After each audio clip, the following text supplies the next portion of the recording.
Hey, that's good shooting, little Jim. Clean a back shot as I ever seen in my life. Called for another one.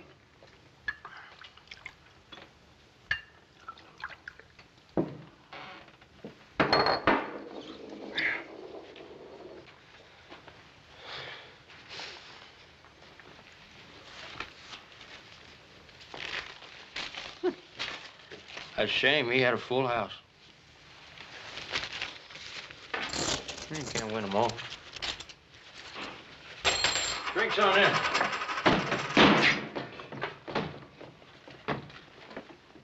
Them's the meanest, toughest killers I ever saw.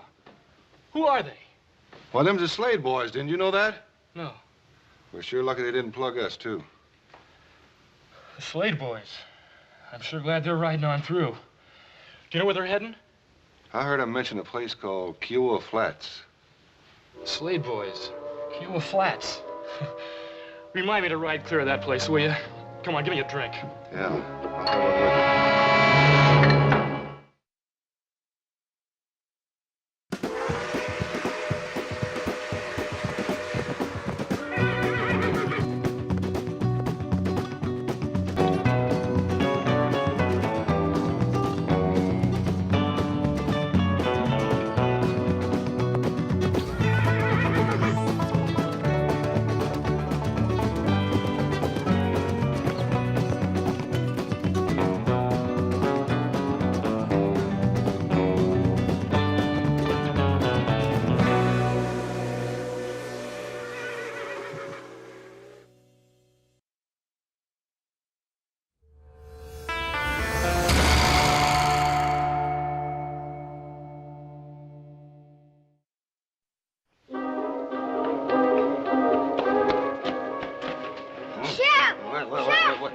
What?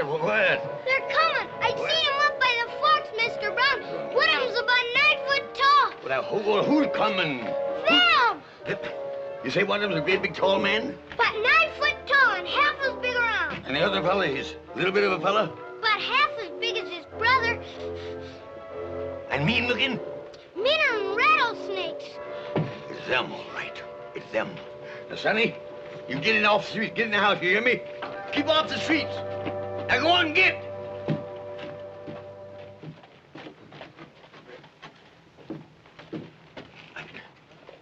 Ain't no sense looking for trouble.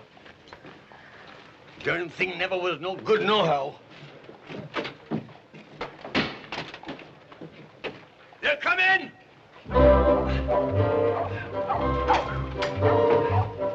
They're coming! They're coming. They're coming, ladies. They're coming. They're Frank. Oh! They're coming. He's showing good sense. They're coming.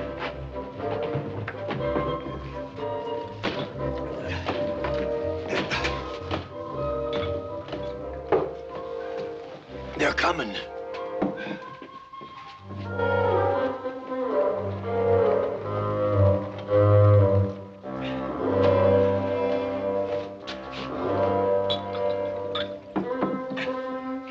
They've came.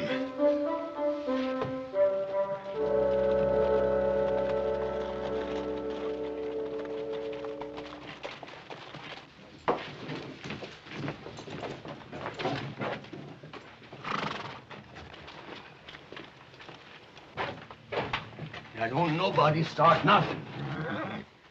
Hey, Oz, Yeah, let's wash some of the trail list out. it's a good idea, little Joe.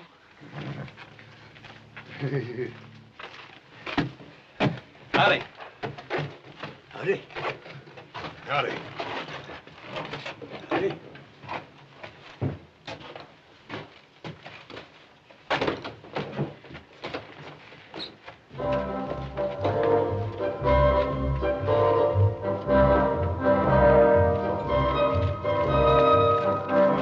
Get up, get up. Huh? Get up, Curly. All right. Morning, Sheriff. Morning. Well, don't mind if I do. Who's buying? You're always talking about how well you knew them Slade boys, That's huh? right. Yeah, just how well do you know them? Sheriff, me and them Slade boys was practically weaned together. I am their bosom friend. Yeah. That's Well, right. your bosom friends just rode into town. Sheriff. Yeah, all right.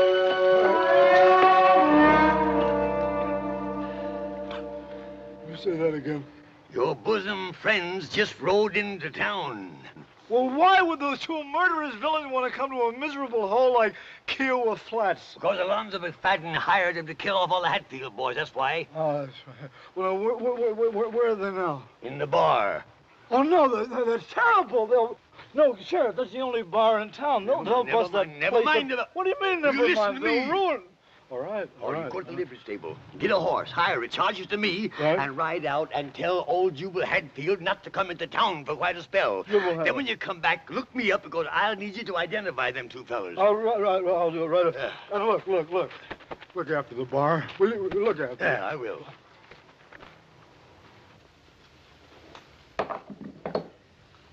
Hey, little Joe. Is there something wrong with me? Do I smell or something? Oh, you smell about the same. How about me? About the same. Say, mister, Yes, sir. is there something wrong with us or something? Oh, no, sir. No, you're just fine. Just fine. Bring us another beer. You want another beer? Yeah, this is fine here. Nice day, eh?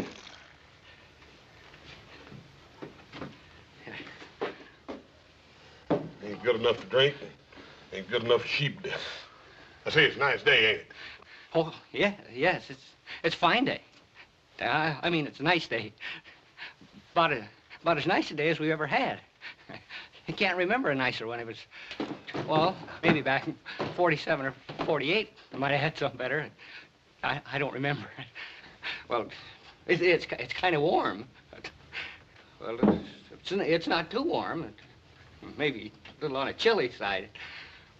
Well, any kind of weather's all right with me, so long as it don't bother you none.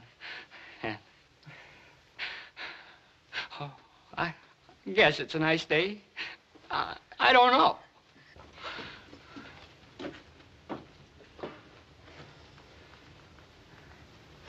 I reckon they ain't used to strangers or something, little Joe. Yeah, something. Let's get out of here.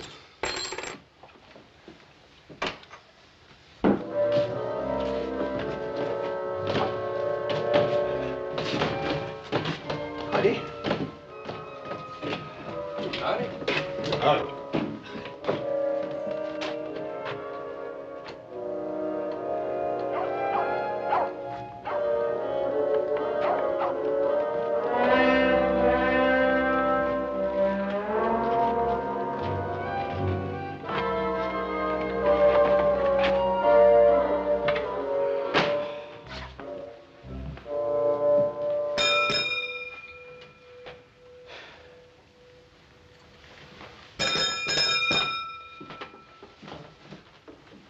Don't look like nobody's here. You know, I don't like this. Let's get out of here. Oh, no, little Joe. I just don't like it. There's something funny about the people around here. Well, I'm too tired to argue about it. Just sign her name and get a room. How are we gonna get a room? There's nobody here. Just sign her name and pick one. One with a lock. Hang the expense.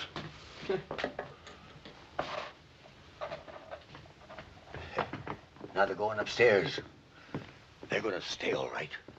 Oh, did you see the way they looked at me? Oh, gentlemen, there was death in them eyes. Sudden death. Oh, I tell you, when they took that swallow of beer, and that big one made that face, and he looked dissatisfied and uneasy like, oh, I tell you, I could hear them pearly gates a-jarring open. If you gentlemen will excuse me, I feel considerable shook. I'm a mite shook up myself.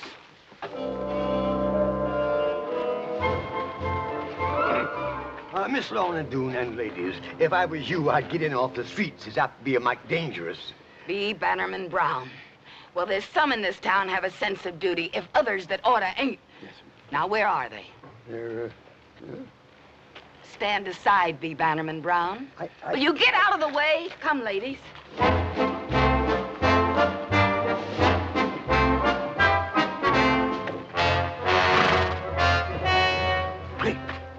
Jehoshaphat.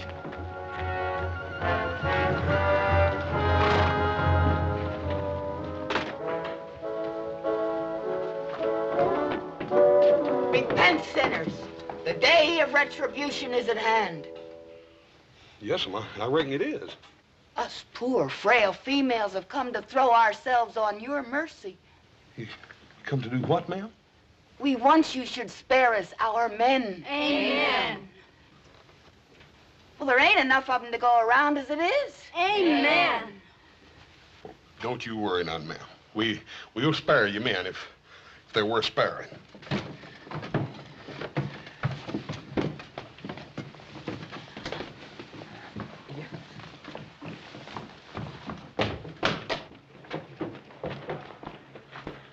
Hey, what do you reckon he meant by all that? Beats the heck out of me.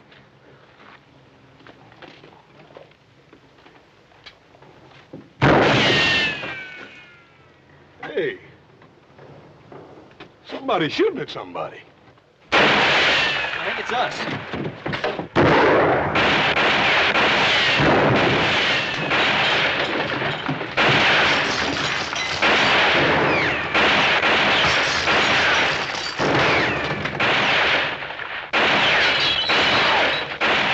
What the heck did we do? Dang fine, but I'm gonna find out.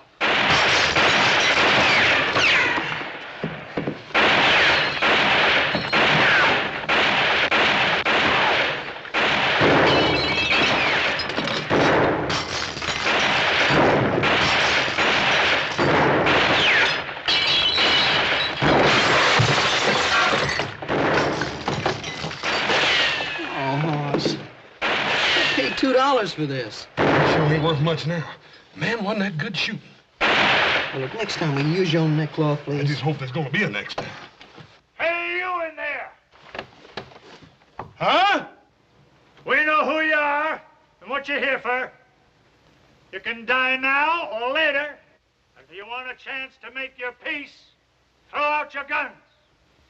Hey, they got us mixed up with somebody else. I sure hope so. Well, why else would they be shooting at total innocent strangers if they didn't have us mixed up with somebody? I don't know. This is Texas, though, huh? Yeah, well, reckon we better go ahead and do what he says. Throw our guns out and then go out and see what it's all about. Come on.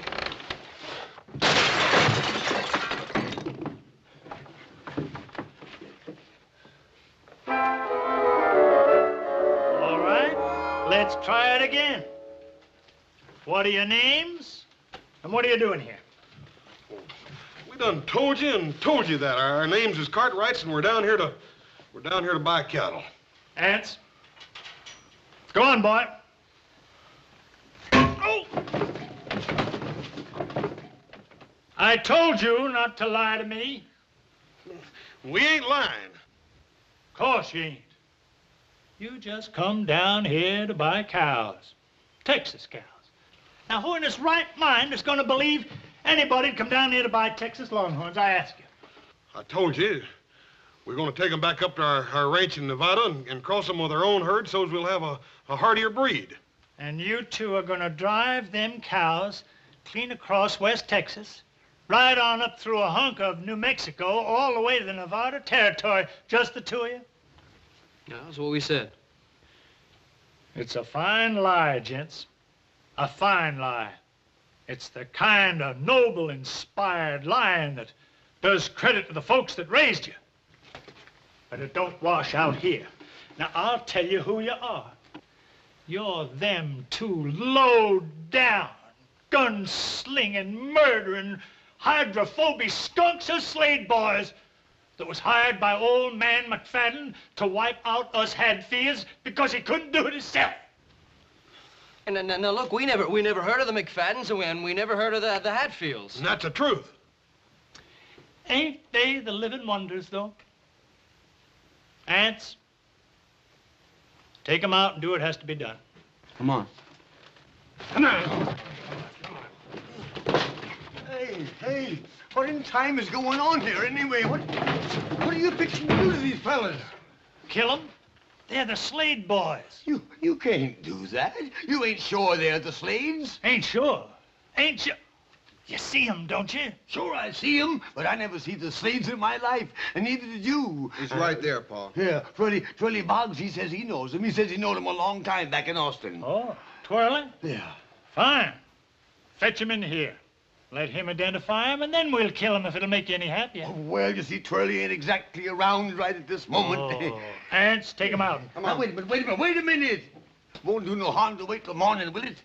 Where are we going to keep him until morning? Pa, why don't we just stick him in Brown's jail and let him take responsibility for him? You leave me in my jail out of this.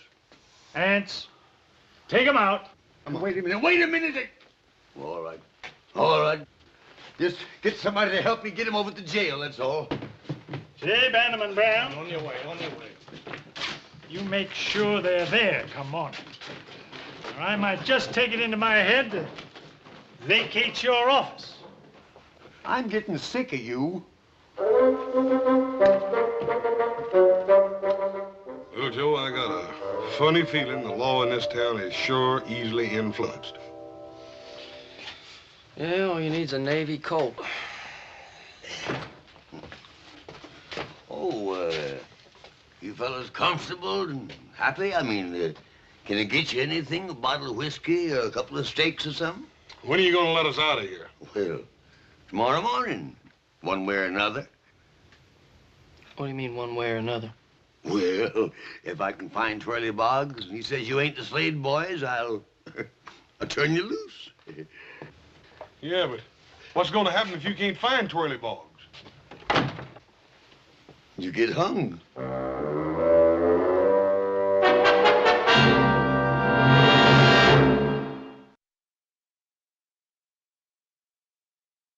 I just about got it figured out. Yeah, what? This whole dang town is touched. Oh, come on. Who ever heard of a whole town being touched? A feller told me one time they got a weed down here and they call it a loco weed. When the horses and cows eat it, they get wilder and all get out. Oh, so? People don't eat weeds. Yeah, but they eat beef, don't they? One of them critters gets all filled up on that there loco weed, it'd kind of salt the meat down, wouldn't it? Yeah, that makes sense. Sure does. Little Joe, you don't reckon they're really gonna hang us, do you? I don't know. If they're joking us, they're sure pushing it pretty far.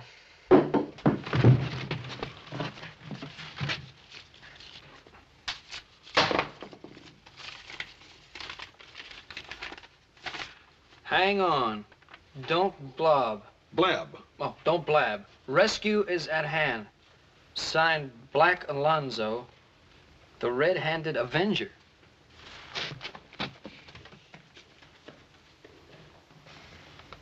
Little Joe, even the kids have been affected with that loco beef in this town. Sheriff Brown. Oh, good evening, Miss Lorne Greene. Good evening, ladies. I have fetched my tribute. Yes, I guess as much. Me and the ladies of the town have come to comfort them poor sinners in their final hours. Yeah. Well, the good book says we should forgive our enemies. We are told to bring solace to the afflicted, even though they are a couple of low-down murdering skunks.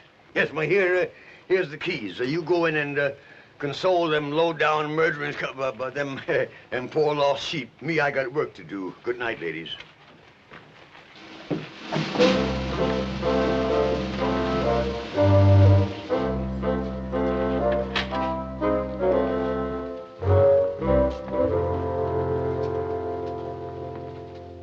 Oh, poor doomed prisoners. It ain't too late. Down on your knees as you face your awful fate. Repent your crimes before that trap is sprung. And you, like a side of beef, are hung. Poor soul.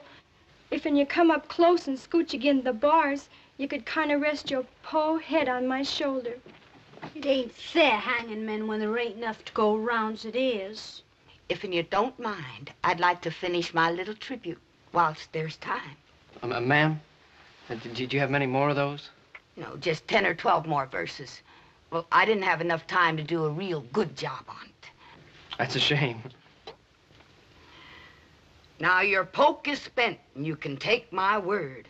We'll remember the gent that went riding herd, a-fightin' and shootin' like desert rats to come to their end in Kiowa Flats. Now toll the bell, their souls are fled. There's gonna be much more of this, Hoss.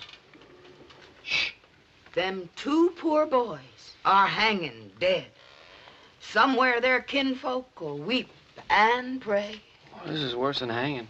For them that got heisted up today.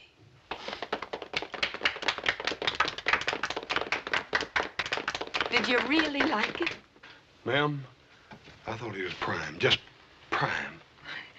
Well, it ain't often I get a chance to recite my tribute to the dear departed before they're departed. No, ma'am, I don't reckon you do. I suppose you'd like to have it buried with you. Most folks do.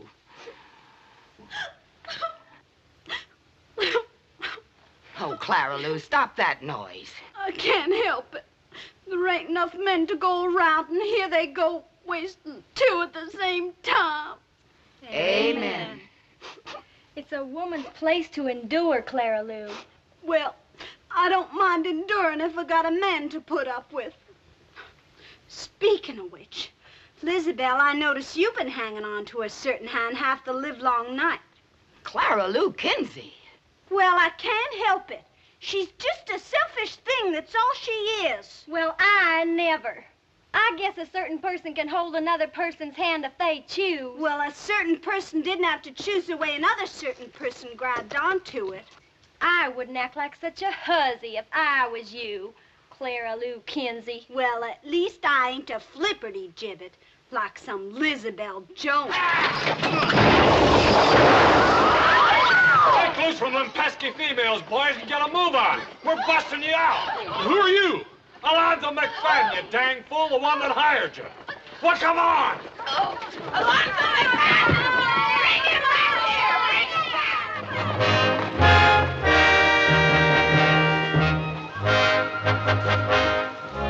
Come on, boys. Women, I want you to meet my friends. My good friends. Big Jack and Shorty Jim Slade. Boys say howdy. My wife, Wheezy, and my daughter, Manda. Howdy, ma'am. Howdy.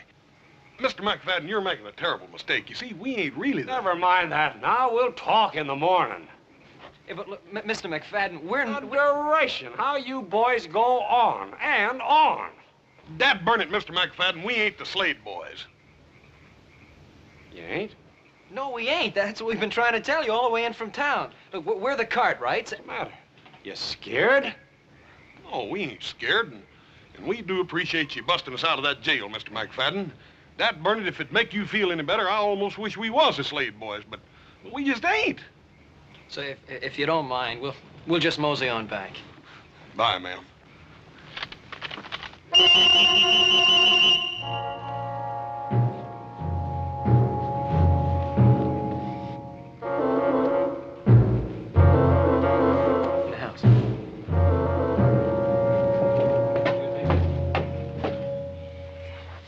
First one side don't believe us, and then the other. Yep. We got ourselves in the middle of something, and I don't like it. Yeah, that's for sure. What do you think we ought to do about it? Well, I'll tell you, little Joe. I done been hauled up, hauled down, and threatened with a hanging, and thrown in jail, and busted out of jail, and poetized at, and shot at, and reared halfway across the state of Texas in the dark. I'm gonna get some sleep. I don't know what you're gonna do. Hey.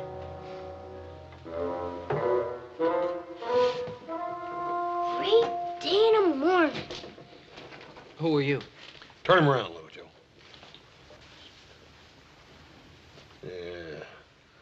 I thought I'd recognize that patch. You wouldn't be Black Alonzo, the red-handed Avenger, would you? I was gonna bust you out. Only Pa and the boys got there first. Yeah, well, just how was you figuring on busting us out? Figured to dig a tunnel. That's a good way to bust out of dungeons. Yeah, you're pretty well posted on things, ain't you, fella? You just bet I am. I'll bet you even know what we're doing here, don't you? Shucks, half the country knows Pa hired you to kill Ann's Hadfield. And, just why are we supposed to kill Anne's Hatfield? He's the fastest gun around here, ain't he? None of us McFadden's can hold a candle to him. We gotta get rid of him before we can kill the rest of the Hadfields. Well, how come you gotta kill all them Hadfield? Don't you fellas know anything? It's a feud. He's kind of dumb, ain't he? Why, you little... You just touch me and I'll holler for... Black Alonzo, you tell your pa that we hate to leave like this, but we just ain't the Slade brothers, you hear? You thank him for busting us out of jail, all right? Let's go.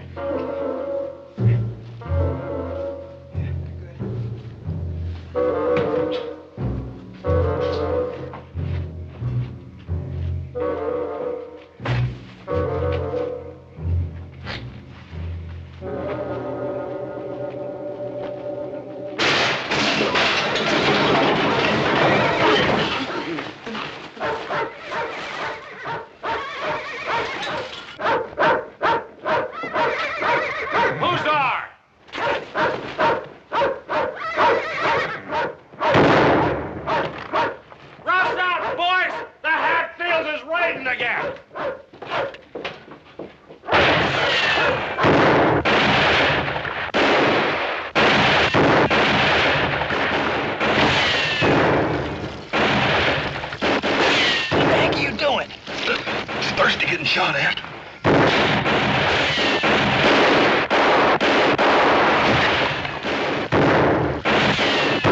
Hold your fire. They ain't shooting back. Come on. Let's go collect the bodies.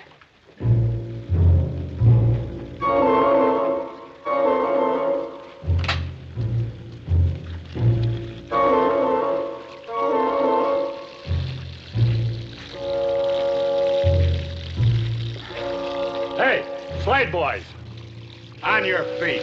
Look, we're not this... Never mind.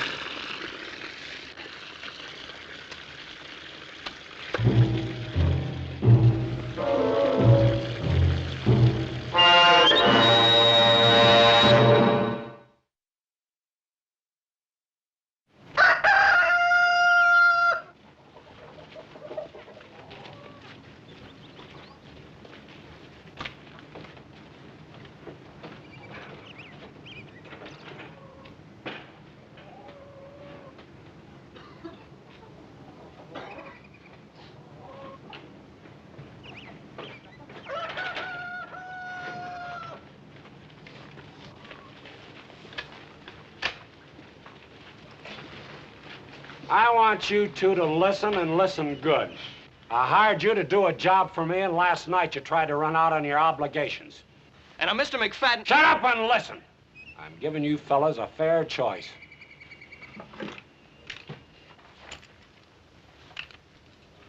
Now you can take them guns and do the job you're supposed to.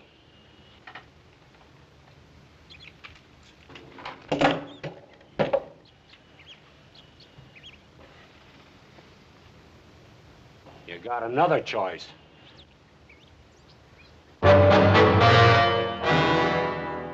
Name your poison, boys.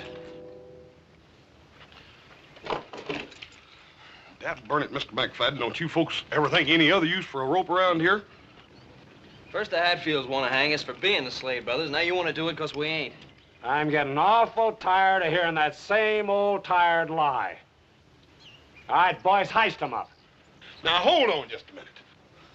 That burn it, Mr. McFadden, I'm getting sort of tired of being called a liar, too. We ain't the Slade boys. All you got to do is ride into town and look up a feller named Twirly Boggs. Sheriff Brown told us that he knew the Slade boys, and he can tell you right quick we ain't them. That's right. All right, boys. If it'll make you feel better disposed to do the work you was hired for, we'll all saddle up and ride into town. We'll look up Twirly Boggs. Take the gun, boys.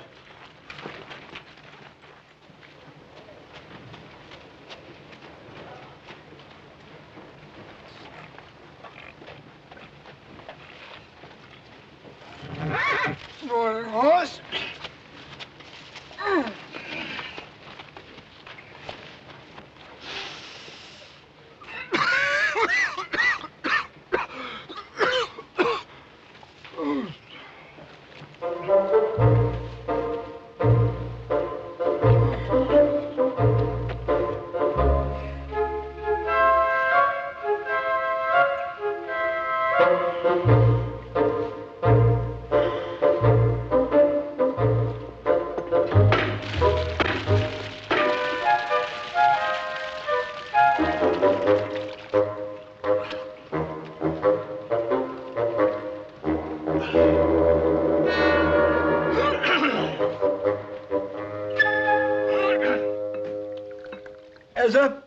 I know there wasn't a jail that could hold them Slades. You see, I know them boys. I know them real good.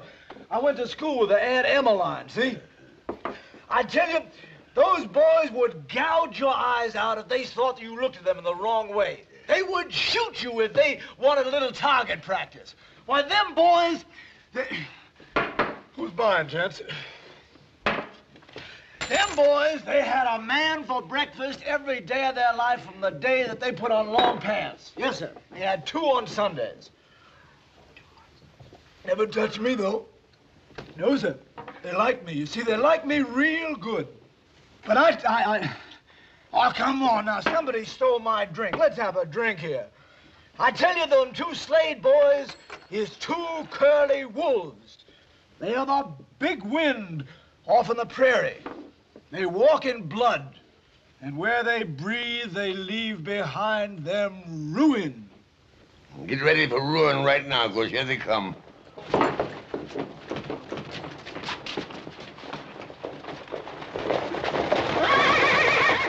Oh, hallelujah. They look mad. I'm getting out of here. No, wait a minute, fellas, wait a minute. Wait a minute, help me save the whiskey. Wait a minute. Let's get over.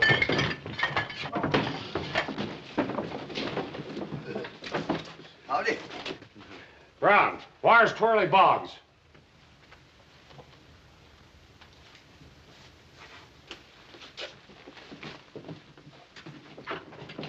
Come out of there, Boggs.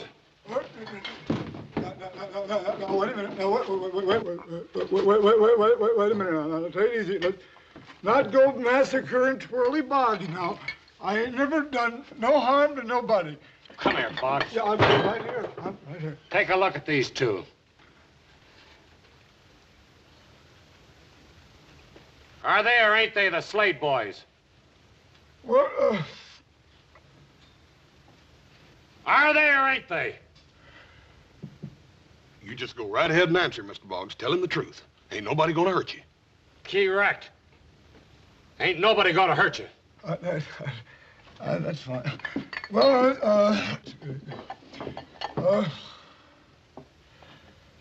yeah, that Slade boy's all right. I seen a lot of them down in Austin. Hi, boys.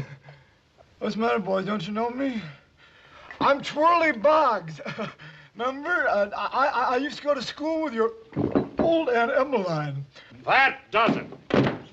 Take these and do the job you're supposed to, or you won't be around to taste air come tomorrow morning. Thanks a lot, Mr. Boggs.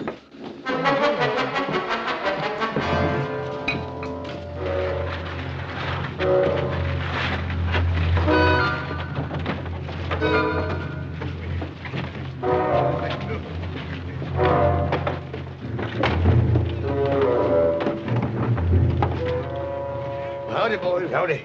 Howdy, Mr. Brown. Boy, anybody comes riding into this, they're gonna get slaughtered. Yeah, they got guns planted in the windows and up on the roofs and whatnot. Yeah. Well, maybe the Hatfields won't ride into town after all. They'll ride in all right. They got the news. Seems a terrible shame, don't it? All these folks killing each other. How'd a feud like this ever get started, Sheriff? Over a hog.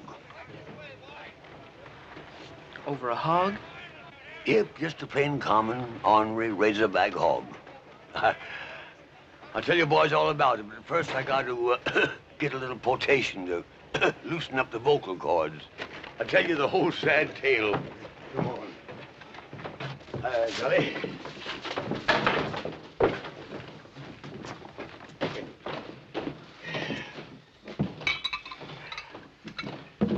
Thanks, son. You gentlemen care for some more sheep dip? I mean, beer? Yeah, give us a couple of them. Bears. Yeah, well, as I started to tell you out there, see these here Hadfields and McFaddens, they've been slaughtering one another, man and boy, for the last 30 years. Yeah, well, how did the hog get mixed up in it? Well, come on, sit down, boys. I'll tell you all about it now. See, Lance Hadfield, he was fattening him a razorback shoat, you see, for his winter meat. Well, one morning, that shoat turned up missing. So he got his gun, saddled up, and went out looking for her. Couldn't find her. But as he was passing by the McFadden's cabin, he, pork roasting. So he went in, and of course, naturally, they asked him to stay to supper. And lo and behold, they brung on a great big mess of fresh roast pork. He knowed the Hadfield didn't have no pig, so he accused them of stealing his. And then the shooting started, and it's been going on ever since, for 30 years. All that killing over one dad-burned old fattening hog. Now, look here, Mr. Brown, you was sheriff then. Now, how come you didn't stop it? Oh, shucks, I tried 2 or 3 times, but it didn't do no good. See, nobody pays much attention to me. I don't know, maybe it's because I'm getting old, or maybe it's because I'm getting a little cowardly. I don't know. You boys don't look so darned old, and you sure don't look like cowards. Yeah, well, Sheriff, you're not suggesting that we do something about the feud. I mean, after all, we're supposed to be the Slade brothers. Ah, shucks. I knowed you want gunmen the minute I laid eyes on you. I can tell a killer a mile off. Besides, that Twirly Boggs is the biggest liar in the whole great state of Texas. And that son's just covering a heap of territory. Yeah, well, if you knew, why didn't you say something? First the McFaddens were going to hang us and the Hatfields are going to shoot us? Well, I kind of thought maybe I was holding a hand I could draw to. But, oh, never mind. By the way, I snuck your horses out of the livery stable and tied them back in the alley, and your guns is in my office. Sheriff, we sure do appreciate this. Come on, little Joe, let's get out of here. Thanks an awful lot, Sheriff. It's all right, boys. Hey, Buck. Hey, Buck. Come here, boy. Where are you going to that rifle? I'm gonna kill me some Hadfields.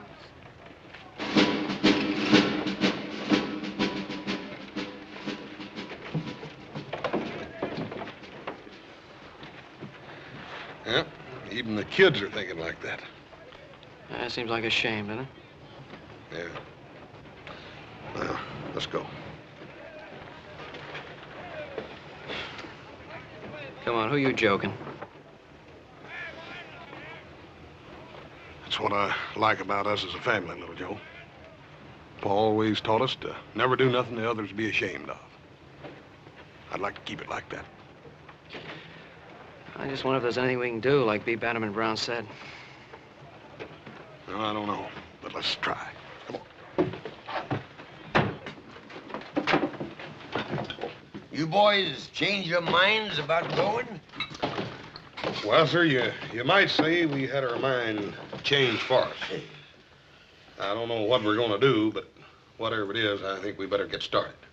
Hey, listen, you got any ideas, Sheriff? Yeah, got one. Lorne Doone Mayberry. Lorne Doone Mayberry. Yeah. See, my grandpappy always told me, he says, son, you get the women on your side, and the battle's won.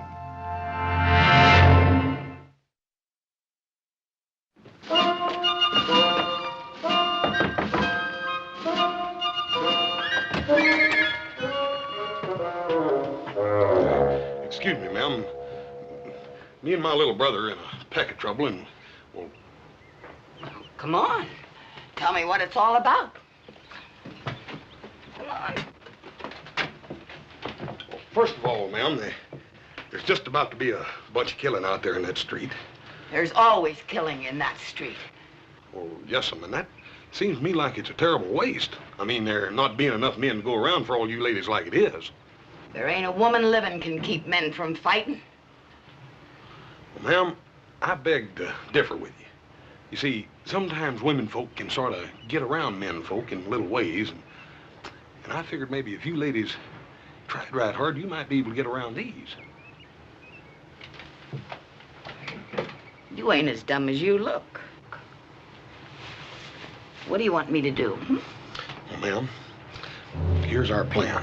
We figured if you...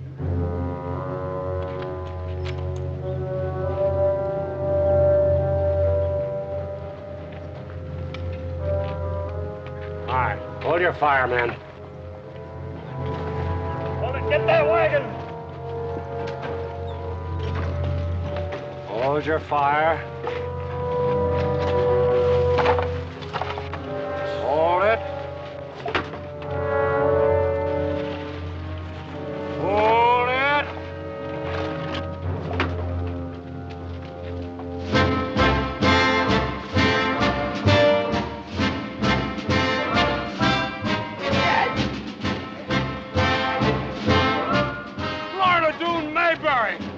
Nabbit, you get them women off of this street. We're staying right here. Lorne Greene, have you lost what few wits you ever had? I got my wits, Jubal Hatfield, and that's more than you can say. Us women got a few things to tell you. And you can start your fighting after you hear us out. All right, ladies. Well, they gotta listen to you. I got something to say. You all know me. I'm Wheezy McFadden. My man's Alonzo McFadden. He's over there behind them barrels and things with the rest of the McFaddens. Alonzo, I want you to listen to me. I can't have no more chillin'. But I ain't gonna cook for you, nor wash for you, nor do anything a wife's bound to do for her man till you put down that gun and come out of there. Alonzo, I mean it. I'm Susan Hatfield. I guess you all know who I'm talking to. What Wheezy says goes for me too, Jubal. I won't be the kind of wife I should till you stop this fighting. I'm talking to you, Anse Hatfield. You heard your ma talk, and you heard my ma. You're on one side, and I'm on the other. Here I am, Anse. But don't come after me with a gun in your hand.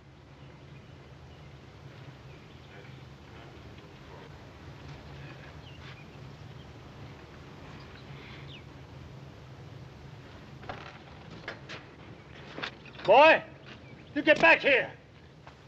You hear me?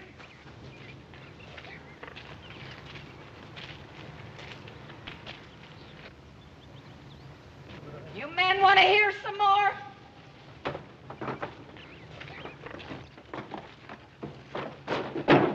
Just a dang minute.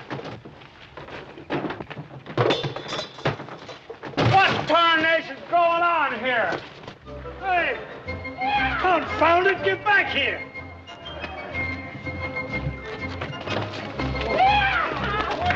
This ain't no way to run a feud.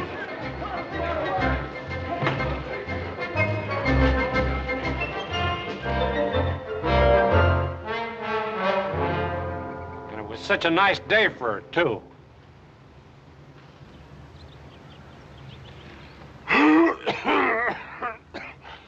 Hatfield, I'll buy a drink. A drink? All right. I'll accept your offer, and I'll buy another. Fair enough.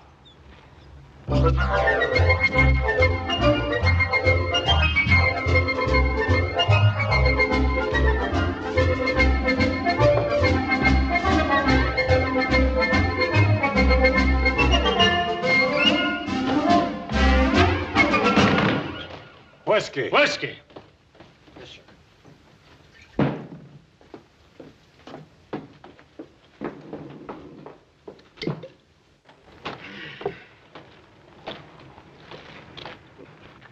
Lorna, that was a mighty fine thing you just done.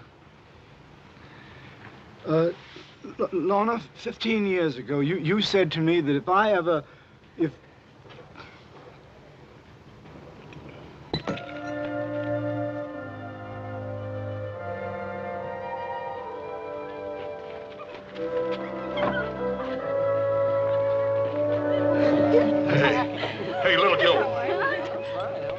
Little Joe, I think we done hung around here long enough. We better be just riding on and tending our business, and that's buying cattle.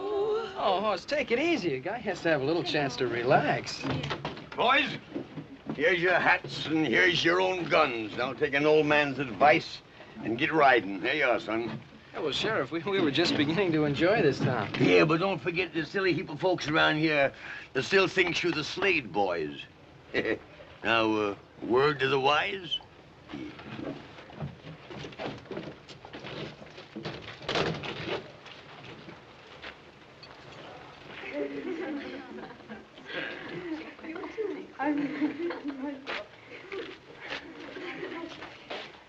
You've had plenty for today, Little Joe. Come on.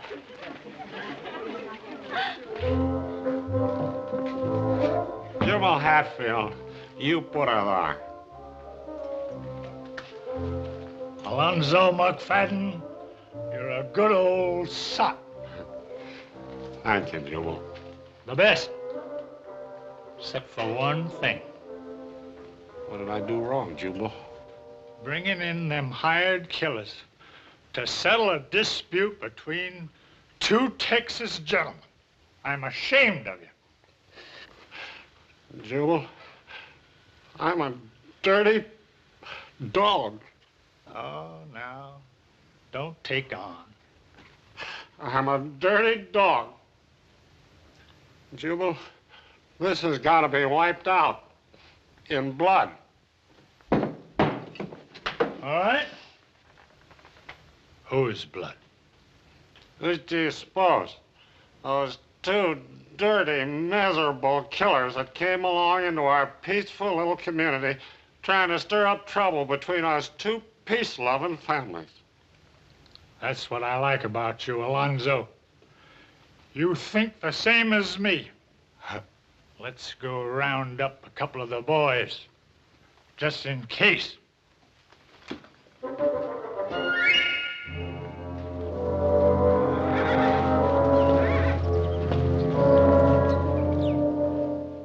Hey, how far is it to Kiowa Flats? Just a couple of miles back down the road.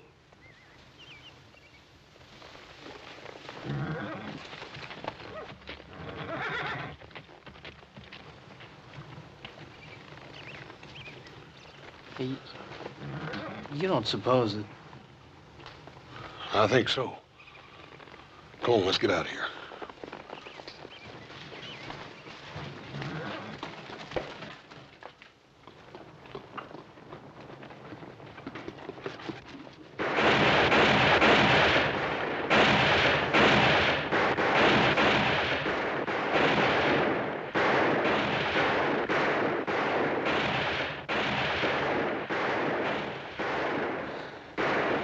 You don't reckon? I think so.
Not many men are so privileged as we are to see a new civilization born before our own eyes.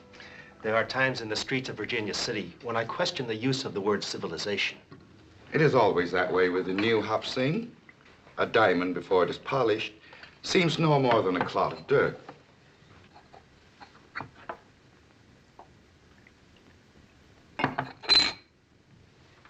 Is this the American way to toast in an American occasion? To your son on his 18th birthday. To my son Jimmy's American birthday, to the joining of the past and the present to create a finer future.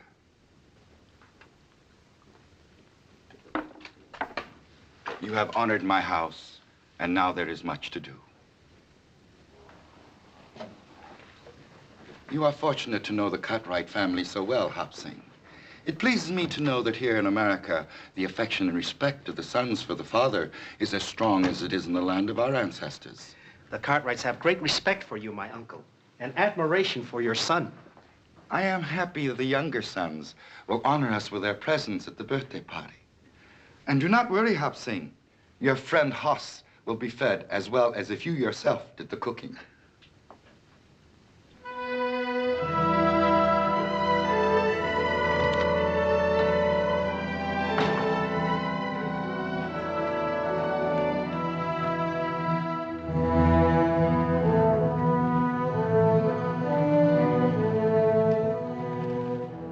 Hey, you.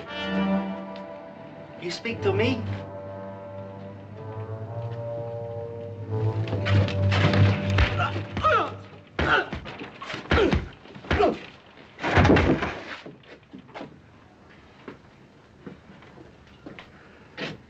Yeah. You and me work good together, Billy boy. We're gonna have to clean a lot more of this dirt out of here before Virginia City is a fit place to live.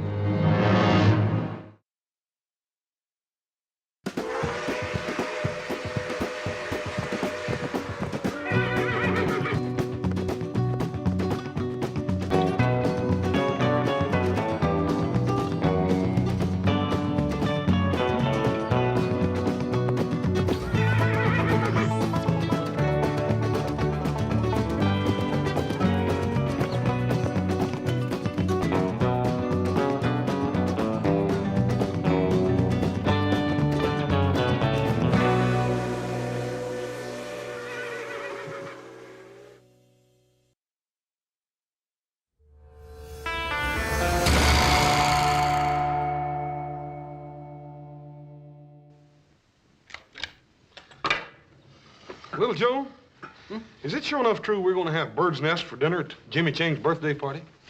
Well, that's what Adam told us. I ain't for sure I'm going to like that. Well, it's something to eat. You'll like it, all right. Upset. Paul, Adam, come on here, quick! Say, what happened to your boy?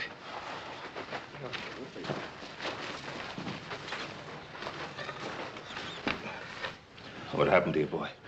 Can you talk, Hopsing? Looks like he's been a pretty bad fight. Yeah. Paul, let me help him in the house. You forget about it. Hopsing, all right. It's Chinese business only. What do you mean by that, Paul? You don't think he's tangled up in one of them Tong things we heard about, do you?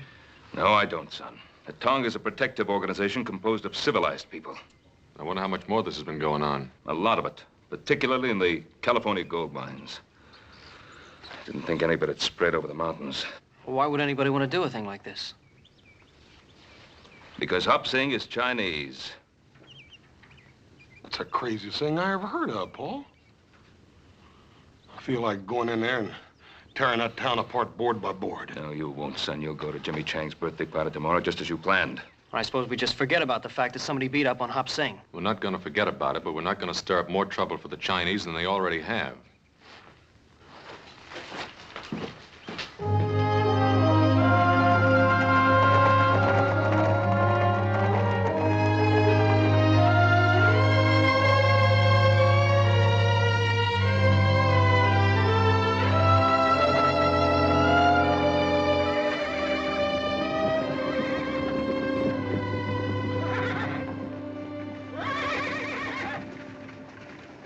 You sure you got enough money? Oh, yes, sir, Paul. We done paid for Jimmy Chang's present. We're just gonna go pick it up. All right. Well, we'll see you later. Come on. What was it you wanted, Lee Chang? Oh, today is birthday of my son. Well, ain't that nice? Would like to buy 18 small American flags. All right. Why, You're plumb out of them flags, ain't you, Hammond? Hmm? Oh, yeah. Yeah, that's right. I forgot. I don't have any American flags, Chang. I'm sorry. What are you sorry for? I don't have any. You'll have to go some other place. Thank you. I will try Campbell's on C Street. He don't have none either. And neither does anybody else in town.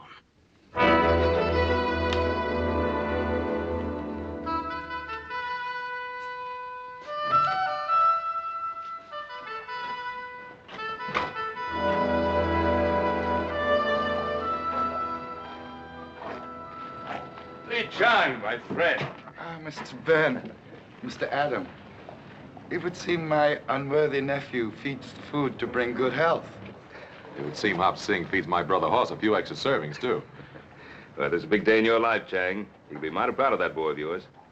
Mr. Cartwright, could I ask you a question, please? Well, of course. Anything you want, you know that. There are customs of your people I do not understand. I'd wished for my son an American birthday party. I wouldn't worry about it. Just give him a cake with candles. Oh, yes. It must be candles and not flags. Well, what do you mean, Chang? I had thought to put American flags on the cake, but I understand it is not permitted. Who says so? Oh, it's no matter. Chang, did Hammond refuse to sell you American flags to put on Jimmy's cake? I did not understand. I do not wish trouble.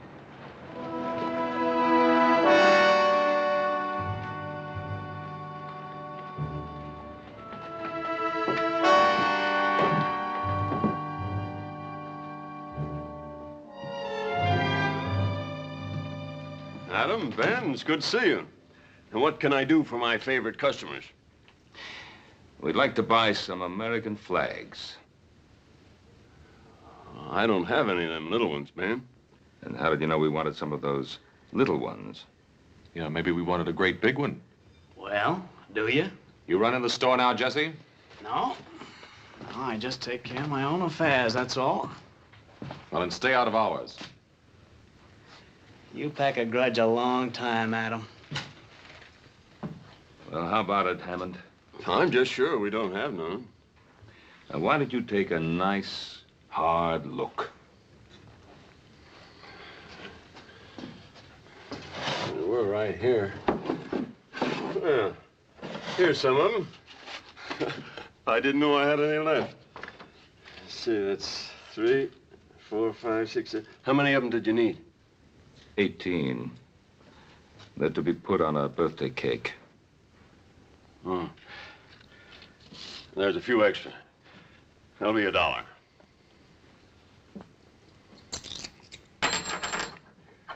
Thank you.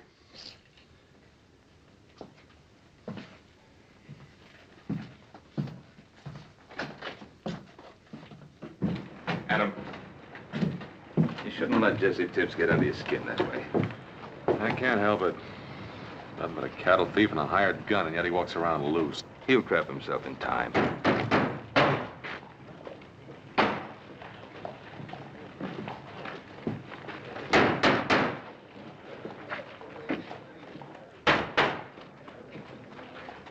Andy Fulmer. Well, this town's getting pretty hard up for somebody to run for mayor, isn't it? Adam, is Jesse Tibbs still foreman of that ranch that Andy Fulmer bought out south of Carson? As far as I know. Yeah, Hop Sing, the business with the flags with Lee Chang. Yeah, that sounds just about like the kind of tactics that Fulmer would use. First the Irish and now the Chinese. America for the Americans. That's a pretty tired platform. Adam, do me a favor. Will you take these flags over to Lee Chang? Tell him that Hammond just misunderstood him. What are you up to? Somebody I want to talk to.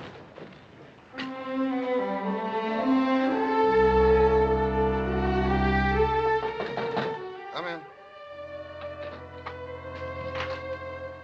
Ah, Ben Cartwright, I'm rightly honored. To what do I owe the pleasure of this visit, Mr. Cartwright? You don't have to go through any of the formalities. Mr. Fulmer, we've known each other for some time. What school did you get that from?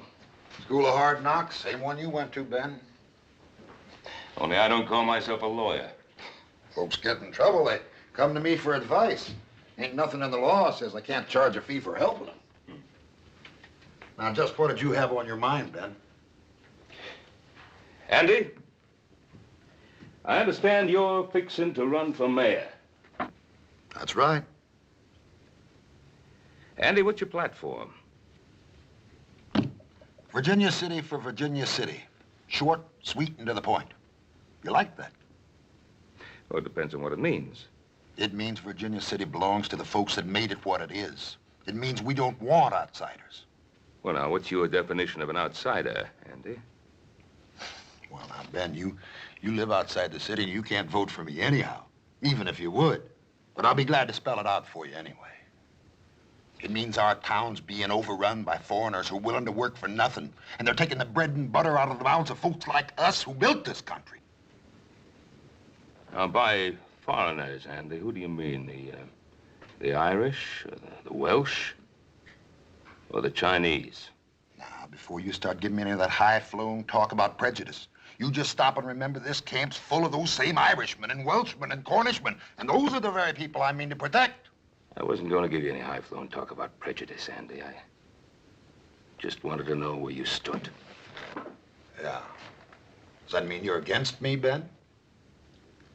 Well, Andy, it means that if I find out that you or any of your boys had anything to do with beating up my cook, I'll tie a rope around you, and I'll drag you up and down Main Street. Now, Ben, like I said before, you don't live in this city, and you can't vote for me nohow. So why don't you just stay out of this campaign? I guess you just invited me in, Andy.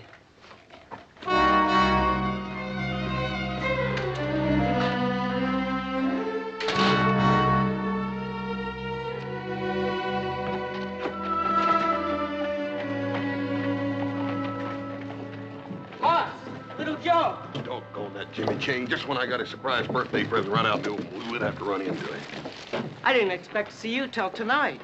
You are coming to the party, aren't you? Sure we're coming, Jimmy. What's the matter, Hoss? We really gonna eat bird's nest? My father said he felt the same way about the first piece of apple pie he ever saw. See you later. I gotta get to the stable and get to work. Take it easy, Jimmy. He's a good kid. Yeah. Made up his mind to go to college, and he'll do it, too.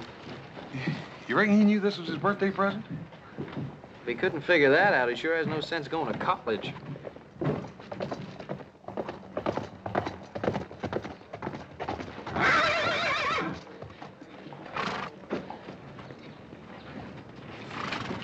Hey, good looking. You know better than to say a thing like that in public.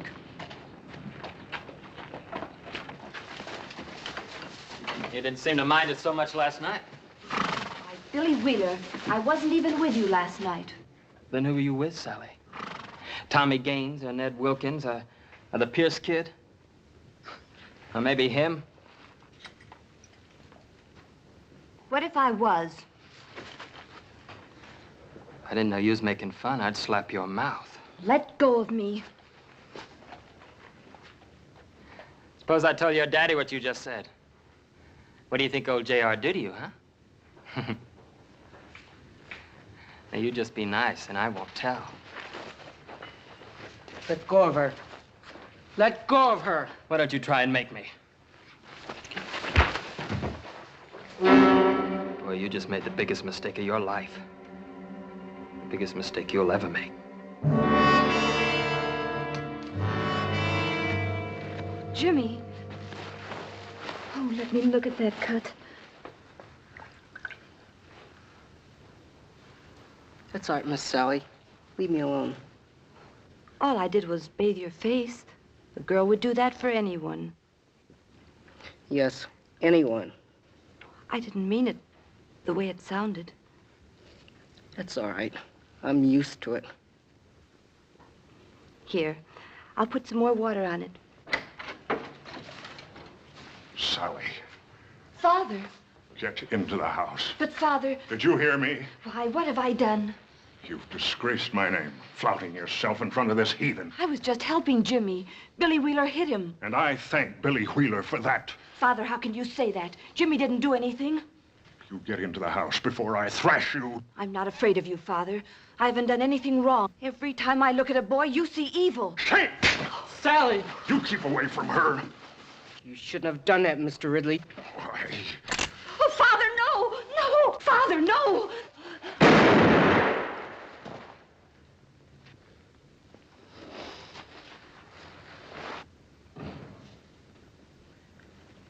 You've killed her.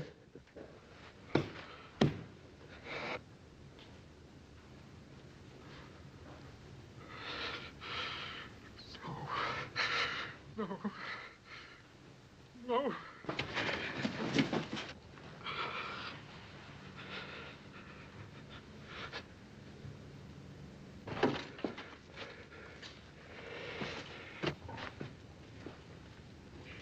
I told you it was the biggest mistake you ever made. Boy, I sure told you.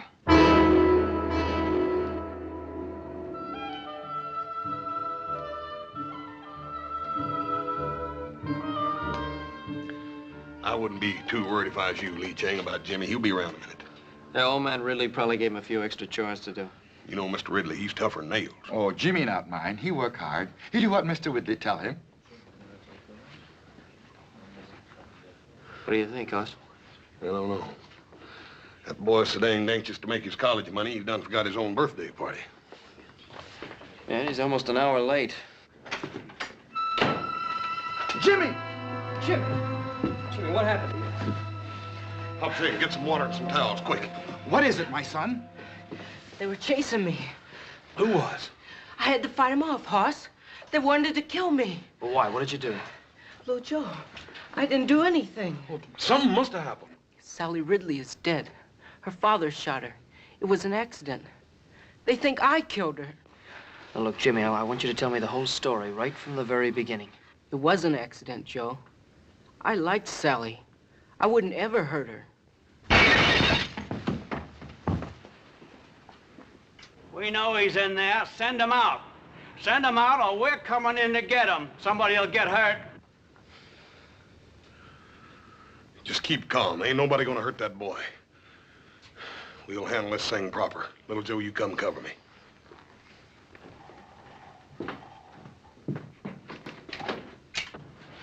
First man that tries to come in this house is gonna have to climb over me. We're not looking for any fight. We want the boy is all. Well, you ain't getting him. He killed somebody. And he's gonna get what's coming to him. Now, that's a bit hasty, Billy. Suppose we give him a choice. Either we take the boy in jail, or we get a rope. What about it? You wait here.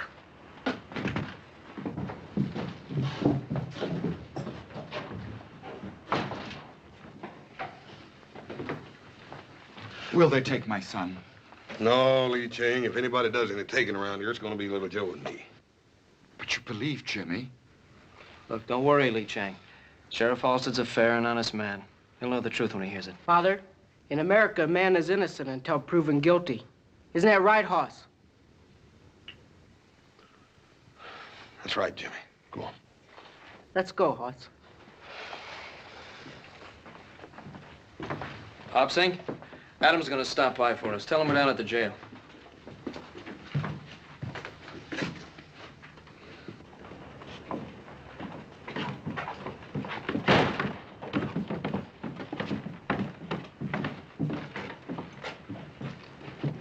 Why'd you let him have him? We could have strung him up. Billy, Billy, Billy. Don't you remember what Fulmer said? What we do is let it boil. We just let it boil.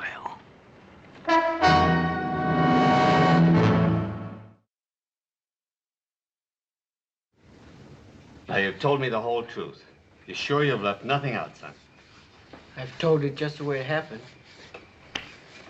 Well, I'm inclined to believe him. How many other folks will is the question. Well, I believe him. I've known Jimmy and his family a long time. They're good people. Sure, they're good people, but that doesn't tip the scales. Not with some who have political ambitions. You mean Andy Fulmer? Yeah. He's been waiting for this kind of thing to happen ever since he declared for mayor. Come on, boy. Jimmy, everything's gonna be all right.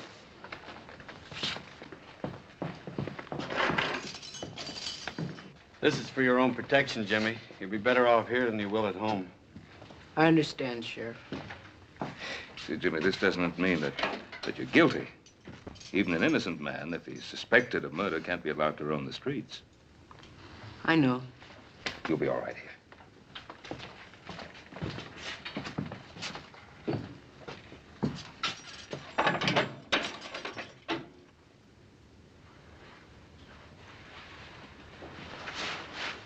All right, Billy, send him in.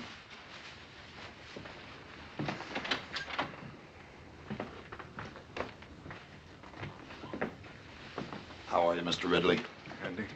Won't you sit down? All of our sympathies are with you, Mr. Ridley. We all want you to know how deeply we feel for you in this hour of your great loss. Thank you, Andy. It's a tragedy, Mr. Ridley. It's a real tragedy.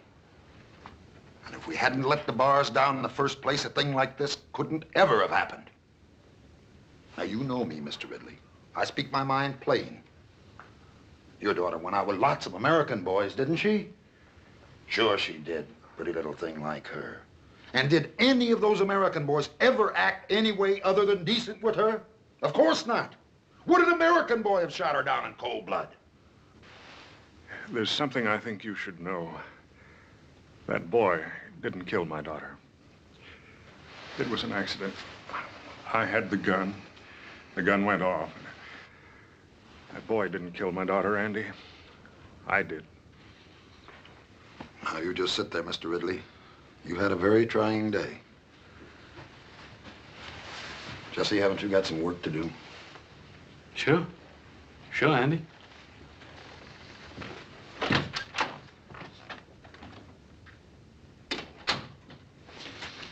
You know, sometimes when a man suffers a great tragedy, it can affect his mind. You understand that, don't you, Mr. Ridley? Yes, I understand that.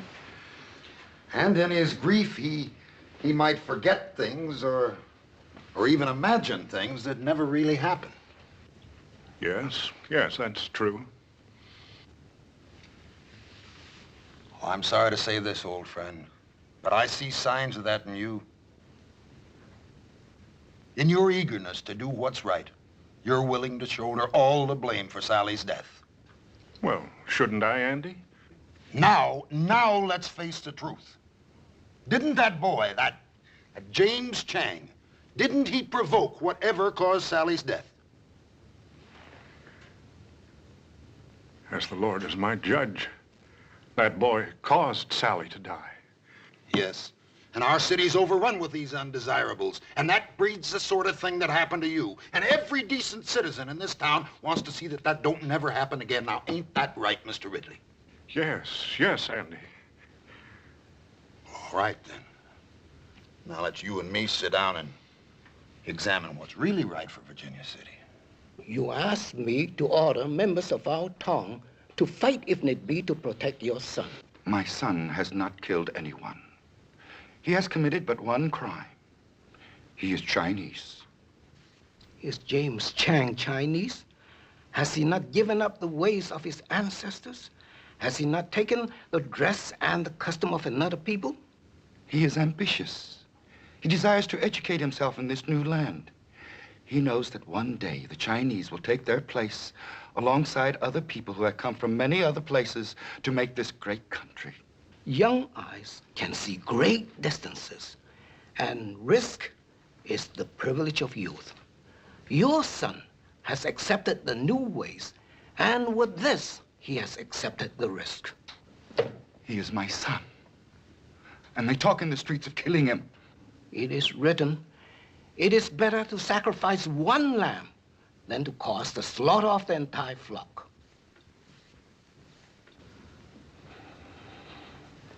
Some men will fight, even to save a lamb. Order, please. Now, I don't want to have to remind you folks. This is an official inquest, and I expect order. Continue, Mr. Wheeler. Like I said, I seen this Chinese boy carrying on with Sally Ridley. So naturally, I went and told her father. You know the rest. Now, Your Honor, aren't we taking an awful lot for granted here? Now, surely, Your Honor. Ben Cartwright's been around long enough to know the facts when he hears them. But this is not a trial, Andy. It's an inquest. Is that all, boy?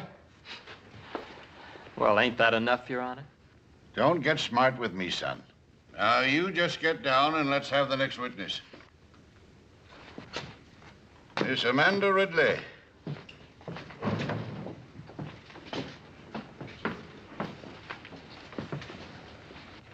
Now, Amanda, just tell us in your own words what happened last night. Jimmy Chang killed my sister.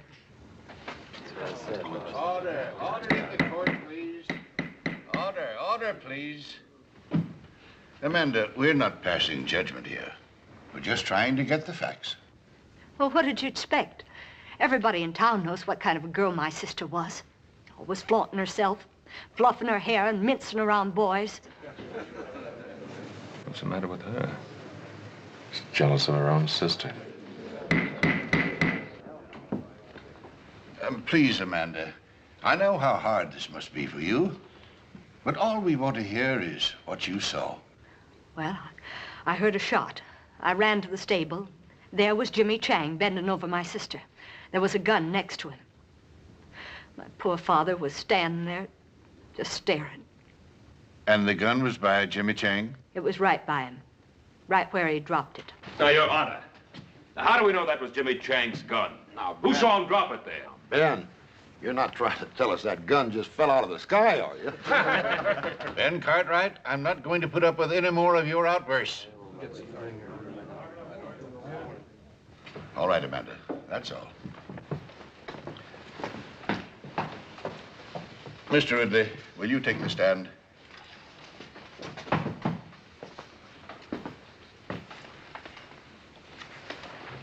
Mr. Ridley, do you feel the testimony you've heard here is substantial of the way it happened? As the Lord is my witness, that boy caused the death of my daughter. Thank you, Mr. Ridley. You may step down. Jimmy Chang, stand up. It is the finding of this inquiry that you, Jimmy Chang, stand trial for the murder of Sally Ridley. Inquest adjourned. I sure don't want to miss that trial. They'll hang him for sure, won't they, Mr. Fuller? It's hard to tell. Jury trial, sometimes you just can't depend on a jury. Like I told you boys before, when I take over this town, I want it clean. Maybe we ought to see to it there ain't no trial, boss. Jesse, I sure like the way you think.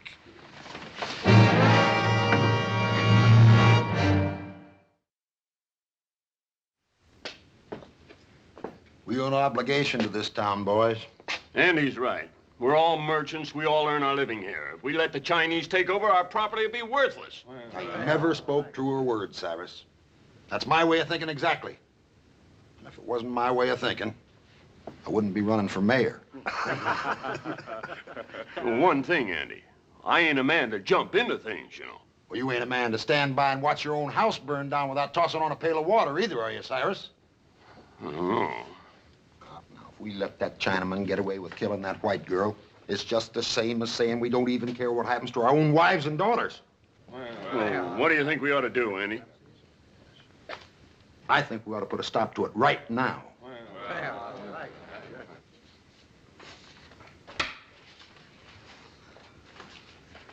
Looks like you're a little off your game today, little Joe.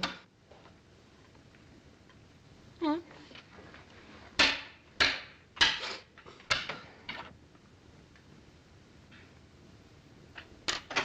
Sheriff, I'm holding a meeting over at Hammond's store. I don't like the looks of it. Andy Fulmer in the height of his glory. So-called cause and a hot-headed audience to listen to his ranting. What do you think it'll come to, Pa? I don't know. But if Fulmer can fire up that crowd enough, they'll sure enough try to break Jimmy out of jail. Oh, don't you think we can hold him off, Paul? No, I've got no right to ask you Cartwrights to get mixed up in this thing. You got no help either, have you? You want to get rid of me, Sheriff, you're going to have to throw me out. Jimmy Chang's a friend of mine. Well, Sheriff? Well, I won't lie and say that I'm not pleased, but... Well, to make this thing legal-like, I'd better swear you all in as deputies. That's good. Always did want to wear one of them deputy badges anyhow.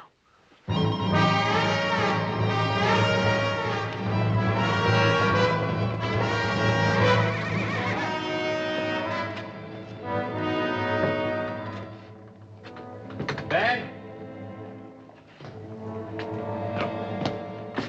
Looks like you were right. I don't think there's any more doubt about it, Sheriff.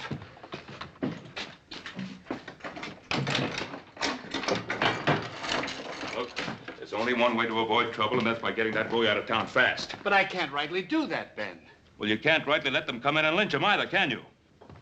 Ben, Jimmy Chang has been indicted for murder. It's my sworn duty to uphold the law, and it's also the sworn duty of you and your sons now. What are we supposed to do, sit here and wait? That's the way it is. Look, Pa, even if we get Jimmy out, we got to get him past those men. Yeah, I suppose nothing would make Fulmer happier than to kill Jimmy Chang while attempting to break jail.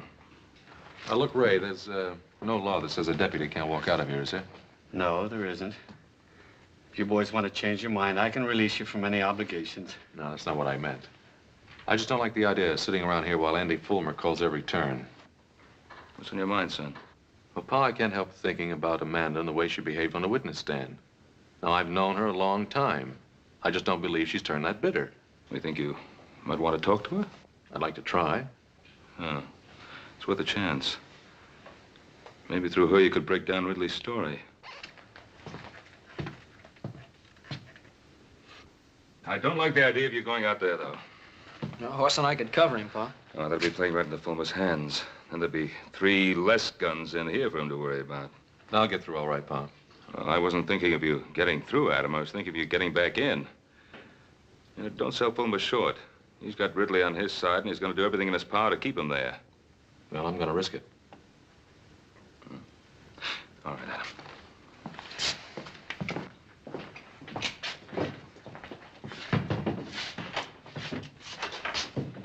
Look at him.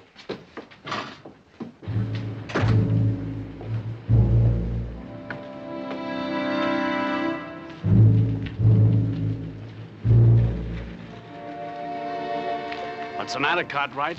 The stink of that woman killer get too thick for you in there? You get out of my way. You sure are proddy, Adam. Ain't no law says we can't stand out here in the street. Yeah, why are you Cartwright so nervous? We ain't doing nothing. We'll just keep on doing it.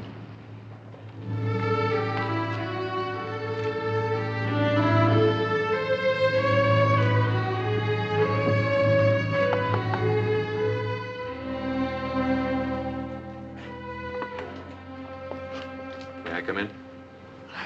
I suppose it'd be all right.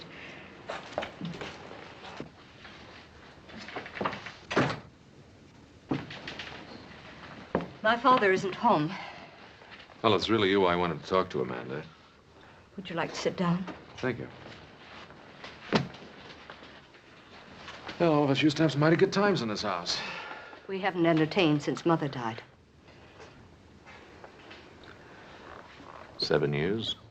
Must get kind of lonely for you sometimes. I had obligations, and I assumed those obligations. Have to be at such a high price? Do you think it's been easy keeping the household together with Mother gone?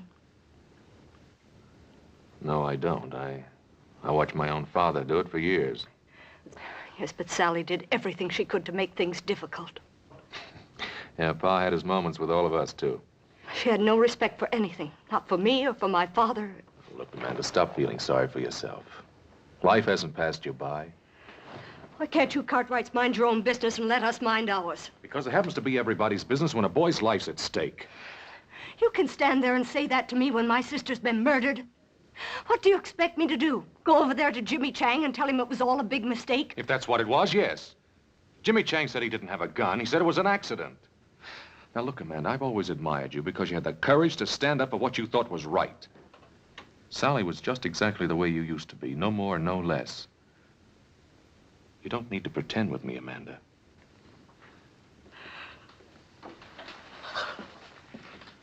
Oh. Adam, I've been so alone.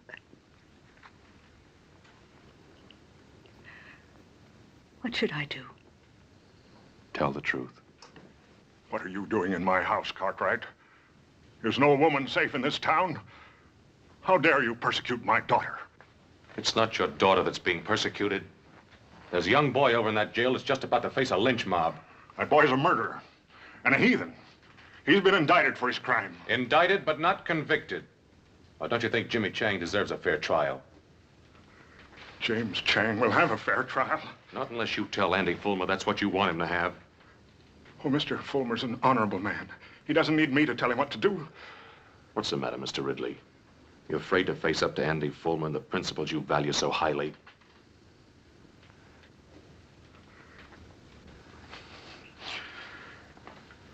I fear no man. Well, then talk to him. I'll go with you, Father.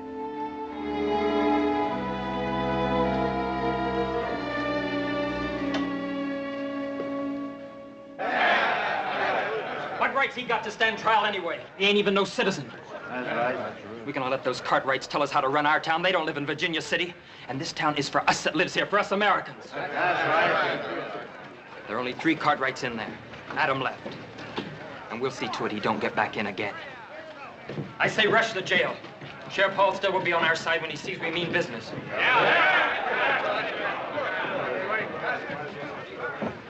What are you up to, Cartwright? Just out for a walk with some friends of mine. What's the matter, Jesse? You seem nervous. Mr. Ridley, is Adam trying to force you to do something against your will?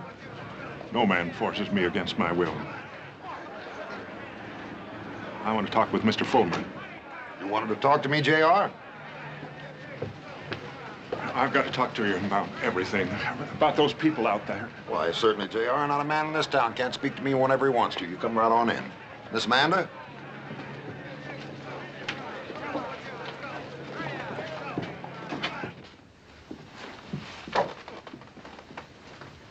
Let's step into my private office. We can talk freely there.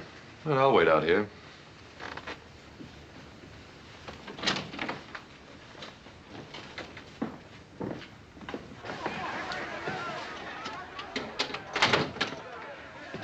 Won't you sit down, Amanda? Thank you. J.R.?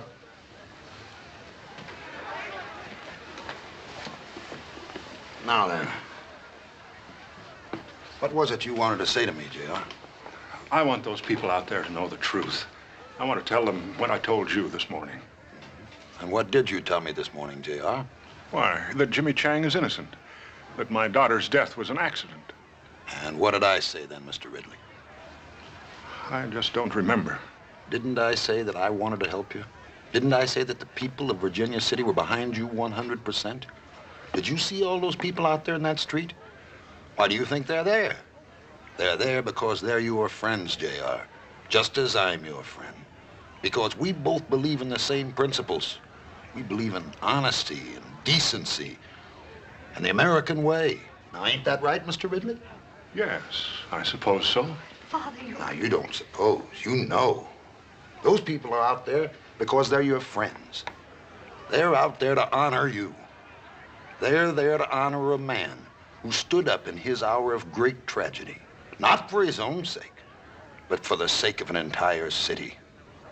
Now, are you going to let them down, J.R.? Are you going to let your daughter die in vain?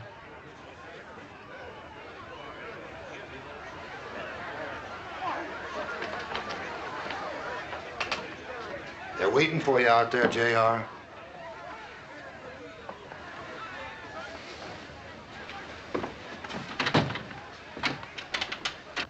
Well, Mr. Ridley? I have no right to stand in the way of my friends, the people here in Virginia City. Like I say, J.R., I like your ideas fine. You talk to me anytime. The door's always open. What happened in there? Adam, it was horrible. It's as if my father has no mind of his own. Well, I'll change his mind. No, Adam. Let me do it. I can make him understand that he's got to tell the truth. All right, if you think you can. Remember, Amanda, Jimmy Chang's life depends on your father telling the truth. I realize that now, Adam. Come along, Amanda.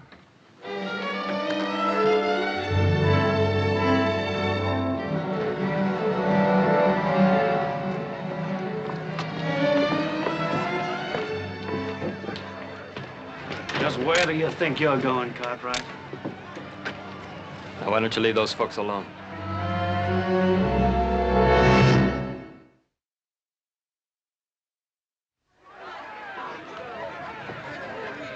Boys, what's going on here? Cartwright here seemed to be in a hurry. We figured he was planning to pester the Ridleys some more. Now, you boys put those guns away. Jesse, you know we're not men of violence. You go right ahead, Mr. Cartwright. Just do whatever you like. I'll do just exactly that, Mr. Bowman. You sure you don't want me to stop him, boss? Well, why should you do that, Jesse? Just when we got things right where we want them.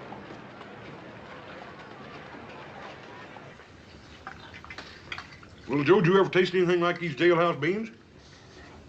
Yeah. Yeah, but I'm trying not to remember it. What you mean to say is you don't ever remember tasting anything as good, don't you? Yeah, that's what I mean. It's almost worth breaking a law to get this kind of chow.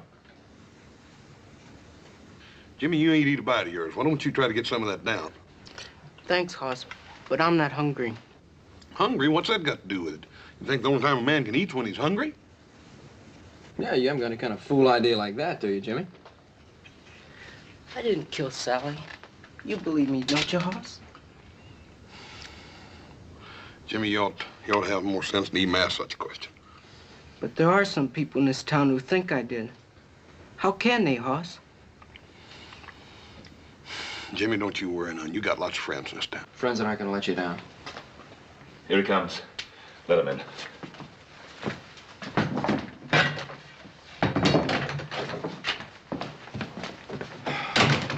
I really thought they tried to stop you from getting you back in here. Fulmer's so sure of himself, he figured he didn't have to. Well, what about Amanda? Did you find out anything from her? Oh, I sure did. Anyway, I've convinced her she should tell the truth.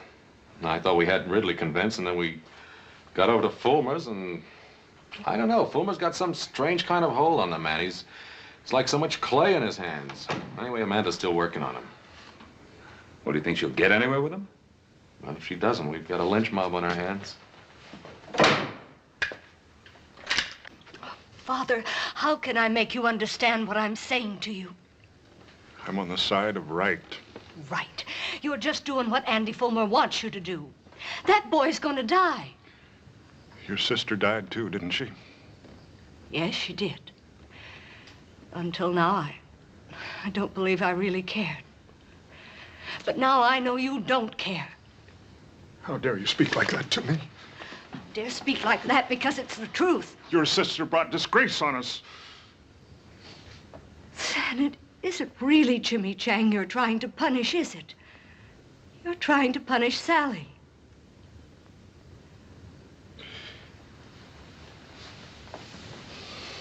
Father, was her death really an accident? Or did you pull that trigger on purpose? Is that why you're afraid to talk? Amanda, as God is my witness, it was an accident. Then go out there and tell them. Oh, Father, we've both lied to ourselves. We never really believed the things we said about Sally. And if we let Jimmy Chang die, we'll really be condemning Sally. You and I, Father, we're the guilty ones.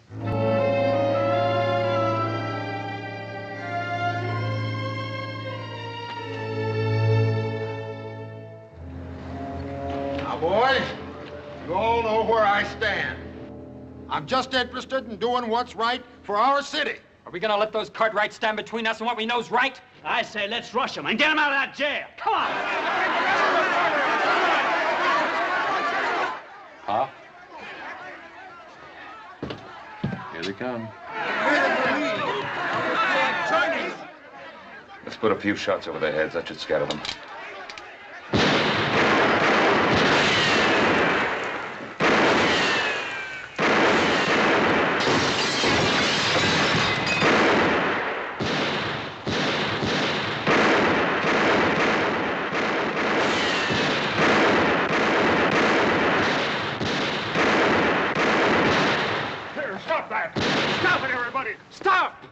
Ridley. Yeah, looks like she convinced him. Stop it, everybody! Stop! Get in here, J.R. Those Cartwrights will kill you. It isn't the Cartwrights this town needs to fear, Fulmer. Ah, J.R., we understand each other. That won't work again, Andy. I'm going to tell Sheriff Halstead the truth. Now, we've been through this before. I'm going to tell him the truth. Get him.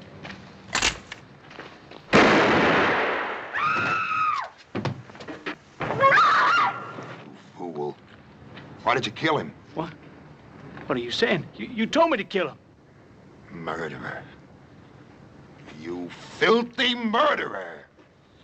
Get him! He just killed my best friend! Jesse, drop the gun. Father! Father!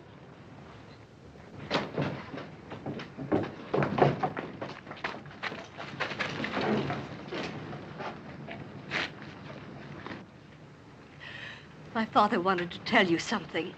I know what it was, because I was part of it. We lied on the witness stand this morning. My sister's death was an accident. Jimmy Chang didn't have any gun. My father killed Sally. That's what he wanted to tell you. Well, Fulmer, 3 dead. You satisfied? You trying to make a murderer out of me, Ben? You trying to murder this town. You still want this man for your mayor? No! Hold on, wait a minute, folks. Hold it. This is a terrible thing that's happened here today. And we sure don't want anything like that to happen here again. Folks, listen, you know how I stand, what I believe in. I just want to fight for Virginia City.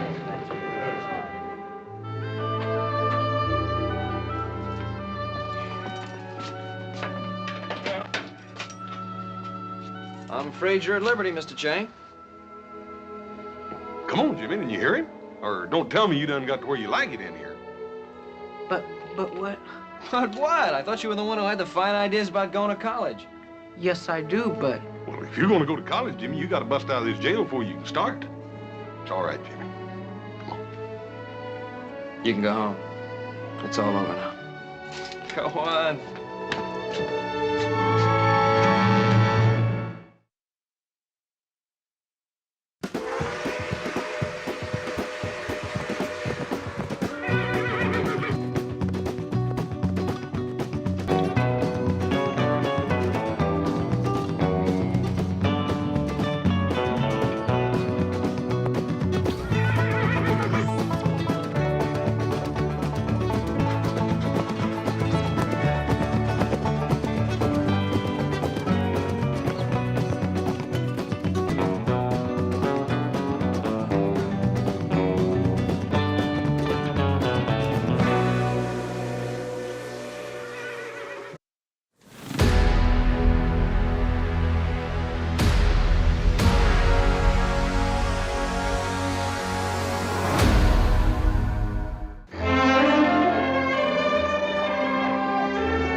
Stay where you are.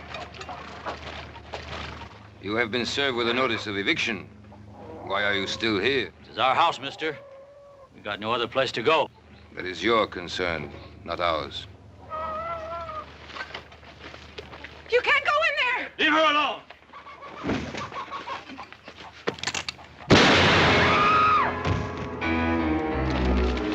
Sounds like coming from the south, boy. the Logan place.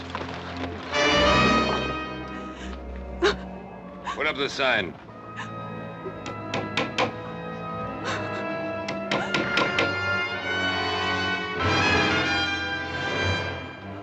You'll be off this land by nightfall, Senora.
Badly hurt?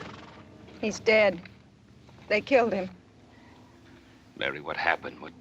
What was the fight about? They said we were trespassing. They said, Senora, be off this land by nightfall. Senora. Sounds like Don Antonio. Let's go. Stay where you are, little Joe. Mary, the law's on their side. Andy and me, we homesteaded this place. 5 years he sweated in these fields. Now we got a family coming. I'm not going. Mary, come with us. We'll be back. I promise. Give me a hand, boys.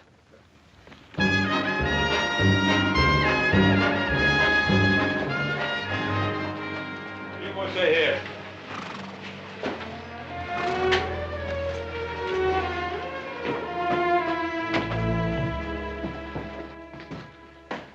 Ben, Adam? I've come to report a killing.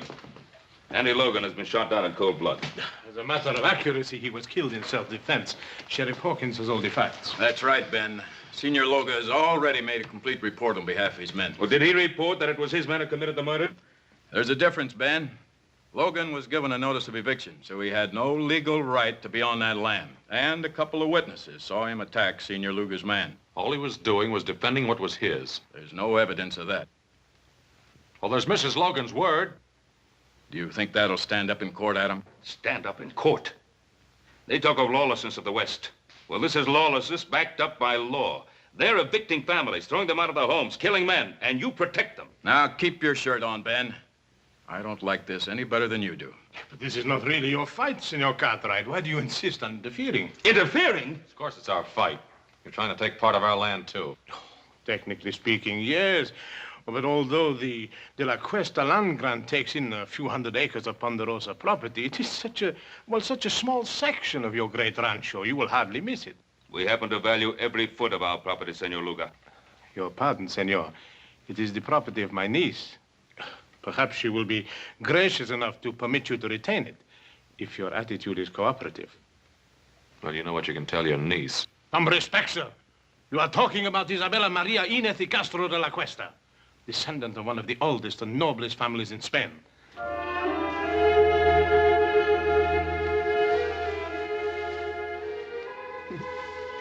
Sanchez, you are becoming quite amorous. For the noble Isabella de la Cuesta. Why not?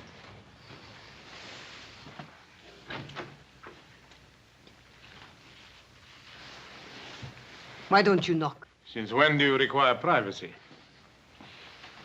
One man meeting another in your presence. It's a common thing.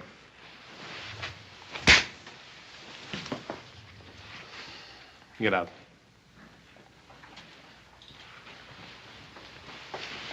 My respects, dear lady.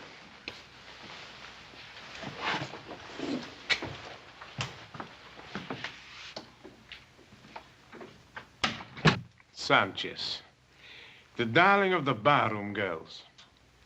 And now he has you. Please do not give me one of your lectures. I am tired of being cooped up in this hotel room. But this room is much better than you're used to, my dear. These fine things, these flowers. For entertaining someone like Sanchez, I don't need them.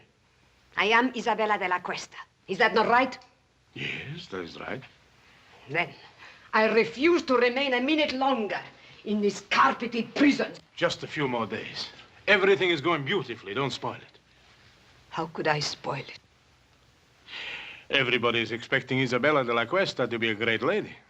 And whatever you are, my dear, well, you know your weaknesses. When the time comes, I will be as much a lady as anyone. I've spent years of my life on this project, tracing the land grant and then tracing you. I won't let you destroy it now. You understand?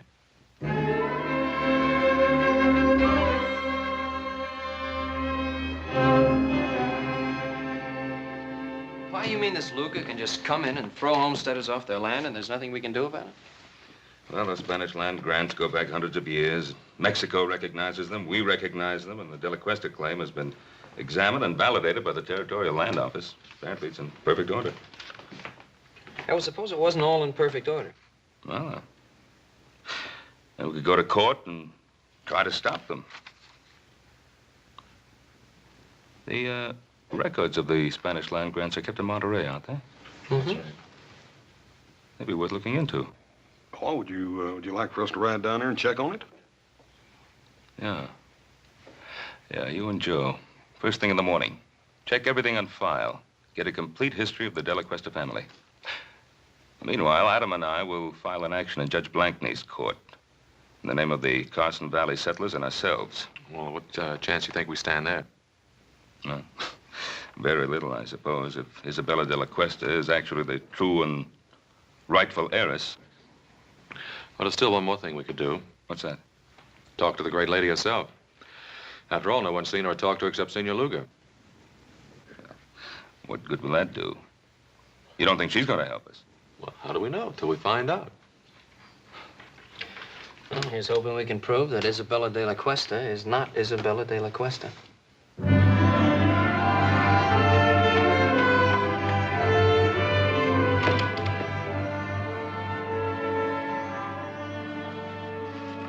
All right, Bill, where'd you put her? What are you talking about, Adam? The great lady. Senorita de la Cuesta, or whatever she calls herself. What room's she in? Can't tell you that, Adam. I've got orders. You also got friends. Room 33. Thanks.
Very, very, very nice, Rosita. How about a drink? You must be mistaken. The name is not Rosita. No?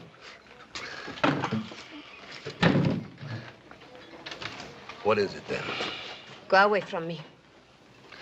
Look, Rosita, you wouldn't happen to be that woman that everybody in town is talking about, would you? The one that's claiming all that land? Let go of me. Come on, just a couple of hundred. Nobody has to know the name is Rosita. You are wasting your time. The name is Isabella de la Cuesta. Go away. Don't get off that easy. All right, let her go. Well, now, you just get out of here, mister. This is none of your business. Well, now, I'm making it my business. Well, you make tracks or I'll cut you. Now, you can leave now.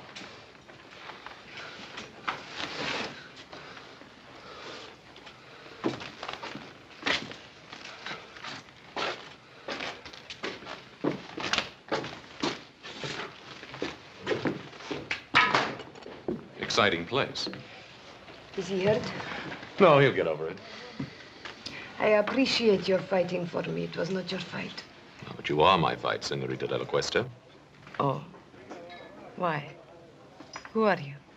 My name's Cartwright. Adam Cartwright. Oh, yes, I've heard my uncle talk about you. It seems you are giving him some trouble. Oh, I hope to give him a lot of trouble. Then why did you help me? Gentleman always helps a lady. At least you consider me a lady. And a very beautiful one. Well, in that case, perhaps you would walk me back to my hotel. It'll be a pleasure.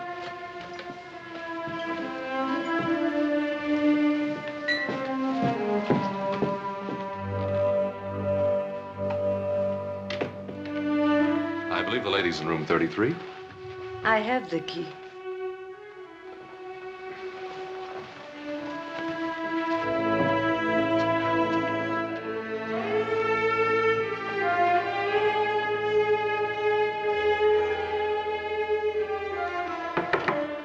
Come in. Your lady is full of surprises. Well, at least I know she's not with you, huh? See, but she's not alone. The one they call Adam Cartwright, he's with her. What? You want me to... No. What would we gain? Well, she could be telling him certain things, eh? Is that what worries you, Sanchez? Or are you maybe a little jealous, huh? Don Antonio, I work for you. But if you make fun of me, I'll kill you. Oh, kill for her. Don't be a fool. No, just keep an eye on her. And let me know when this young Cartwright leaves. Then I'll have a talk with our little lady. I'm glad that you like the wine of my native country. Let me refresh your glass. Oh, I like your wine very much. Senorita de la Cuesta. Now begins the Inquisition. Call it that if you like. No, I don't like. I think it's a very ugly word. Ugly? Then what do you call throwing people off their land? Is it their land or mine? It's theirs, by the work and sweat they put into it. And do you hold your land by sweat or by a deed of trust? By both. Tell me, Senorita, when did you first discover you were the heiress to the De La Cuesta grant? When my uncle Don Antonio found me and told me. And where did he find you? I only ask because I found you in a cantina. And believe me, no Spanish lady ever behaved the way you did. You were of service to me in the cantina, Mr. Cartwright. But that does not give you the right to pry into my private affairs. You know, we could be friends. Could we? Mm-hmm. No. When a man kisses me, he has to have his mind on love, not on business. Adios. Hasta luego, senorita.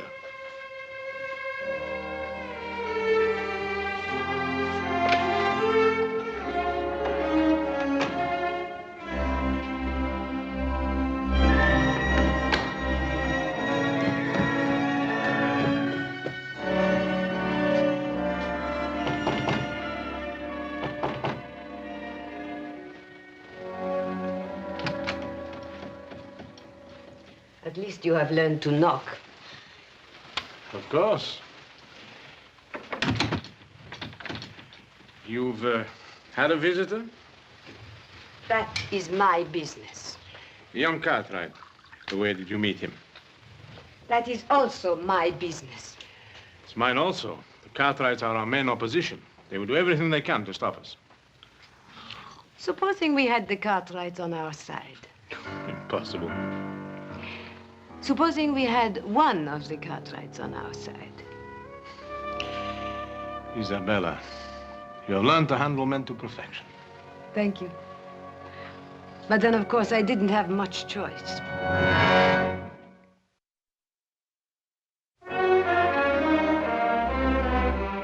Adam, well-bred Spanish ladies don't usually spend their time in a saloon. I know. I thought the same thing myself. I went back to the hotel with her and had a glass of wine. Oh, good, good, good. Did you find out anything? Yeah. One thing, she's quite a beautiful woman. Well, we knew that. What else? She's very sensitive about her past. Uh-huh. Won't talk about it at all. Adam, you may be heading in the right direction. Maybe so, but I don't know how happy I am about it. Why not? It was your idea. Yeah, I guess it was. But she's not exactly the kind of woman I thought she'd be. Adam, this is the woman who's trying to grab all that land. Is she? Or is it Senor Luga? Well, what's the difference? They're both in it together. Why are you defending her? Well, look, I'm not defending her. I'd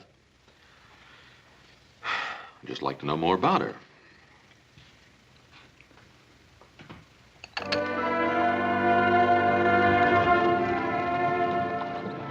Anything wrong, senorita? I'm tired. I've had enough of riding. I don't like it. Why, I thought all Spanish ladies knew how to ride. Well, I am out of practice. Please let us rest a while.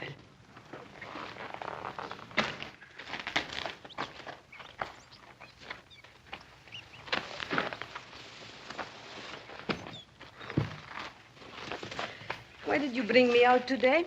Just to find out if I could ride? Well, there's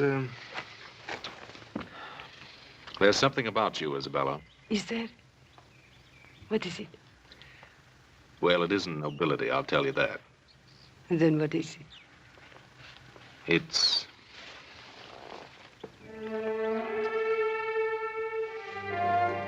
Adam, why do we have to be on different sides? Maybe we don't. Come on, there's something I want to show you. But I'm very happy here. It's very important.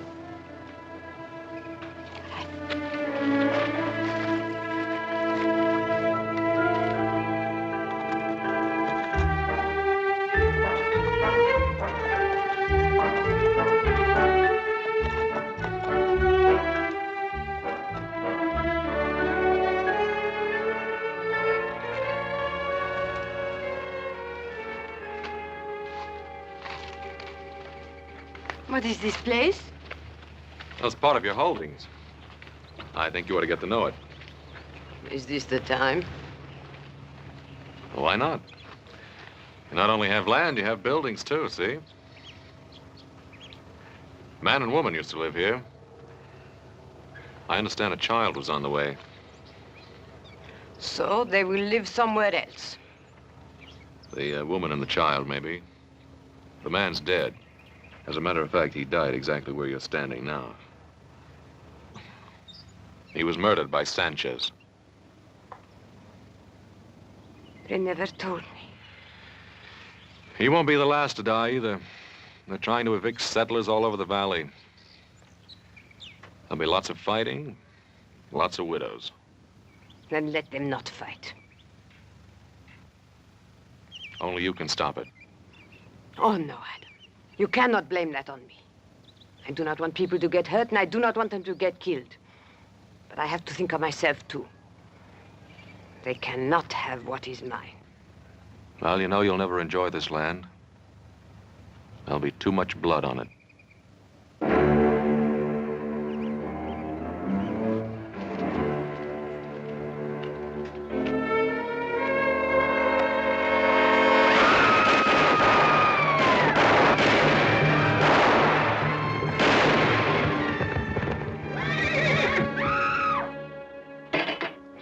Antonio, the southern section is all clear of settlers. Good, good. Now you can start on the north section.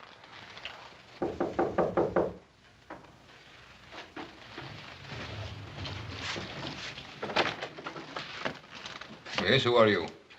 The name is Smith. High Card Smith. Yes? I'm an old friend of Rosita's. Show the gentleman in, Sanchez. Come in.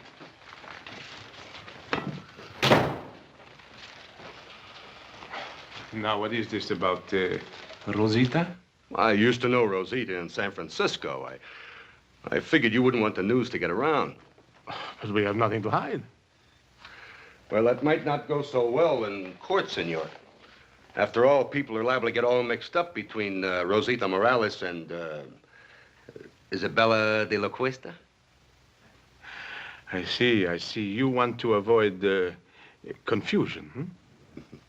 That's a very good way of putting it. Clarity is a laudable aim. You're a very generous man. Very generous indeed, sir. You know, I want to tell you something. Just as long as you keep scratching my back, I'll keep scratching yours. Thank you, senor. Gracias. De nada. Adios. He'll be back, senor. Yes, I know, I know. Unless something happens to him first, eh? You expecting trouble, Mr. Cartwright? No, not really, Hobson.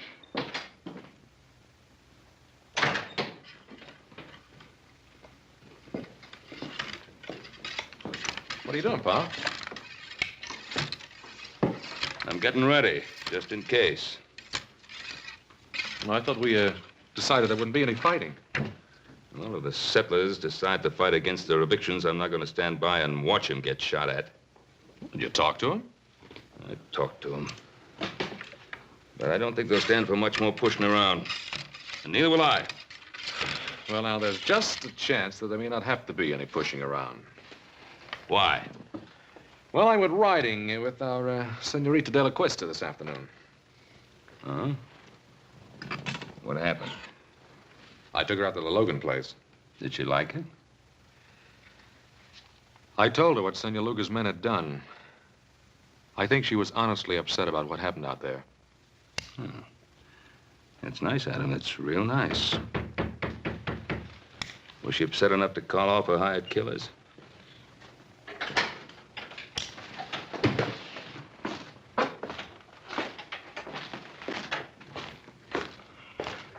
Well, if it ain't the great lady's knight in shining armor. And what do you want here? Just a few words, friend. The name is Smith, High Card Smith. You must be the main Cartwright, huh?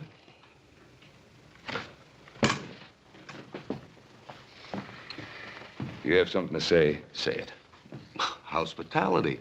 Western hospitality, friend. You know, as a matter of fact, everybody in Virginia City has been very inhospitable towards me. Especially at the poker tables. What are you selling? The history of Isabella de la Cuesta.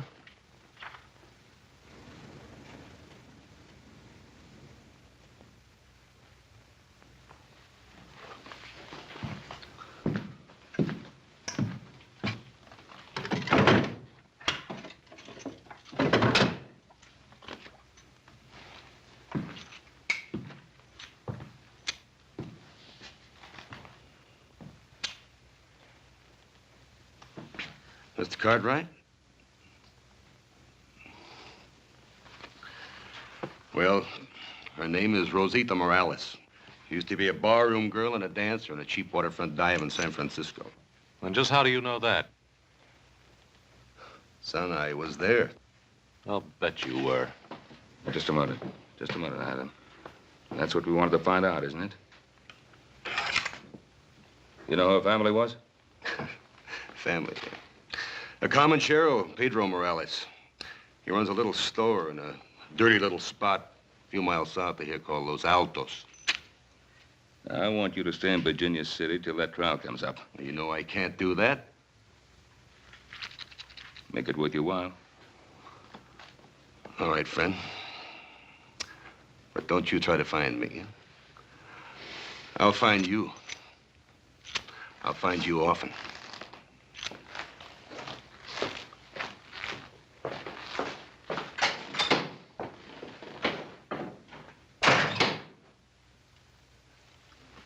Well, now we know who our great lady is. Well, I'm going to get some fresh clothes. And then you and I are riding into Virginia City. We're going to see Luger, and we're going to tell him exactly what we know, and we'll put an end to this thing right now.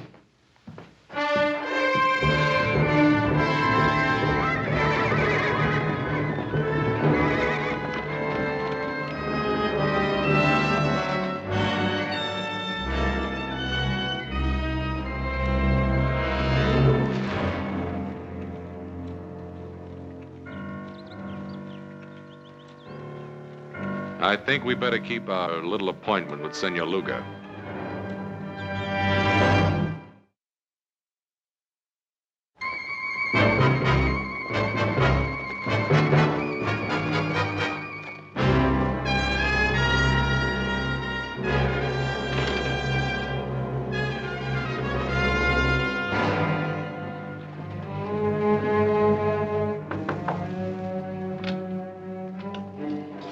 I was just riding. I need a glass of wine for refreshment. Try the saloon. You wouldn't deny a friend a glass of wine, huh? Get out of here. No, what's on your lips is sweeter. Let go of me. Perhaps you prefer young Cartwright, huh? Go away. Still good, huh? No, no, go away.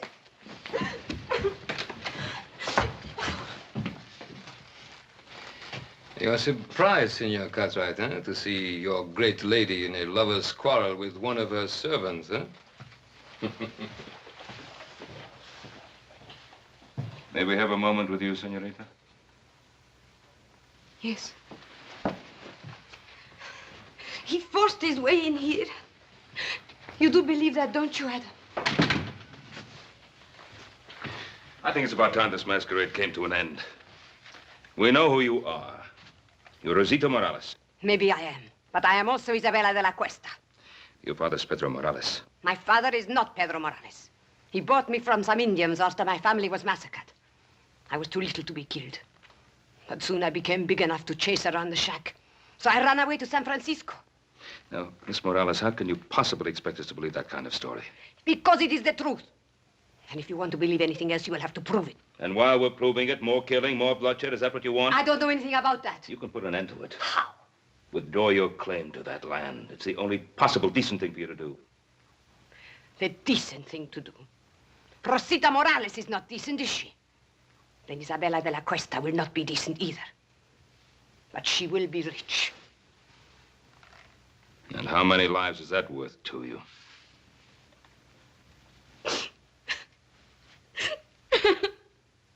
Pa, that's enough. What do you want me to do? Help her? Feel sorry for her? What? I don't know, Pa, but this is getting us nowhere.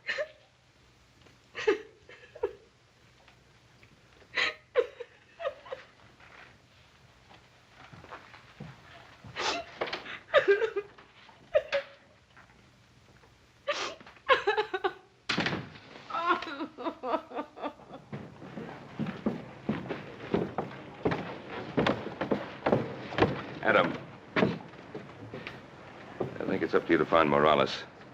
And if you can disprove that story of hers, bring him back here. And if not? Well, then do whatever you think best. But whatever it is, do it quickly. All right, Pa. But I don't want to miss anything, so don't start shooting until I get back. How much do they know about you? They'll probably go after Morales. I'll take care of it. No. No, what can poor Morales do? He can't help us. I'll be the judge of that. Don Antonio, I don't want any more killing. Please, no more killing. Yes, no more killing. Why are you crying? Those Cartwrights have an unfortunate effect upon people.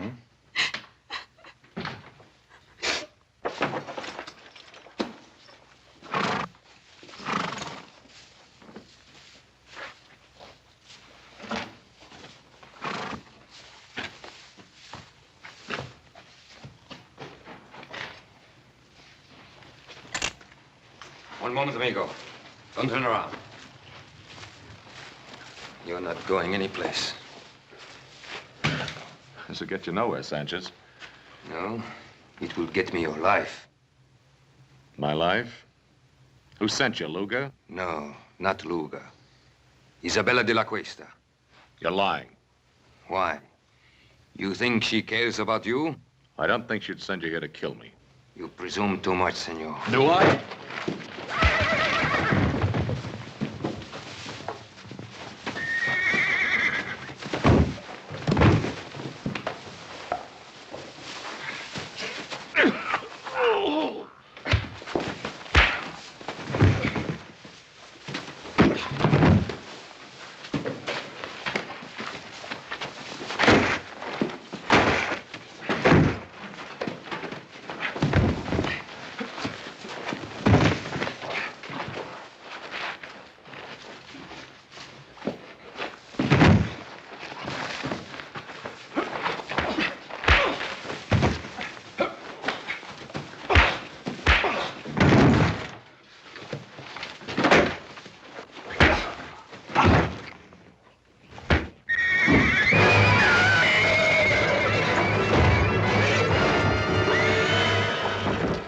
Get him out of there.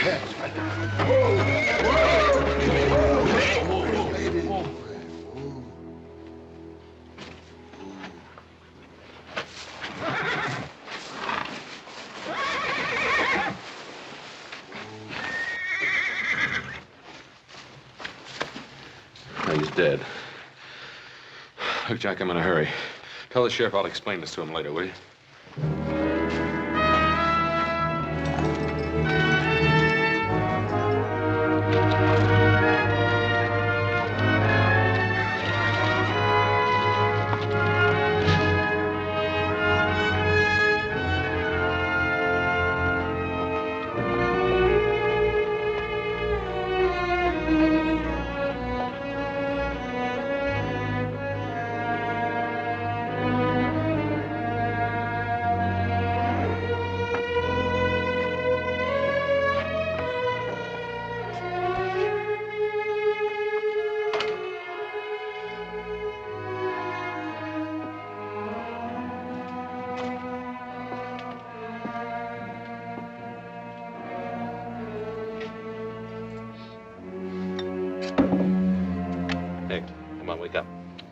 Wake up.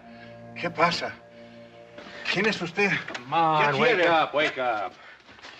Why? Who are you? What do you want? Now listen. I'm looking for a girl named Rosita. What do you know about her? Rosita. She remember Morales? She remembers. A year ago, a man come and ask about her. But he gave me a bottle of whiskey. What'd you tell him? Senor, you give me money. For whiskey, I tell you more. What can you tell me that I don't already know? 5 years back, a woman come, very old, from Mission San Jose. She say she looking for a little girl. Who was the old woman? Whiskey, senor. Come on, who was she and who was she looking for? Whiskey, senor. All right. Who was she and who was she looking for? Her name was Doña Teresa Esperanza. She was looking for a girl named Isabella Maria de la Cuesta. Isabella Maria de la Cuesta.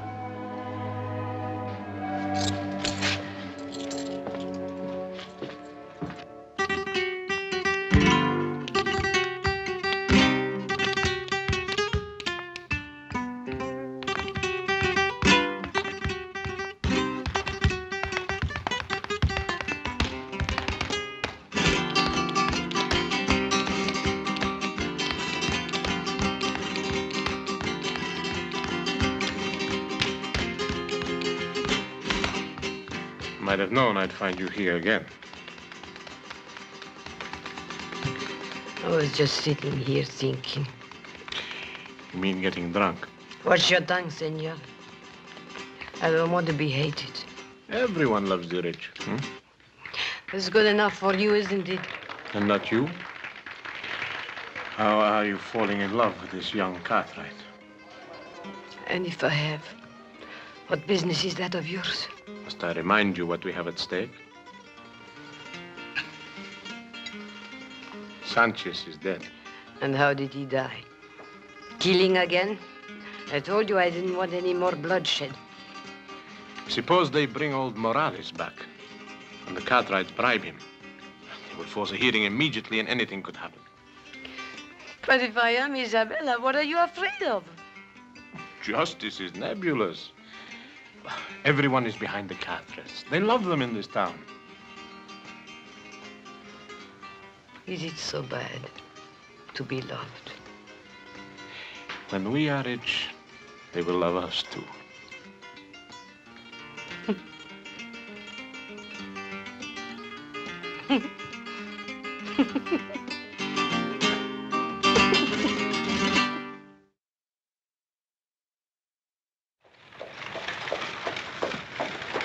Howdy, Judge. Oh, hi, Ben. Come on in for some refreshment. I can't, Ben. I'm just rushing back from Carson Valley. Oh. But I did want to speak to you for a second. It's about that hearing. Ben, I'm afraid I can't delay it any longer. Well, Judge Blank now... Tell me, when do you expect the boys back from Monterey? Well, they should be back real soon now. It's a long ride over the Sierra. Yeah, I know. What about Adam? When do you expect him back, Ben? Well, it should be any day now, maybe tomorrow. Now, I'm counting on you holding off that hearing till he gets back, Judge. Ben, I can't. I can't hold off any longer. For the good of the people in the community, this thing has to be settled one way or another. Ben, I've got to call that hearing for 2 o'clock tomorrow afternoon. I'll see you then. Come on, boy. Come on.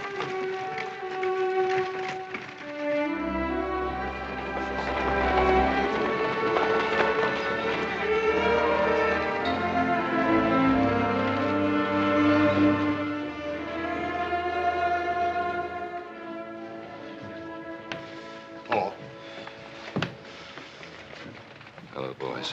I'm glad you got back in time. How much good does it take going? Why didn't you get the information I sent you for? No, we got it, Paul, but that's just the point. What? It's just as they called it. That De La Cuesta land grant's as solid as a rock. The family was given possession of all that land, and what was that word, little Joe? Perpetuity. Yeah, by the Spanish king himself. That Senor De La Cuesta must have been quite a feller.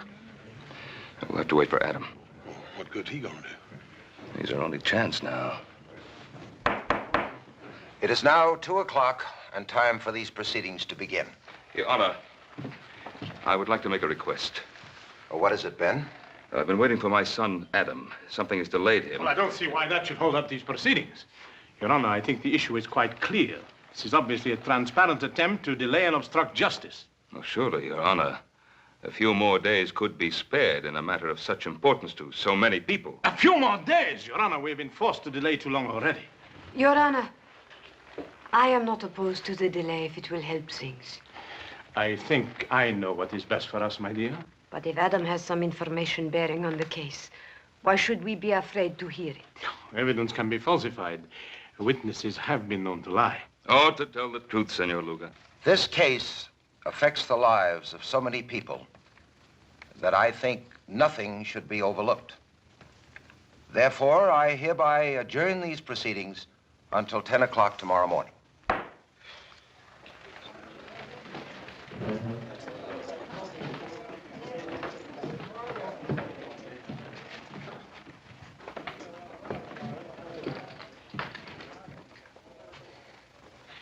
It was a very foolish thing you did, my dear. At this point, all I want is the truth. Don't be so noble, Isabella. That saloon on the waterfront, it's still there.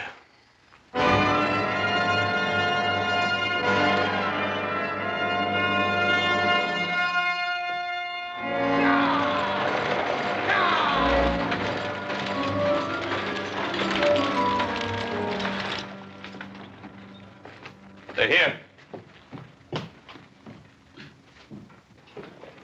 Well, Adam. Hello, Pa. How's everything? All right, outside of a little shooting. Somebody tried to stop us outside of town. Oh, That's why you couldn't get here yesterday. Nope, I had another reason.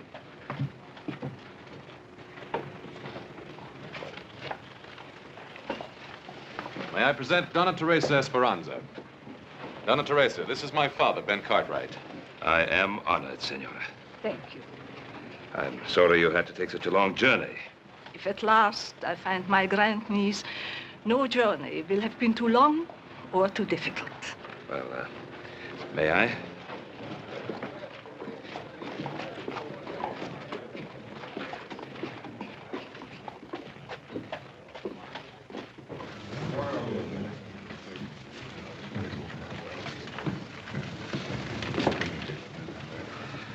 I think you will be comfortable here.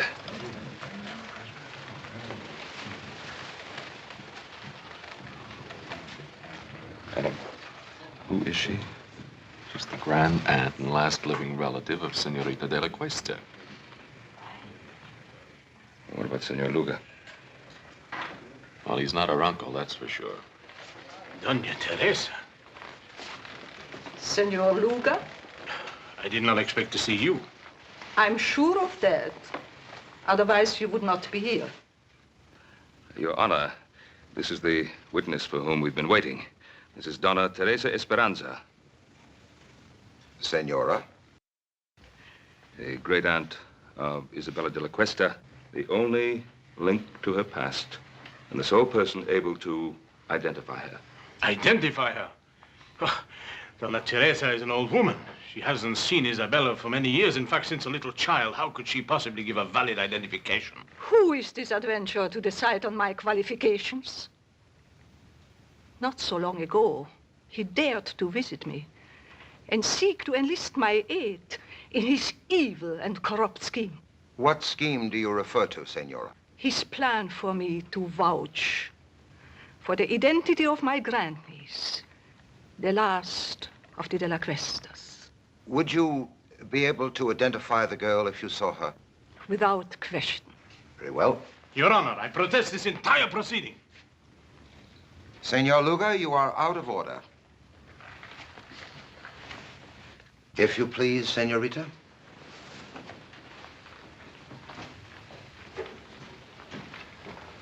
Senora, this is the girl to be identified. Would you tell us if you know her? Turn around, young lady. Raise your head, please.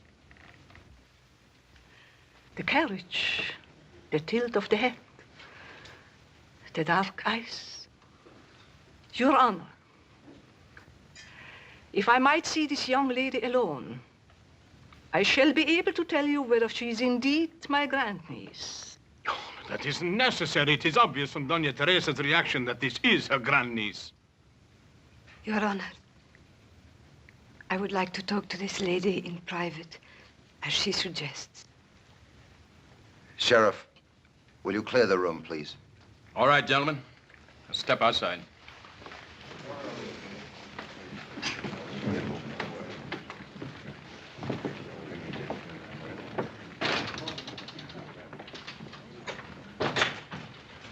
Doña Teresa. Doña Teresa, is there some way you can identify me? Some way? I mean anything definite. I have lived so much of my life with uncertainties. What is it you seek out of life? Is it riches or power? Do you want to be a great lady? Is that such a very bad thing to want? No, nothing at all. But let me tell you about the De La Cuestas. The outstanding characteristic of the De La Cuestas was generosity. Generosity? I'm an old lady, and perhaps sentimental, but I know in my heart that the De La Cuesta would have not taken the land from the people who bought it with their blood and sweat. You seem to know a great deal about the situation. That must have been a very interesting ride you had with Adam Cartwright. Most interesting.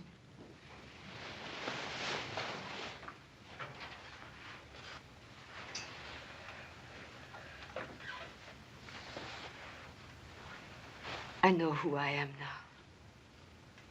Thank you, Dona Teresa. Thank you.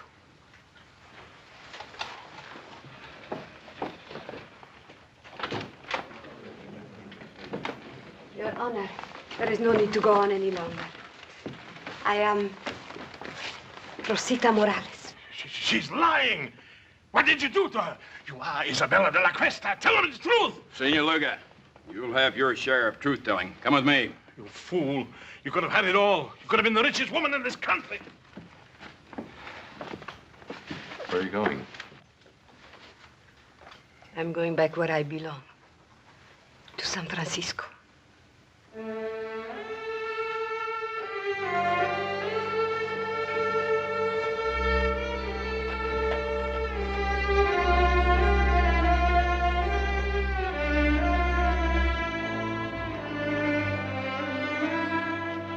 This must have been a difficult thing for you to do, to expose an imposter. An imposter? What makes you think she's an imposter? Donna Teresa, is she Rosita Morales or Isabella de la Cuesta? Who knows?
I got the lay of it just the way you told me, Jeb. It's good forage land, as far as you can see, with a clear path through the Sierras off to the left. Looks like our luck is running for a change, Billy boy. Desert south, nothing but rock and bramble north. And right in front of us, it's opening up like the Red Sea into the land of milk and honey. Right in front of us. That's the Ponderosa, Jeb. We can't cut through there. You don't understand, Jeb. That's Cartwright land, far as your eye can see. You mean they own all that? Own? Man don't own nothing unless he's willing to die holding on to it.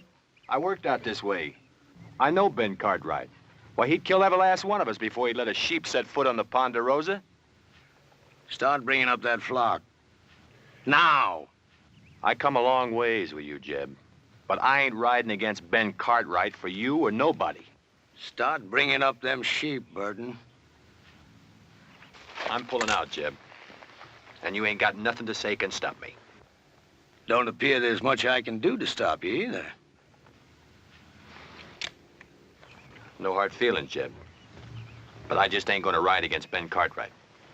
That's all.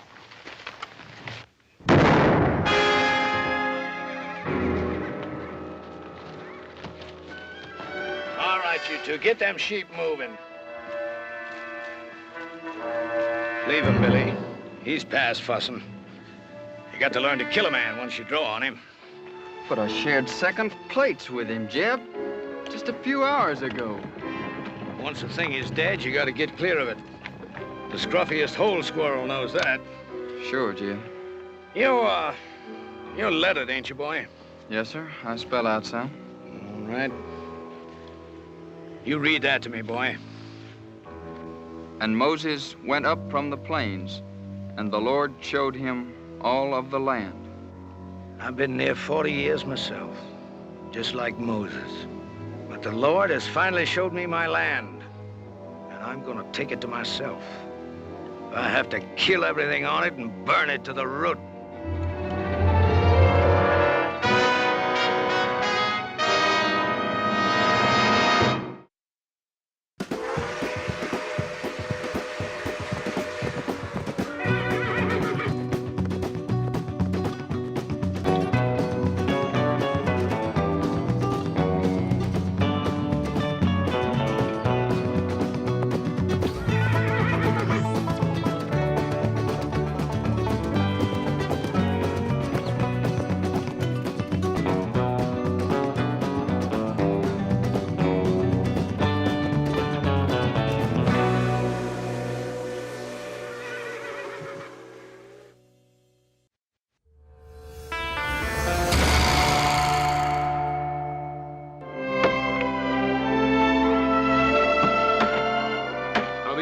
Make a living in this.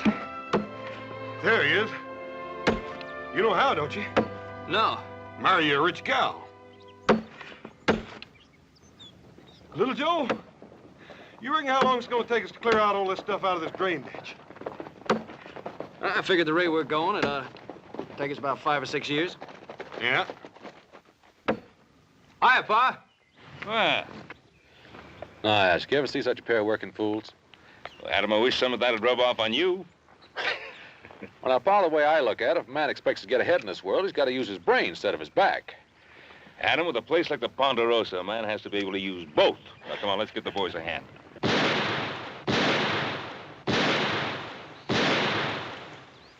Who'll be over there? Must be Tucker. I put him out hunting strays. That don't sound like strays. Strays, all right, but the two-legged kind.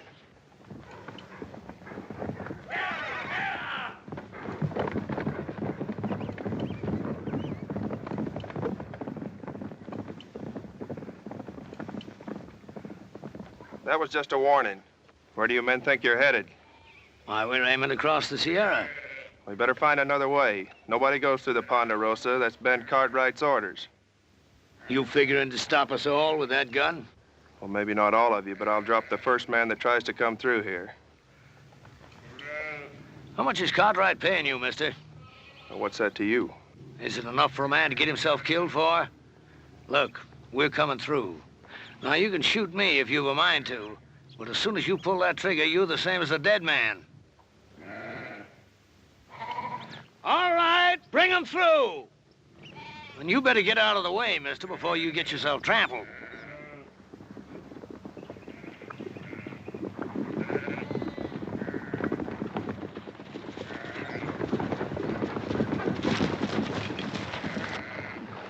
I warned him, Ben.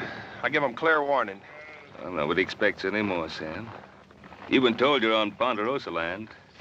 I'd be obliged if you turned the tails of those sheep and got them off. Are you, Ben Cartwright? Drummond. Jeb Drummond is my name. We ain't bringing no trouble. We're just looking to pass through on the way to California. No more than that. Mr. Drummond, I'm sorry. I can't let you take those sheep across the Ponderosa. You mean you got all this here and you ain't willing for us just to cut through? That's what I mean. Why, you got enough land here to parcel out a state of your own, and you're sitting fat right on top of it, ain't you? Let me ask you a question, Mr. Cartwright. What more right have you got to this land than me? It's mine. That's right enough. Every inch of this land's deeded in our name, if that's what's bothering you, Mr. Drummond. Oh, a deed, huh? Why, deed is only a piece of paper. Looks to me like all they got is some scribbling on paper. It's what backs up the scribbler, Mr. Drummond. That's what counts. How many of them you count, Billy?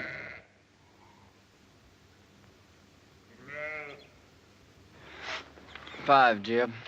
Just 5. Less than we got.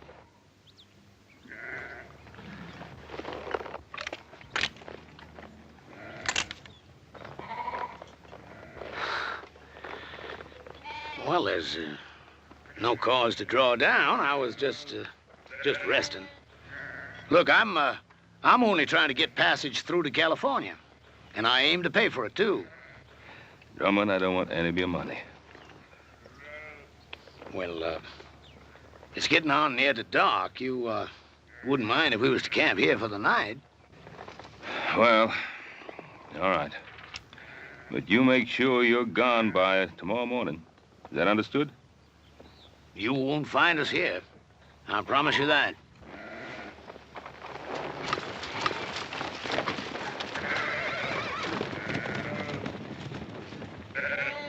Yes, sir. You can count on it, Mr. Cartwright. You won't find us here.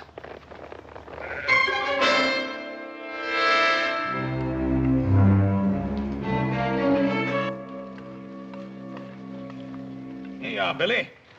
I saved you a chaw piece without no grizzle.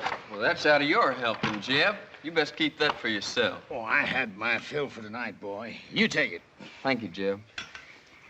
You know, you could still use fattening up. If you was one of my sheep, rib scrawny like you are, I'd have sold you off for hoof glue before now. You did fatten up some, though. When I first come on you and them wranglers was fixing to string you up, well, you didn't look like no more than a fence post. You've been mighty good to me, Jeb. I appreciate everything you've done. I only hope I can pay it back sometime. There'll be a time come, boy. There's always a time. Well, you better get yourself some sleep before morning. What are we doing, Jeb? Going back? Well, I don't know yet. I gotta think on it. You see, the way I figured it, we'd have made California just about spring market time. That flock would have been fat and woolly. We'd have got a sight of cash for 'em. But I don't know. No, I've got another blanket for you, boy. That's Burton's, isn't it? What difference does it make? Ain't no good to him buried. I was just asking. Night, Billy. Night, Jeb.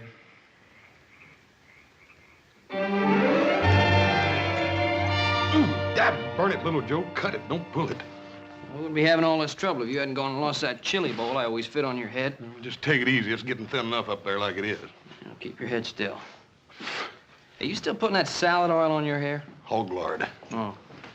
What you so worried about? You ain't gonna look any different when I get done anyway. Yeah, but I'll feel different.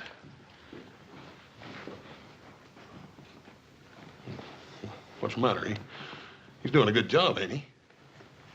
Oh, fine. Yeah.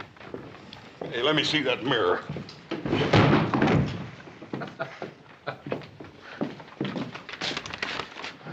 Well, I got an idea. Oh, about what, Adam? Well, I've been thinking. The way the country's growing, more people coming west, California, we could cut a road across the north section of the Ponderosa. Hmm? Not a bad idea. I'll give it some thought. Well, I'd like to start on it, Pa. Well, Adam, I said I'd give it some thought.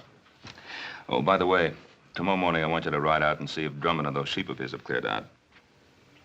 What if he hasn't? Well, then we'll make sure he's cleared out. Why do we have to take the law in our own hands? Now, we're not taking any law into our own hands. What do you want me to do? Open up the Ponderosa to every scavenger that comes along? Drummond's kind turns the land to dust and then just moves on. Look, Pa, I'm not saying let Drummond in. But there gotta be people after him. Farmers, traders, homesteaders. Now, what are you gonna do? Take a gun to them, too? Now, you know that isn't so, Adam. But I will take a gun to Drummond's kind. He'll grab anything he can get his hands on. Now, tomorrow morning, you go out there and see that he's gone. Is that understood? Yeah. All right, Pa, anything you say.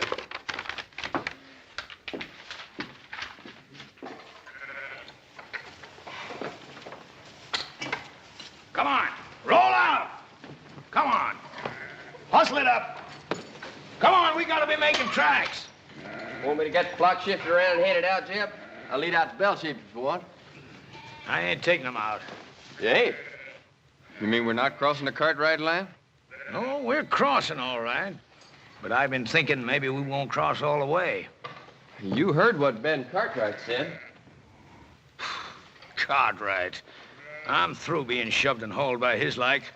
A man takes something, it's his. You gotta start learning that, Billy boy. Yes, sir. But ain't we taking on a peck of trouble? Trouble. I'm an old man now, but I once had me a flock of sheep was like looking across a big white sea. I run them from the Snake River in the north to the Mexican border and back. Then the cattle come, and the farmers plowing up the earth. I've been pushed so hard, Billy, there ain't hardly a corner I can squeeze myself into. But I'm through being pushed now. All right, hurry it up, you men, and get that chuck wagon loaded. Them Cartwrights will be after us before it gets much lighter. Billy, you take them two and hang back to ride guard. And if them Cartwrights come tailing us, you let me know. All right, Jim. And Billy, you make sure you stop whichever one of them it is. You mean kill him, Jim? Is that what you mean? That's right. And leave them out there like bait to stink a trail for the rest of them. I can't see doing that to him, Jeb. What they ever done to us? Why, them Cartwrights would kill us if they got the chance, every one of us. You know that, Billy boy. Now, don't you shed no tears over them Cartwrights. They're the same kind that's tried to string you up. Why, they got, and we ain't. And knows that God ain't gonna give it up unless you shake them until their britches pop. I'm telling you, Billy, they'd kill every one of us if they got the chance. Only, they ain't gonna get the chance.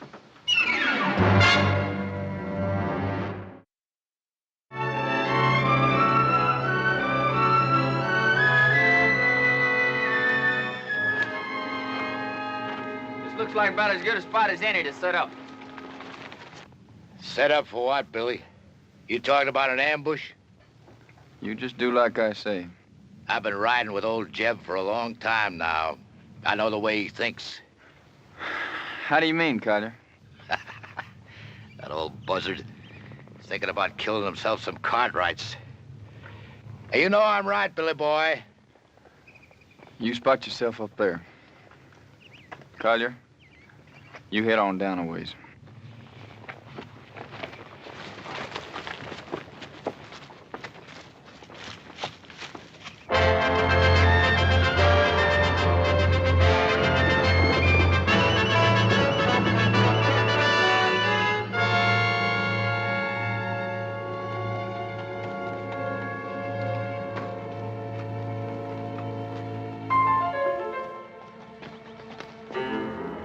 I'll tell you, Billy boy, I don't want to get mixed up in no range war. Not for what we're getting out of it. You just do like Jeb says. Well, can't we maybe scare him a little bit? The Cartwrights? That kind don't scare. Maybe you feel like having Jeb flay the skin off you for not doing what he says. Jeb says shoot. Shoot to kill. Hey, Collier, what about all this? You mean about killing the Cartwright? I mean about getting strung up for Jeb Drummond. I don't plan to get strung up for Jed Drummond or nobody. Come on, let's get out of here.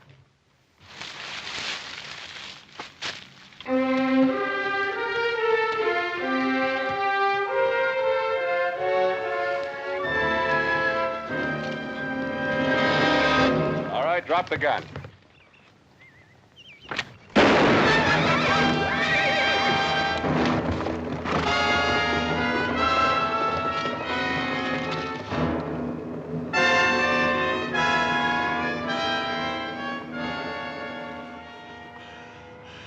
You win, mister. I lose again.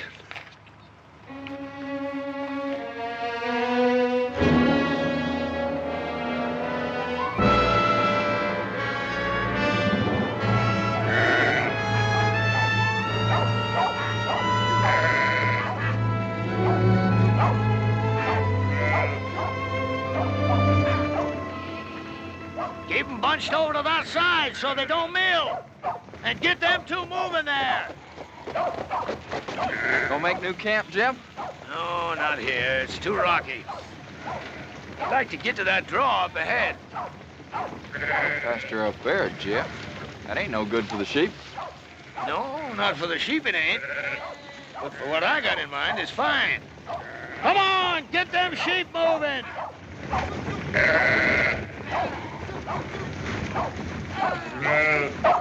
Jim! What? One of the Cartwrights come upon us unexpected like. Well, did you kill him? Nah, he got Wheeler. There's nothing I could do about it, Jeb. He had position on me. He'd have finished me off, too, if I hadn't got clear. I'll give you a job. I mean to have it done right.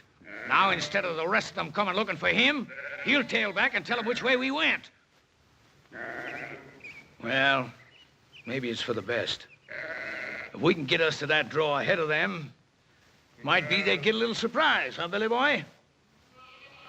All right, drive 'em! Oh, we run 'em!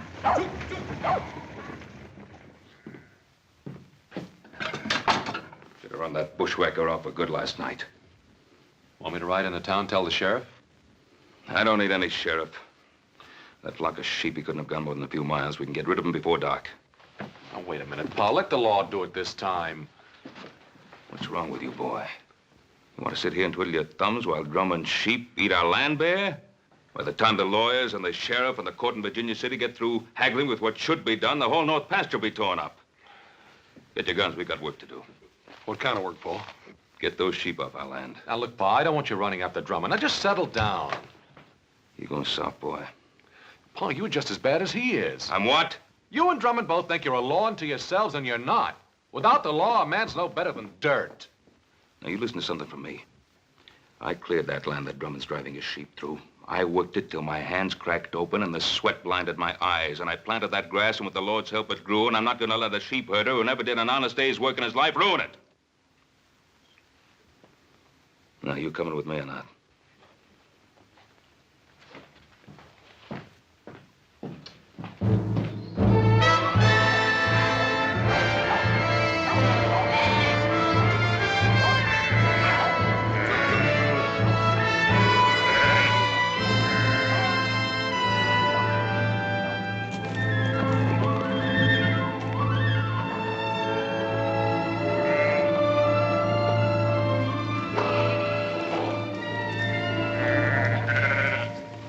Jeb. That's good. Now it's the Cartwrights who are going to be in open ground. Jeb, you sure you ain't picking off a bigger piece than you can chew? It's a blind draw, Jeb. You let them come in here, it's us that's going to be trapped. Well, if that's what they thought, might turn out just a bit different. It don't matter if they got us trapped, as long as we get one of them. Just one. You let them walk in here, what's going to keep Ben Cartwright from killing off the whole lot of us? Of course, Cartwright is the kind of guy that don't shoot unless somebody else fires the first shot. Well, I don't like sitting here like a treed squirrel. I say we get out there and face them straight off. All right, go ahead. Well, what's the matter? You ain't going, are you? Because you ain't smart enough to tackle a man like Cartwright. He'd chew you right up and spit you out on the ground. Any fool can go out and get himself shot dead. If you ain't gonna face them, what are you gonna do? You ever see Injuns go after a herd of buffalo? They dog out the strays one by one. And then pretty soon the rest of them are scared and running over each other. Collier, I want you to take 2 men and hide yourselves up there on that ledge over there. Billy, I want you to get back down the path by the draw there. Because if we split them up, that's where some of them are liable to run for it. Well, sounds good, don't it, boy? Yeah, I guess so. That ain't what you're thinking, is it? What are you thinking, boy? You're asking us to shoot those men down like there's nothing but a bunch of bounty pelts. Well, sure I am. What's wrong with it? I didn't say nothing was wrong with it. That's good, because I hope you ain't forgetting how I first come on you, strung up for a horse thief. You didn't do it, but you had a rope around your neck anyways. Well, this ain't no different, and the Cartwrights ain't no different neither. They'll kill you if you give them the chance. Maybe not with a rope, but they'll do it. What are you gaping at? Nothing, Jeb. Well, you get back there where I told you. Now, look, boy. I've been pulling myself through this world for a long time. And when you get right down to it, it's a fact. You got to fight back, whichever way you can, or you just get beat to the ground. All right, get back there where I told you to go. All right, Jim. And boy, remember what I want. I want one of them Cartwrights alive. Yes, sir. And put a jacket on, boy. There's a chill coming up.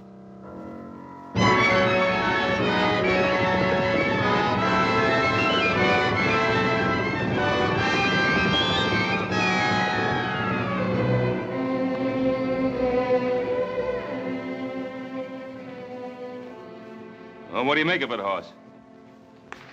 Well, I can't figure out why, Paul, but it looks to me like he took them sheep right up into that blind canyon.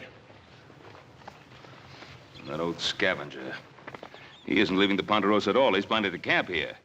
What makes you say that, Pa? Well, why else would he be heading up into that blind draw? Oh, up there, he can protect his flock and have a good chance of standing us off. There sure ain't no sign of him anywhere else, Paul. Now, that's the way it appears, except there's no pasture for his sheep in that draw. If he can stand us off, that means we can do the same to him. Starve him out. Well, why wait for that? Why don't we just ride in, get it over with? Wouldn't Mr. Drummond love that? The four of us bunched up together like so many flies on flypaper? No, we're gonna have to spread out and stay spread. Hoss, you and Joe, you move up on the left side. Adam and I'll ride straight in. Oh, there is another thing we could do. What's that? Well, you could stand watch on him while I get the sheriff. I thought we'd settle that. Well, we could pin him down, like Adam says. And wait for some judge to serve a paper on him? The court in Virginia City doesn't own the Ponderosa. We do. And if we're not willing to fight to hold on to it, we might as well turn it over to the first settler who feels like staking a claim.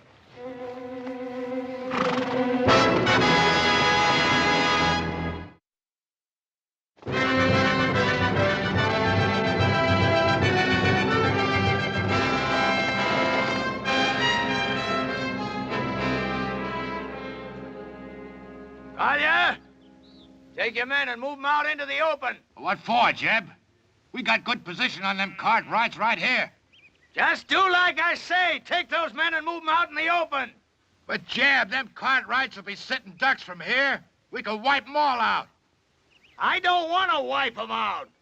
Or maybe just miss wiping them out. I just want one of them Cartwrights alive. Now, you take those men and move them out in the open where they can be seen.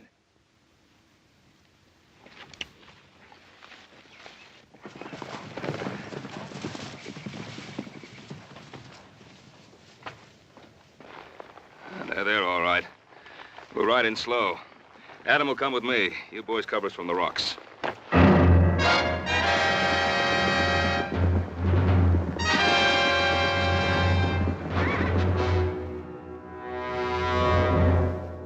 Don't fire. I'll tell you when to shoot. You hold your ground right there. The first one breaks to run, I'll kill him all by myself.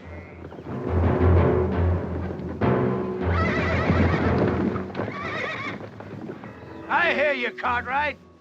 My son and I are coming in there. You fire one shot, there won't be a one of you ever comes out of that draw alive.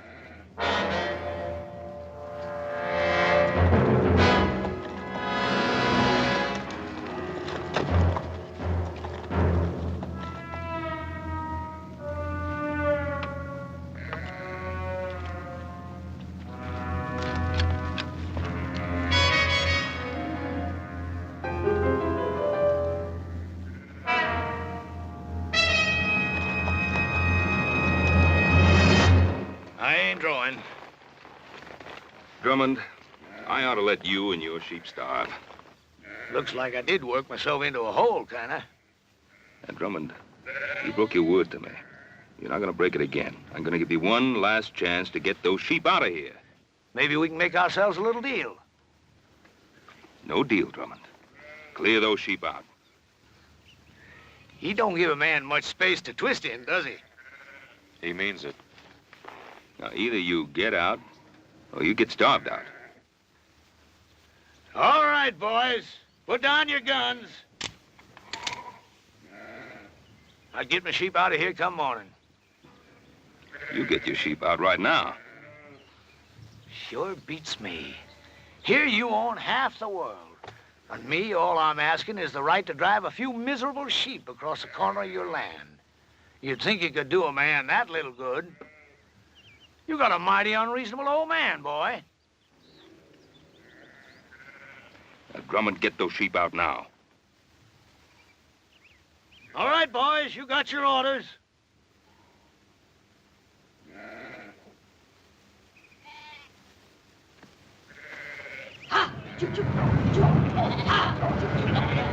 Adam, let me get those sheep on the move.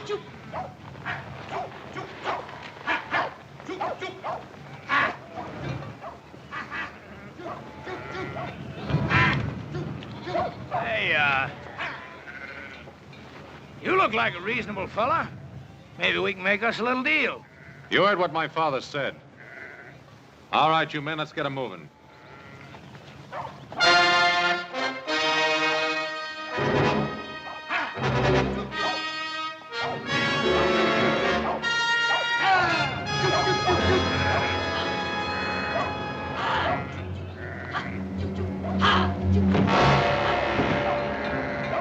Take cover, men!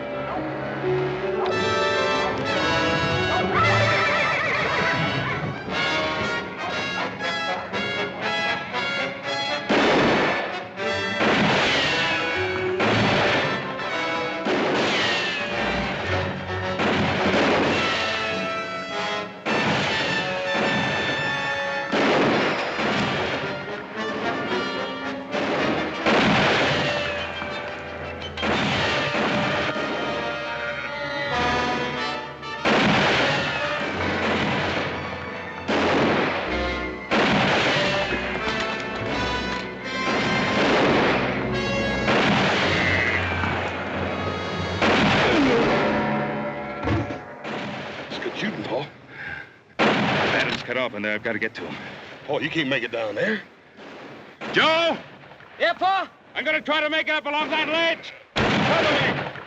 Oh, you can't make it. Got Adam in there, I'll make it.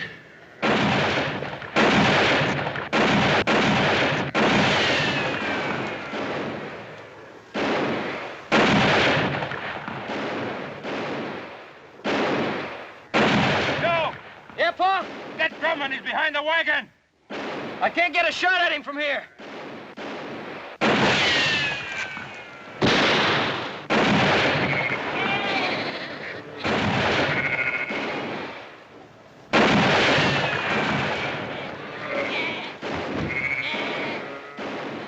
You're cut off, boy!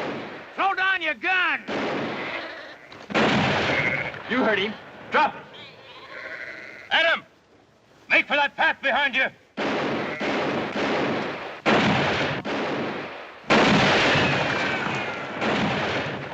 Come on, Billy, cut him down!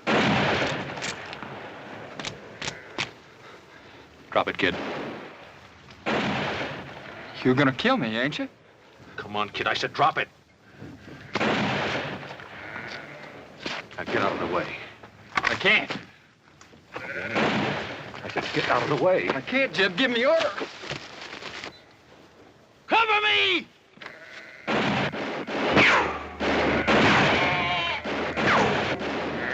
Drop that gun and put up your hands. All right. Now come on down here.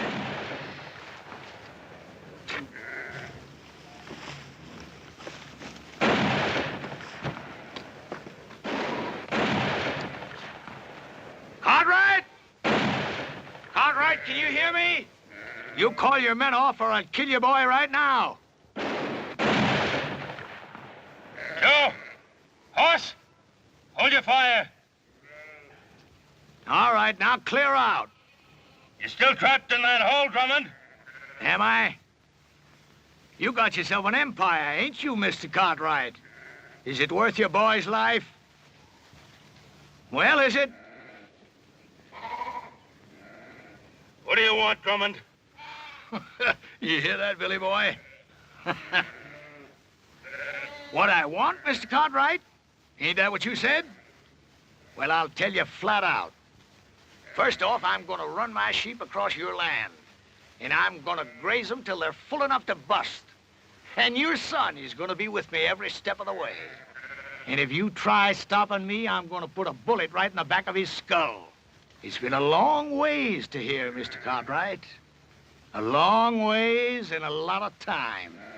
And if you got any doubt about my meaning what I say, well, you just make your play. All right, Drummond. I can't stop you. But you listen to me, and you listen good. If you put a scratch on my boy,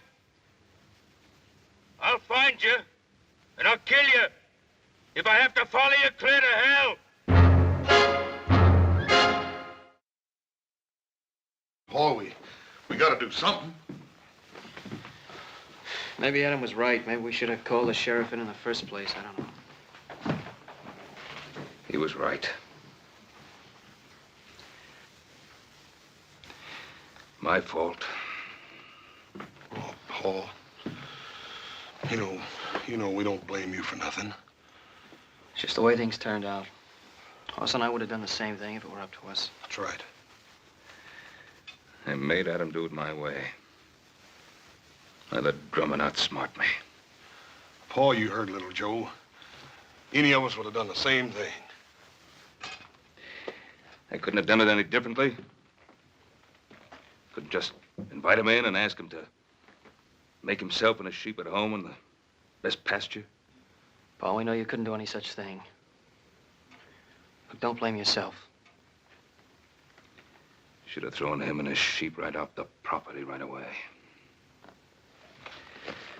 I was soft. Paul, we've all learned our lesson. From now on, we'll know better than to try to fight this sort of thing ourselves. We'll go for a sheriff. You mean from now on, the Cartwrights don't fight their own battles anymore? Is that what you're saying? From now on, whenever we get into any kind of trouble, we have to go begging for help? Not begging. It ain't begging. Well, then what is it if it isn't begging? It's asking. It's asking like other folks do when their rights are violated, Paul. It's asking folks whose sworn duty it is to uphold the law to come and help us. Paul, ain't that what you always tried to teach us? Pa, you know I've always wanted us to take care of our own troubles. But this time they've got Adam. I just don't think there's anything else we can do. Yeah. Yeah. All right, you two saddle up. Ride into town, tell the sheriff what's happened. I think I can go faster by myself. Hoss. You and I, we're riding into Drummond's camp. I got an idea how to keep Drummond busy till the sheriff gets there.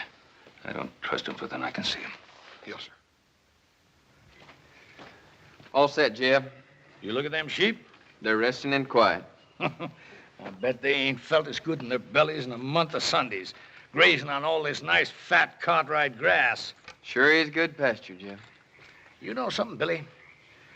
I've been thinking there ain't nothing we can find in California as good as we got right here. Now, is there? Well, I guess not, Jeb. Good land, lots of it. Why, we can raise ourselves the biggest, fattest flock of sheep in the whole country right here. And I'm gonna take it, Billy. All of it. How are you gonna do that? I knew that Providence would show me a way. Him? You mean young Cartwright? Mm-hmm. Before I'm done with him, Ben Cartwright is gonna be begging to give us the Ponderosa to get his son back. You remember one thing, Billy. You catch a man where he's soft, and you can most always squeeze anything you want out of him. You better take care of him. I don't want nothing to happen to him just yet. I'll take care of him. Yes, sir, Billy. There ain't nothing at all in California we ain't got more of right here. Say, you must be clean hungry. Eat some of them beans before the cold. See you in the morning, Billy. Night, Jeb. Night.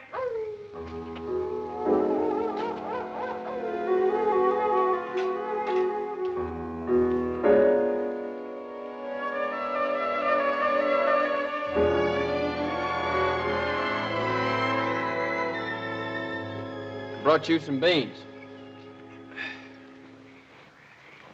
I can't untie you. Jeb wouldn't favor that. It's all right.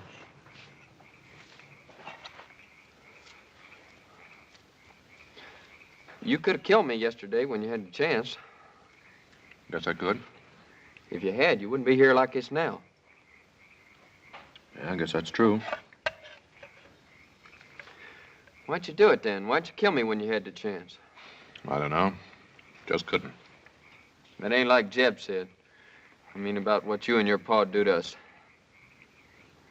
Oh, what'd he say we'd do to you? Kill us. First crack out of the barrel. How long you been with Drummond? Oh, a year. Maybe a little more. I met him when I first left off farming and took to the road. Wasn't exactly like I met him. Some drunk cowhands was gonna hang me up for stealing a pinto, but I never done it. How old were you? 19. I guess that's how it happened. Well, I didn't know much then. But like now. I bought the horse off a peddler fella, but I never had sense enough to get no papers for it. Just dumb, trusting like. Now he's taught you not to trust anybody, huh? Jeb saved my life. That doesn't mean you have to live the way he does. I owe him. But I guess you wouldn't know what it feels like to have a rope strung around your neck. Not with a regular family and living the way you do. No, sir. Old Jeb, he just come by and scattered them trail hands off. And you think he did it for you? Haven't you been around him long enough to know he doesn't do anything for anybody except himself? That don't make no difference. Oh, I guess it weren't so much to save me as much as old Jeb just got it in for cattlemen and cowhands and that like. He's bitter in his ways, like my pa was. What happened to him? He got himself killed fighting over a few acres of bare, rocky ground back in Kentucky. Wasn't like I knew him much, him or anybody. Mostly I just sort of shifted around from one kin to the next. Doesn't mean you have to stay with him. He's always done good by me. Listen, he's no better than something that crawls after carrion. You want to plunder your piece of land bad enough to have his taint rub off on you? You talk mighty big, don't you, mister? That's 'cause you got it all. A family and regular living and all this good, rich land to hang on to. All I got in this world is Jeb Drummond. You remember that, mister. I got nothing in this world but Jeb Drummond.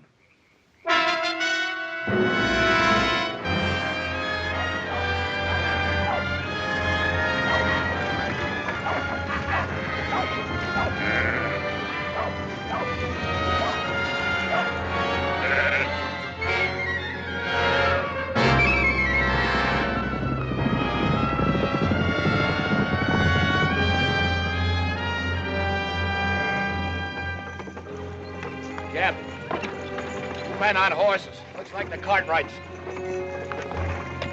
Hold on, wagon!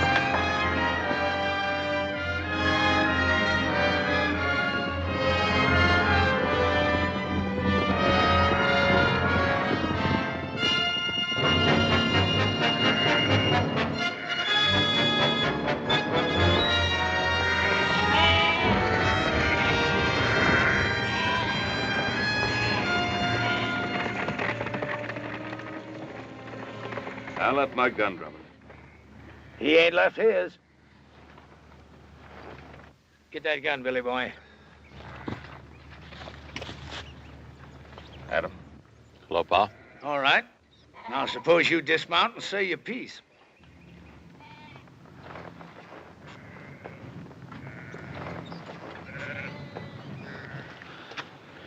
Drummond, let my son go. Take me instead. You? Did I hear correct? You hear correct. What are you figuring? You want a hostage. Well, I'll be a hostage. No, Pa. Well, Drummond, what about it? Well, I'll tell you, I don't care much which of you Cartwrights I hold as hostage. Because I got me another notion. What's your notion, Drummond? I've been thinking they had nothing in California as good as you got here. So I'm going to take it. All of it. And claim it as my own. How you figuring on doing that, mister? You planning on killing us all? Ask your old man. I think he knows. Billy boy, give me that paper. Yes, sir, Mr. Cartwright. I've got it all right here. A deed to 50,000 acres of your land. Now, all you got to do is sign it and make it all legal. Drummond, do you think that my signing a ridiculous scrap of paper like that is going to make anything legal? Well, the way I see it, I'm willing to take the gamble. Because I ain't got nothing to lose anyhow. And you got something mighty important to gain. Well, what's he got to gain? You. Because unless he signs this deed, I'm going to kill you and let your body rot where it drops. Adam, there's something you ought to know. I sent little Joe to town for the sheriff. Thanks, Pa. It looks like I've been wrong all along. No, you weren't wrong. And Drummond, with the sheriff coming, how do you think you're going to get away with all this? Well, like I said, I'm willing to take the chance. Yes, that's what you said. What about you? You willing to take a gamble, too? Whatever Jeb says is good enough for me. You too? I'm willing. Look at him. Do you think he cares if you get skinned and hooked like some coyote meat, as long as he can use you to get what he's after? All right, you had your say, mister. Now, do you want to sign this deed, or do you want to bury your son? Don't sign it, Pa. He won't shoot.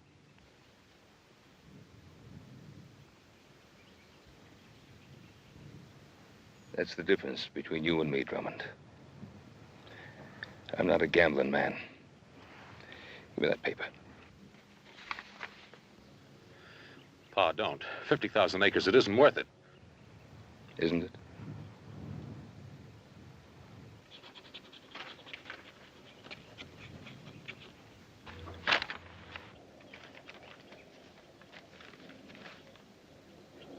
Well, that's a mighty fine-looking signature. Much better than I could have done. But then, I never owned 50,000 acres of prime land before, neither. And you don't own it now. Don't move! Adam. I was gonna make it an even deal. The land for your son. But it looks like I can't trust any of you Cartwrights. There's only one way to deal with you. Give me the gun, Billy. You can't just kill him, Jeb. Can't I? You just watch. I ain't done nothing for you to kill him over, Jeb. You give me that gun! But, Jeb... Look, how many times I've tried to beat it into you, Billy. If you want something in this world, you've got to get it whichever way you can. But you go right on being woman soft. Maybe I should have let them wranglers string you up for stealing them 3 pintos. 3 pintos? Jeb, how'd you ever know they was looking for 3 of them? Well, they said, I guess. No, they never. They never said nothing after you came. Well, that don't make no difference, boy. Don't it? Well, I think it does, Jeb. 'Cause you killed them straight off. Well, I thought it was to save me, but that wasn't it, was it?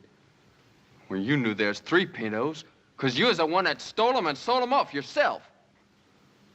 Well, I guess I really don't owe you nothing, do I, Jeb? Now, you know that ain't right, Billy boy. I mean, maybe I did lie to you about them pintos, but I always done good by you, and I taught you things. Sure. Like shooting a man in the back, like grabbing and thieving. Well, I learned good, Jeb. But I ain't learning no more. Now, look, Billy. Billy, you're like a son to me. The only reason I want this land is because I'm going to leave it to you. I promise it. No, Jeb. You give me that gun! How many times I tried to beat it into you, Billy?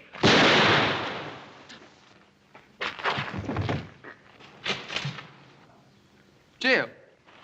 I should have let him hang you. You no good thieving, dirty double-crosser. Shoot him, Carey. Kill him.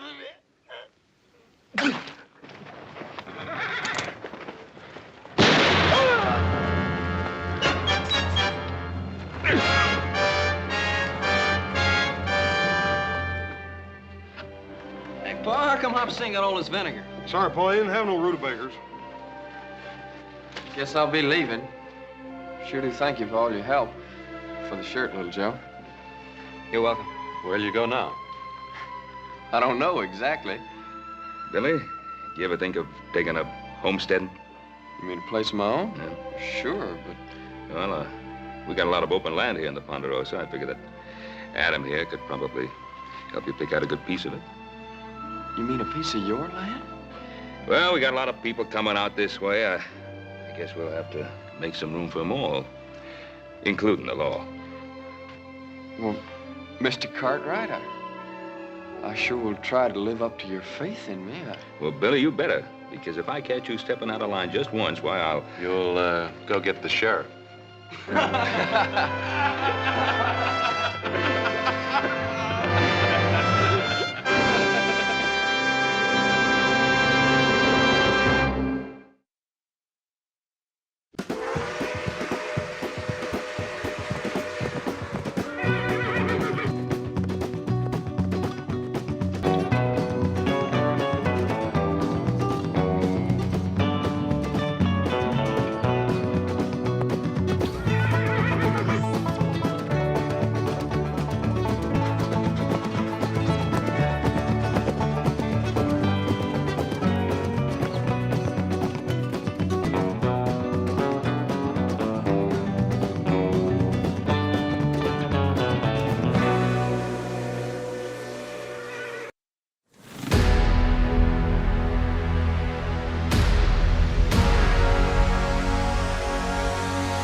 Little Joe, can't you load no faster than that? Can I load it any faster? Why don't you try pitching and let me stack for a while? You must be forgetting. I did the loading this morning, you did the stacking. Now it's your turn to load a while.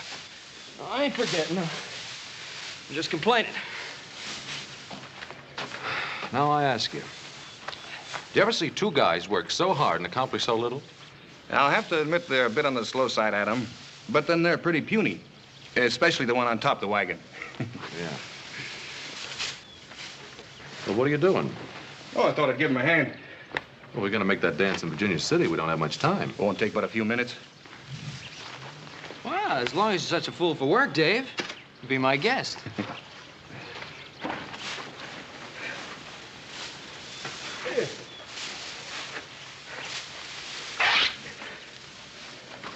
Oh, hey, ain't that shirt you sent all the way to St. Louis for? Yeah?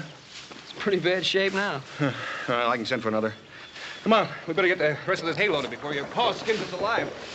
And he can sure do it, too.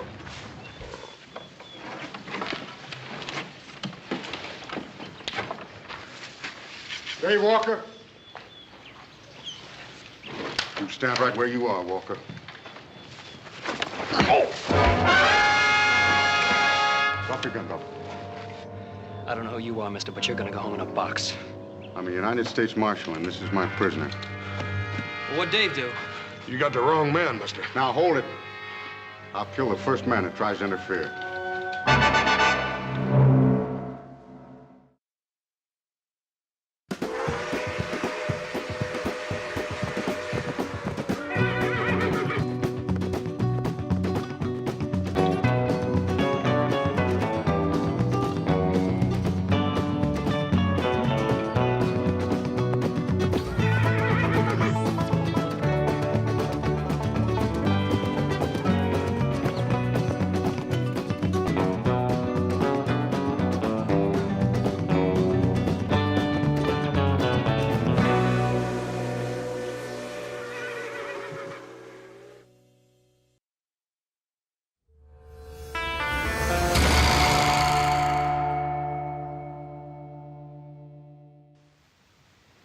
Dave didn't have a chance, Pa.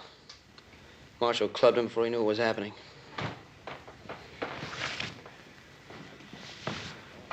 I'll have a look at your credentials, Marshal, if you don't mind. A tin star and a shotgun won't get you off the Ponderosa alive. I said your credentials.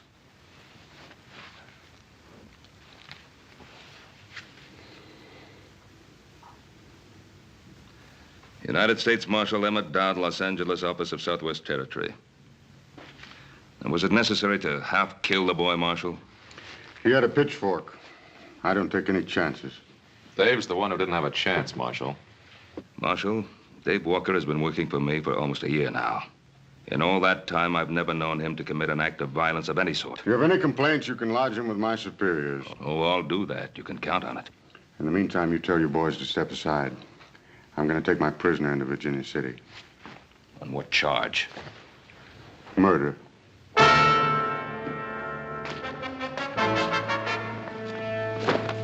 Let's go.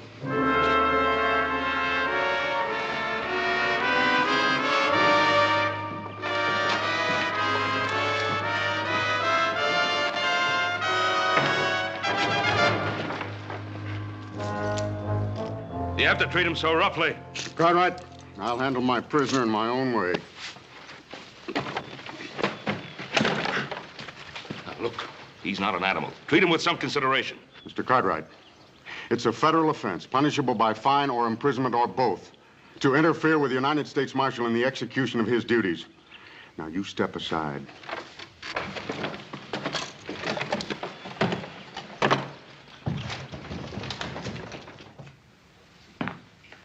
Don't you fellas think you'd better get dressed if you're going to make that dance?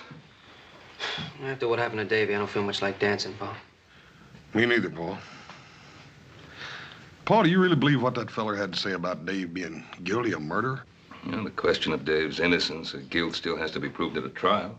Yeah, that is if he gets one. Dowd acted as though he's already been convicted. Yeah. Ain't there some way we can stop him, Paul? Us. He's the United States Marshal. His orders are to take Dave back to Los Angeles to stand trial. Well, maybe some of Dave's friends got together. We could change all that. Now, Joe, whatever we think of Dowd as a man, he still represents the law. Must be a better way to help Dave. We're listening. Well, we can ride into town tomorrow morning, for one thing. Talk to Dowd. The stage for Southern California doesn't leave till noon. Yeah, but how can we help him? I don't know. I do have a lawyer friend in Los Angeles I'd like to telegraph a message to. Yeah, I'd like to buy old Dave a shirt, too. Replace that when he tore up helping us load the hay. Yeah, that'd be a good idea, Hoss. Well, 3 of us will leave in the morning, then. 3 of who? Well, Hoss, Adam, and myself. Well, what about me? I think you'd better stay here, Joe. Well, somebody has to get the rest of the hay in. That'll keep him busy till spring, Paul.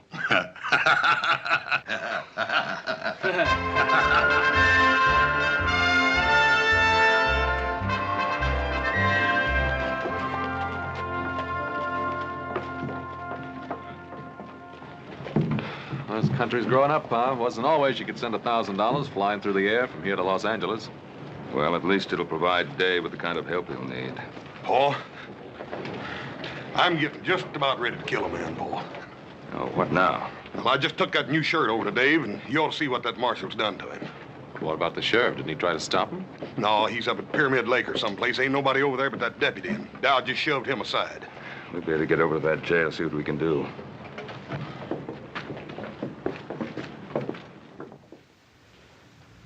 Dave. Let me see your face, boy.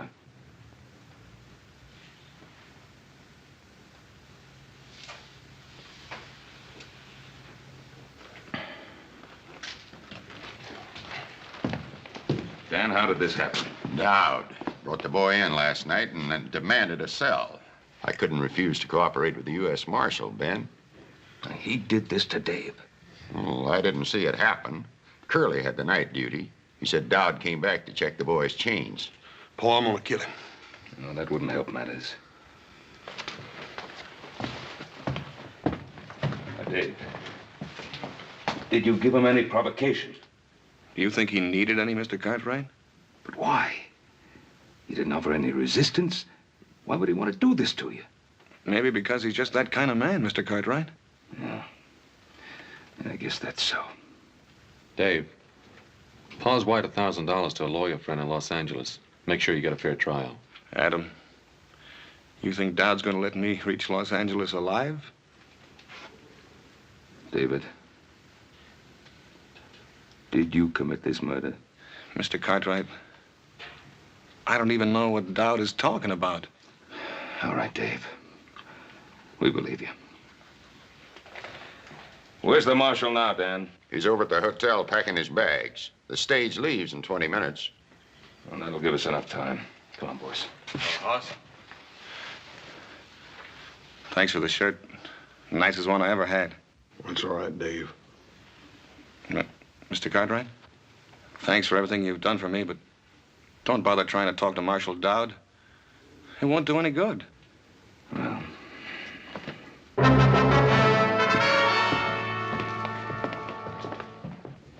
Good morning. Will you please see that our bags are taken out to the stage? You talking about the stage in Los Angeles? Yes, sir. I think that is the name of the little village. You see, my daughter and I are not so familiar with this part of your country. But we like it very much. It's so very beautiful. Isn't it, Father? Indeed, my child, it is. And we are looking forward to the rest of our journey. There's nothing between here and Los Angeles but 500 miles of dry, hot desert. But your desert is most remarkable. We have never seen anything to match its rugged splendor. You'd better wait for the next stage. We aren't taking any passengers on this one. No, we cannot wait. You see, we have made arrangements already at Los Angeles. There will be a sailing vessel waiting for us on which we have reservations. I said no passengers. Hello, Marshal. Hello, Cartwright. You're blocking the door. Yes, I know. We've just seen what you did to Dave Walker. He resisted my efforts to shackle him. Was there any need to chain him to that bed? Just the need to make sure he didn't escape from that fleabag jail. What about his face? What'd you hit him with? Cartwright. Get out of my way. Mister, if you weren't a United States Marshal... The point is, I am.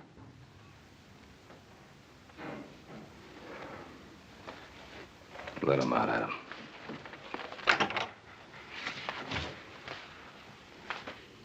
Excuse me, gentlemen. May I present myself? My name is Dr. Anton Strasser. This is my daughter, Andrea. Yeah? Well, I'm Ben Cartwright. These are my sons. Very pleased to meet you, gentlemen. Could you kindly tell me, is there some danger in our taking this particular stage? Danger? No, there's no danger. It might prove to be a bit unpleasant for you and your daughter. Unpleasant? How do you mean? Well, Doctor, you see, they're taking a young man in chains on that stage to Los Angeles. In chains? But why? Is he a criminal? No, ma'am, he's not a criminal.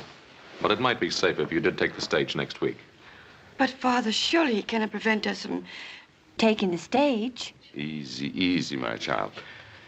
Sir, I don't understand. This gentleman who carries a gun, is he an officer of the law?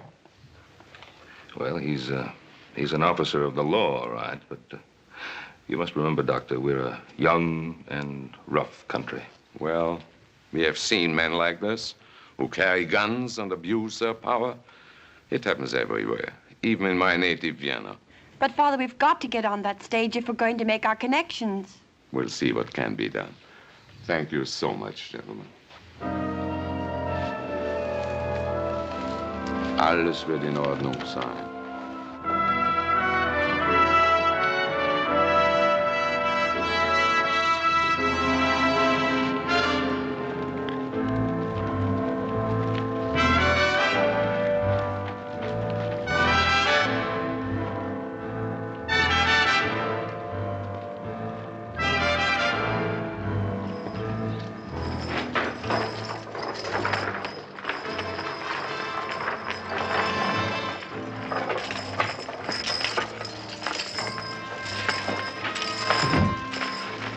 Stand away, mister. He doesn't need any help. On your feet, Walker. I said get up.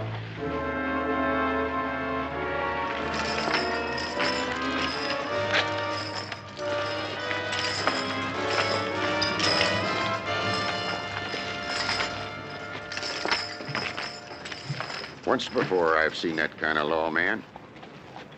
How do you mean that, Dan?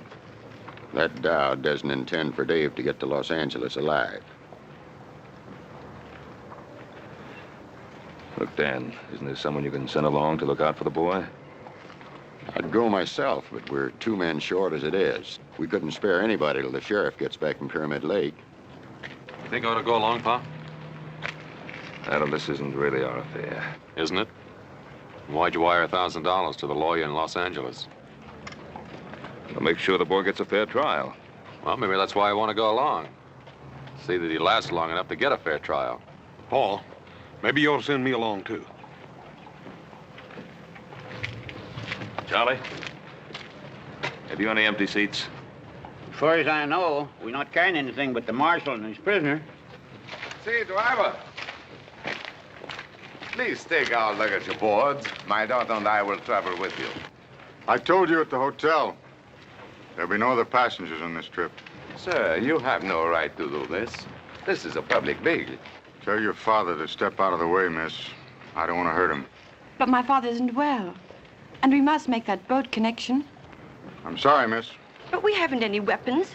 Surely we can't endanger you and your prisoner. Marshal? Are you commandeering this stage?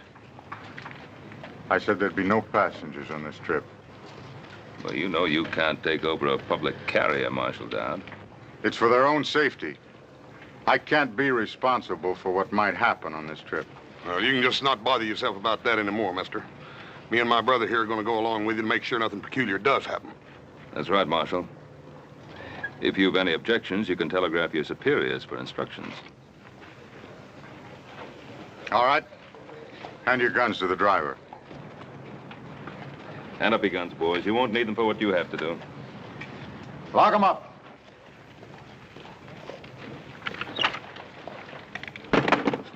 Yours, too.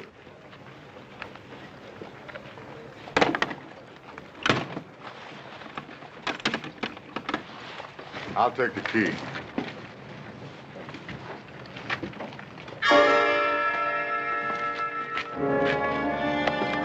Look at him.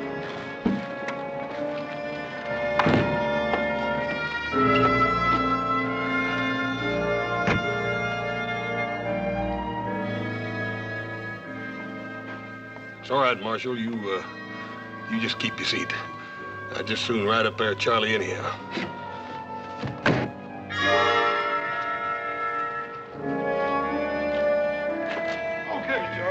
Get up there, Lucy. Take them hips, Nyby.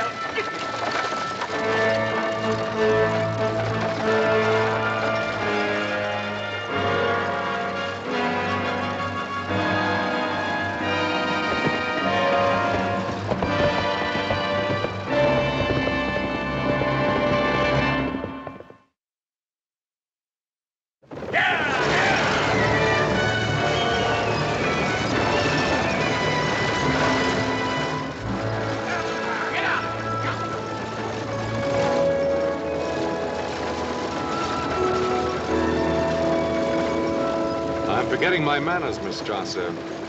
You and your father met the gentleman with the shotgun, United States Deputy Marshal Emmett Dowd.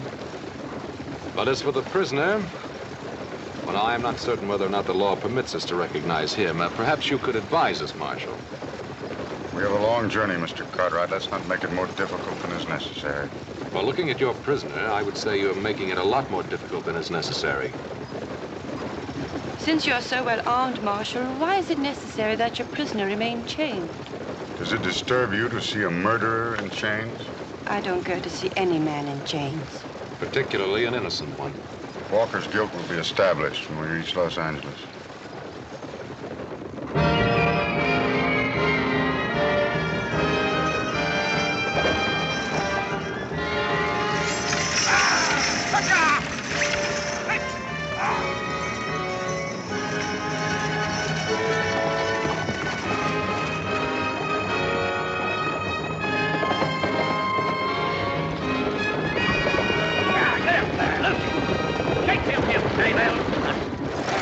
Charlie, why don't you try missing some of them juggos every once in a while? It's a good long ride ahead of us, Adam. There's no sense in your getting redneck because of me. I'm finished. You can't say that. If you're innocent, you can't even think it. Well, please. You mustn't submit to what he stands for. Get out of here! These chains don't encourage a man to fight back, miss.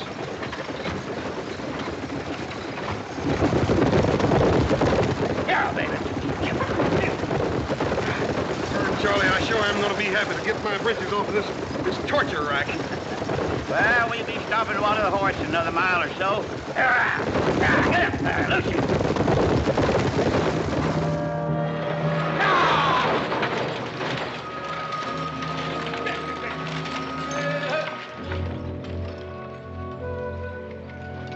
Howdy. Howdy. 10 minutes, folks. You can get out and stretch if you don't mind the snakes. Well, sure, I'm glad you folks came by. What's wrong, mister? Oh, my horse lost a shoe a ways back. That's bad luck. Where are you headed? West? Which shoe is it? Oh, it's that left front foot.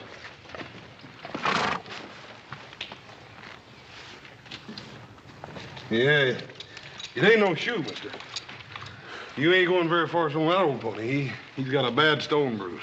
Well, maybe you got room for an extra passenger. I got the fare. Hold it. What's your name, mister? Cutler. Herd Cutler. Where you from? Up north? I asked you a question, mister. Answer it.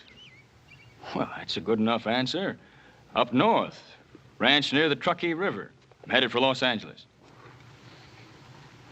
All the way across the desert with that one canteen? Well, I figured I'd get me another one at the next stage station. Marshal?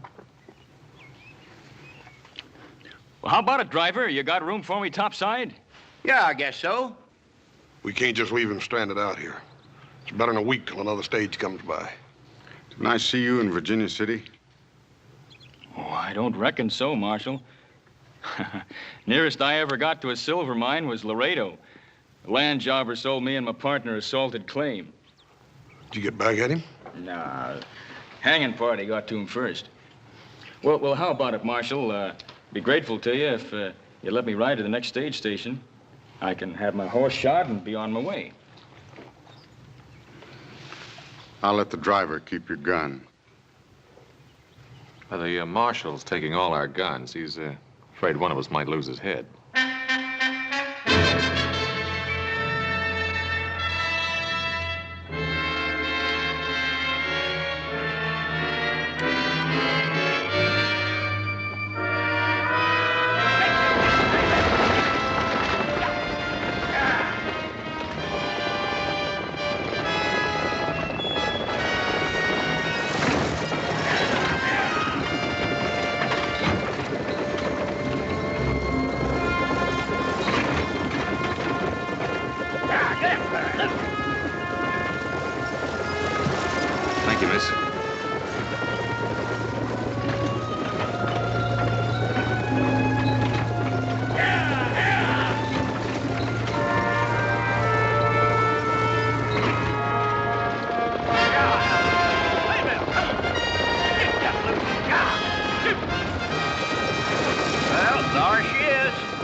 California. That godforsaken desert's California? You ain't never been to California before? Yeah, I've been to California. I've been to San Francisco lots of times, Charlie, but it sure didn't look nothing like that. Well, this is Southern California. Stationed right beyond those hills there. Southern California, huh? Yep. I can tell you one thing, Charlie. It sure ain't gonna ever amount to much.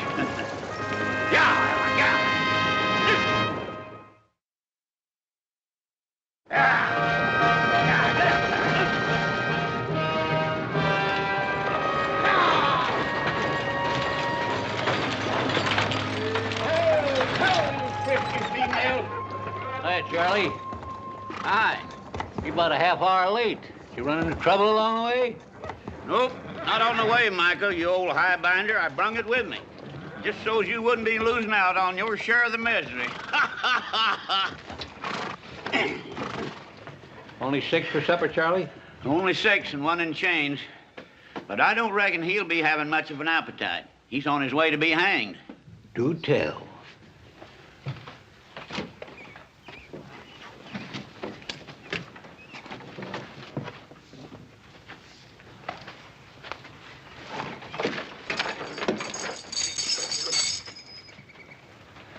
Well, a young one, huh?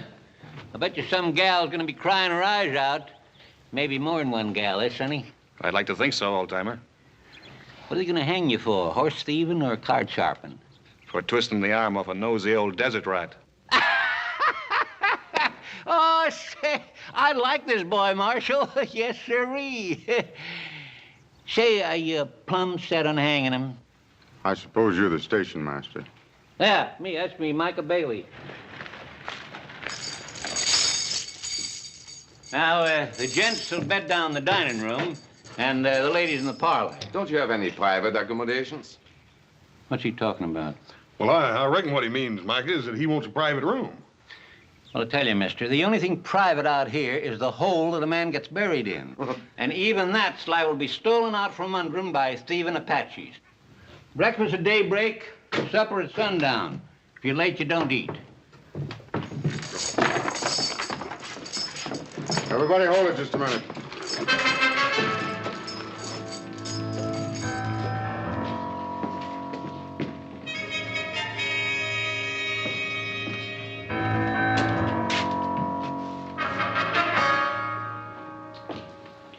Old man, do these doors lock? Yep. I'll give these back to you before we leave in the morning. Dr. Strasser, you and your daughter will occupy this room tonight.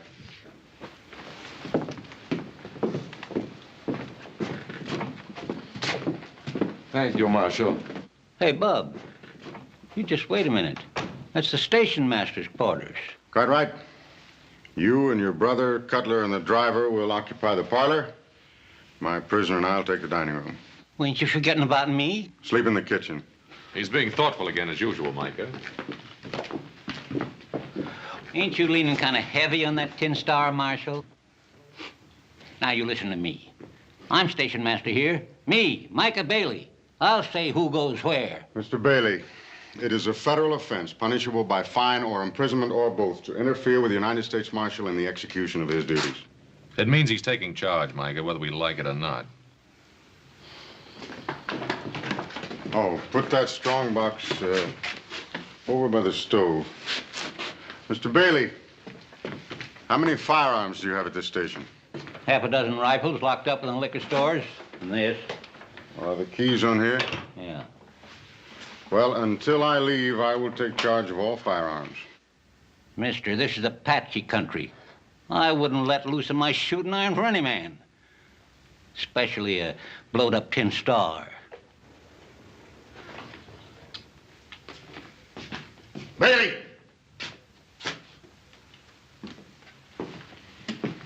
That's an order, old man. Can he do this to me? Oh, dadgummit, Mike, I reckon he thinks he can. You better go ahead and do like he tells you. For the time being, anyhow.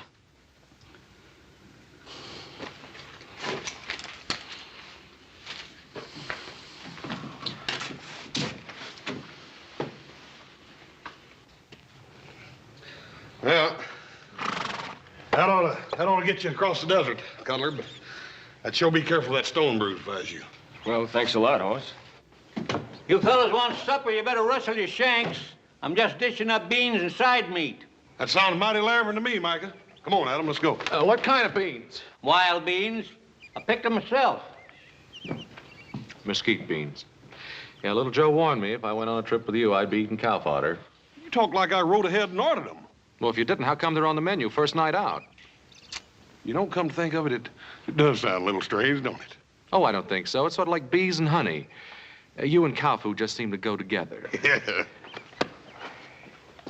Here's some more coffee, folks. Yeah.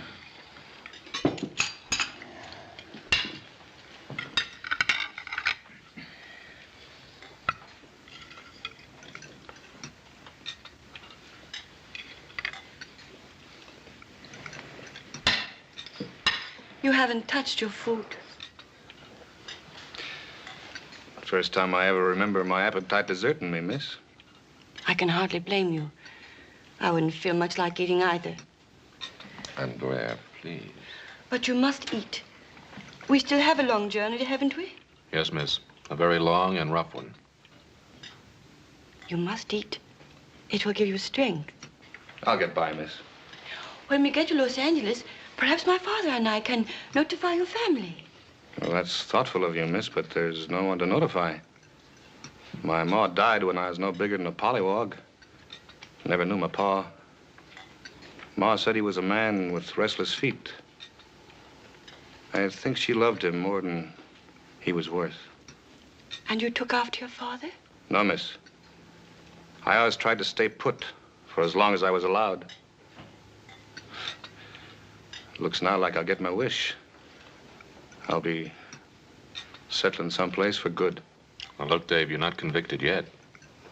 You're going to be back on the Ponderosa in no time, don't you worry. A lot can happen between now and the time I get tried. Wait till you'll forgive me. I think I'll finish my cigar in the other room. The rest of you are through with your meals. I'd be obliged if you'd all go to your rooms. Is that a request, Marshal? No, Miss Strasser, that is not a request. Good night. Andrea, please. Nothing to be gained by arguing with authority. But, Father... Come along, child. We have a long journey tomorrow. Good night. Good night. Good night. Good night. Good night, Dave. I'll be all right, Adam.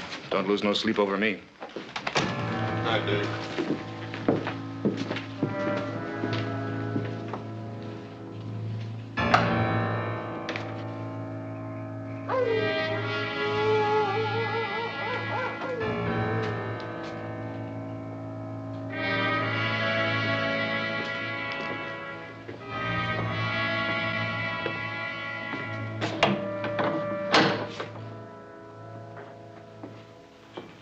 You afraid I'll sneak out in this harness, Marshal? Or that one of them will jump you while you're asleep? Adam Cartwright, for instance, or the station master?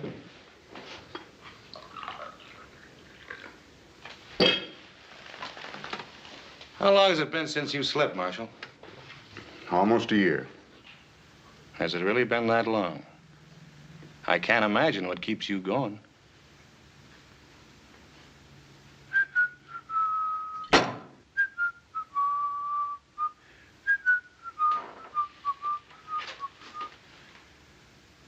I'm not much at carrying a tune, Marshal, but I can tell you what that song's about.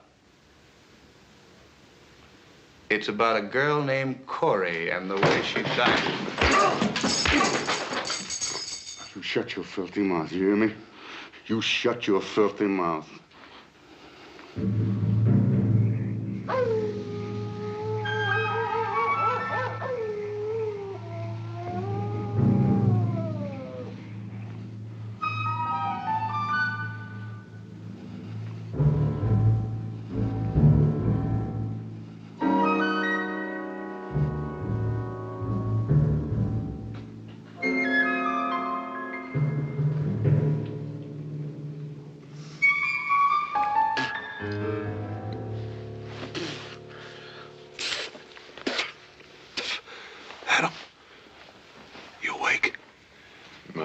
Sleep with you rolling and tossing. Well, dad burn it, I can't help it. This confounded couch is plumb alive. Every time I get in another position, it sprouts another hair. Look at that.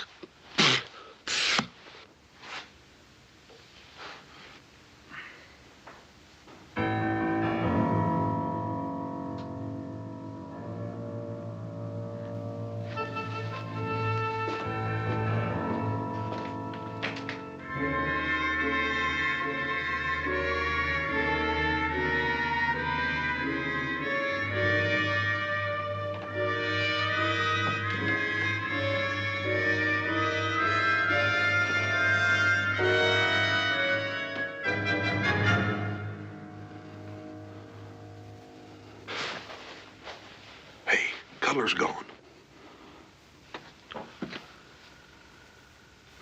I didn't hear him get up. Neither did I.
Cutter, come on out.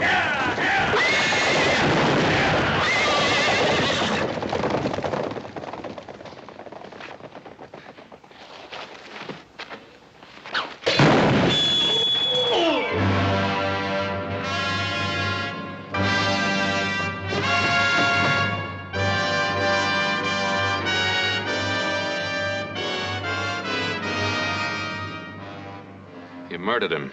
He tried to kill me. He was Walker's accomplice. We knew he was hiding out near Virginia City. I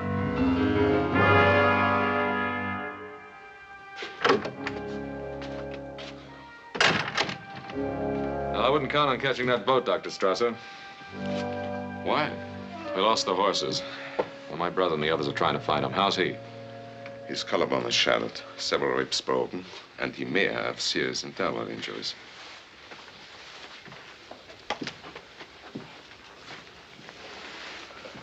You just had to kill somebody, didn't you? He was trying to help Walker escape.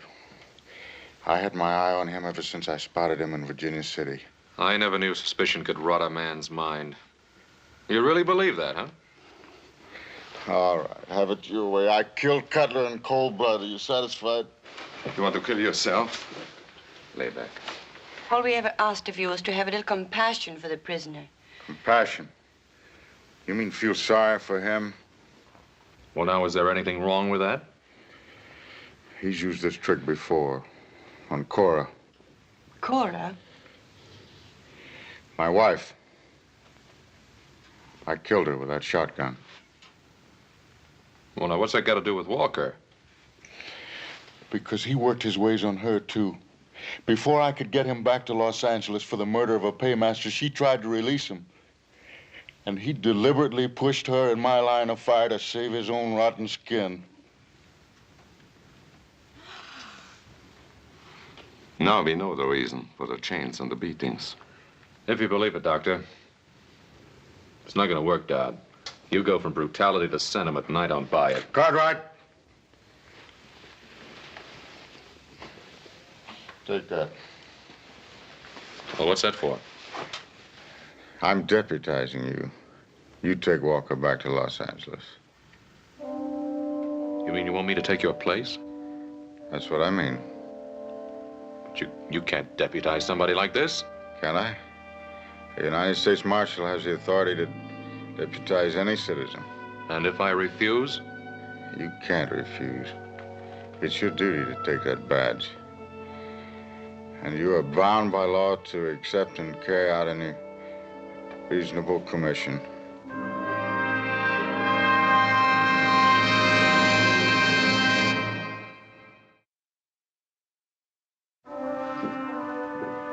Well, how's Mr. Dodd? I hear he almost got run over by some horses. He was trampled, almost killed. Oh, now ain't that too bad? And to such a nice fella, too. Dave, you have anything to do with it? You hear that, miss? Adam, you don't mean that, do you? Look, I'm asking if you had anything to do with the attempt to kill Dowd. Why, Adam? Why are you asking me that? Because he gave me this, his badge of office. We'll give it back to him. It's his, not yours. I can't do it. It's mine now. He deputized me to act in his place. He did what? Dave, I'm a deputy United States Marshal now. Sure, and I'm Billy the Kid or Jackass Sam. Look at him. I'm the same man I was an hour ago. I'm Dave Walker. I'm your friend. I know that, Dave. Well, for a minute there, you had me worried. You started to sound almost like the marshal himself. This badge is mine. I can't give it back. That was pretty funny. Yeah, I guess it was. Well, now that's settled, Adam. Well, what about these shackles? Well, what about him? Well, I want them off. Like you said, Adam, I'm not an animal. Why should I be chained like one? You did say that, didn't you, Adam? Yes, I said it. Well, then take them off. I don't like the idea any better than you do. I think the marshal would rather they stayed on. The marshal? Who cares about the marshal?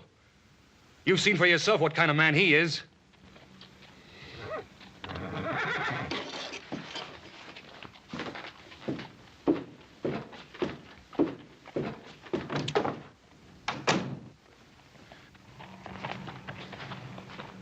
Well, I found one of them. Where are the others? Which others you talking about, horses or men? I mean Mike and Charlie. Hey, what's the matter with you anyhow? Nothing's the matter with me. Now, where's Mike and Charlie? Well, if I know Micah, he's probably fallen in a chug hole someplace. Don't worry, Adam. I'll find him.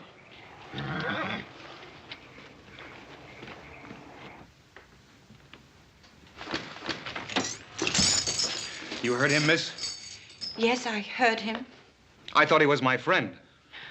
Oh, I think he is your friend. Oh. Then why doesn't he do something about these shackles? It's up to him now, nobody else.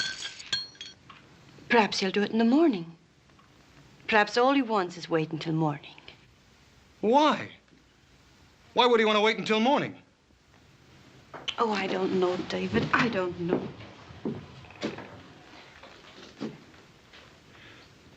You know something? You called me David. Yes, I'm dreadfully sorry. I didn't mean... Why not? It's my name, isn't it? Yes, it's your name. Sure it is. David. I like the way you say it. Say it again. What? My name. Go on, say it again. David? Yeah, David. Only you say it better. You say it better than I've ever heard it before in my life. You're not going anyplace. Sit down.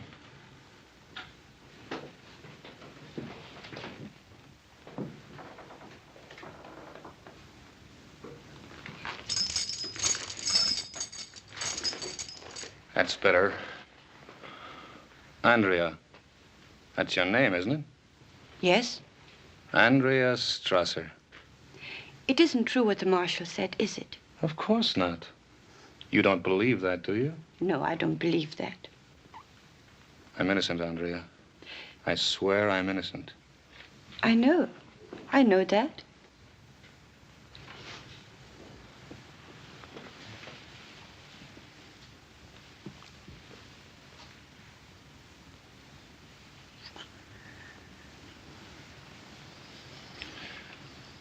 Andrea? Yes, David. These chains. I can't stand to be in them any longer. I know, but you'll have to wait until morning. No. No, we don't have to wait until morning. What can we do? The marshal, he's got the keys. You can get them, and he won't be able to stop you. But what about Mr. Cartwright? Well, you heard him. He's pinned on that star. He's just like the marshal now. Oh, I don't believe that.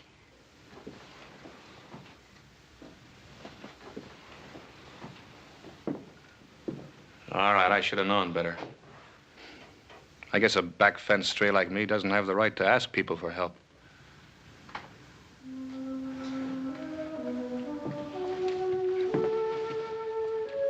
I'll help you, David. I'll do anything you ask. You know, I was right.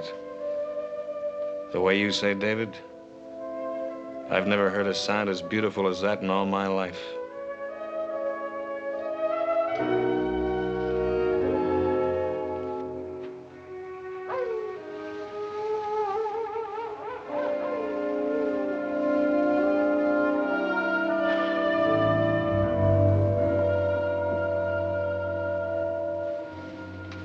How is he, Father? He's asleep now. Fortunately, I had some pills in my case. Poor man. He must be in terrible pain. Strange, isn't it, how one can feel sorry even for a man like him? We are in a strange land, my child. Yet it isn't so strange. A man is a man, and unfortunately a doctor is also a doctor. And so he helps, whether he wants to or not. Yes, Father, and so he helps. Let's go back to bed. How about the marshal? Him? He won't move an eyelid until morning. Then you go to bed, Father. How about you? I'm not very sleepy. I'll be in soon. Good night, my child. Good night, Father.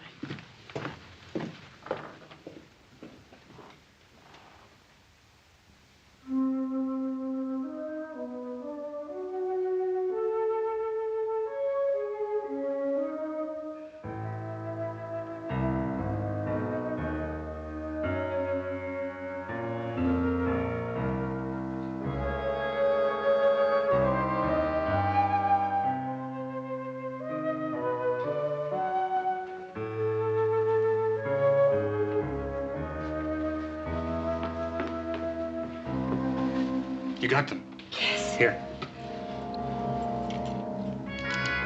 That's it. Not here. That's right. Give me.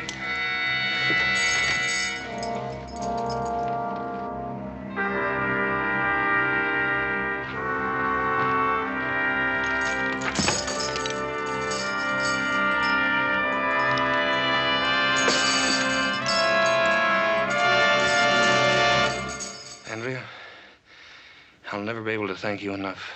David, you're free. Yeah.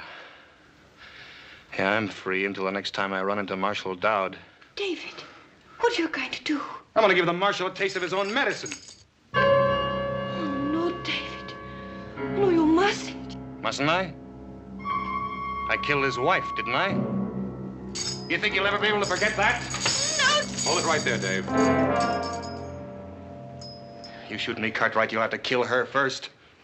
Is that the way it happened to the marshal's wife? No, I'm not gonna shoot you, Dave. That's right, I forgot. The Marshal put all the guns in the strong box. You don't have anything, Cartwright. You're wrong, Davy. You still don't have nothing. Out of the way, Cartwright!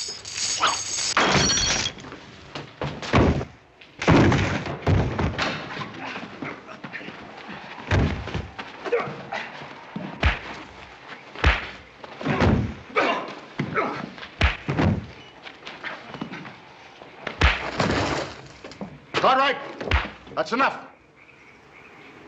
Hit him once more and I'll kill you. What, you worried about him? Yeah. He's got a trial to go to. If we hadn't been along, you'd have killed him long before he ever got there. Maybe. For almost a year now, I've lived for nothing else. But you just made me realize what I was turning into.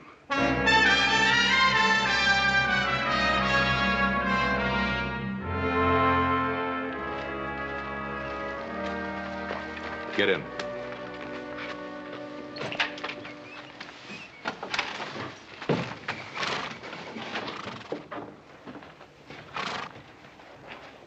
Reckon you're going to be mighty happy to get aboard that ship, aren't you, ma'am? I'm not certain I will, Hoss. After what you've been through? You Americans have a way of making things happen so quickly. In Europe, it sometimes takes a generation to put things right. Well, ma'am, I reckon you could sort of chalk it up to our weather. Weather? Yes'm. You see, we got so dang much weather out here and so that burn much land we got to whip that, well, we just ain't got time to be putting things straight with each other. You're a born philosopher, Hoss.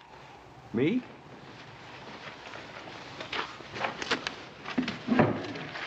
What's she mean by that?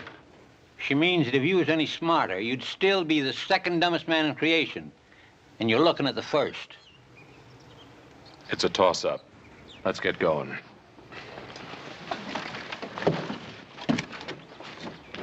Charlie, get him out of my station before anything else happens.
I help you?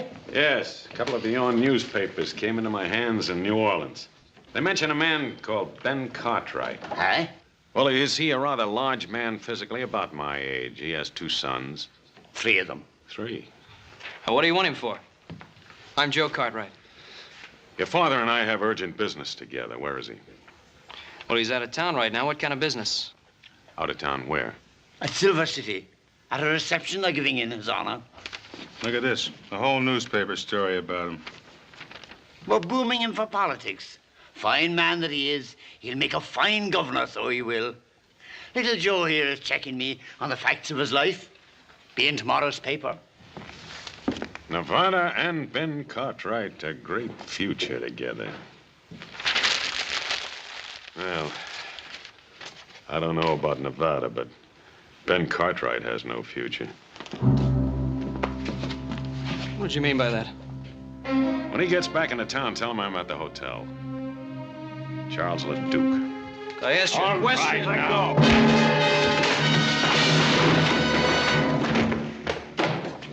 Now, look here. All right, now hold it, Cole.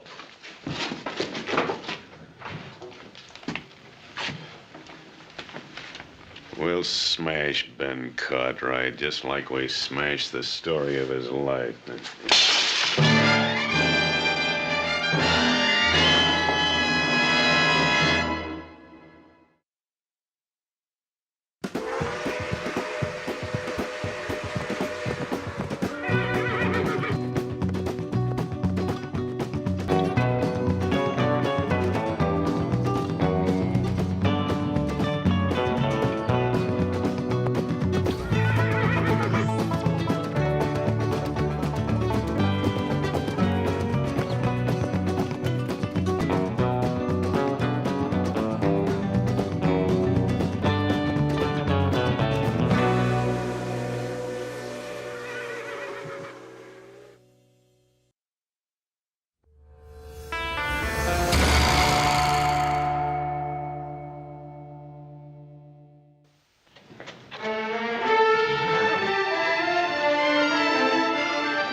Hi, Jack.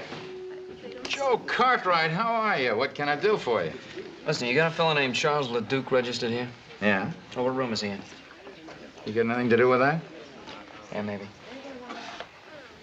218. All right, thanks. Hey, Joe, that's good news, isn't it? I mean, about your father running for governor. Yeah, it's just fine, Jack.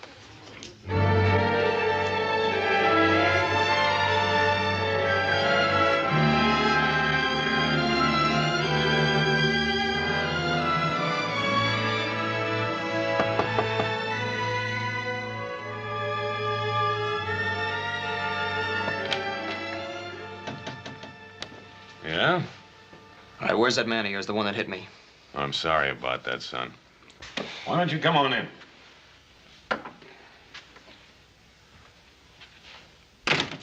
Mr. Cole will be back shortly. Meanwhile, is there anything I can do for you? Yeah. Yeah, you can tell me who you are and what you want with my father. Oh, I'd rather spare you that ugly story. Oh, what ugly story? You know, it's really remarkable, the resemblance you bear to your mother. I'll just leave my mother out of this. It's a little difficult, considering the fact that she and I were good friends. Oh, you said you had an ugly story. Couldn't have been about my mother. You're right. That story was about the man she married. You're lying, mister. Take it easy, boy. You got something to say it. All right. You take a message to your father. Tell him to stay out of politics because the plans I have for him are liable to interfere. What kind of plans? Inspector Charles LeDuc, New Orleans Police Department. And you came all the way from New Orleans for my father, huh? 2,000 miles and 20 years. Oh, well, I don't believe you, mister. Go tell your father, see if he believes me. I'm gonna tell him. I'm gonna tell him that I'll be back for your friend. And in case you're curious, the charge is murder. know you're lying.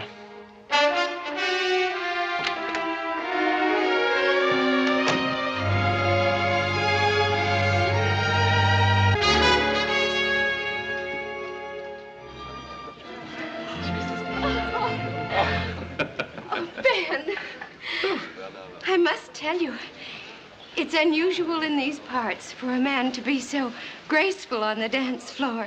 Well, I must tell you, I haven't danced in such a long time, but so lovely a partner would make any man graceful. Your compliments are as smooth as your dancing. I'm sure you learned both arts during your stay in New Orleans. Perhaps. Ah, Pa, Alice. Well, Adam. Louise, your father is a most generous host. Well, it's not every day we can entertain the future governor. Adam's been telling me about his two brothers. It's a shame they can't be here tonight. Well, the Ponderosa demands a great deal of work. I know. And you're lucky to have 3 sons to do it. Too bad we have to leave tonight. But Pa's got to get around the territory so that people can get better acquainted with him. I think everyone in Nevada knows Ben Cartwright. Folks, your attention, please. You all know about the fuss everyone's been kicking up about making Nevada a state. So it's time we started thinking about our first governor. Someone who'll fight with all his heart for the future of Nevada. My friends, I give you an able man, a charitable man, a humble man. I give you Ben Cartwright of the Ponderosa. Come on, Ben, say something. Well, I'm deeply grateful.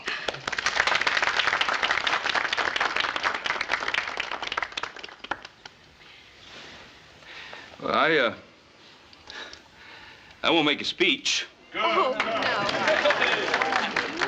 no. In this country, we don't talk much about things. We get out and do them. The things I want, I believe you want also. A free country where we can raise our families in safety under God. Now, Nevada is not yet a state. But when that great day comes, if you still want me, I'll try to do everything I can to be of service. Oh, I want to. Your father's a wonderful man. He's going to make a splendid governor. Well, meet the next governor. Hey, hooray! There ain't nothing to celebrate yet. Not until Nevada becomes a state. Technicalities, Pa, just technicalities. Put away there. Yes.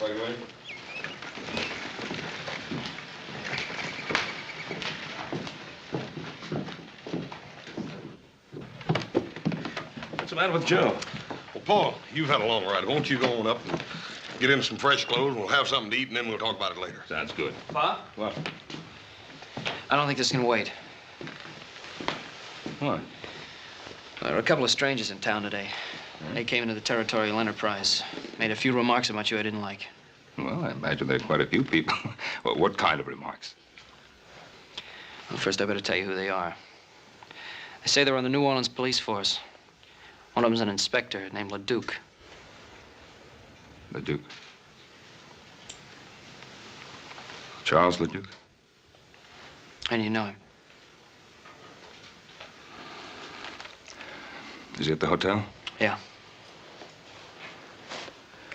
Saddle my horse.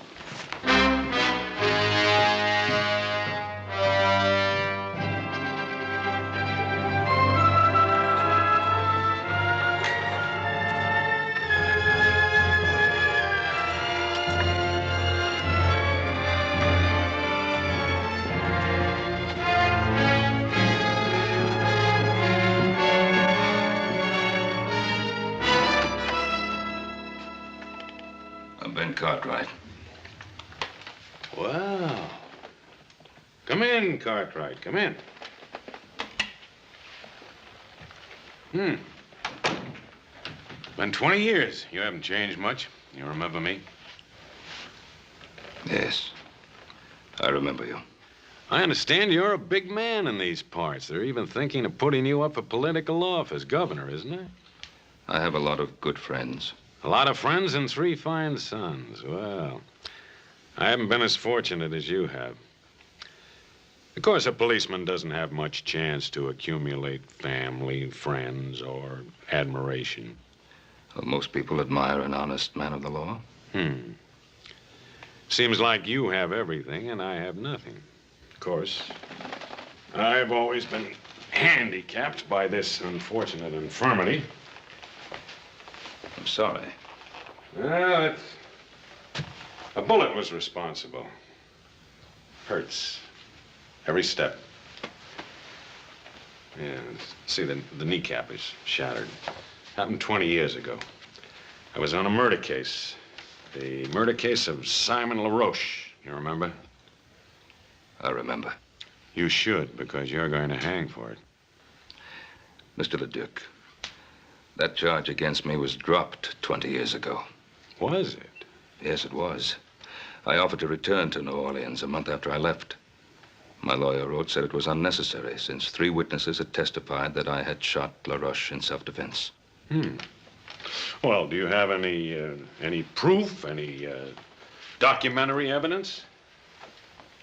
Well, no. I was to have received a letter from the New Orleans chief of police. But you don't have that letter. You know, Cartwright, your lawyer gave you some very bad advice. You are a fugitive from justice. You are still wanted for the murder of Simon LaRoche. Mr. Leduc, that can't be. Well, here's a warrant for your arrest. Go ahead, look at it.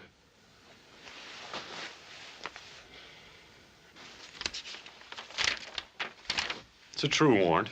It's on the right paper, the right signatures, the right language. What more do you want? The right motive. What's yours? Do you remember a scuffle in the alley the night I came to arrest you? We had a fight. I knocked you down. You remember hearing a shot? Leduc, you were after me. You wanted to kill me. I wasn't armed. I ran. Yes, you ran. I followed you. In the dark, I fell and the bullet entered my leg. I'm sorry I didn't know that. I didn't look back. Well, you should have. Because it gave me a very special interest in your case. I started following you that night, crawling on my belly. And I'm going to continue to follow you until you hang. I can't hold myself responsible for what happened to you that night. You're going back to New Orleans with me and stand trial. This warrant of yours is of no value out here, you know. You know, if you're innocent, I think you'd be anxious to go back and clear your name. My name is clear.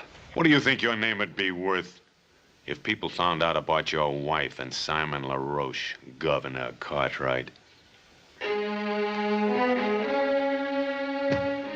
Cartwright, before I'm through, you're gonna beg me to take you back to New Orleans. You don't believe that, do you? I swear it.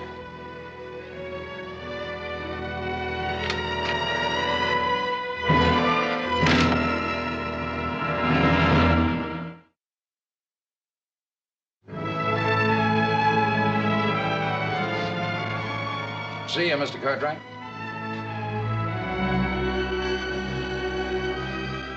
That's Ben Cartwright. Gonna be first governor of Nevada when she becomes a state.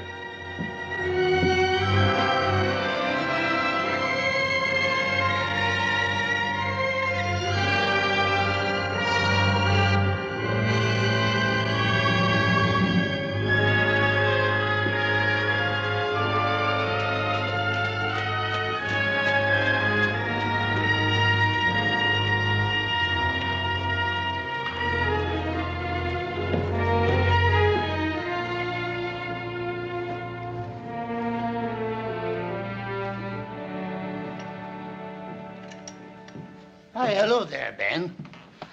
Dennis? How are you now? Well, to be perfectly frank, Dennis, not too well. Aye, and I'll wager it's on account of them two, the two strangers. Now, you've seen them, have you? Wasn't it right in front of me that little Joe was hit? 'Twas you they were looking for. And by the look of you, it was bad news they brought. Dennis, I suppose you'll be reporting what happened in Silver City. It's right here. I'd like to put something in next to it. Hey, just one moment.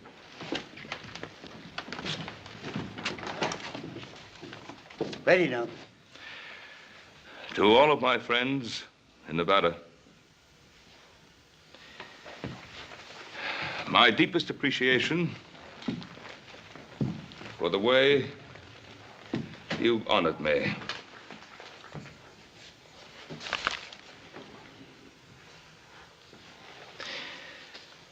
But for personal reasons, I hereby withdraw my name from consideration as a possible candidate for governor of the state of Nevada. Here, take a look at that. So he's withdrawing his name. Uh-huh. Seems like you've already begun to reach him. Yes, sir. Things are beginning to fall right into line. But for personal reasons, I hereby withdraw my name from consideration as a possible candidate for governor of the state of Nevada. But, Pa, there was no reason to withdraw, not yet. I didn't want to, Adam. Believe me, I didn't want to. Why then, Paul?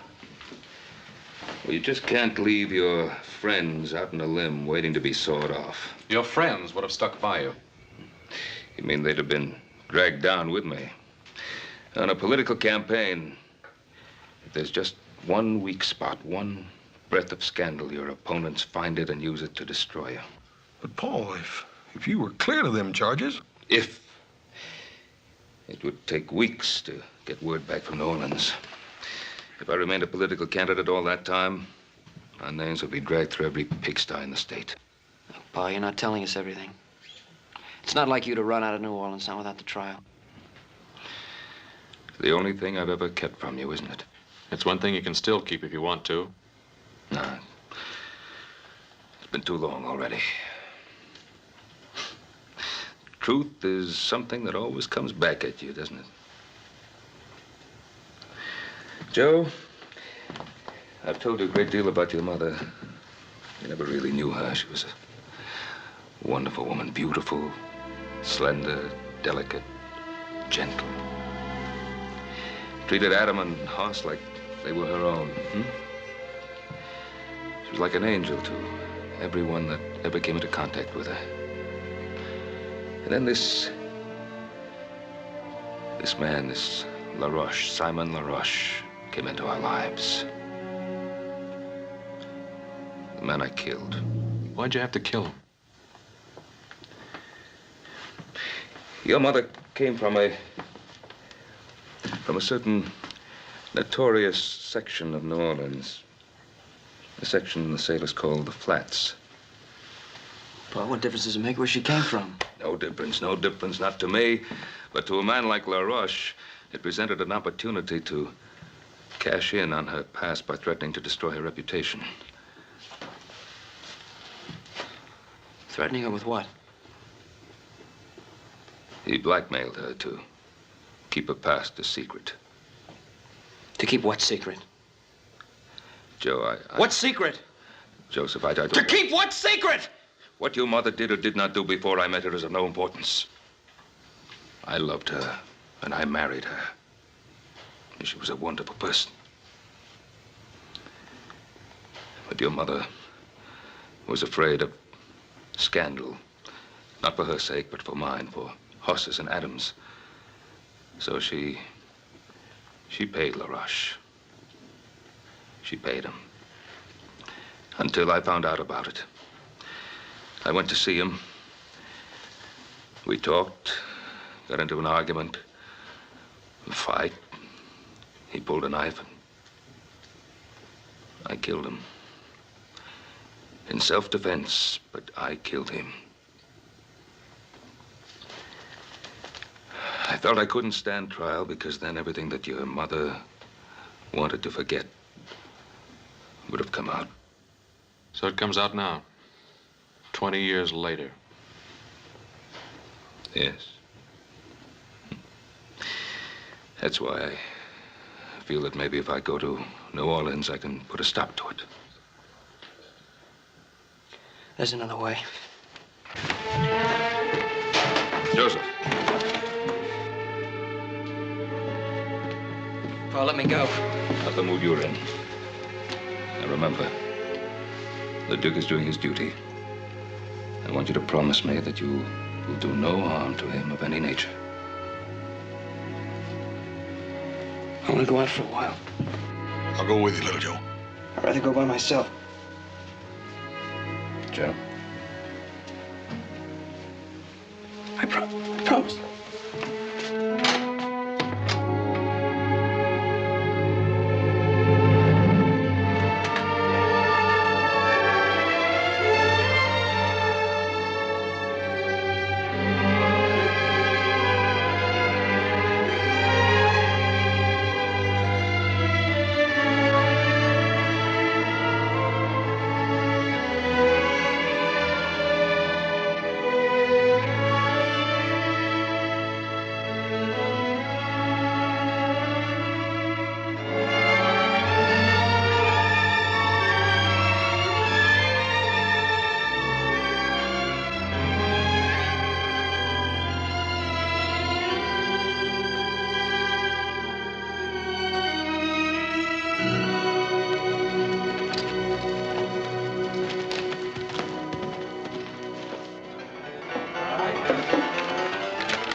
Looks kind of lonely. Well, hello there, cutie. Hey, what's your name? Dixie? Oh, that's a pretty name. Say, how'd you like to come over to the hotel tonight and have supper with me? Ooh, that would be nice. Is that all right with you, Inspector? Go right ahead. You look like you could be fun, Mr. His name is Charles. Charlie, huh? Charlie, bet you I could get you out of that lonesome mood. I like being alone. I have a lot to think of. Think, you're wasting time. Mister, it's against the law to be alone in Virginia City. I think I could like you. Child, if you got to know me, you'd hate me. Hey, why is he so hard to get to? He's got his reasons. With that leg and all, I feel kind of sorry for him. Here, have a drink. What about your friend? Friend? He's not my friend, he's my boss. It's my job to look after him.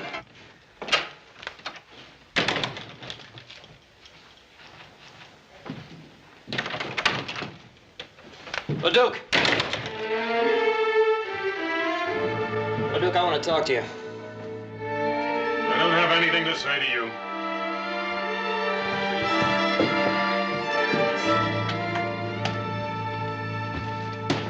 I said I want to talk to you, LeDuc. And I told you I don't have anything to say to you. And Pa told us the whole story. When you say the whole story, I figure you mean the part about your mother, too. I'm warning you, keep my mother's name out of your filthy mouth.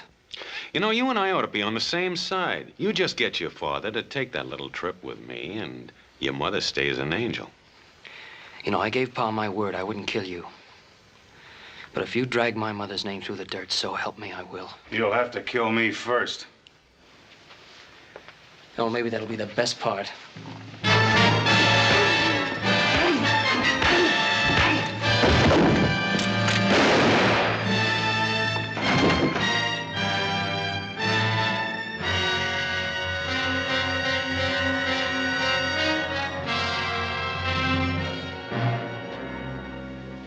He's dead. It was self-defense. Not the way I saw it. Well, you saw what happened. You just got through doing me the greatest favor of my life.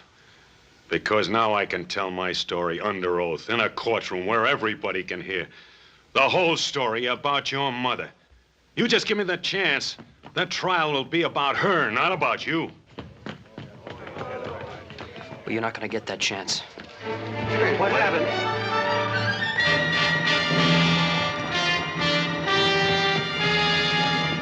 Go on, get the sheriff.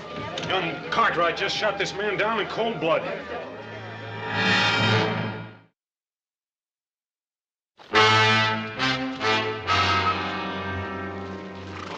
Evening.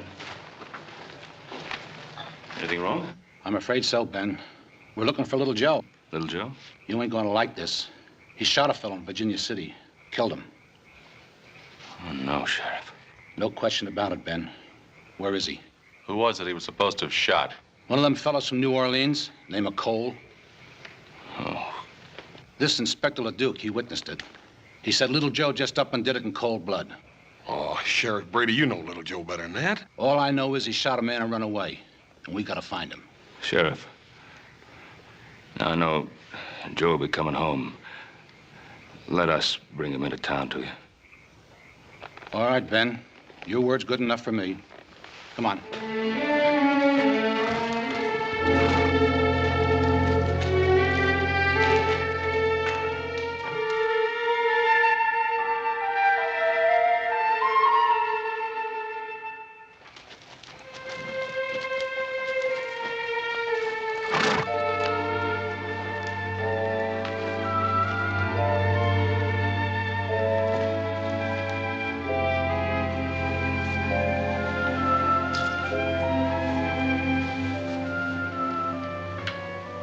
I was hoping I'd find you here.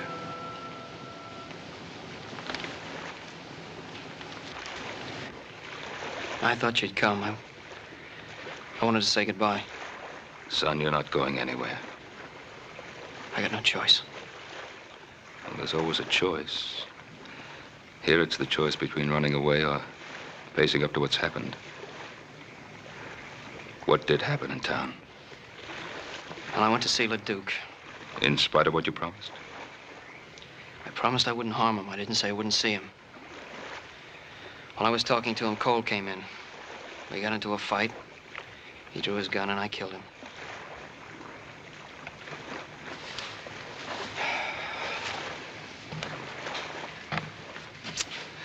Trouble is, the sheriff's wondering why you ran away. I had a lot of choice with Inspector LeDuc, the only witness. Well, it's your word against his. People of Virginia City know you, and I know they trust you. Pa, that's not the point. Well, what is the point? LeDuc told me what he'd do at the trial. He said he'd get up in front of that whole town and tell all those dirty lies about my mother.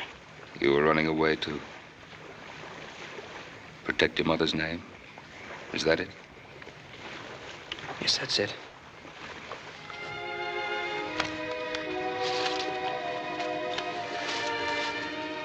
Your mother begged me to stand trial in New Orleans, no matter what the consequences to her. Well, Pa, I can't do that. I made a mistake, Joe. I can't let you make the same mistake. You come home with me now, and tomorrow morning, we'll ride into town together.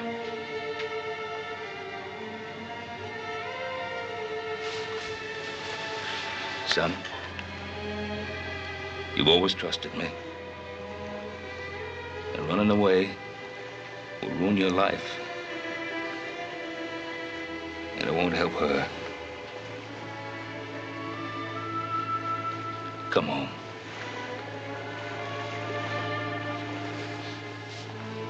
I'm asking you.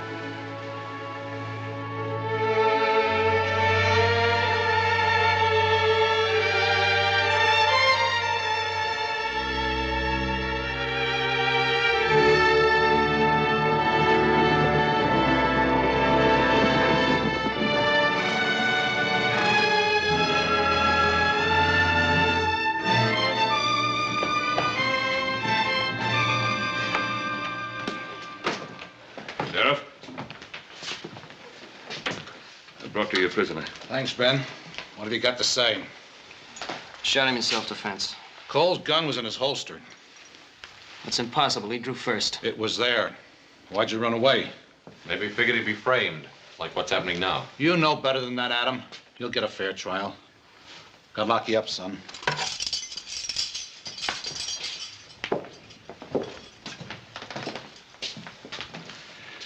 You boys wait here. I'll be back in a few minutes.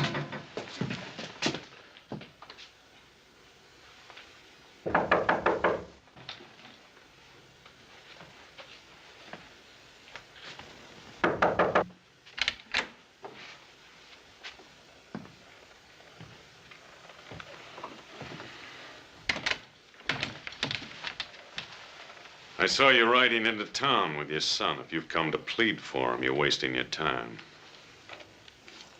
Leduc, you didn't come to Virginia City for my son. You came for me. I do rather admire you for bringing him in. It shows a certain respect for the law. Respect? My son tells me you saw the shooting. Mm-hmm. He also tells me you can clear him. Every criminal claims he's innocent. Don't call my son a criminal. And let's stop beating around the bush. You came to Virginia City to close the LaRoche murder case. Well, I'm going to give you a chance to do just that. Are you offering me a deal? I'm offering you a deal. Now, you clear my boy. And I'll go back to New Orleans with you. Well.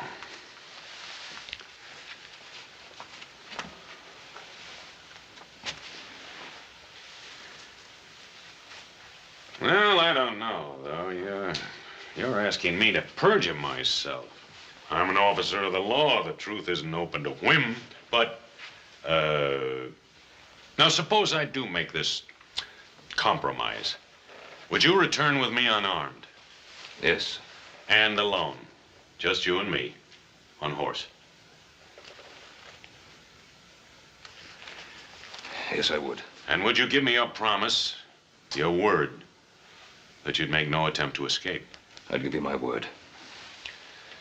How long would it take you to get horses and provisions ready? An hour? Make it an hour and a half. I'll have time to get outfitted. I'll meet you at the jail and clear your son. We'll leave directly from there. And Cartwright, you should feel relieved. Every criminal always is who finally surrenders himself to justice.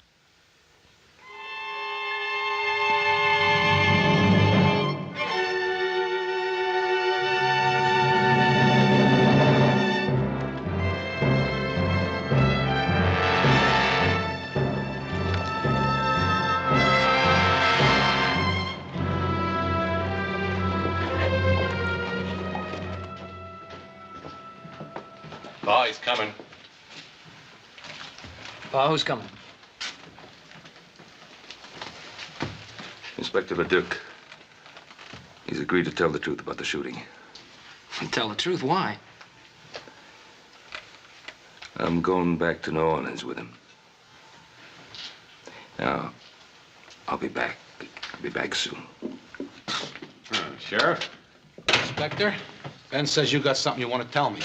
Yes, about the death of my associate, Mr. Tom Cole. Step over the desk, please.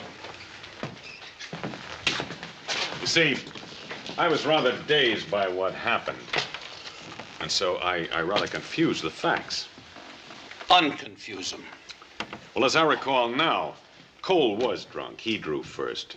Joe Cartwright fired in self-defense. What about the gun in Cole's holster? He put it there himself before he died, sort of a reflex. Mister, you really was confused, wasn't you? Maybe the strange climate. I rarely bungle the facts like this in New Orleans. Well, mister, from now on, stay in New Orleans. We need you around here like we need the plague. You belong in that cell instead of little Joe. Oh, sure, if everybody makes mistakes. Ask Ben Cartwright. All I want to ask Ben is, will he accept my apologies?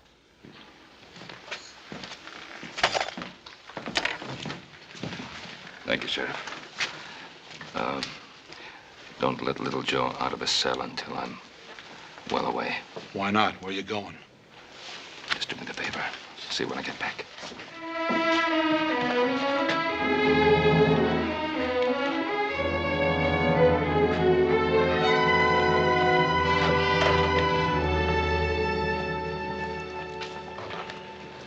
Well, little Joe will be up pretty soon now. Boy, I know you told us not to, but how come me and Adam can't ride out about 10 miles and intercept you? If a couple of outlaws rode up on you, it wouldn't be your fault, would it? Forget it, Hoss. Well, at least we can ride along with you. You can't object to that. Oh, he does object. I said I'd go alone. Well, now, why is that so important? What's his motive? I don't know. Anyway, I gave my word. I'm waiting.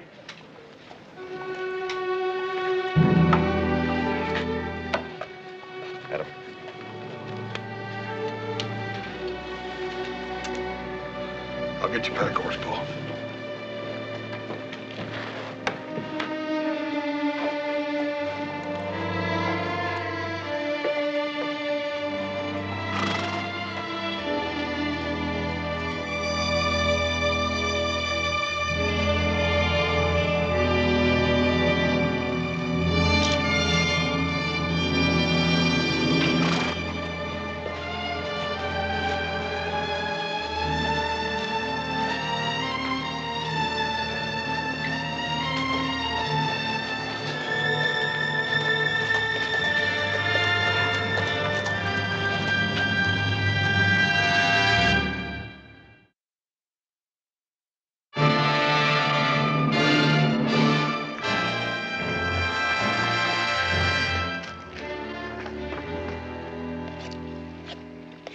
You're not a bad cook.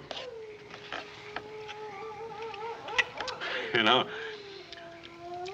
reminds me something happened recently. There was a case where a condemned man wanted to cook his own last meal. And then he didn't have time to eat it. So I did. You know, it was very good. I'm sure it was. Leduc, why did you wait 20 years to come after me? I'm an officer of the law. I'm subject to the orders of my superiors. I just can't believe that your superiors suddenly decided after 20 years that I should be brought back. Well, I made that decision myself. Of course, I had to become an inspector before I could do so. The fact that it took 20 years is your fault, not mine. My fault? Yes, I've already told you. A man with a physical handicap doesn't rise fast in police work. I told you before, I don't hold myself responsible for that accident. It was an accident. It happened in the line of duty. Now, when you became a police officer, you must have figured that you'd have to take certain risks. Well, strangely enough, I used to use those same arguments with myself. I knew that my hatred of you might become an obsession. I wanted to control it. I wish you'd been successful. Oh, I was for a while. But then as I watched inferior men being promoted over my head, I began to wonder whether I wasn't being too charitable in my thoughts about you. Is that when you started to think about vengeance instead of justice? Well, didn't I have it coming to me after all the misery you've caused me? I don't believe that any man is justified in using a badge to satisfy his personal hatreds. You're so cold-blooded in your thinking, Cartwright. No, I've hated men in my time. But I've been able to control myself and not allow that hatred to influence my life. Oh, why not? You're a rich man. You have sons. You've loved women and been loved by them. Oh, that smashed knee of yours, huh? It's really been of help to you, hasn't it? What do you mean? The way you use it to lean on like a crutch to explain away your personal little failures in your police work with women and your relations with other people. Stop it. Well, face it. It's not your knee, it's you. You stop it or I'll shoot you now. Now. That's true, isn't it? You never intended to take me all the way back to New Orleans, did you? You got it all figured out, haven't you? How was it to happen? I was to be killed while trying to escape, is that it? You'd like me to say yes, wouldn't you? So you'd be free to break your word. No. I don't intend to break my word. I don't intend to try to escape. Because I'm going to get all the way to New Orleans. Just in case you have any idea of killing me first. No. I don't want to kill you.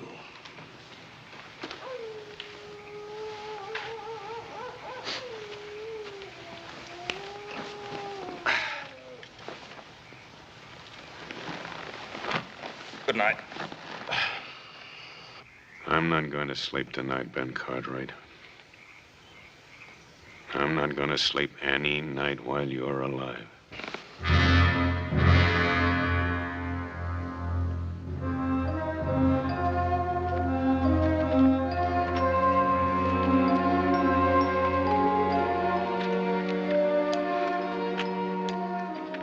like a warm one today. What are you waiting for? Mount up.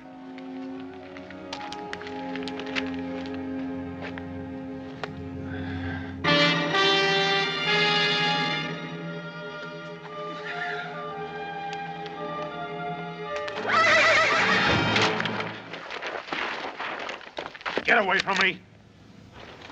You heard me! Get away from me, Cartwright!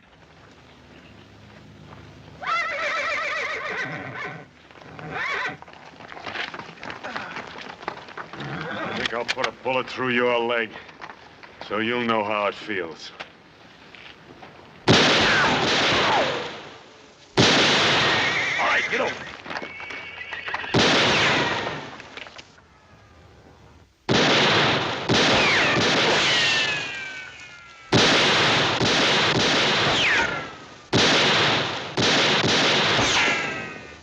You have another gun? This'll do it.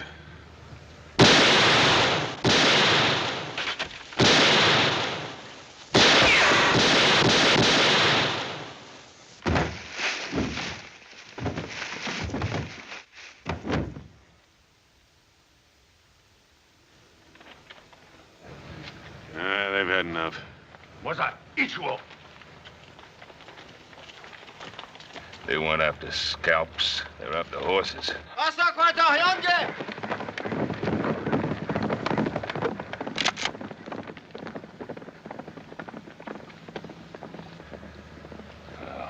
How far is the nearest settlement?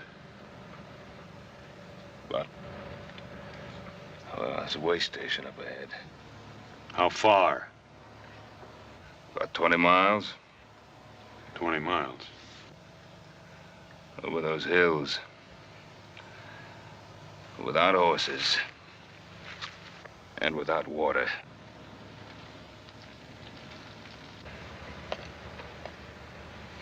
Come on.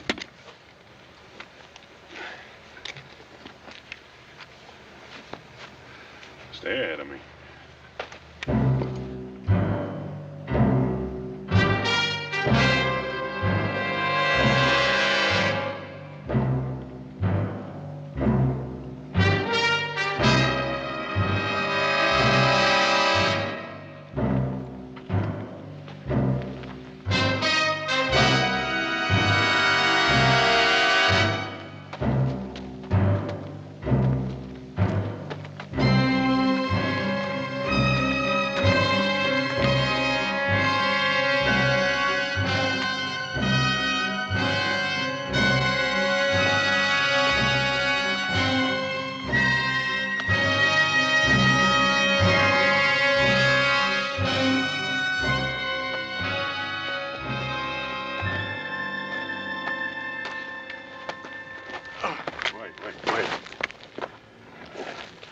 Let's rest a while. You gotta keep moving. This sun will kill you. I can't walk anymore. You gotta get to water.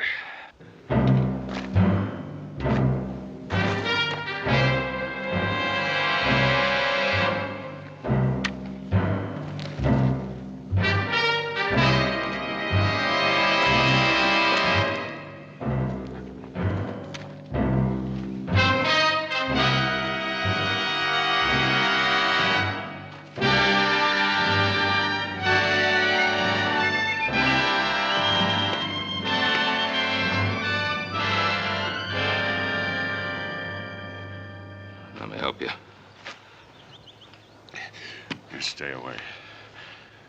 I don't need your help. Well, let me help you now. I said stay away. Go ahead. Pull the trigger. I'm waiting 20 years for this.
Let me get him some water.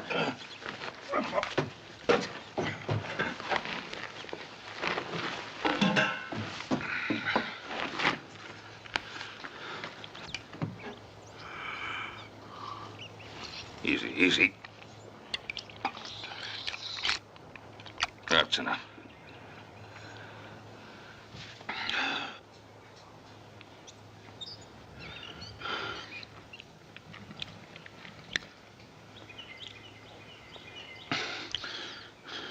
You brought me in.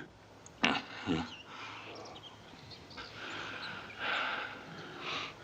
Why didn't you leave me out there to die? Couldn't let you die out there. Why not? We'd have both been better off.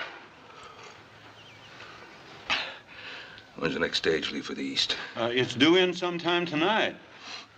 Where are we going? New Orleans. There's nothing in New Orleans for you. You were warned for my arrest, don't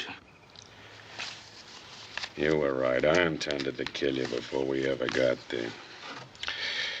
But you can't kill without hate, and now the hate is gone. Sort of a relief.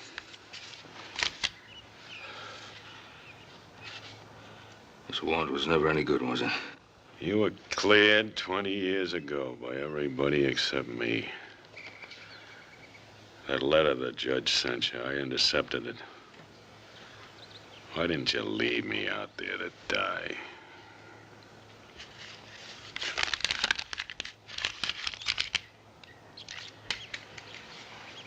Can you rustle up some food for a couple of hungry men? Him too? We come in here together, didn't we? You betcha, mister. Just give me a couple of minutes. Well, let's wash up. Give me a hand.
Take this bunch on in.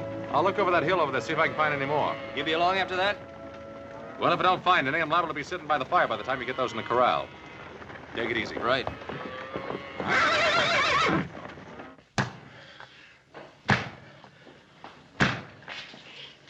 You'll never get that thing off. Why don't you quit? We can try, can't we? Much good as it'll do. Tyler, he's slowing us down. Telling you, Bolton's picked up our tracks by now. You ain't gonna leave me, Sutton. We're not leaving you. If you hadn't killed that guard, Bolton wouldn't have found out about us for another day. I never meant to kill him. I was just paying him back for something he done to me. Over to this friend's place where you're taking us. Maybe he'll have a chisel or something. Sure. We'll just walk in and tell her you always go around wearing chains. A girl?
I always knew you were good for something, brother, but I never figured to be making houses out of cards.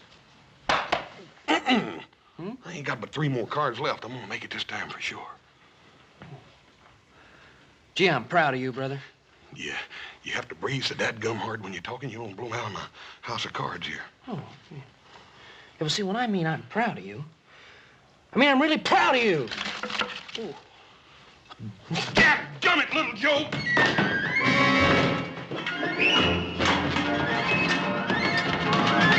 Well, hiya, Pla. How are you? Oh, it's nippy out there. Yeah. Oh, did you collect them strays? Huh? Yeah. I got a couple of them, and I checked them right off on the tote sheet. Good. Alan get back too? No, but he said he'd be right along. Good. Sit down, Pa. Glad to see you. Huh? You boys are riding the line out by the oats ranch, weren't you, little Joe? Maybe Adam just decided to go by and pay Miss Netta a visit, Paul. You know, I wish one of you boys had sparked to Miss Netta. She's a fine girl. She's a handsome one, too. Hey, Paul. What about little Joe? Don't you think he'd make a nice husband for Miss Netta? Yeah, you could arrange it, too, couldn't you, Paul? That's not a bad idea. Hey, look, you're kidding. I don't want to get married, Pa. Well, she's a pretty girl, isn't she? Well, yeah, but... She's pretty, ain't she? Pa, I think she's one of the prettiest girls I've ever seen. Of course she is. And she's got the makings of one of the finest little horse ranches in this country, ain't she, Paul? She certainly has. It's all paid for and clear, little Joe. Yeah, well, I don't care. I just don't feel like getting married. Well, not for a couple of days, anyway. You know, Hoss, I think he's going to change his mind. I'm sure he will, Paul. And when he does, we're going to all be real proud of him. Yeah, it must be Adam. Sounds like more than one to me, Paul. Detail, halt! Soldiers. Oh, that's strange.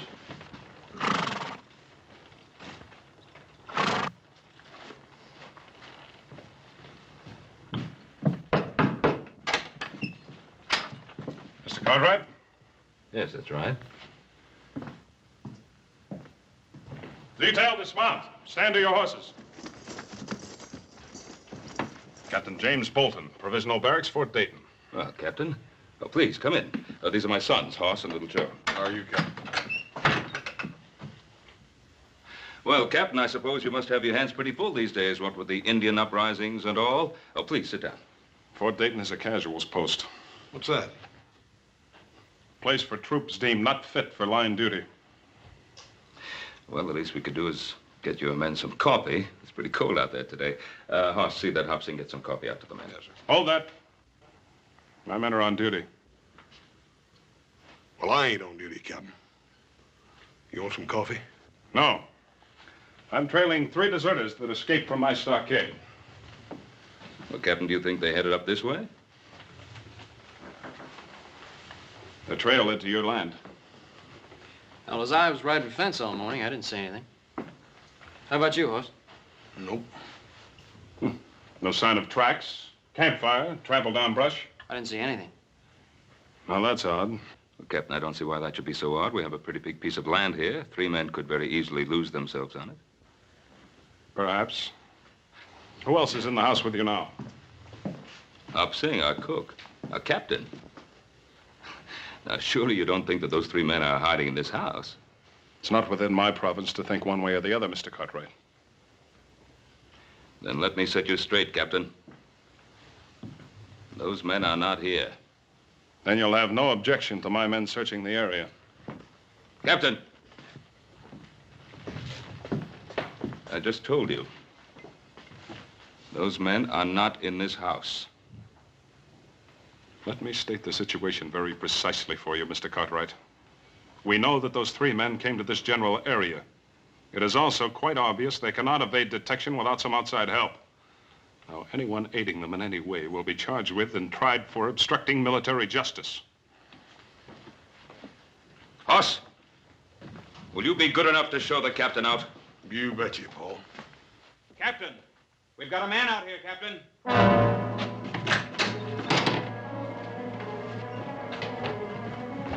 Adam, if my son, let him go. Let him go. Release him. Adam, what happened? I don't know, Pa. Just west of where me and Joe split up, I heard this noise, turned around, somebody jumped me. Did you see their faces? Well, let's get him into the house. Joe, get the liniment. Okay, Pa. Well, it's not as bad as I thought at first. The men that assaulted you, because you told us there were 3 of them. I know there were at least 2 of them. Somewhere in the back of my mind, I heard them talking about whether they'd kill me or not. There could have been a 3rd. Take it easy, pal. Oh, it looks to me like it's right now time for some settling up to be done. Well, we'll do the settling up. Move over. Now, Hoss, I want you to bandage Adam up and get him up to bed. Well, Paul, I kind of figured on riding with you. Well, little Joe knows exactly where Adam and he were rounding up those strays. Now, here. Anytime you say, Pa. Yeah.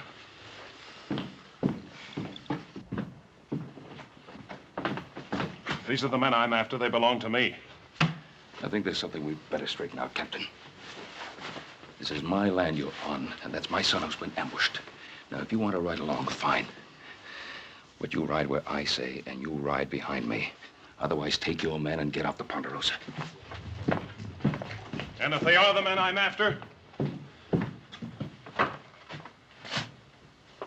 Joseph?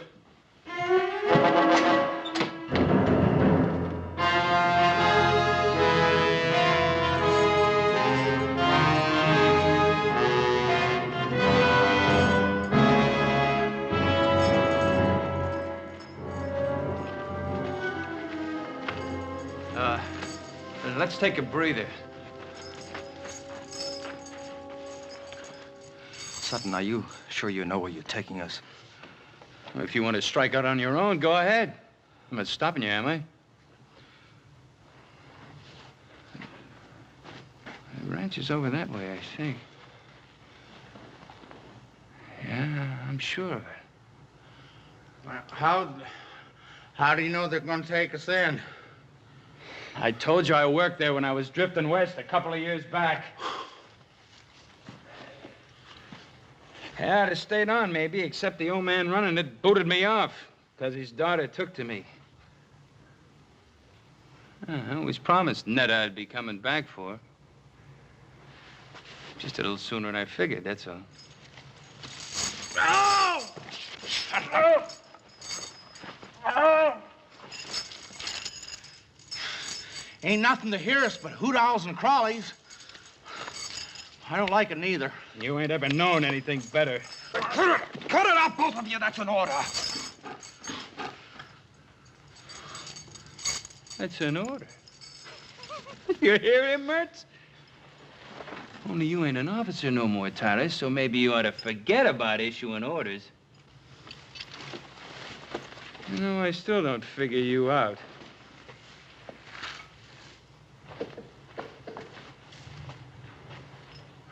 Mertz here was facing the gallows. Me, I still had 5 years left to serve. Hey, this cave, it's a pretty good place to hole up. And you had about 6 months to do and you'd have been free. So why risk your neck breaking out? My reasons don't concern you. Maybe. Maybe not. Look, you two hole up here. I'll go see if it's clear at the girl's place. I'll just go with you if you don't mind. All right, but not him. Netta'll scare off. She sees him parading up in them chains. You gonna leave me? Yeah, he's right. You lie low here till we get some other clothes and something to pry those chains off with. You coming back for sure? You give me your Bible word? You have my word. Well, if you're coming, let's get moving.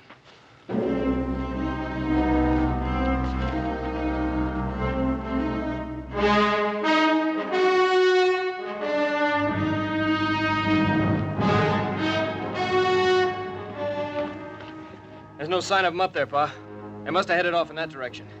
Yeah, probably kept to the creek bed, the other side. Turning dry now, but the bank should still be soft enough to leave prints. Yeah.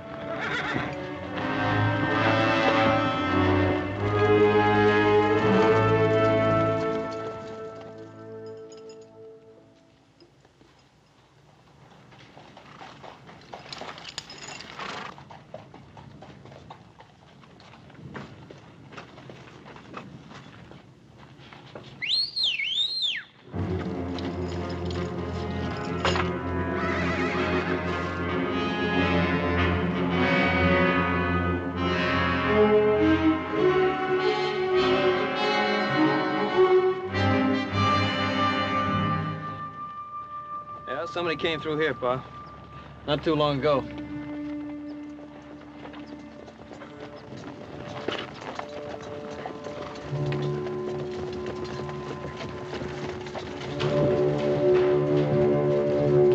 Hold it. Here they are again.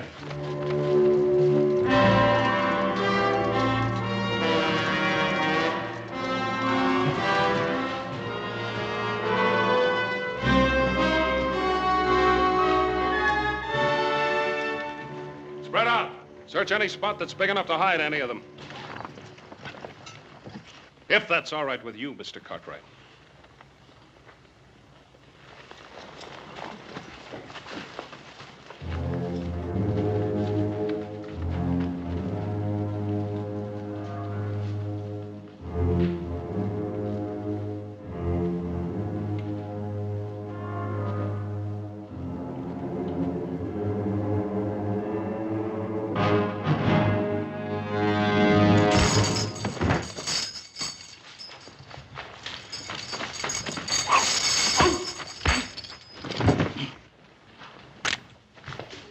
Put up your gun, Captain.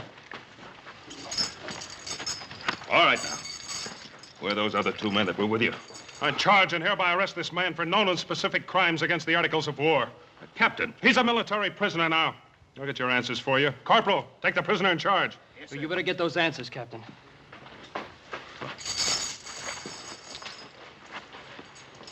All right, Mertz.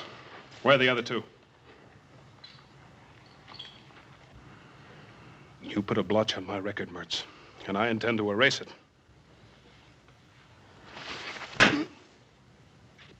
Where are they? I don't know. We split off. That's the truth, mister. I swear it.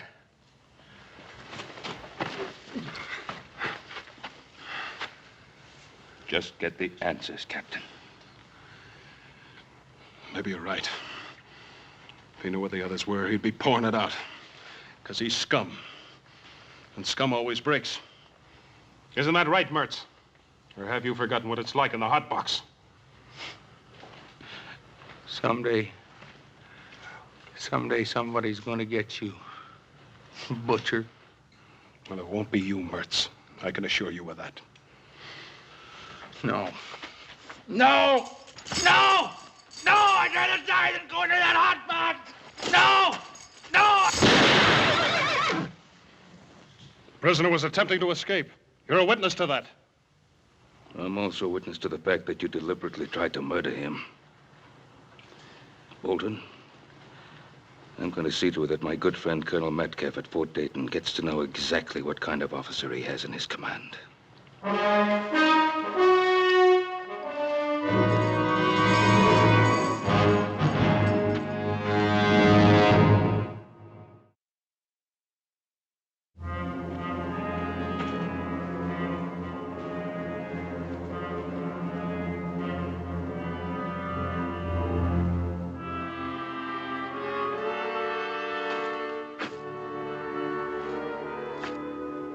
Nice ranch. Yeah. Where do you see the gal who lives on it? We better get cleaned up. First, scared to death walking this way. Scare? I guess you didn't listen good when I told you about her. We were real friendly, Netta and me. That ain't her I'm worried about. It's her pa. Stable's over here.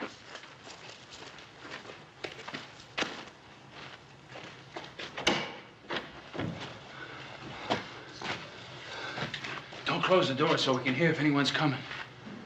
Hey, there's what we want.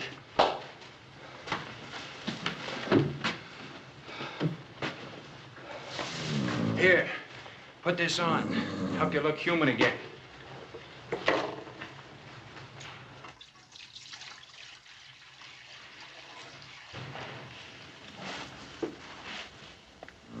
Good-looking colt. His mother must have died. He needs care. This is a fine time to be fussing over horses. I sometimes prefer them to people. And what's that supposed to mean? Nothing. Just a thought. I'd sure like to see Butcher Bolton's face right now. He's probably chasing us halfway across the Sierra. I doubt it. Bolton's a sadist, but he was one of the best Indian trackers in the Army. Well, we're not Indians. Besides, after we hole up here for a couple of days, they'll probably quit looking for us. Not Bolton. All right, not Bolton, maybe, but the brass. They'll figure it's not worth the effort. You're an officer. You know how they think. I was an officer. About this girl of yours. You've been gone for 2 years. How do you know she hasn't married or something? I know. I'd like to make a little bet on it. You already have. Your life. Yours, too. And don't you ever forget it.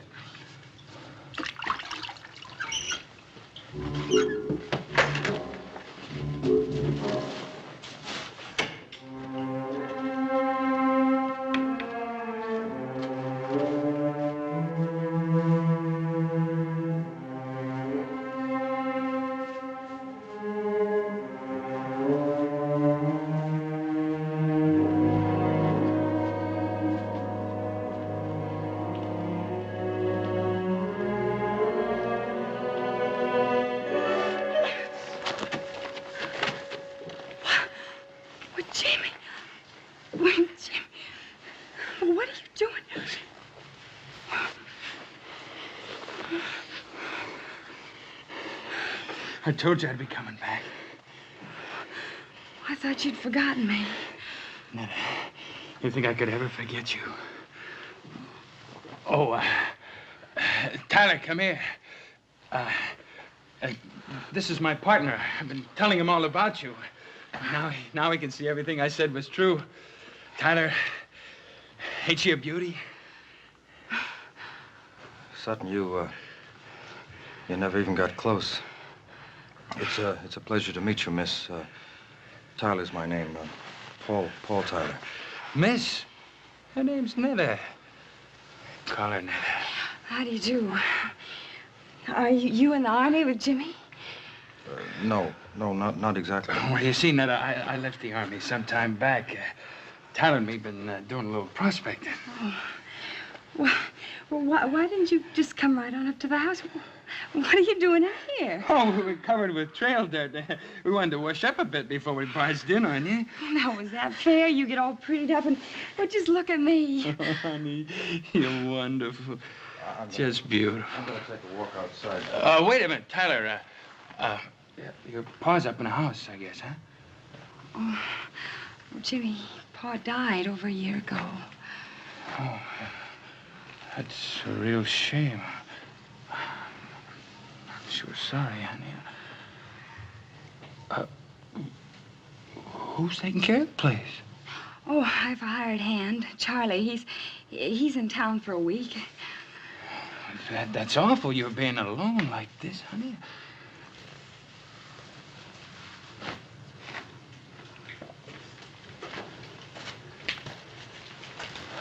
Oh, it sure is good to see you again.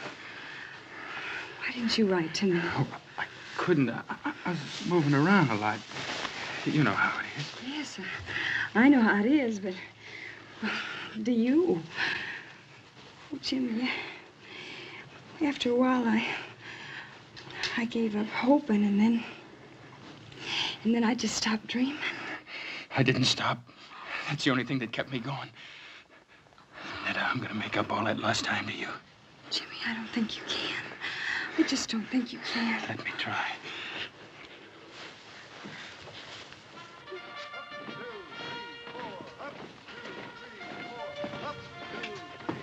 Ben, I've known you for a long time.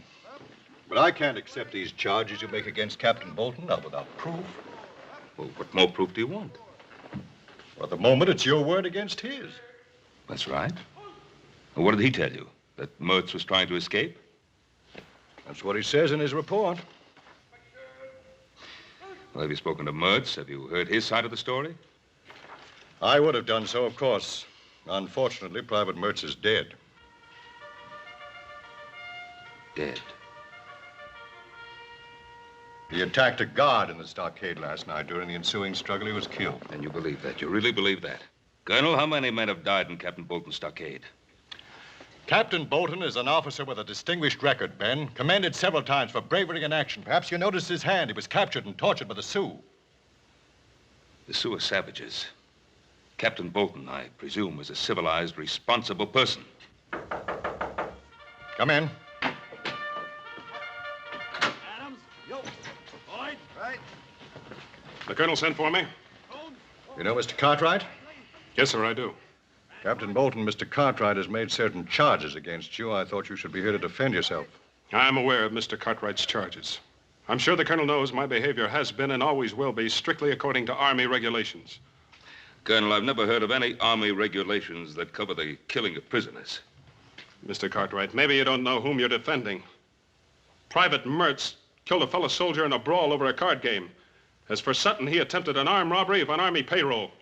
Ben, this is a casuals post. I don't know whether you realize that it's made up of outcasts and misfits. They're still men.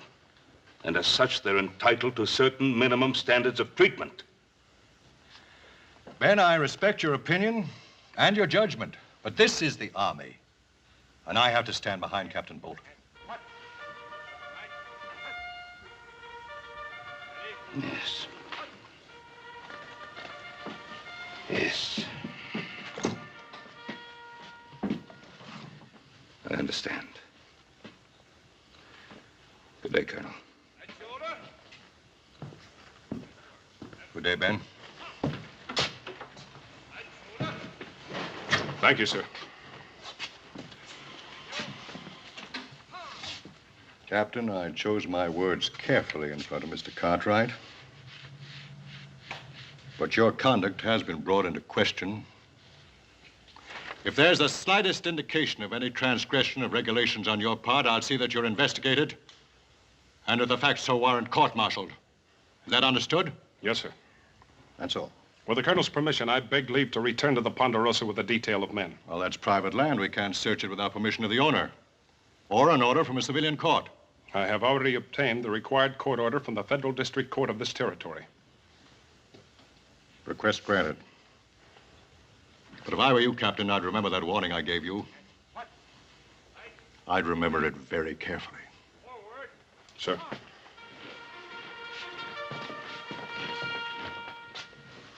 That was great, honey. Nothing like a good meal to make a man feel like he belongs. Thank you.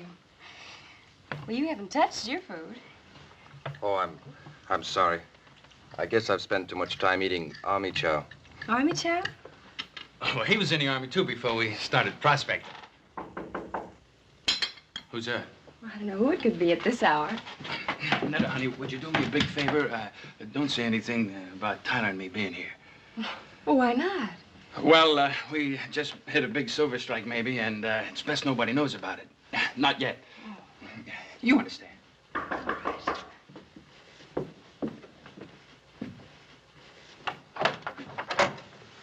Well, good morning, Hoss. Morning, ma'am. You sure do look nice in your new dress and all. Thank you. Ma'am, I don't want to worry you none, but Paul thought you ought to know about it. There's some Army prisoners loose. Army prisoners? Yes, there was 3 of them, but they ain't 2 now. One of them's already been caught. Oh. Well, thank you very much, Hoss. Ma'am, everything's all right here, ain't it? I mean, there ain't been nobody around here. No. I'd ask in for coffee, but my stove, it's not working right. Well, ma'am, I'll be happy to No, fix it. Hoss. It's not broken. It's just hard to handle. Well, thank you very much, Hoss. Ma'am, you right sure everything's all right? Yes, Hoss. Morning.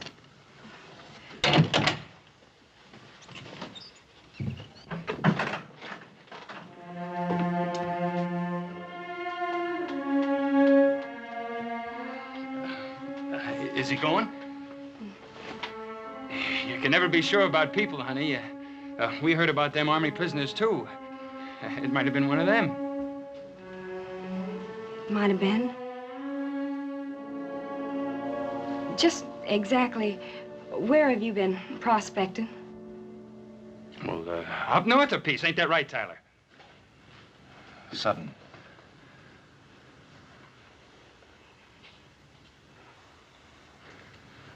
Yeah. Yeah, I guess it is if you say so. Sure, it's right. What's got into you? Jimmy? Is it you they're looking for? Is it? I guess it is. But I was framed. Honey, you know me, I was wild, but I never did anything dishonest. And I tried to serve out my time. But you don't know what that stockade was like. Beatings, starvation. There was a captain, got his fun by kicking us around. You know what happened to him? He was in a sweatbox for 3 weeks. When they brought him out, he was almost dead. Tell her! Tell her! Yeah, that part's true. Why didn't you tell me all this last night? I was going to. I was afraid. Of me? You were afraid of me? That's what Captain Bolton does to you. It makes you feel like an animal all the time, and you're scared. Netta, if you love me, Netta, if you love me, you help us. What can I do? Hide us out. Oh, Sutton. Why do you have to drag her into this? Why don't we just get out while we can? To where? They got Mertz. That means Bolton thinks we're heading out of here. We're going to stay here. It's our only chance. Yes, you can stay here. Both of you. I want you to. I knew I could count on you. Thank you, Miss Leonard.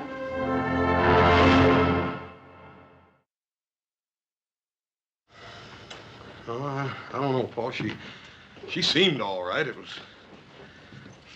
just that she was kind of nervous like or something. You mean by her not letting you in the place? Well, that and it was just a feeling I got. I don't know how to explain it. If I didn't know Miss Netta better, I'd think she was trying to get rid of me or something. Well, if things didn't seem right, why don't you have a good look around the place? I kicked myself all the way home for not doing just that, little brother. I think we'd all better take a good look around that place. Suits me fine. I'm getting tired of being an invalid. Adam, I'd rather you stayed home. Oh, Pa. Now, what, with Captain Bolton and those deserters still in the area? Can't leave the house unguarded. All right, I'll hold the fort.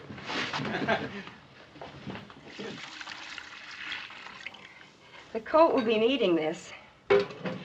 You and that Tyler, you sure do a lot of worrying about that colt. I'll see you later. Where are you going? Scout around the area. Hey, that's Army talk. I guess it rubs off on you whether you like it or not.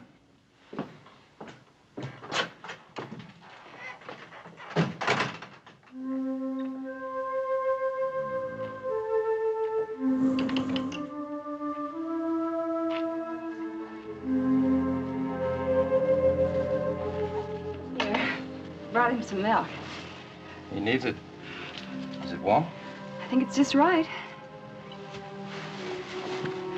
Come on, little fella. Drink some milk. Drink it. Poor substitute for your mama, huh?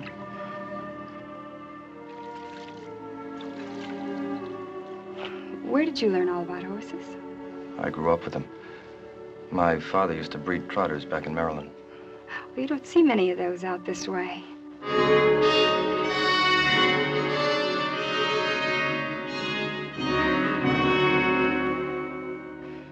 I love to watch them, the way they move. You ought to see them being trained. Oh, they fight you, make it tough, but once you have their trust, you can depend on them. I wish you could say as much for people. You've been hurt pretty bad, haven't you?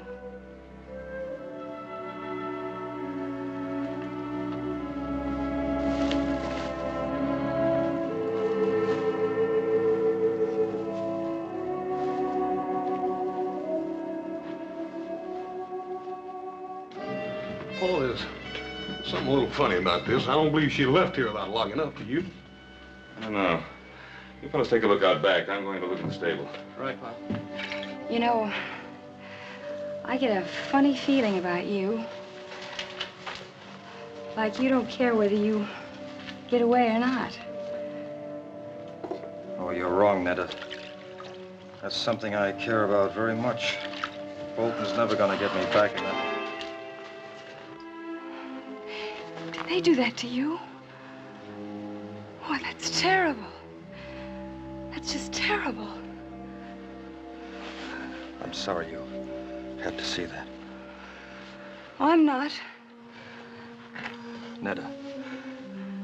Netta, don't worry about me. I'm not worth it. I haven't known you very long, but I think you are.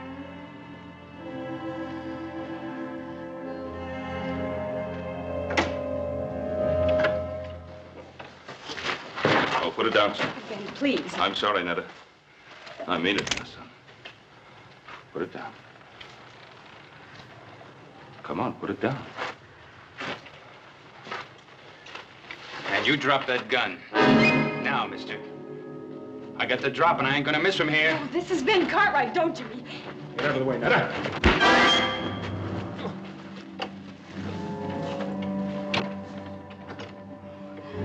Great work, pal.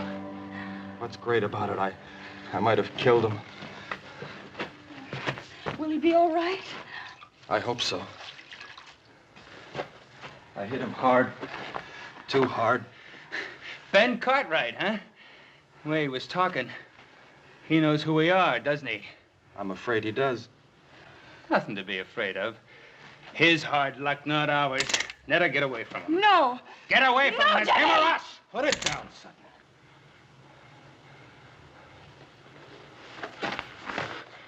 You decided to start giving orders again, Lieutenant? I have no choice. You try killing him and you're dead. But what's got into you? You wishing to have Bolton beat you to death?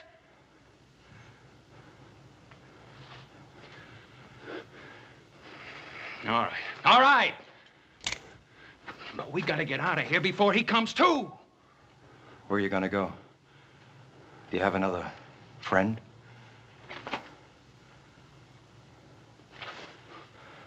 All right, stay here.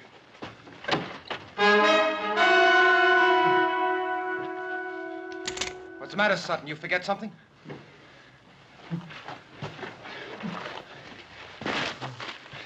Netta, I can't leave you. Not with all the plans made for us.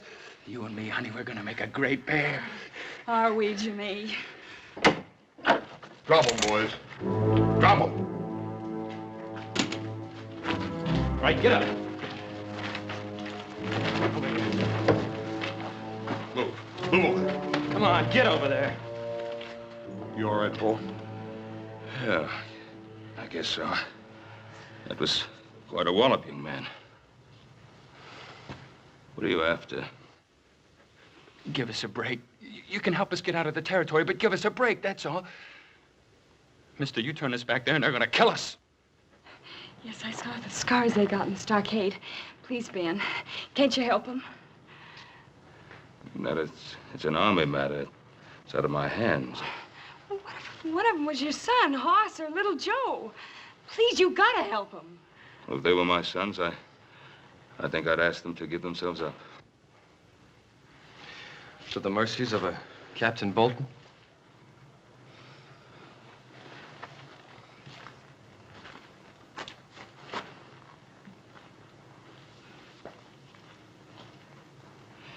Give me your name tags. What do you want them for? So I can convince the colonel that I've really seen you and that you are ready to give yourselves up. To Captain Bolton? I'll speak to the colonel. I'm sure he'll be as fair as he possibly can be. You ain't gonna do it, mister.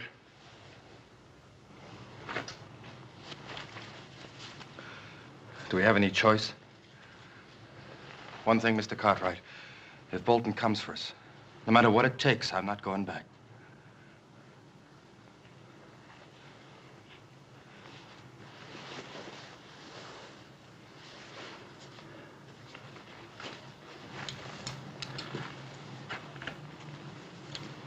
Take care of them.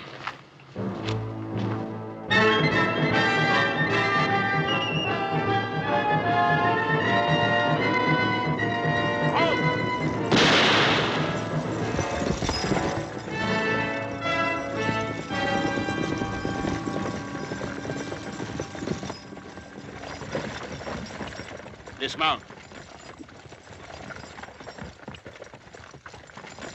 I'm taking you into custody. On what grounds, Captain? For aiding and abetting the escape of an Army prisoner. Search him. Yes, sir. You're stepping over that line, Bolton. I'll be the judge of that.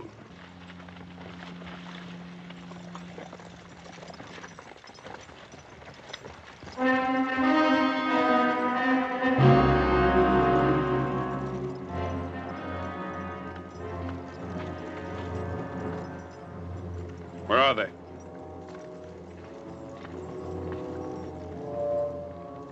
Which direction was he coming from? From the west, sir. Take your men in that direction and bring him along. Yes, sir.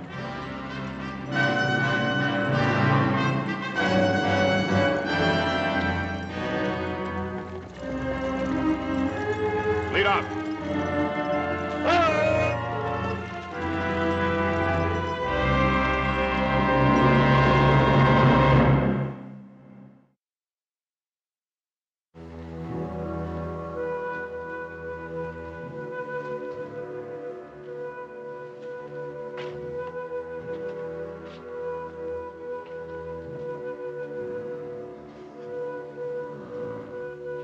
Come on, little fella. Come on. Come on, try. Up. Come on.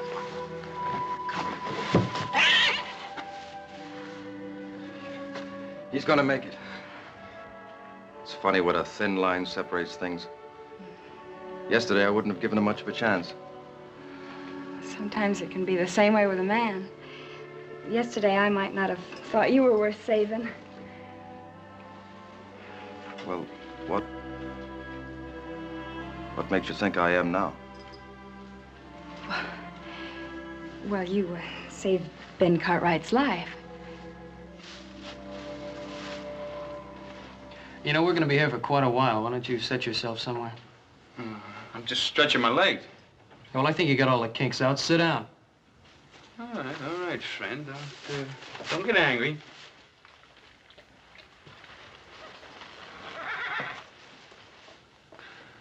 You think quite a bit of that cold, don't you? Why not? He needed my help, and in a way, I needed him. Yeah. Mr. Tyler, you don't have to answer this unless you want to. What'd you do that got you into all this trouble?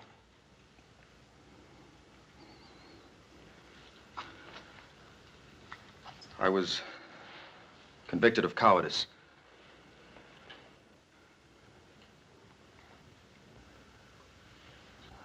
Oh, don't look so surprised. It's true. The actual charge read dereliction of duty, refusal to obey a command, and cowardice in battle.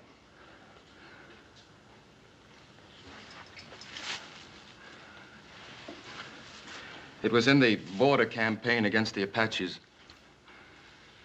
My first command.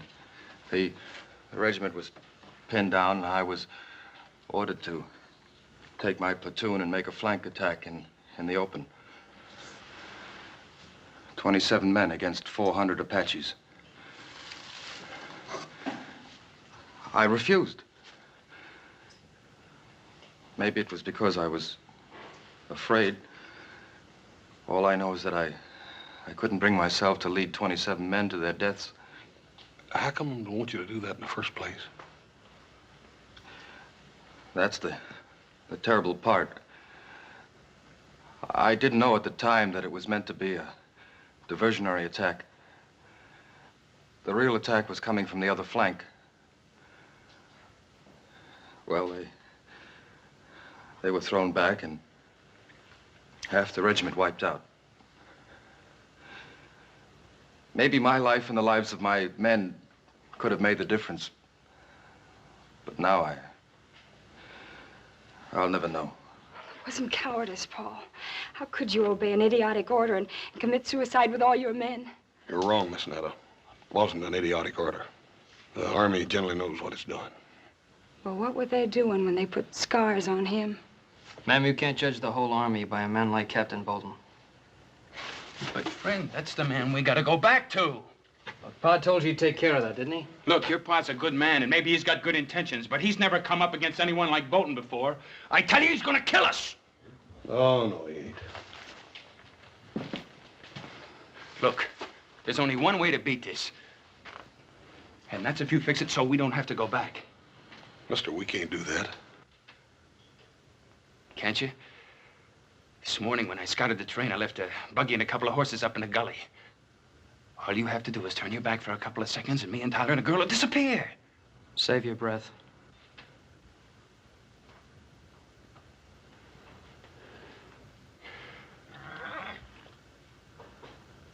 Look, you think a lot of Netta, don't you? Don't you want her to be happy? Well, all right. What do you think she's going to feel like when she's watching him taking me away to be killed? She's been waiting for me all these years. Tell him, Netta. Tell him to let us go. I can't, Jimmy. I just can't. But why not?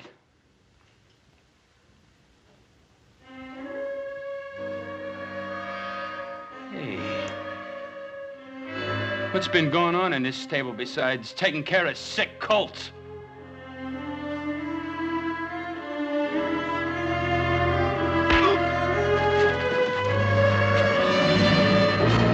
Okay, hold it! You take one step my way and I'll put a bullet in him. You do that, mister, and all the bullets in that gun ain't gonna keep me from squeezing the life out of you. Don't you worry none, friend. I'll do it. I got nothing to lose now. Throw your gun on the floor. Come on.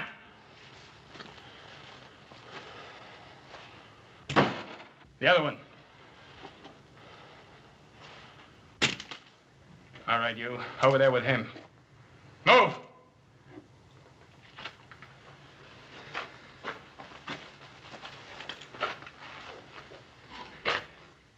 So long, Lieutenant. You had your chance.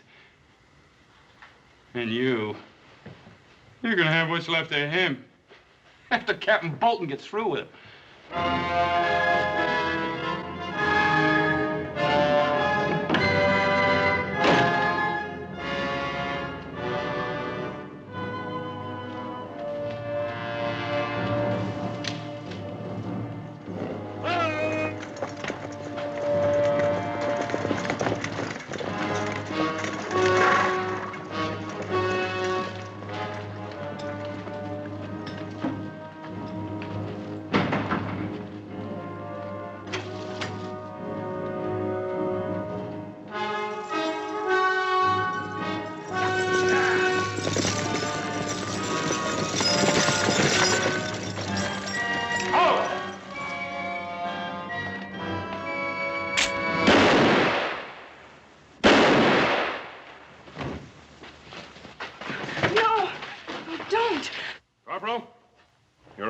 He was armed and dangerous. You too, Mr. Cartwright. Let's tell him that Paul's going to give himself up and that he doesn't have a gun. I'll tell him, Miss Nettie, but Captain Bolton ain't gonna wait long. Well, just give us a minute. Yes, sir. Come on, little Joe. Come on. Where are you going? The back door. We can still make it to the gully. Oh, Netta.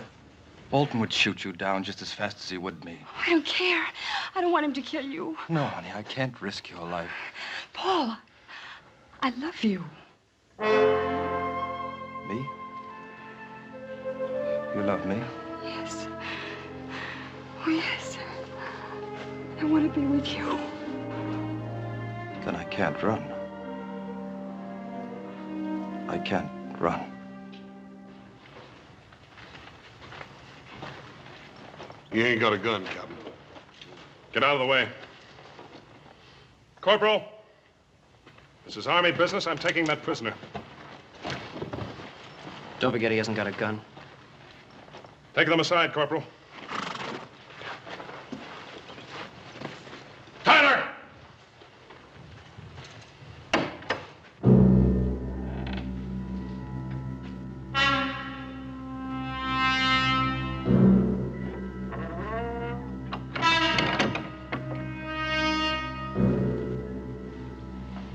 All right, Captain.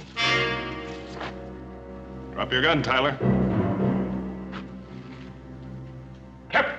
I said drop your gun. All right! Cartwright, you're gonna be sorry you interfered with the Army.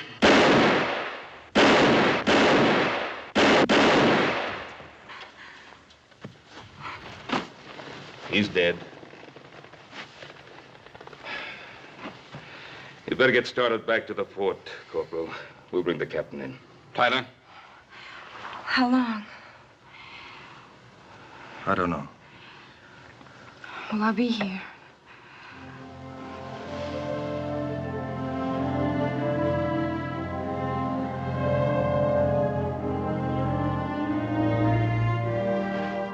Let's go, Corporal.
Put the horses away.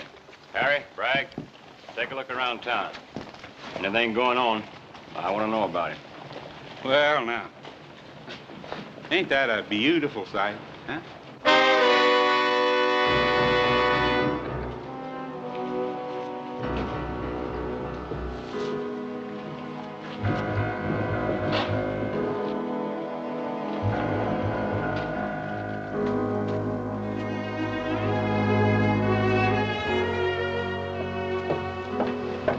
Sally? Are you satisfied now, Sally?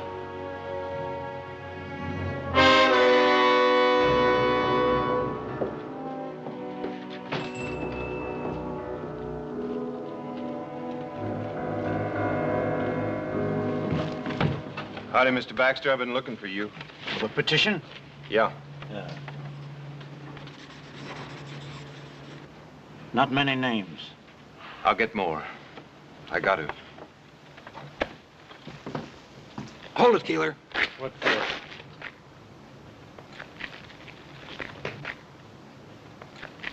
This one's tight enough. Here, Giles. The old man's a 200-pounder. Yeah. A little... about 3 field shoot him. It's good. Yeah. All right. Well, young boy's lighter and wiry. You need about 4.5 feet, which is exactly about what we got. Yeah. Well, I never did like these night hangings. Ain't like in the morning when it's cheerful. Well, guess don't matter none to Ben and Adam Cartwright.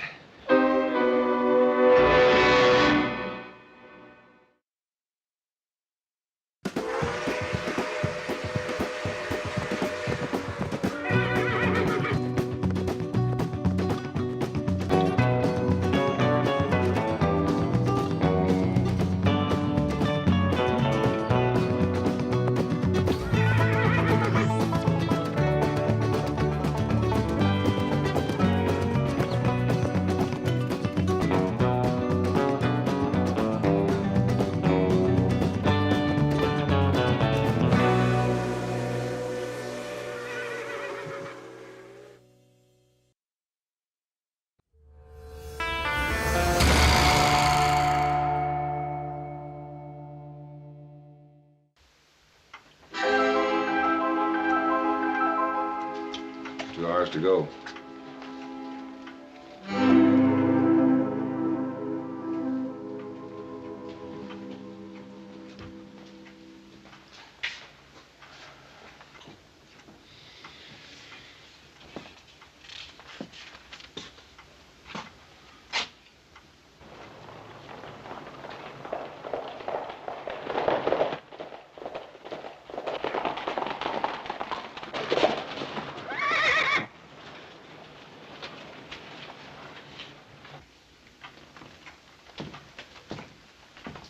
No guns in sight.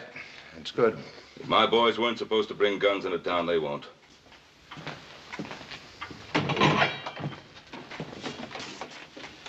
Morning, Joe. Boss? How are you, sir?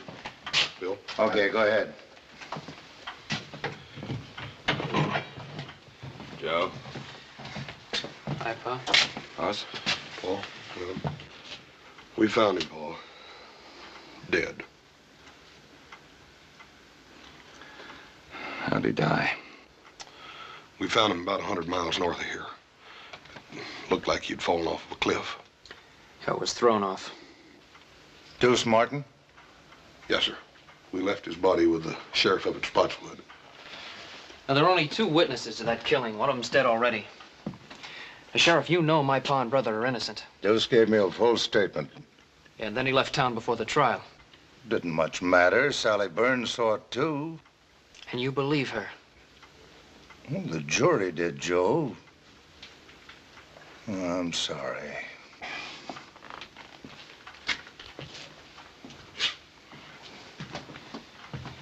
Joe, Hanson's doing a hard job the best way he can.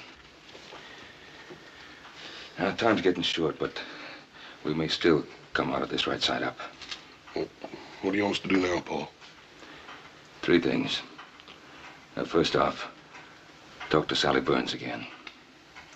And second, help Ed Baxter. He's putting out a special edition of the newspaper. What good's that gonna do? It'll make people think a little bit. And I'd like you to think of the 3rd thing, which may be our best chance. Barney Ogden's taking a petition around town. Now, the governor will grant a stay of execution if we can wire him the names of 50 citizens, asking that our case be reconsidered. Oh, and Hawkins' men are in town, so stay clear of them. Well, we won't fool with the Hawkins boys. We better get to getting Little Joe. Look for your horses first. I heard you coming into town fast after a long ride. A good rancher looks to his horses first.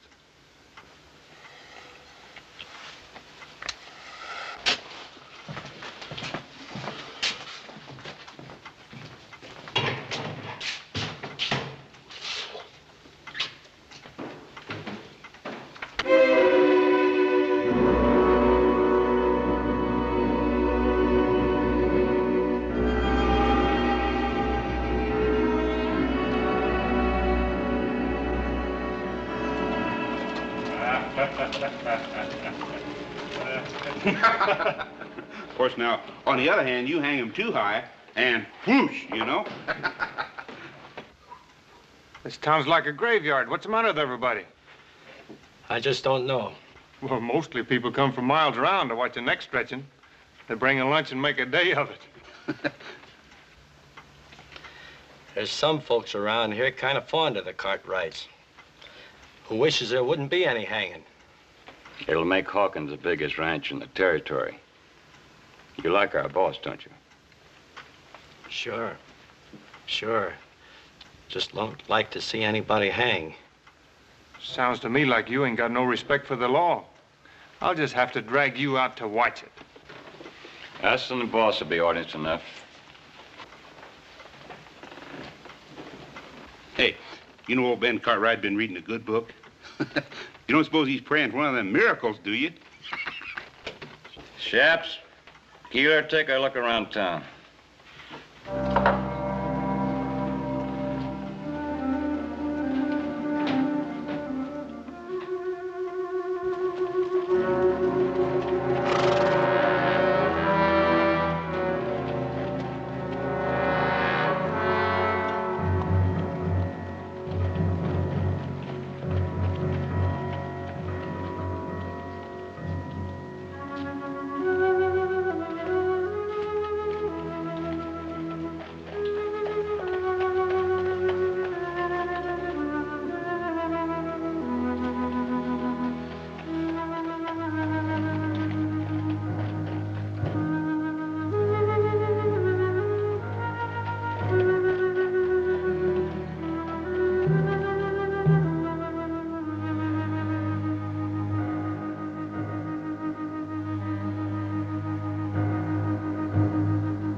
Howdy.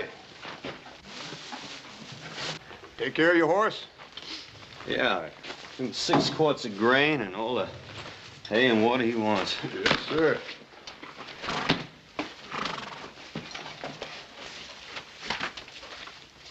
Where you from? Lassiter? Hey, ain't Lassiter that town in Kansas that them raiders looted and burned?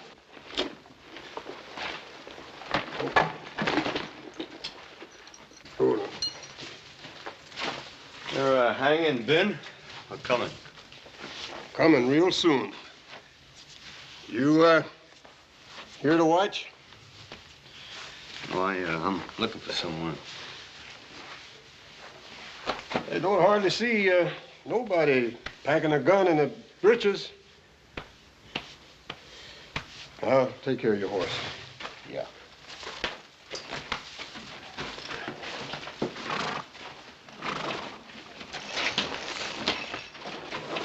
Hawkins sure has a lot of hired guns in town. Yeah. Easy. We'll get out of the way.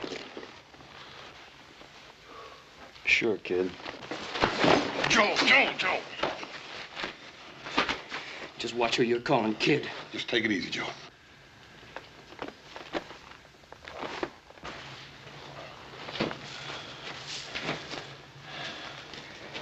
Pick up your saddle.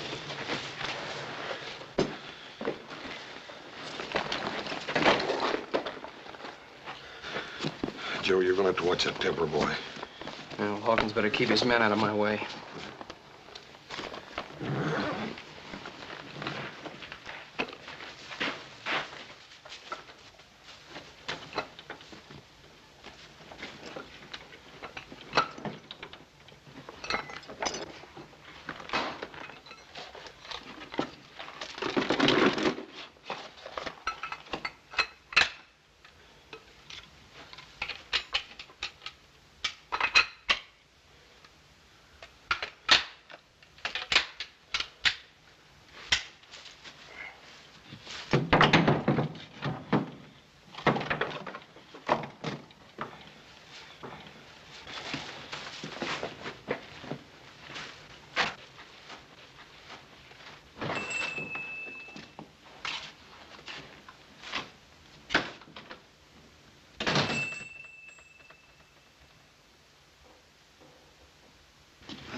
You open?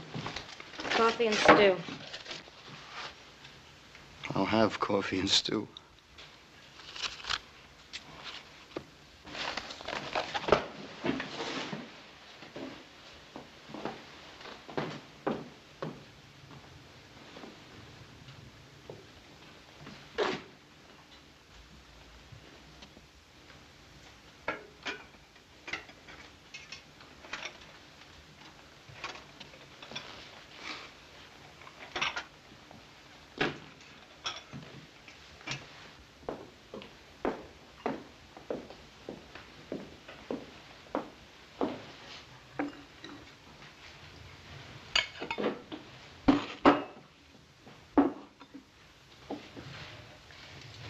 Is something wrong? Oh, it's just that I've never seen a lonesomer town. Well, it's just that everyone's afraid to watch the Cartwrights die. Not everyone. That calendar there says someone's been counting the days.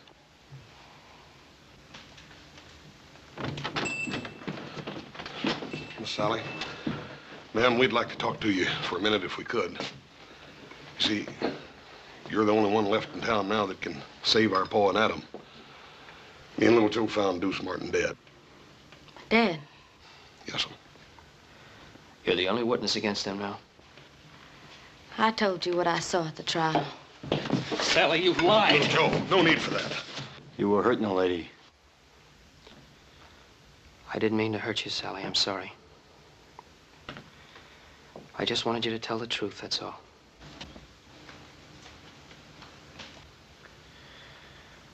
We're not doing any good here. Let's go see Bonnie Ogden. Ma'am, are you sure that nothing would cause you to change your mind? I'm not gonna lie for you.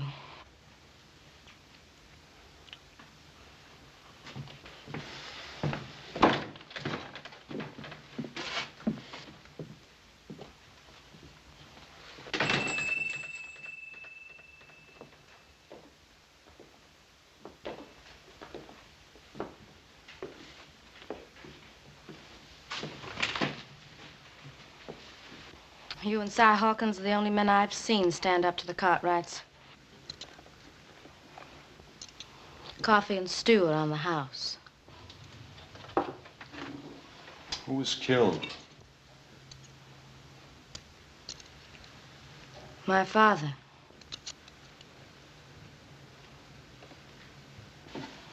Ben Cartwright come here one night with his son Adam.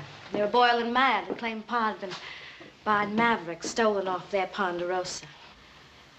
They went out back where Pa and his hired hand Deuce Martin were cutting wood. I could hear them arguing. And then there was a shooting.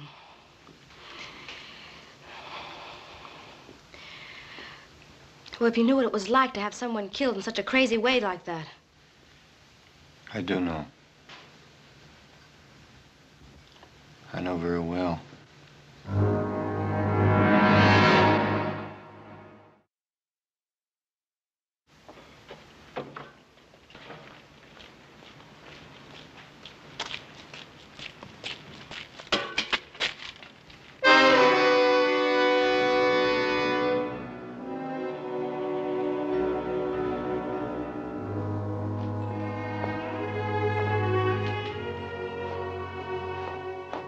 Sheriff Henson sent me. Give me a nickel if I'd bring some stew for supper for his prisoners. All right, Jimmy.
No trigger. Yeah, that's right. Looks kind of old, Well, my pa used it for a long time. but it's yours now? Yeah.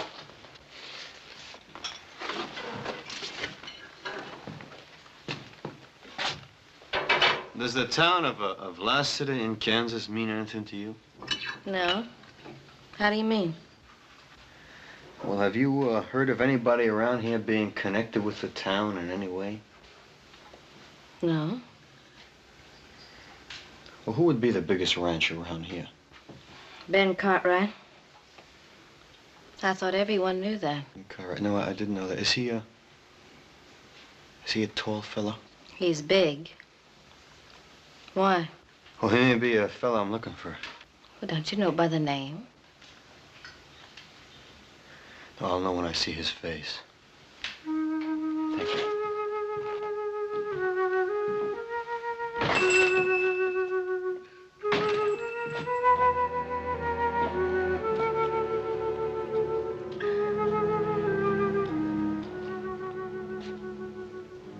Hey, Shops, Keeler. Fred says for everybody to come in and have a drink. Carey, Bragg, you hear him?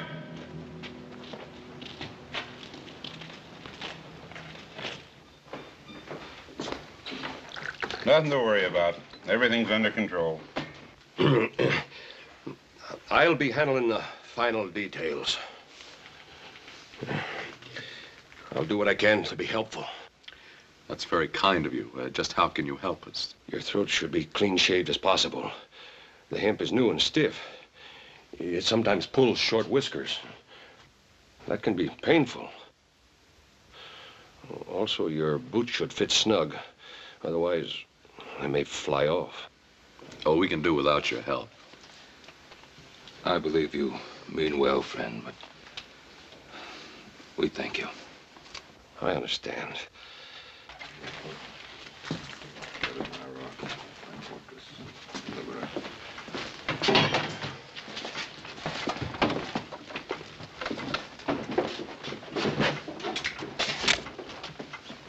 do you want? To see the older Cartwright. What for? It's a personal matter. Sorry, but you can't. Go ahead. My Lord, who is worthy to be praised.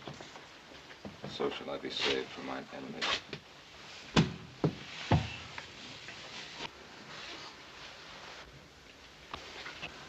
What is it? I thought I might know you. And I don't.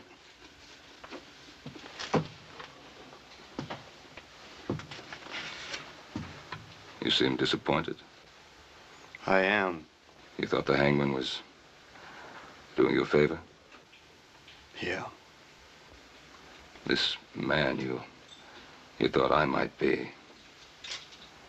You hate him very much. Yep. Sorry I troubled you.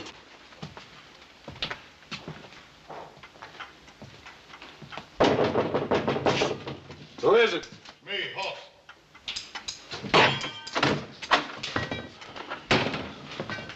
Paul? Hoss? Sally Burns ain't gonna change what she had to say. What about the petition? Barney Ogden's probably down in the miners' flats. Little Joe's down there to fetch him now. Well, that's good. They ought to get lots of names down there. Yeah, and we're gonna need them, too. Everybody in town's holed up in their house. Hawkins. Yeah, they want to stay on his good side in case he takes over the territory. Nobody's taken over while I'm sheriff. Hanson, you're new in office here. They get rid of Pa. Hawkins will start chopping away at the Ponderosa till he's more powerful than he is now. And if you stay honest, you'll just have one problem. You'll be dead. Better get on with your talking. Time's running out. Hoss, I want you to work on the petition and the newspaper. But no more than that. What do you mean, no more than that, Paul? Adam and I agree. Do everything you can inside the law. But that's all. If you try to free us by force, Hawkins' men will slaughter you.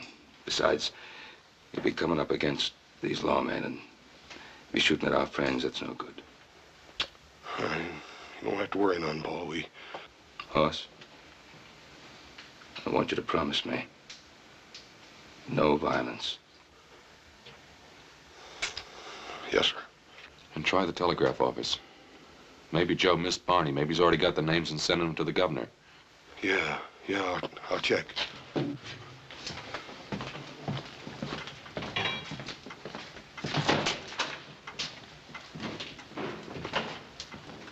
Mr. Cartwright? Yes? I had reason to think that the man I wanted was around here. You thought I was him? Yes, but there were never two more different men in the whole world than you and my man, and I'm sorry that I bothered you. Don't worry yourself.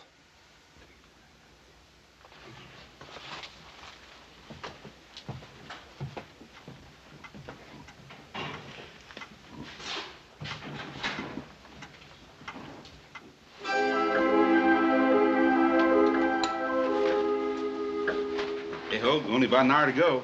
Hawkins better get here soon. He'll sure be sore if he misses it. He won't miss it.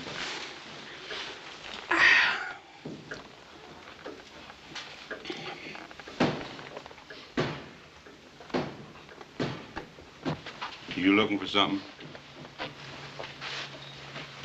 Can I have a whiskey, please?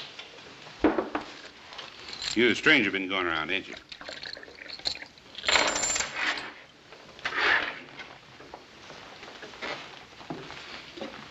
You know, Fred, he packs his gun in his breeches. You reckon he'd bust a finger taking it out? Oh, Hawkins don't want no trouble, Bert. Not till after the hanging. Sure, I know. I just wondered about this little fella here. You know, it could be he's a friend of the Cartwrights. Are you, mister? Yeah. Long standing? 10, maybe 15 minutes. It'd be a short-lived friendship. Now, us, we're backing up law and order and justice. Seeing that there ain't no slip-ups in that hanging.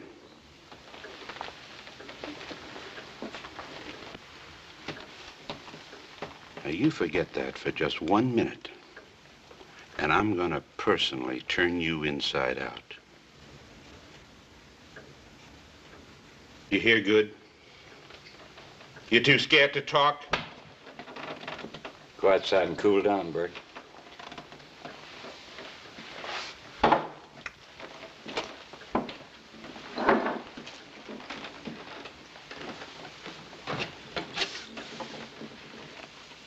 Hey, Cartwright's got any friends around here? Not many.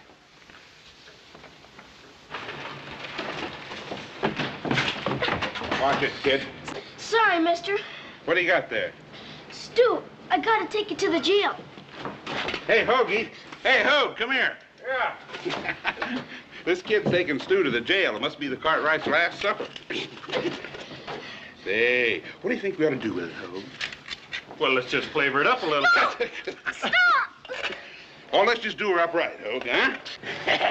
Don't, please, mister! Come here, kid. No, please, stop, mister!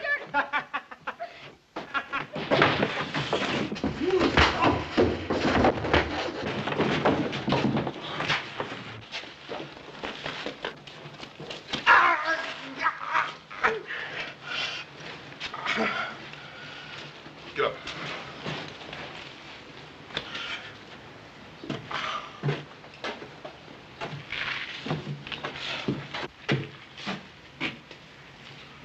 That's enough.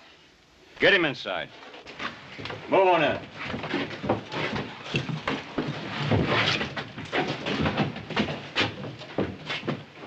We'll take care of you later, after the hanging.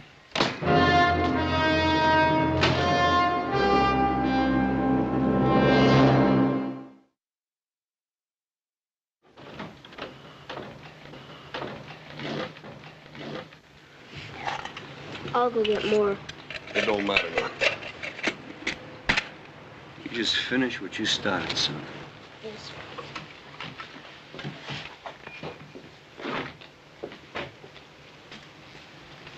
Whose side are you on, anyhow?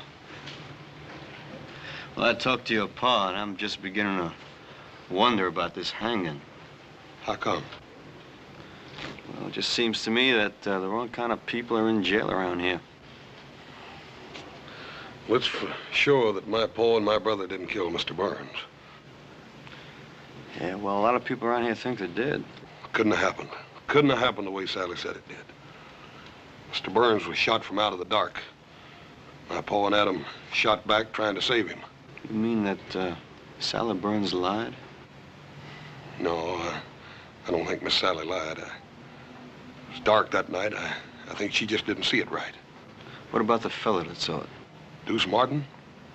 He ain't no good. He'd have been scared out of it or bought off or anything.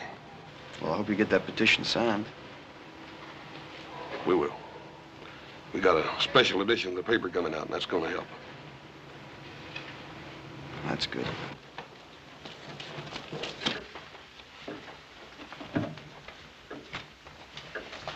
Still talking about that petition. Something about the newspaper. Better cover ourselves.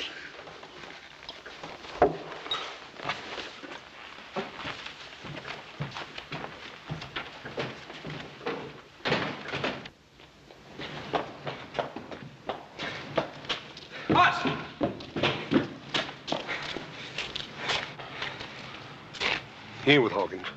Yeah, who is he with then? You fellas, if you don't mind. Look, Barney ain't down at the flats. He hasn't been there. He didn't even go down there? No. We gotta hurry up and find him and get that petition. We haven't got much time left. Yeah, let's try his house. Come on. Right. If nothing else works, you fellas planning on a small revolution? Yep. Well, hold off as long as you can.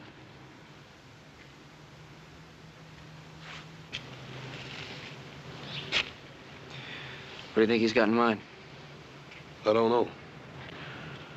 But if it's a revolution, I got a sneaking hunch that feller'd be worth a regiment. No, we don't get the petition, we're gonna need a regiment. Come on. Yeah. So when Mr. Hawkins comes to town, he'll settle with his men for treating you that way. No, he won't. He won't do nothing. Well, he can't be held responsible for what his men do. As a rule, you can usually tell a man by the men around him. Now, Hawkins was forced to hire those rough men to stand up to the Cartwrights. Better pull him down, Bert.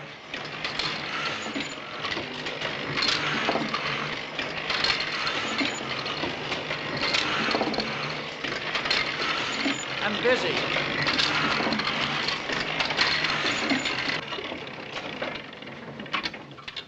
Hawkins won't like folks reading words like that.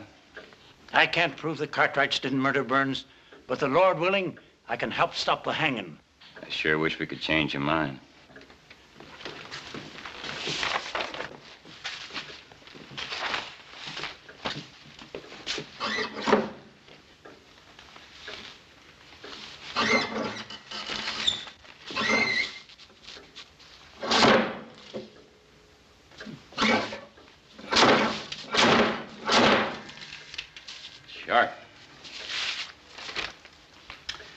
Words like you got down here might get a whole town thinking the wrong way.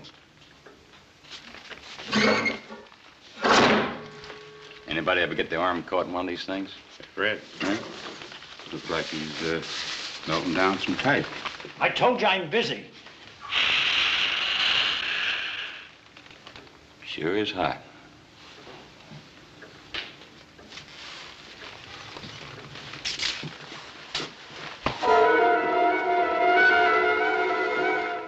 I knew a fellow once who got his face pushed in some boiling lead. He sure wasn't a pretty sight. You know, all the shades are down at Barney's house. Yeah, let's try it anyhow. Yeah. That's funny, middle of the day, have the shades down. Yeah. Try again.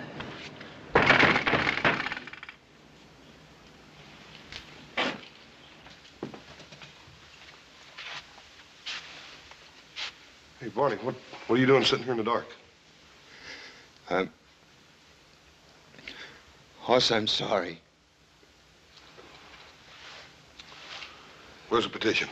Don't make him feel any worse than he already does. He was trying, Hoss. If you knew what they said they'd do to him. So he quit. So he quit and he came back to hide in this house. A house you wouldn't have, Barney, if it hadn't been for my father. How many names did you get on it, Barney? 5. 5? The sheriff. And deputy.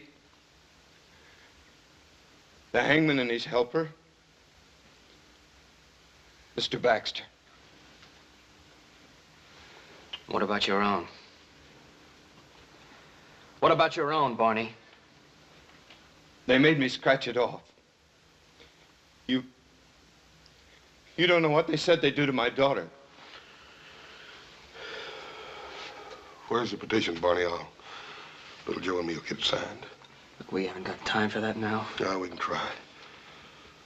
It's here.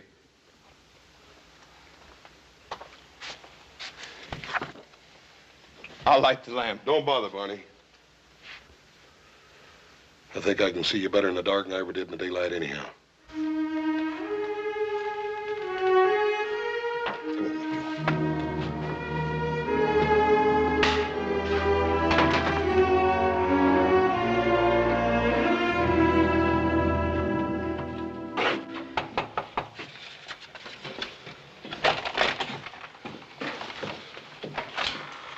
Jason already asked me. And you wouldn't sign it? Nope. Max, we done tried 6 houses on this block and nobody'd sign it. All we need is just a few names to get the bail. Max, you don't have to be scared of nobody. I ain't scared. It's just that... Look, I don't want no part of it. One way or t'other. Now leave me be. Look, Max, if we... All right, let's get the guns. Not yet. Come on.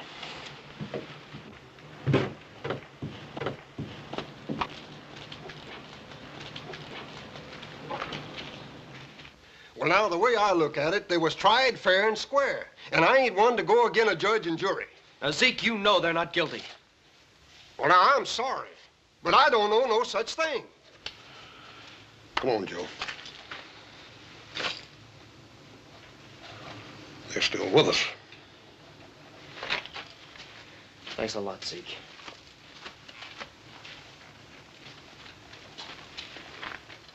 Gil, you've always been one of our best friends. It ain't fair you're bringing this in here. Besides, one more name won't do no good. Look, we said we'd protect you. I know you mean that, and maybe you would. Every day of the year but one. Come on, Joe. My, you sure are working hard on that petition. You know, I'll sign it. My name's Ulysses S. Grant.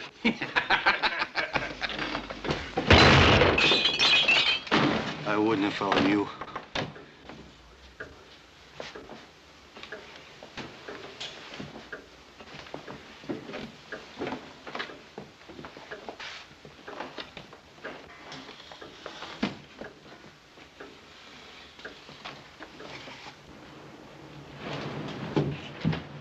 Bless it.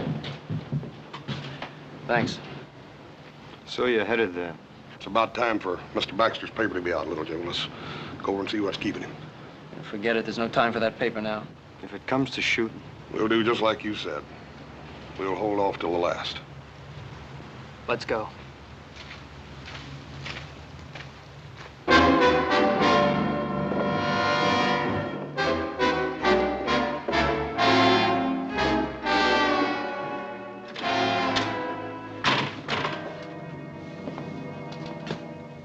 Baxter. Mr. Baxter. He ain't bleeding. What's wrong with him? He's been scared half to death. It's time to get them guns, Joe. Come on.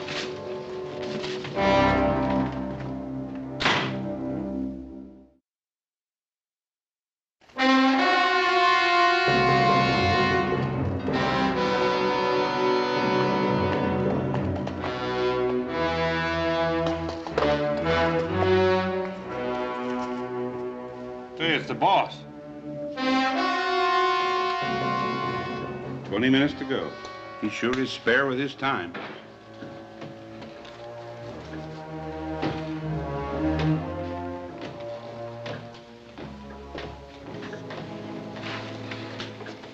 Anything happen I should know? Oh, nothing much. They gave up on the petition. They didn't try anything else? Well, Baxter was putting out a newspaper to help him, but we stopped him. Oh? How? Little hot lead. Good. He won't forget. That's all? Yep. What happened to your hand, Bert? I was a stranger. Nothing to worry about. You better be right. Bert. Yes, sir. Put my horse up and build a fire out there by the gallows. We'll be able to see better. Jay, Hoagie, come on.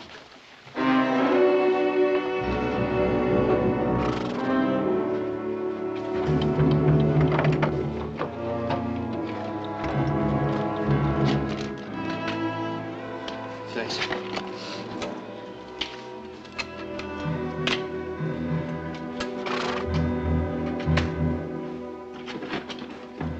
Little Joe, horse. Feed box. Mr. Jackson, I don't need to do this to you. You make one sound, I'm gonna do worse, you hear? Let's go.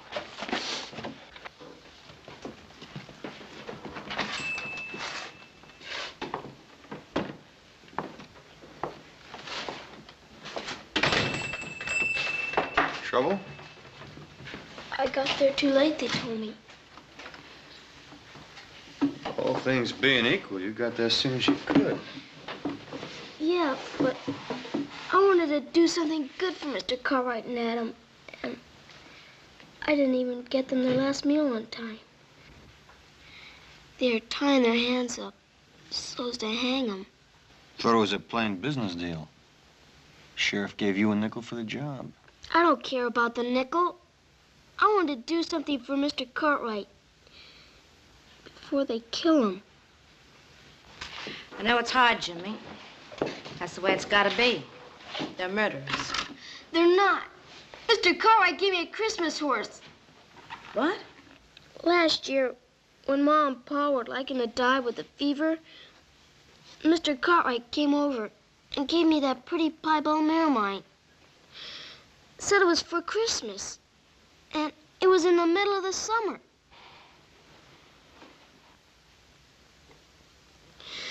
Now I'll never get to pay him back. Now look, you paid Mr. Cartwright back, and he knows it. And I know it. And someday you're gonna know it. Yeah? Yeah. Now, come on, you go home. Everything's gonna be all right. Poor kid. Just like the Cartwrights. Buy some little present and get a lifetime of loyalty for it. As if they were kings or something. With the fire they're building, you'll get a good view of the hanging from here. What makes you think I want a good view? Don't you? And why'd you mark the calendar towards this day? Look, I want this to happen. I don't want to see it happen. It'll be over in a few minutes. I've got things to do.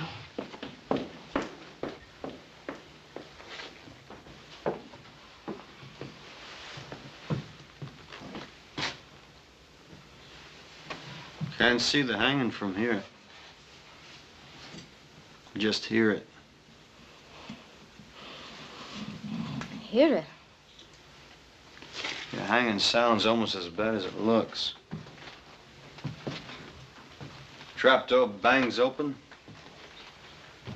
and there's a loud thump. Probably a few fellas who watch him will give a whoop or a holler. Is this the window you saw the killing from? Mm-hmm.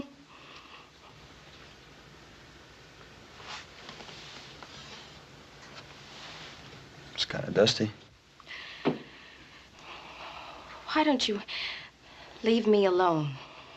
Because you didn't see it. Deuce Martin told you he saw the killing and you thought the Cartwrights were guilty. Now, they deserve to hang. You didn't see it. Look, I've gone through enough. I've lost my pa. I know the Cartwrights are dying on my word alone. Now, you just leave me be.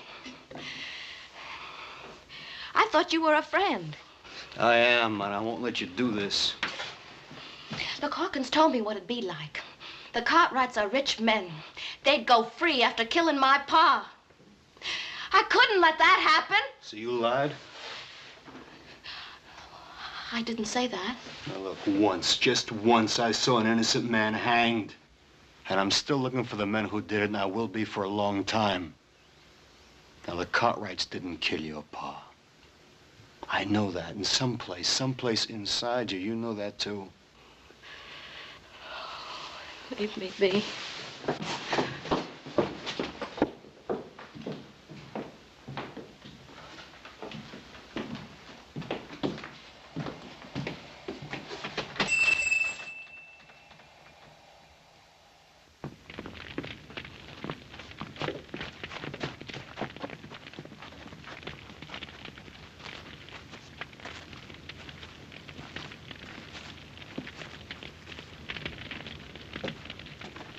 It's starting.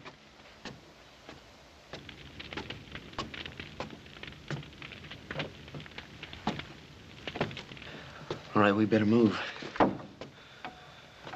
Not yet.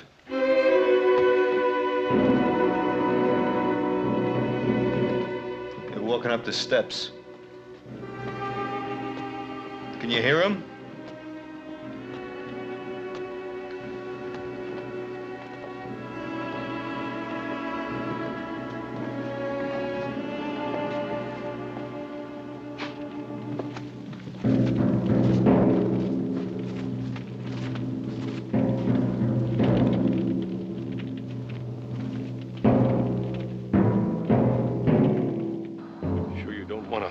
Over your head.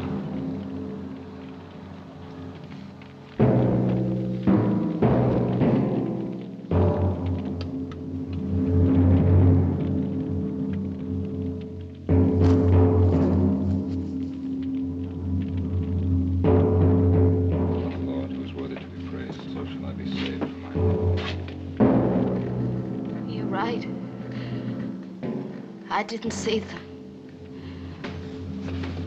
I couldn't be sure. Tell him. Go on, tell him.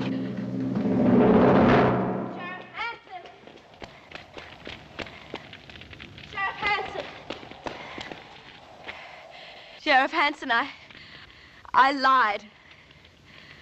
I didn't see them do it. Stay out of this. We met before, mister. Who are you? In last city, Kansas. Remember? At another hanging party. Remember? Remember?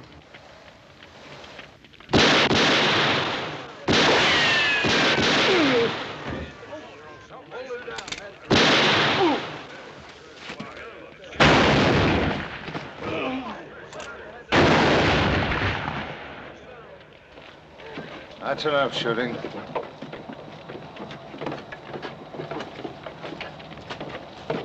All right.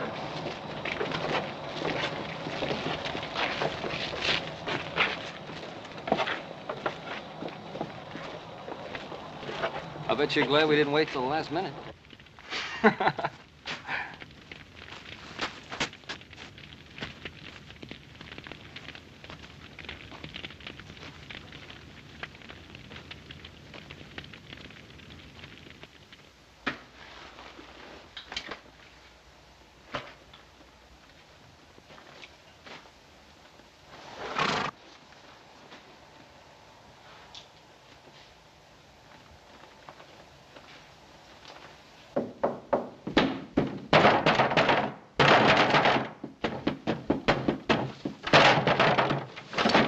Confounded Cartwright!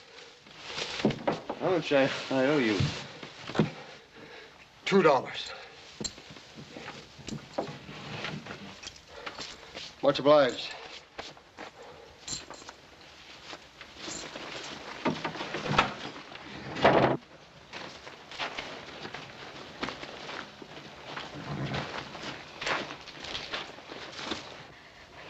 Lassiter, I guess I'll never know who killed Pa. Hanging innocent men. I owe you. I want to thank you. You don't have to thank me. You did what you thought you had to do. And you made it right.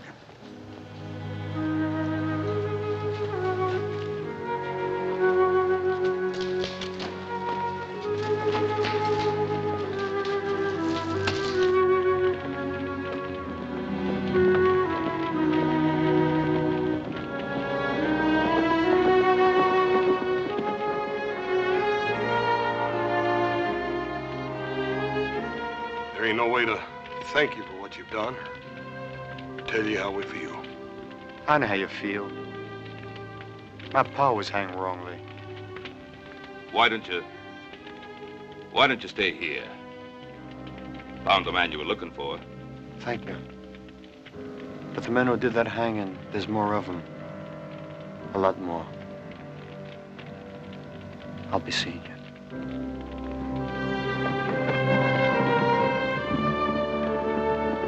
He's a driven man, Paul. I sure would hate to be him. Yeah. Somebody I'd like to be even less. Any one of the men he's looking for.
Well, here we are, my dear.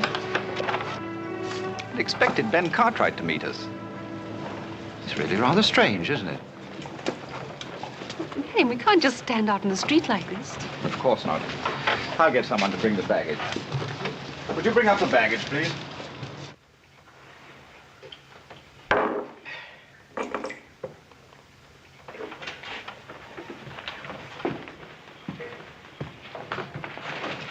Buy the supplies I told you to? Steal any of it, I'll skin you alive, you hear? 1, 2, 3, 4, 5, 6, 7, 8. I thought there were 10. Oh, yes, I knew I was right. You know, you're quite right about Mr. Cartwright. He really should have been here to meet us, Marion. Marion? Is that your name? Yes. Why do you ask? It's a woman's name, ain't it? I'm afraid you've made a slight mistake. You see, there's a difference in the spelling. Oh, there is, huh? Yes. Spelled properly, it's been a man's name for 500 years. In England, that is. Well, that's very nice. This ain't England. Oh, why don't we drop it, old chap? There's no reason for a scene. We're not bothering you. Bothering? Have you any idea what would happen to you if you ever even tried to bother me? He's really very offensive. Please get rid of him, Marion. And how's he gonna do that, huh? Or do you have any ideas on that subject? Marion. You trying to hit me in the face?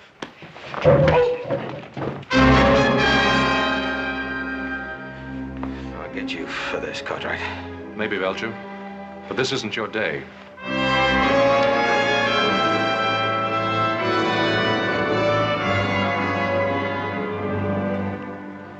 I'm sorry that had to happen. Took me by surprise. I had no idea. Well, don't judge all of us out here by that one. Lord Dunsford, I'm Adam Cartwright. Adam Cartwright? One of Ben's sons? My father couldn't make it. He's waiting for us at the ranch. Sorry I was late. May I present my wife, Lady Beatrice? How do you do? How do you do? I can't tell you how much we've both been looking forward to this trip to America. I have a carriage outside. We'd better get started. The boys will bring us stuff later.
Greatly indebted to you, ma'am, for a most memorable evening. We won't soon forget it. Thank you, Mr. Cartwright. And I'm sure that Marion and I will never forget your wonderful hospitality. Yes, and we're delighted we were finally able to visit you. So were we.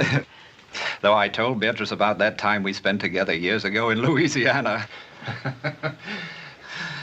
Ben, remember that Cajun fellow?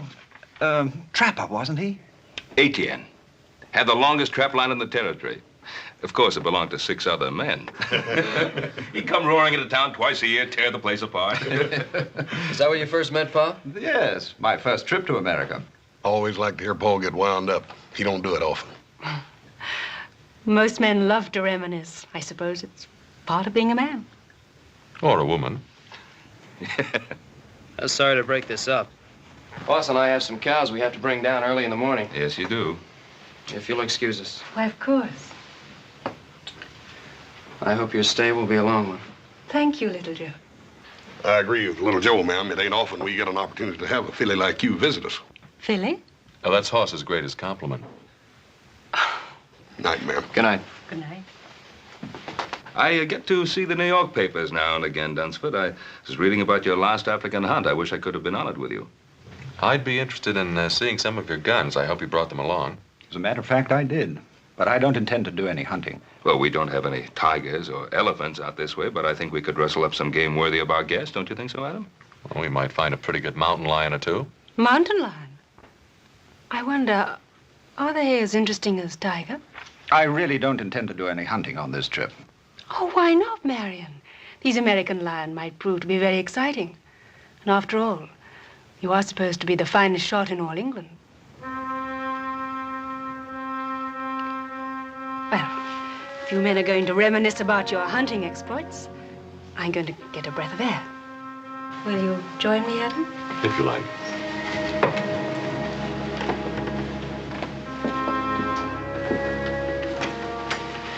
Well, Dunsford, you really shouldn't look down on our American cougar. They're awfully good hunting. Well, I don't know very much about your American lion, or cougar, as you call them. Oh, dangerous, mighty dangerous if they're wounded and cornered. Another brandy? Yes, thanks. The stars are bright tonight. Are they so different from what you're accustomed to seeing in England? No. I suppose I just imagine they're a little brighter. Why? I think in a strange place, everything seems kind of new. My husband and I have traveled all over the world. We've seen many strange places and many strange people. And nothing is ever new or entirely different. Oh, no, I can't go along with that, ma'am. Ma'am, don't call me that. Makes me feel old. Call me Beatrice. All right. I'll admit I like that much better. But I can't agree with your premise that nothing changes. Can't you? My husband never does. Well, perhaps he shouldn't. From what my father says, he's very fond of him. Your father isn't married to my husband. I am. Look what happened this morning. My husband is always the perfect gentleman. He allows even a ruffian like that to take advantage of him. Oh, you mean that little set-to with Belcher? Well, we don't know what might have happened. I just jumped in before the dust settled, that's all. I know my husband. But it's a strange town. Your husband wasn't even carrying a gun. He wouldn't have used it. How do you know? Oh, don't let's talk about it. It's much, much too beautiful a night. You know, I think I'm going to like America more than I thought I would. Thank you for being so kind to me this morning.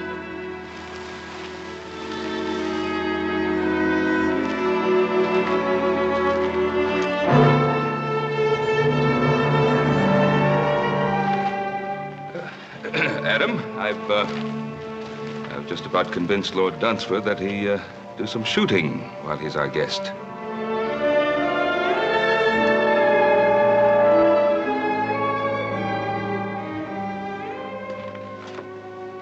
Nice chap, Ben Cartwright. How do you like him? Yes, he's rather nice. Quite charming, in fact. Quite a place. Spread, I think they call it out here. Well, it's large enough. Fine family. Fine boys. We're really rather back where we were, aren't we, Marion? Did you have to start that business about the hunting and what a good shot I am? Well, you are, aren't you? We're guests here. And Ben's an old friend. I hope I don't have to remind you to behave properly. I always behave properly. Exactly properly. Then how do you describe the way you threw yourself at young Cartwright out there? If I did throw myself at him as you say I did, why didn't you do something about it?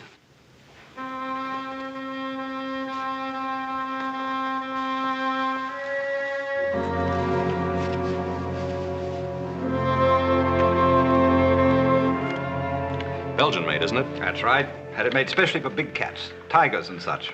Well, if we have luck, some of these mountain lions around here can run pretty big. How many beaters do you think we'll need? Beaters? No, this isn't Africa. We don't use them. Just you and me and a camp wrangler. It's not a matter of how many men we take along, but how few. I don't understand. Well, if we're to get within seeing distance of a cougar, we'll have to travel quiet, light, and fast.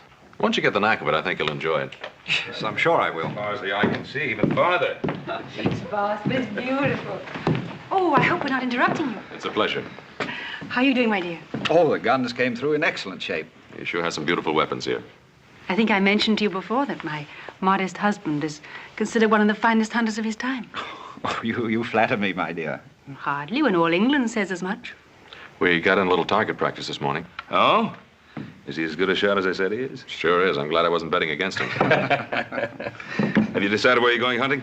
Well, some of the boys found some fresh signs up near Papoose Peak. I think we'll try up there. Papoose Peak? That's rather a quaint name. Where is it? 2 days north of here. We'll camp one night on the way up. When do you plan to leave? Tomorrow morning, as soon as it's light enough.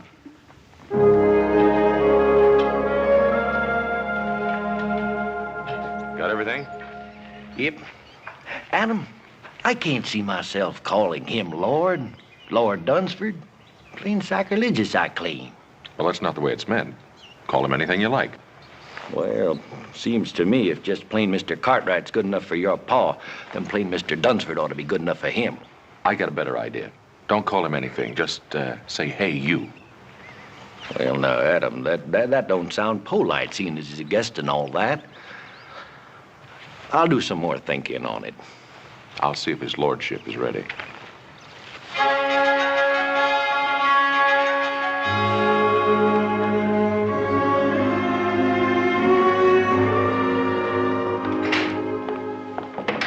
Good morning. Good morning, Adam. You're up early. I feel positively uncivilized getting up at this hour. It's practically the middle of the day for us. That's quite a nice outfit you're wearing. We don't usually see anything like that on the Ponderosa. Quite the courtier, aren't you? Well, you're quite a lady, Lady Dunsford. Lady Dunsford. I thought I told you my name was Beatrice. Yes, so you did.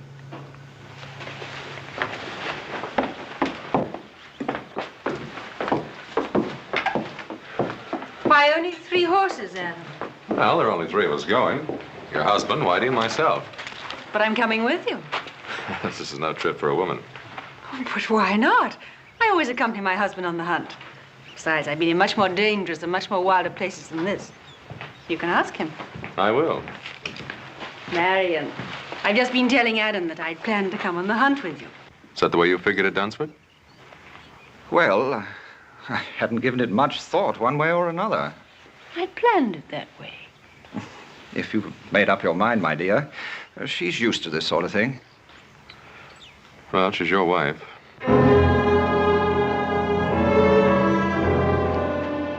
Saddle up another horse, Whitey.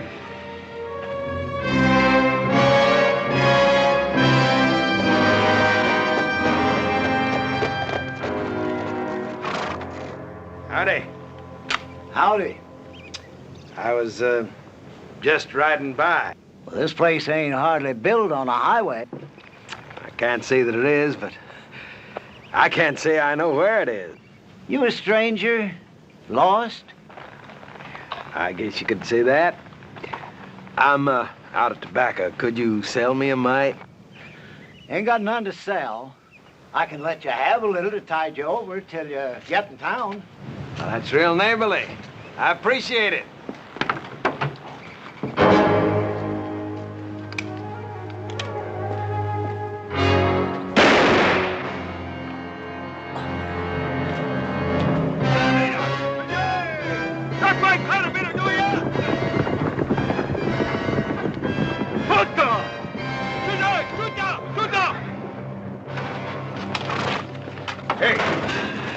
Killed him, you might as well see what the old fool's got inside.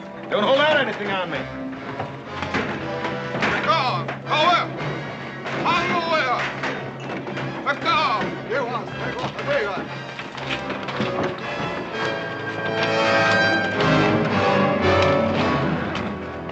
Wait a minute there. Let me have that. Well,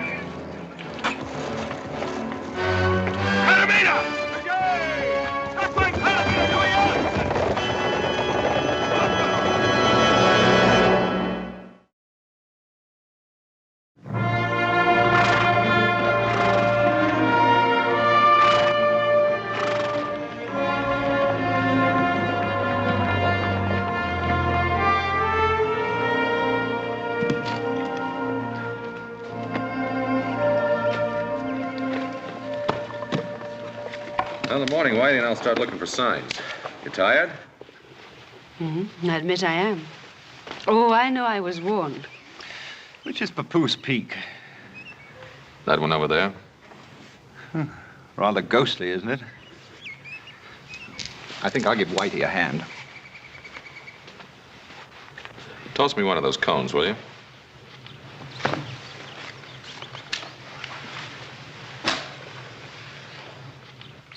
Ever shot an elephant, Adam? No. Or a lion? A African lion? Or a crocodile? No, there aren't too many in this neck of the woods. But you have faced a grizzly or a cougar. Sure I have. Why do you ask? Just wondering Wondering? About what? how you'd be against an elephant. How did Marion do? Very well. He always does very well.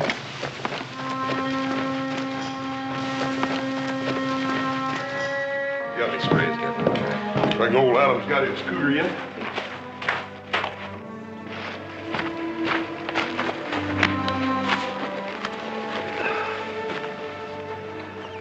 So my Kavanaugh's grandson. What's wrong with him, Paul? I don't know. Looks worn out. Oh, let's get some water.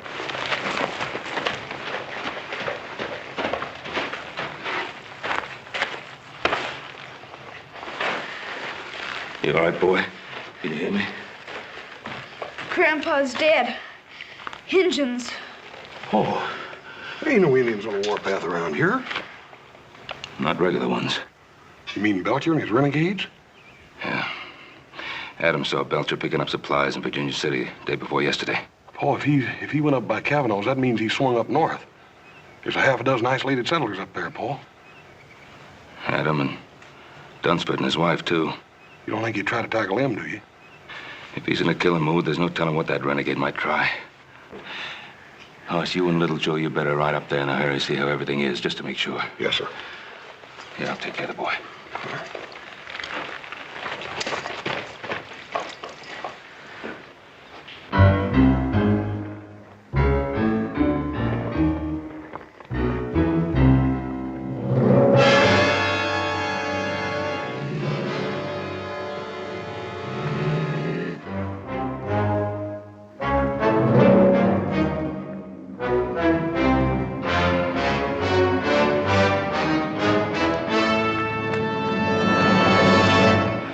Big one, top of the bluff. Want to try and tree him? No, I'd like our guest to get a running shot at him. How are you going to do that? Well, I'll get behind him. As soon as he spots me, he'll run. From the lay of the land, 10 to 1, he'll run right straight towards you. You found him, Adam. I think you'd like a shot at him. He's all yours. He shouldn't be any trouble, Marion. He's only a big cat. Yes, ma'am, but he may be plenty big. Wait till you see him up close. Look, lady, you better get yourself back here. Now, you look here, Lord. That cat's gonna be running blind scared. You get him before he runs over you. Because them there cats, they don't give you 2 chances.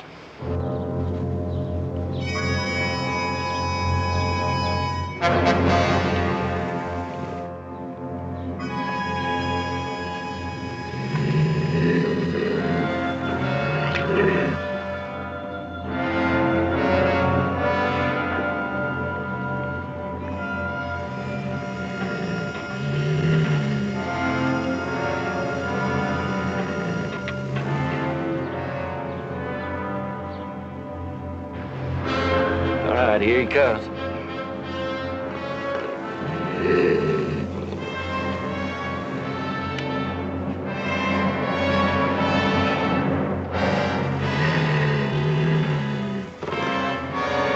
Fire! Go on, fire!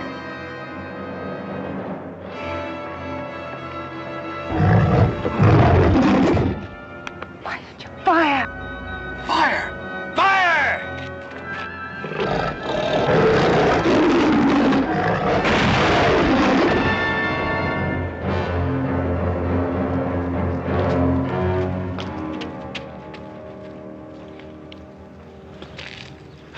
Sorry you didn't get a shot at him.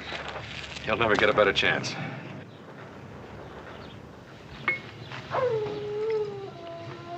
I suppose you're wondering what happened. Oh, let's forget about it, Marion. Sometimes talking about a thing helps. I really should explain. Somehow I just can't force myself to pull the trigger, to fire. Then, when the beast gets close... My lord insists upon trying, always trying. Every man's entitled to a mistake. But it's happened before, in Africa and India. It's happened before. Now do you understand?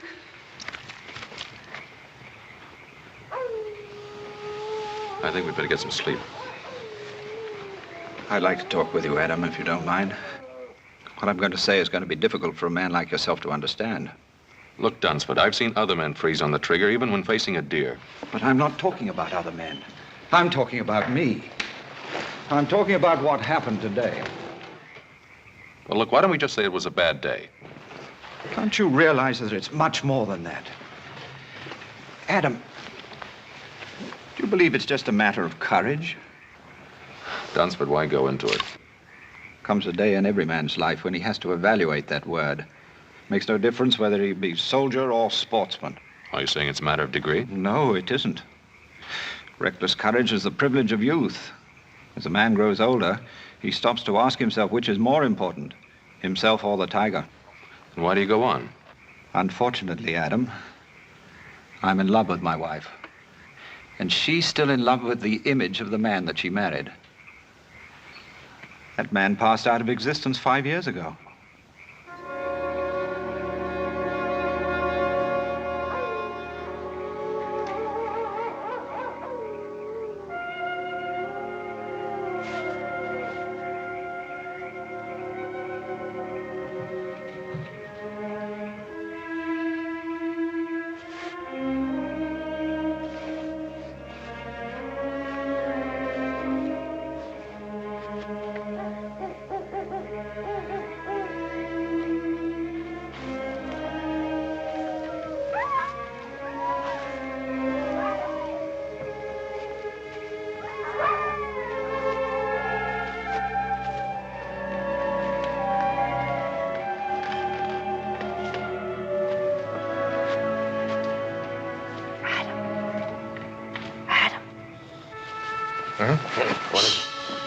Harry and Whitey are asleep. I was cold. I'll poke up the fire. No, don't do that. Wake the others. Oh, this is better. You should be over there with your husband. I watched you dispatch that cougar. It was beautiful what you did. You call that kind of killing beautiful? You talk too much for a man of action. You're, wasting your time, Lady Dunsford. Am I? Do you rather I wasted it with my husband? Your husband's a friend of my father's. That means he's my friend, too. You are an honorable man. There are worse things to be. You're trying very hard to hurt your husband, to get even with him. Why? Can you blame me? Yes, and in more ways than one. You insisted on coming along on this hunt. You knew what was going to happen. If you had any feeling for the man, you'd have stayed behind. You're trying to force him to break, to make him disgrace himself. Now, why? He's a coward. He's shot through and through with fear. And you don't know the meaning of fear? I refuse to accept that I'm married to a coward. Is it that? Or is it just the need to keep the image alive of what he once was? Or what you thought he was? You're quite a backwards philosopher, aren't you, Adam?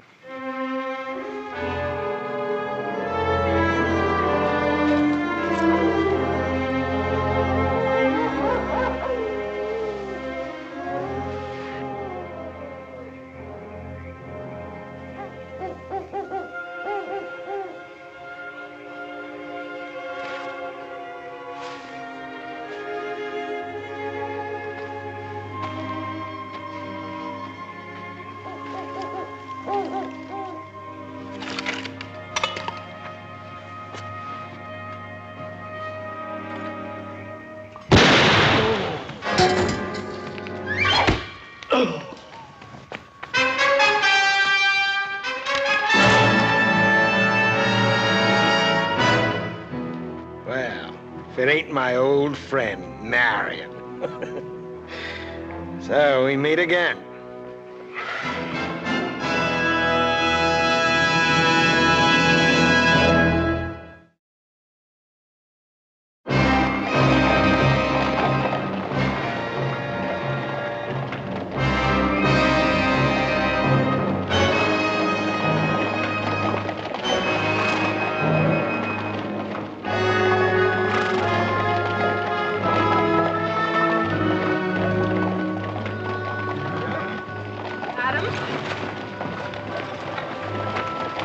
How's your shoulder?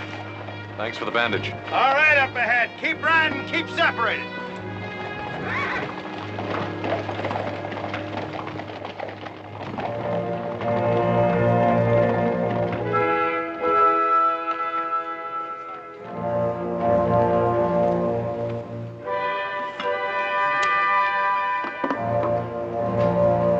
Hungry?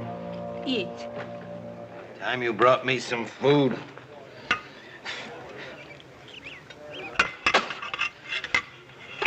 Don't like. I want my food properly cooked, and I want some salt on it. Rather an unusual fellow, isn't he? He's a renegade. Thieving scavenger that'll steal anything that isn't tied down.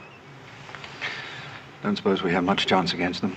Belcher and these Indians of his are always just one step short of the noose, and a couple of more killings isn't going to make any difference. If we could only get our hands on some guns. What guns? Belcher's got mine, he's got yours, too. Got him cached over in that cave. Doesn't even trust these Indians of his. Pretty confident of himself, isn't he? Why shouldn't he be? What's he got to worry about? Hey, you with the red hair. Are you addressing me? Ain't nobody else around here fits that description. You know how to cook? Not very well, I'm afraid. Well, now, don't let that worry you, because you're going to get a chance to improve. Right now. Being as how you're a civilized woman, and I got me an educated taste. Get over here and you cook something for me. Come on, now, get moving. Come on, now, get up.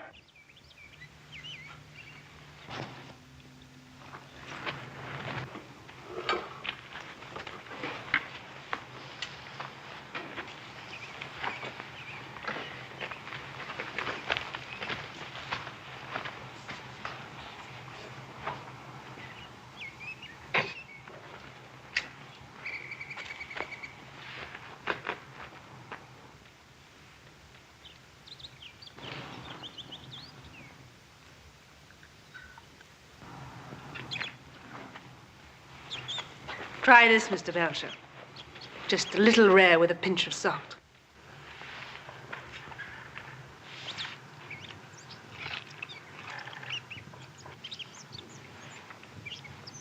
Better? What, no complaints? Don't get sassy with me.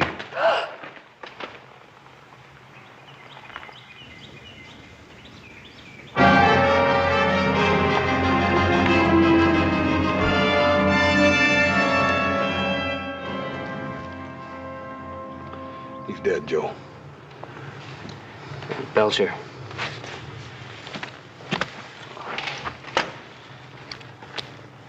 Yeah, this must have happened last night. They didn't build this fire up for breakfast. Maybe Adam and the others got away. Either that or Belcher took him with him. If he'd have killed him, he would have left him here the way he did with old Kavanaugh and Whitey here. Why would he want to take them with him?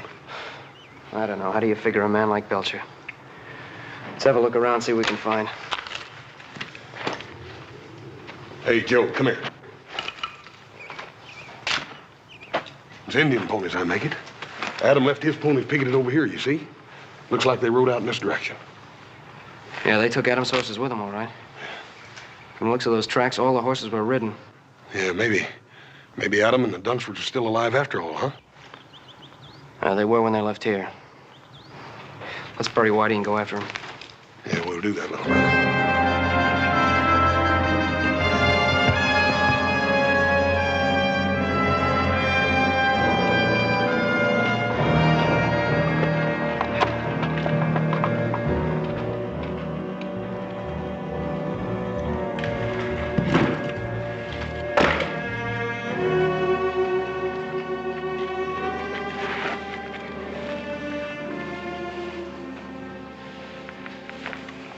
animal.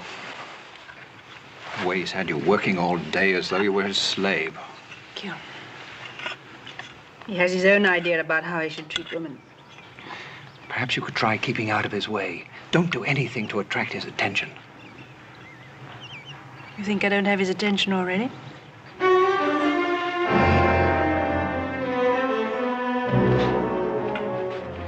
Mind if I join the party? What are you planning on doing with us? Well, now, I could kill you all and be rid of you, but I figured I found me a little gold mine. The only thing I ain't too sure yet about the best way to mine it. Forget it. My father and my brothers are probably on the trail right now. They catch up with you, Belcher, they'll blast you sky high. But if they ever get too close to me, you might find that you're just a piece of crow meat. And I mean all of you. Well, now, I don't know about us, but I know how you're going to end up. High in a vulture on a sunny day. You know, only my better nature keeps me from letting him kill you. You would hit a man with a bad arm, wouldn't you? You're a filthy pig. Ah, and now we hear from the grand lady. Now listen, pig or no pig, this is my camp. And while you're here, you'll do as I tell you, or I just might kill you. I'm not afraid of you, Belcher. You're not, huh? Well, now, there's a nice little polecat. You know, if there's anything I like, it's a woman with spunk. Take your hands off me. Well, sure. There's no harm done, is there? You and me gonna get along fine. Will we? Yeah. We understand each other. We know the difference between having guts and not having guts. Tell me, how'd you happen to marry something like him? Anyway, the reason I came over was to invite you to a little tea party I'm holding. Beatrice, you're not going with him. How would you decline his invitation?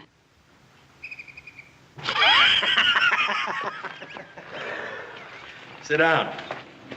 Woman! You call? Give me the jug.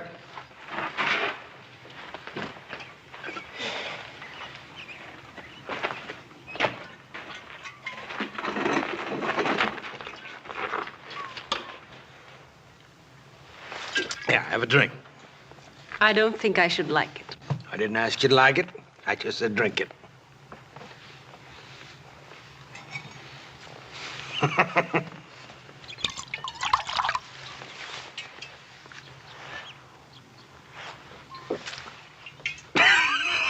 Don't worry, you'll get to like it. Tell me something. You got another name, haven't you? Beatrice. Beatrice. I'm not so sure that I like it. See, I once knew a girl in St. Louis by that name. Well, I can't say that she could hold a candle to you. You've had your eye on old Solomon for a long time now, haven't you? You and me gonna be great pals, you know that? Let's have another drink.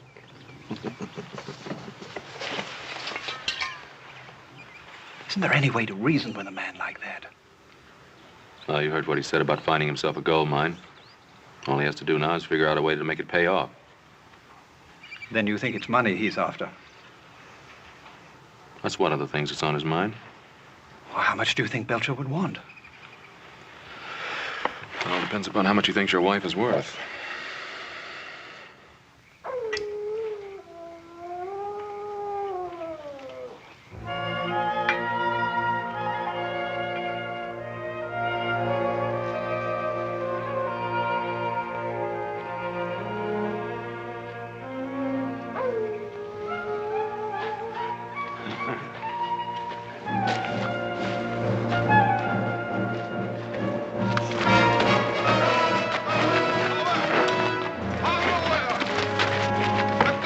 Stop it, you thieving Indians!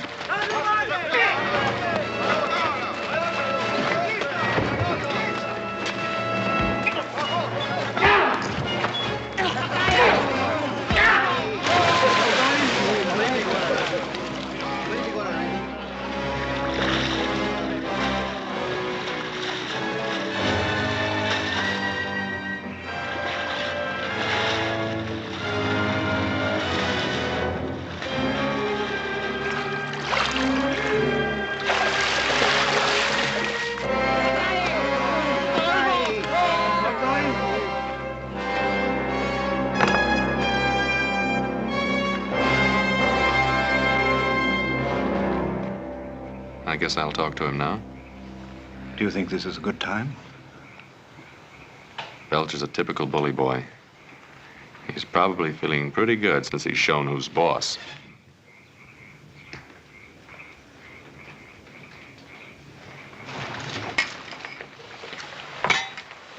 What's this, a social visit? Hardly.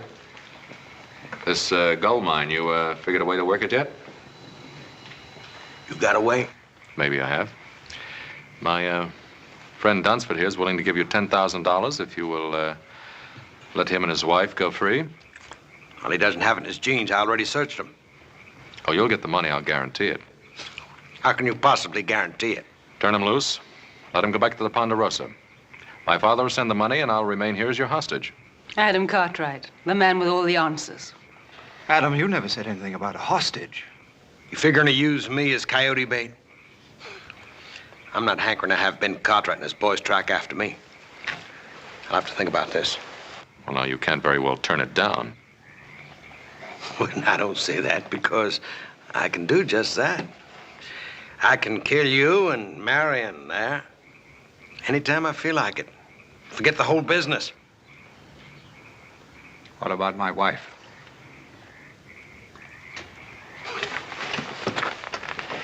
Talking about this poor little kitten here. Huh?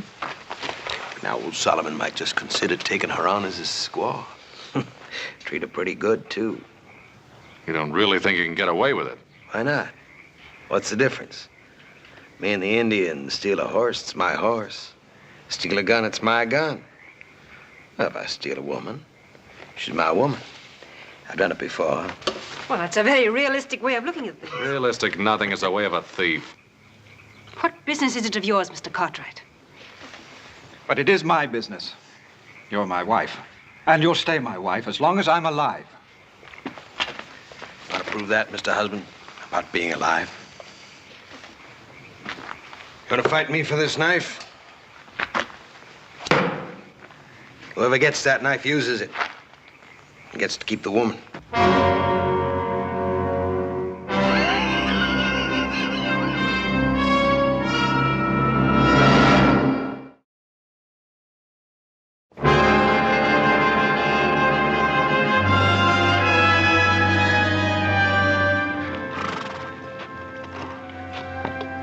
Seems to disappear here. Yeah. They backtracked and brushed him out. That's what they've done. Yeah, we must be near Belcher's camp for him to do that. Yeah. I think we better leave the horses here.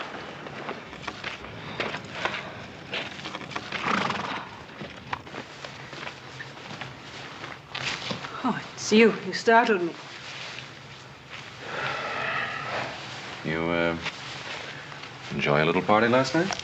Yes, thank you. Very much. Your husband and I felt sort of left out. Oh, I was sorry Mr. Belcher wasn't in the mood for more guests. Well, now, I think being a guest of Mr. Belcher is something I can do without. Look, it's easy to criticize a man who is so completely different to yourself. Belcher's no glamorous, romantic highwayman. I didn't say he was. I know he's crude and he's rude. But he did make you a fair offer last night, and I didn't notice either you or Marion rushing to take it up. The knife is still where he left it by the cave. That fascinates you, doesn't it? What do you want me to do? I'm worried about your husband. He may try to fight Belcher. Marion? There's little danger of that. Well, there is unless you tell him not to. He doesn't love me. That isn't true. He loves you very much. Then why doesn't he fight for me? Oh, you'd like to see him dead, is that it? He doesn't stand a chance against Belcher. That's a chance he wouldn't take. Fear. It's always fear. He had his chance against the cougar. Why did he have to freeze like that? He could have killed it without any effort at all. How do you know how much effort it takes for him to kill? I don't know. I just want him to do it. Then Belcher's the kind of man you deserve. Well, whatever else he'd do, he wouldn't walk away from a fight. All right, suppose Marion were to fight and got killed. How would you feel then? How do you think I feel now? I don't hate Marion, but... well, he's just not the man I married. I want him to be a man for his own sake, as well as for mine.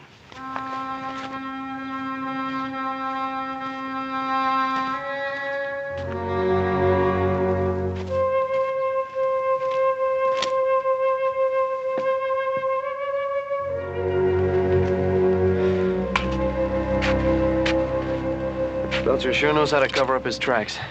Yeah, he learned it from them Indians he runs with. Joe, you remember that time me and you and Paul were up here hunting and found that cave? That was, so that next ridge in the canyon. Yeah. You don't reckon Belcher could be holed up in there, do you? Yeah, it's worth a look. Why are you sitting there like that doing nothing? Come on, gather some wood. Well, come on, you heard me. Come on.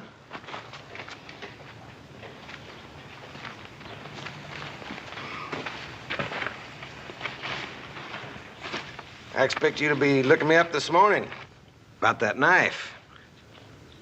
Well, maybe you didn't think it was a fair offer. What about my offer to you? Oh, you mean that money? Now, what amount was that? $10,000. Is that all she's worth to you, huh? Fine-looking woman like that? That's more money than you've ever seen in your life. Yes, that's true, but... Well, I think she's worth a little more than that. Are you trying to bargain with me, Belcher? Oh, I wouldn't bargain with a fine English gentleman. That's good. Then shall we call it an agreement? No, not just yet. Well, you see, it's not that I don't take the word of a fine English gentleman, but you understand the business deal, a man has to protect himself. Well, now, if I left Adam Cartwright here as a hostage, well, that'd be no protection for me. All that'd do is bring the Ponderosa Riders down on my neck. Well, that's your problem, old man. Well, no, I think it's yours, too. How is it mine? Well, now, instead of leaving Adam here as a hostage, I'll send him home. Keep your wife. You must know I'd never leave my wife here with you. Well, I understand. You know, because, well, speaking personal, I find it hard to live without a woman. Well, so now that I have Beatrice, well, that makes two. I can't use them both. So I figured since I'm getting your woman, well, I just give you one of mine. That old squaw, Toma. Now, that's fair, ain't it?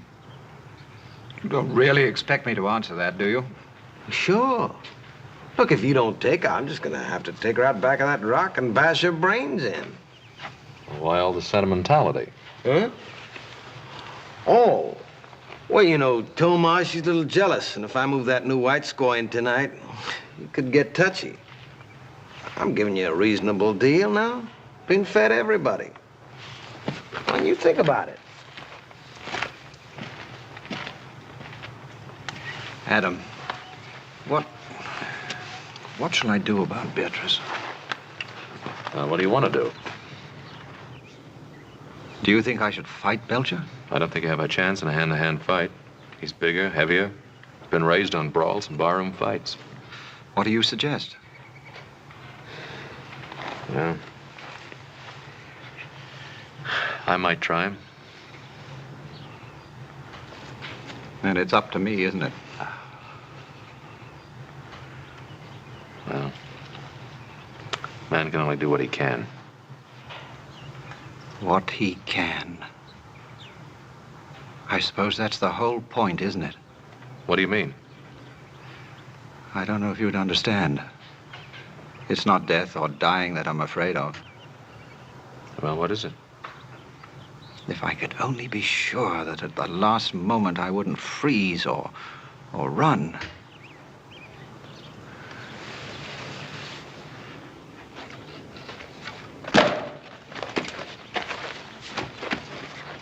Just made a bargain with your husband. What kind of a bargain? I traded you for Toma. You're gonna stay here with me. He's gonna go safely home with Mother Squaw. Sounds good, doesn't it? I like my women to fight a little, but only a little. When you're my woman, you learn one thing. You do what I tell you, or I'll kill you. Belcher, stop it. Well, Marion, I didn't know you had it in you.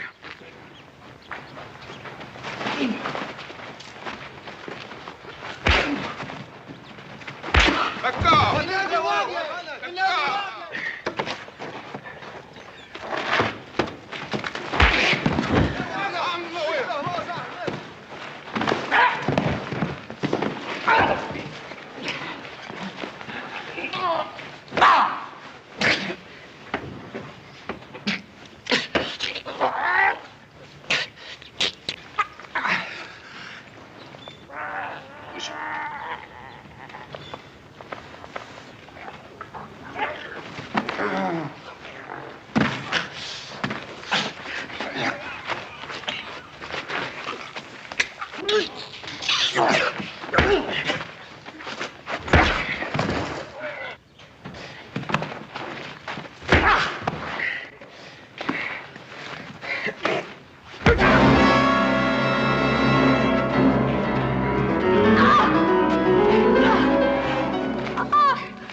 Told you, you cross me, I'd cut your throat.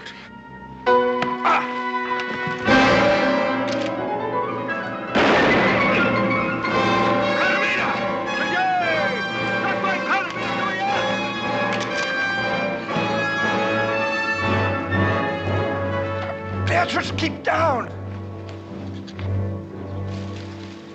All right, hold him. Drop it!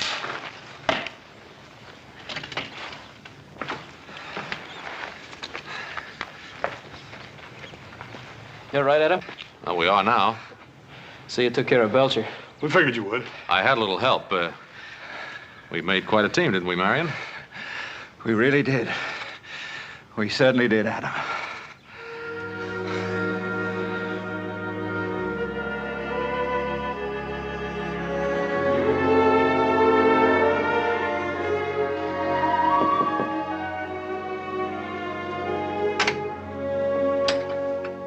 Hopsing sent up the soup. I offered to deliver it.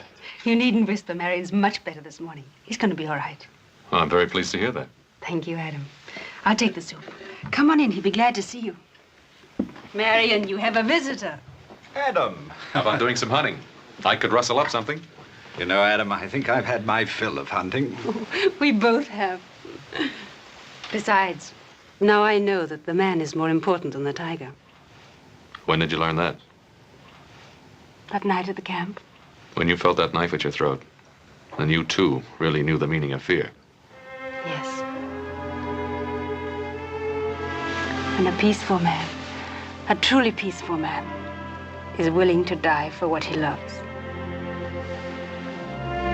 You know something, Lady Dunsford. And don't you ever forget it.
Top price for our beef, beautiful San Francisco weather. What more could we ask? Well, a few days out of the saddle. By golly, we'll have that, too. Listen, as a change from Hop Sink's chuck wagon, I'm throwing a little supper party tonight. Oysters, steak, champagne, the works. After that, 5 days for all of us in San Francisco with nothing to do but have a good time. Oh, that's what I've been waiting to hear you say. What's the matter, Johnny? Mr. Cartwright, I think you made a mistake here. I got too much pay. No, you haven't. You and Ham both deserve a bonus. Now, you're going to have a good time, but remember, this is not the Ponderosa, it's San Francisco, so be careful. Thanks, boss, but don't worry about us.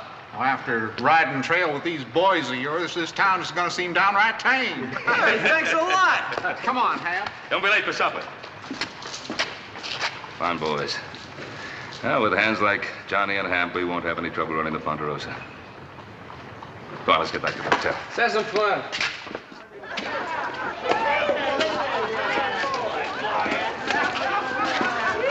Well, I'm beginning to like this San Francisco town. You know something? You know what I'm gonna do?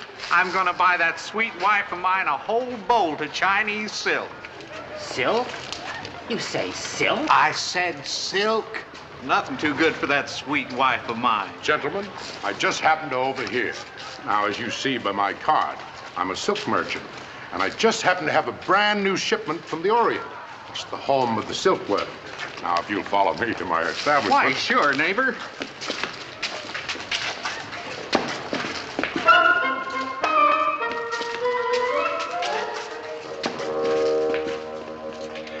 Yes, gentlemen, right back here. I have my shop because it's wholesale. Right this way, gentlemen. I hope Shanghai Pete takes them off my hands. That ship sails for Hong Kong at midnight. Take them in, boys.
That's very strange.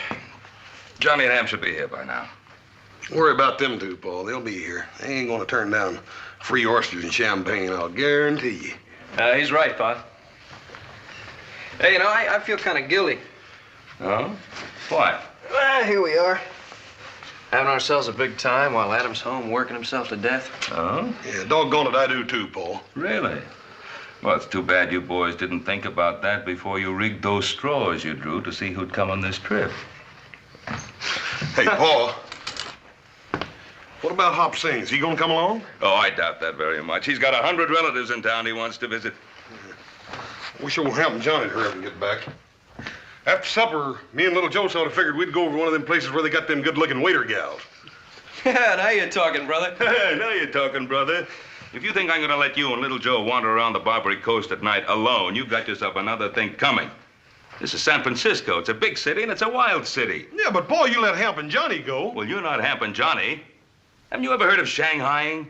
Yeah, it's got something to do with sailors, doesn't it? You know there isn't a ship in this harbor that isn't short of sailors. You could be slugged over the head and on your way to Singapore before you ever knew what happened. Well, that sounds like a pretty good deal to me. Oh. No, really, there's a lot of good-looking women in Singapore. In Singapore, but not on board a ship. And how'd you like to eat nothing more than sour salt pork for more than a year? Oh, I wouldn't like that. No, I guess not. Well, you boys take care of yourselves. This is San Francisco. It isn't the Ponderosa. There's Hamp and Johnny now. It's about time. I'm saying, I thought you were with your relatives. Something wrong, Hopsing? Not know for sure. The number 3 cousin, he see 2 cowboy go in alley. Hit on head, not come out. Cousin, come quick, tell Hop Sing. Think maybe it's Mr. Hamp and Mr. Johnny. Hamp and Johnny? Wait a minute. What makes you think it might be Hamp and Johnny? They not in hotel room. Pa, maybe Hoss and I ought to check on it.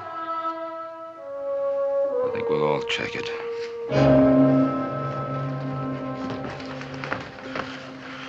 They're probably just over in some saloon having themselves a good time.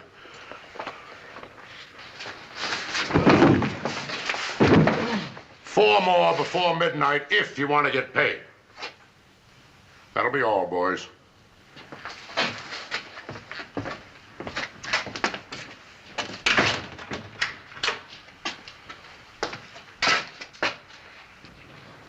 Cowboys.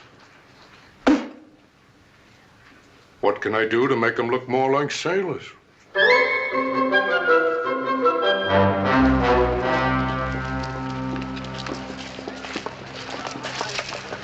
Oh, Hoss.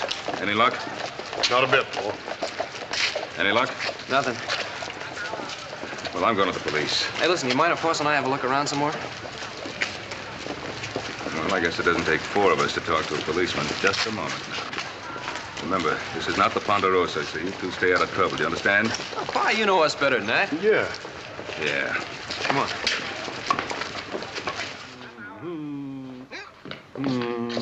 Just one old drink.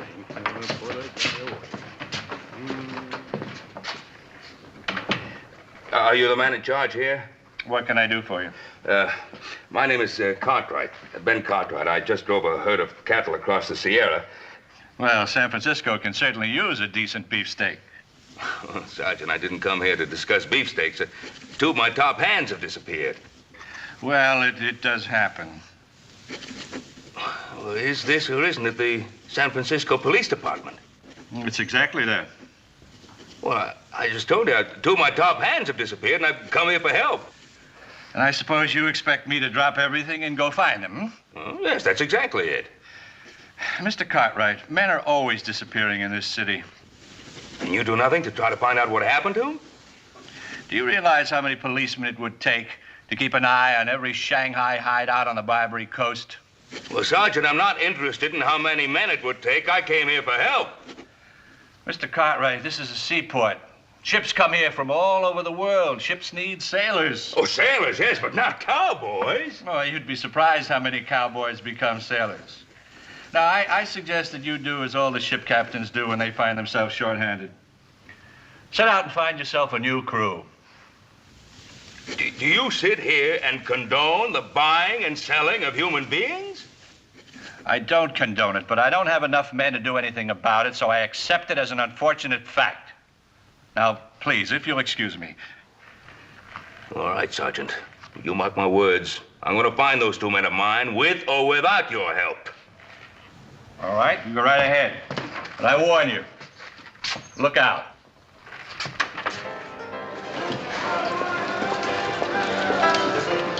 Hey, we're getting pretty close to that waterfront, ain't we?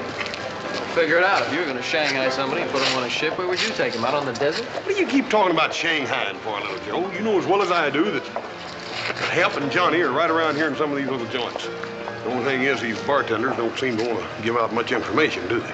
That's because they're all in cahoots. Oh, quit worrying. Come on. Hey, now, wait a minute. Look, we're not going to get anywhere this way. Boss, why don't you cover that side of the street? I'll take this side. Hop Sing, go check with your cousin, see if they've seen anything. Nothing it could you boys be here on Barbary Coast. You're as bad as Paul, Hopsing. Now, I've heard tell a man can have himself a lot of fun down there on this Barbary Coast. Yeah, well, you know, brother, I've heard the same thing. Get going, Hopsing.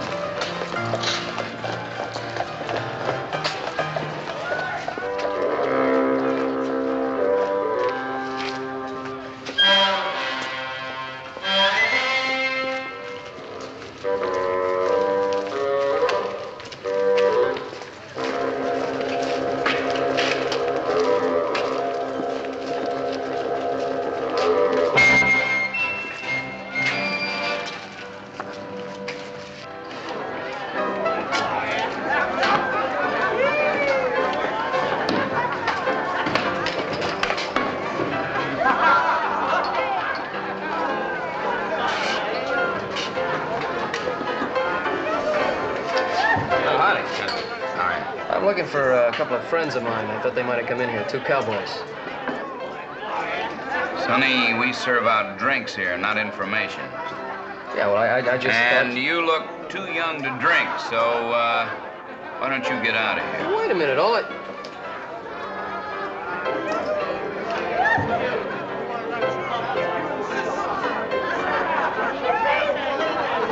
Thank you.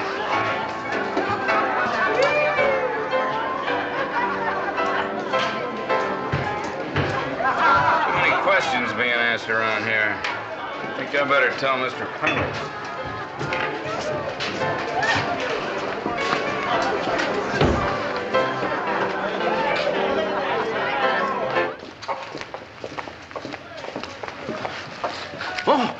Mr. Cartwright? Yes, Mr. Cartwright. Where's Horse and Little Joe?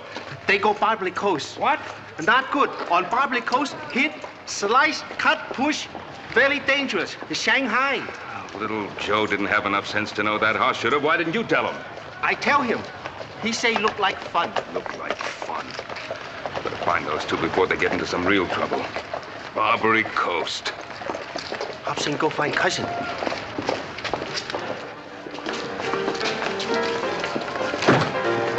Joseph! Well, at least I found one of you. Now where's your brother? Oh, he's looking for Hamp and Johnny. Didn't I tell you two to stay together? Oh, we thought it would go faster this way.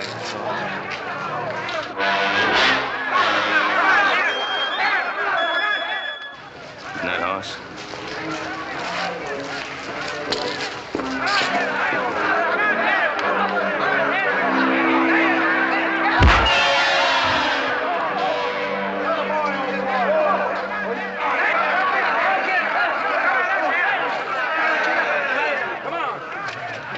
Horse, didn't I tell you to stay out of trouble? Oh, I ain't no trouble.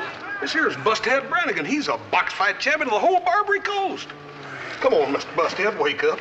Hey, you mean you did this for money? Sure.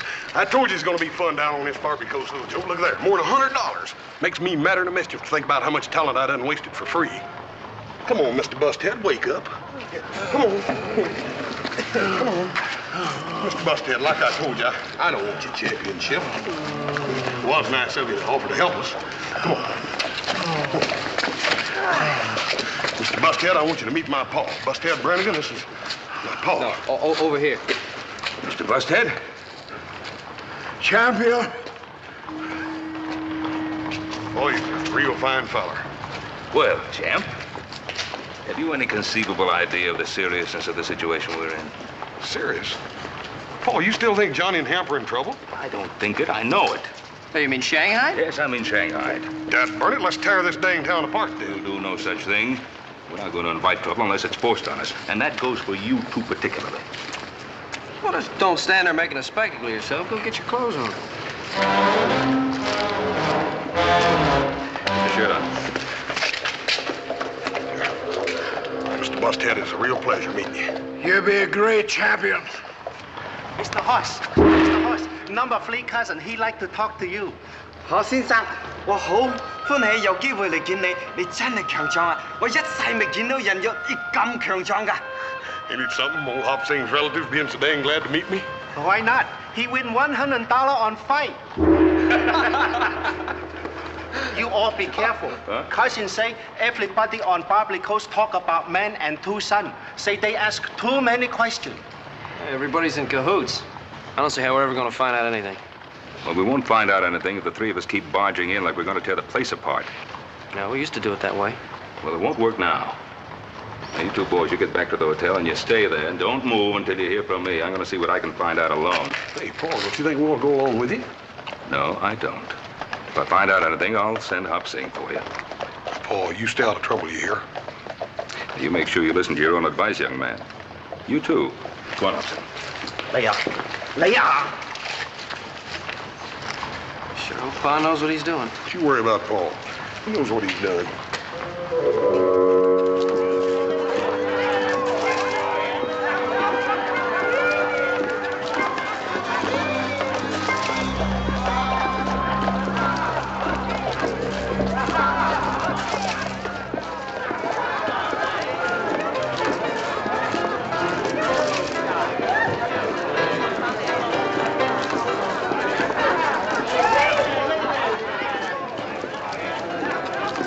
You boys wait here.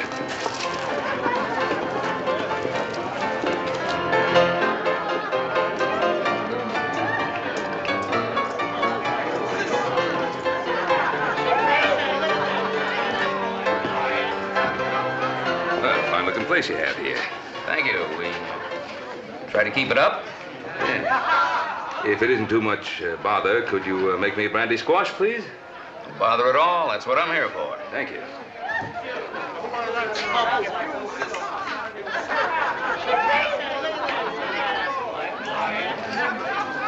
What? Thank you.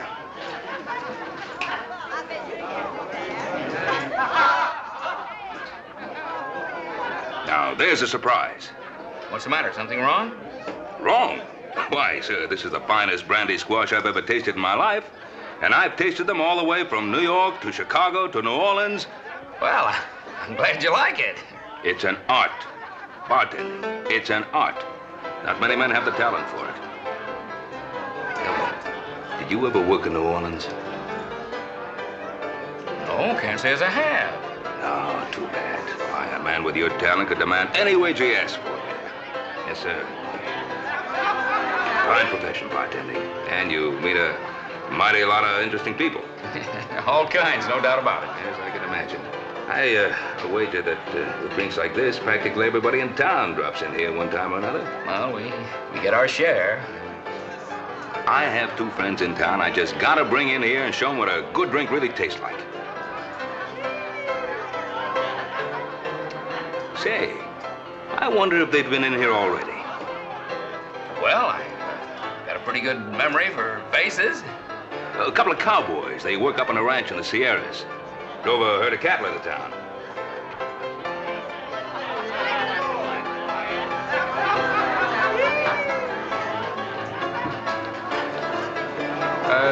Let's see now. You say, I want to get this straight. You say that there were 2 of them. That's right. Those 2 are inseparable. 2 of the best hands they ever had. Well, hello. My name is Alexander Pendleton. I'm the proprietor of this establishment. I don't believe I've had the pleasure of seeing you in here before. No, I think not. My name is Ben Cartwright. I've just been complimenting your bartender on the excellence of his drinks. Well, that's very kind of you. Why don't we go down to the end of the bar? It'll be quieter, more comfortable. Fine. Over in the corner's better. Thanks. You say your name is Pendleton? Yes, Alexander Pendleton. Would you care for another drink? Well, thank you. Bartender? Yes, sir. A real squash this time. For the road.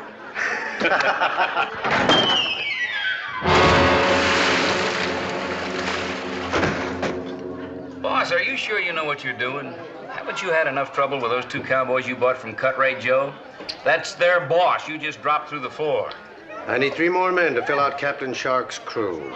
And I don't prefer to buy them from Cartwright Joe. And if you're thinking of asking for a raise, don't. The man was lying to you. You make the worst drinks in town.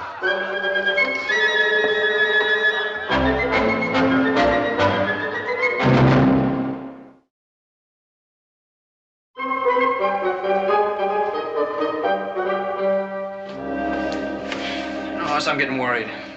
They've been going over an hour. Yeah. Well, I'll tell you one thing, little Joe. If we don't hear from Hopsing or Paul One the next 15 minutes, I'm just about ready to go down there and tear this dang Barbary Coast apart board for board.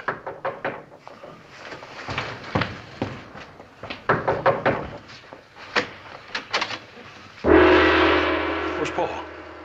Not sure. What do you mean you're not sure? Where'd you leave him? Mr. Cartwright tell Hopsing wait. Hopsing wait a long time. Mr. Cartwright no come back. Hopsing worry. Come see you boy. Hopsing, you shouldn't have done that. Paul comes out of there and you ain't there. What's he gonna do? Number 5 cousin wait. Well, Joe, you don't reckon anything's wrong with Paul? Pa, don't worry. He can take care of himself.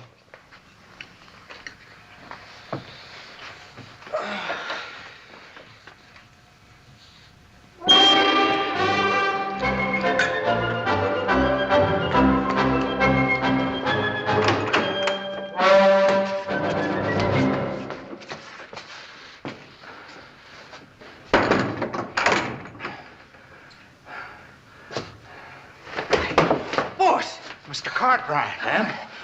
Johnny, you boys all right? Yeah, all right. How did they get you in here? You'd never believe it. After me telling the boys to stay out of trouble. I know what you mean. Well, if Johnny hadn't wanted to buy that silk for his wife, we wouldn't be in this mess. Well, never mind about that now, Ham. The point is, how can we get out of this mess? There's nothing we can do. You raise a fuss, they come in and beat you over the head. I've got some fine sailors for you, Captain. Excellent, excellent. It sounds like that Mr. Pendleton.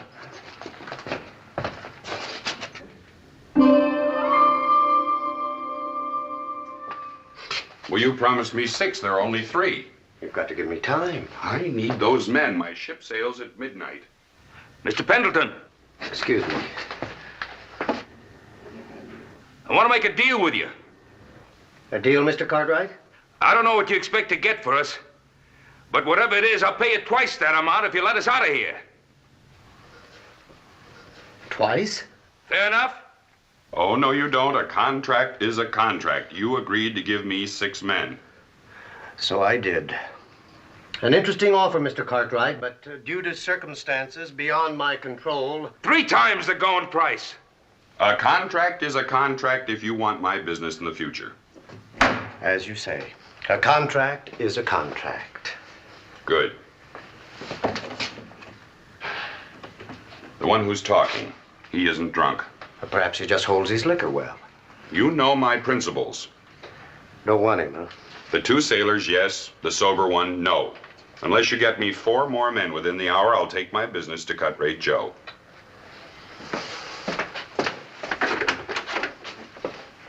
All right, boys, come get them. Mr. Cartwright, I feel pretty low down about all this. Oh, John, it's my fault for not keeping us all together. All right, come on, let's go. Don't Why, do it, Mr. Cartwright. You'll just be getting a beating for nothing. Believe me, it's best. All right, come on. Look, boys, well, we'll get out of this somehow. My boys are bound to be looking for me now. No, not that one. The captain turned him down cold. Come on, let's go.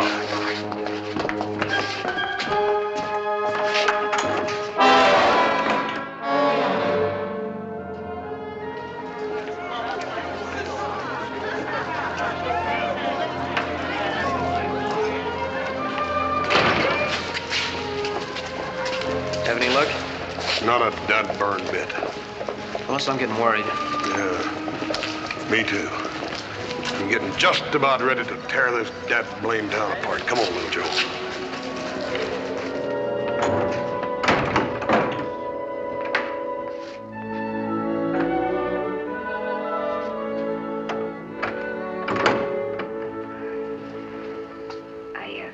I brought you something to eat. Well, I'm not hungry. Oh, well, you better be. You know, Shanghai Pete is pretty mad about not being able to sell you. The Shanghai Pete, is that what that Mr. Pendleton calls himself? Oh, well, you got it wrong end, too. Shanghai Pete sometimes calls himself Mr. Pendleton. Mr. Pendleton. You better eat this. It's all right. It ain't got no knockout drops in it. You're real quality, ain't you? What? Oh, well, I mean is, we don't get your kind in here often. Mostly drunks, sailors and farmers and cowboys like them other 2. Well, I'll have you know that them other two the finest men I've ever known. Just because they happen to go out in a little celebration. It wasn't a little one. It was a real good one. Oh, I don't know why men have to act up so. It just gets them in trouble. I wish someday I'd find just one man who wasn't always wanting to get into trouble. Oh, well. Wait a minute. Don't go. What? Why not? Sit down. What's your name? Kathleen. Kathleen. Well, that's a right pretty name. I think so. Your name is Ben Cartwright, ain't it? Kathleen, tell me, what's a nice girl like you doing in a place like this? Ain't that funny? So many men have asked me the same question. And I've given it a lot of thought. And I think the reason is I like the money. Well, you're certainly an honest sort. You think so, really? Oh, yeah. Why are you surprised? Well, I don't know. Sometimes, you can't just trust everybody. Well, Kathleen, I trust you. Oh, I was sort of hoping you would. Kathleen, now tell me, if this Shanghai Pete or Mr. Pendleton or whatever his name is, if he sells me, do you get anything out of it? No, I don't. Not a penny. Well, wouldn't you like to? Oh, yes, I would. I've been asking to be put on commission. Kathleen, if you help me out of here... Mercy, no. Well, I have the money. Well, I don't see how you could. Wait, the men that brought you in here picked your pocket first. I mean, I don't have it with me, but I own a ranch. I can get all the money I want without any trouble.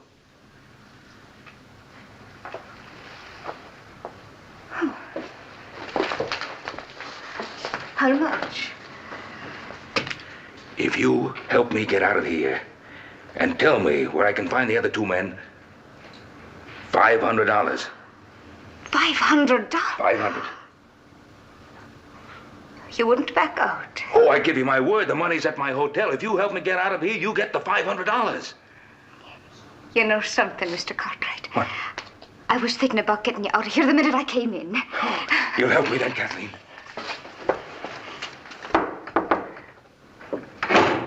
I'll be back in a little while.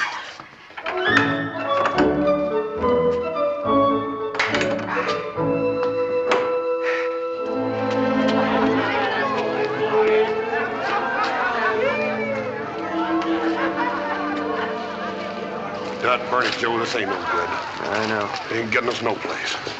Look, you're going down to the corner. See if Hop Sing knows anything new. If he doesn't come on back, and the two of us will take this place apart. That's what we should have done in the first place. My temper's on a short fuse, Joe. I can just feel it. Well, you're not alone, brother. Hurry up.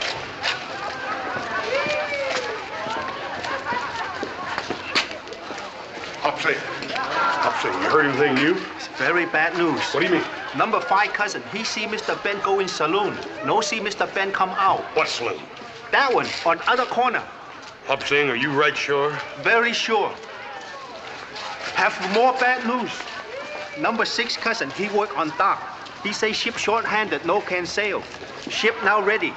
Hop Sing think maybe Mr. Johnny, Mr. Hemp, no longer cowboy. Is sailor man now. Hop Sing think maybe Mr. Ben sailor man too.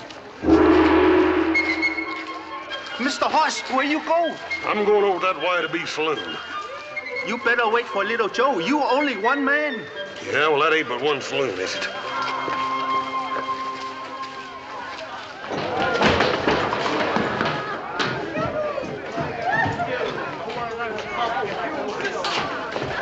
Mister, I want me some information. I want it straight, and I want it quick. Now, mister, you better get to talking. Otherwise, I'm gonna twist your diesel pipe out. My pa was seen coming into this saloon, and he wasn't seen coming out. Now, where is he? You two better just stand right where you are. Otherwise, you're gonna be waking up with somebody tapping you in the face with a spade. Now, mister. I'm looking for Ben Cartwright and 2 of my best friends. Here, what's going on here? What is this?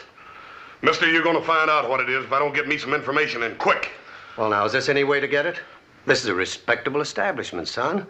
I'm the proprietor, Alexander Pendleton. Have I had the pleasure of seeing you in here before? Don't make no difference whether you have or not. I want me some answers. Now, son, please try to calm yourself down. What is it you want? I want my pa. His name's Ben Cartwright and 2 of his ranch hands. Then why all the shouting? I talked to Mr. Cartwright just a short time ago. Told him where he could find his men. Mister, are you telling me the truth? Now, why would I have any reason to lie to you? Won't you please put that thing away? I have a reputation to maintain here. That's better. Don't you forget, I can draw it out again right quick. Laddie Buck, I'm only trying to help you. Do you want to hear about your father or not? I reckon I did get a little too excited. But dad burn it, I've been worried plumb sick. Well, now, why don't you try to calm yourself down? Everything's all right. Here. Why don't we come down here at the end of the bar? What's your plan? Relax. Have a drink. Bartender? What do you have? Well, I'll have a beer if it's all the same to you, sir. Down the hatch. Yes.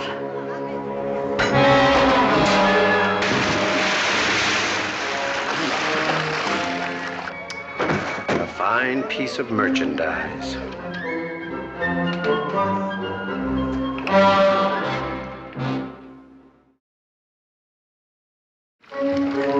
Here, matey. Let me give you a hand. Oh, well, thank you, matey.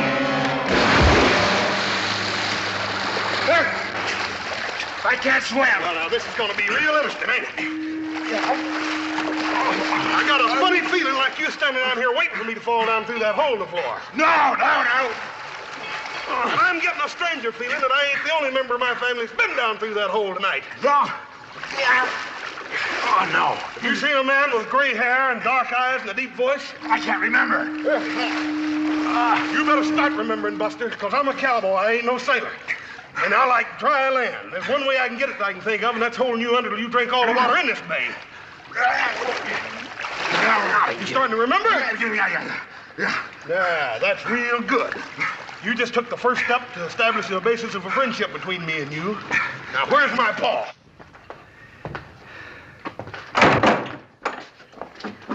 We'd better hurry. They'll be back in a minute. Kathleen, I'll never forget you for this. Oh, I believe that.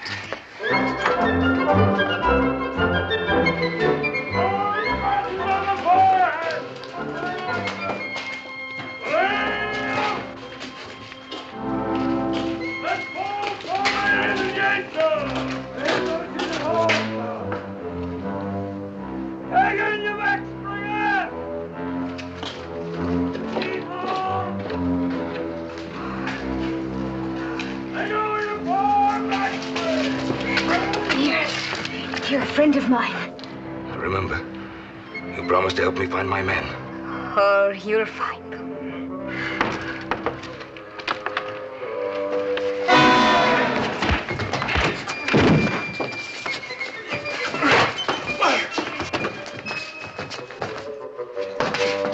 Kathleen, what is this? Explain to them. Well, Cartwright Joe, let's get down to business.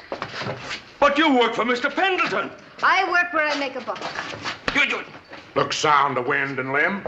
You know me. High-class merchandise. Don't do that, Mr. Cartwright. You're worth less if you're all battered up. Double-crossing witch. Well, quick, Buck Katie, how much do you want for him? $100. 100? I offered you 500. And then turn me into the police afterward. Oh, I know the likes of your kind. $150. The price has gone up. Oh, come now, quick, Buck. You know better than that. This is stolen merchandise. This is carriage trade, and you know it. Double-crossing rats, the lot of you. He won't be too easy to turn over. I'll have to buy him new clothes. The overhead has eaten me up, Katie. All right. I'll make it half price, $75, and it's a deal. But only because I've got to get back to the store before I miss. Quick, Buck, you're a thief, and you know it. But I do need the merchandise.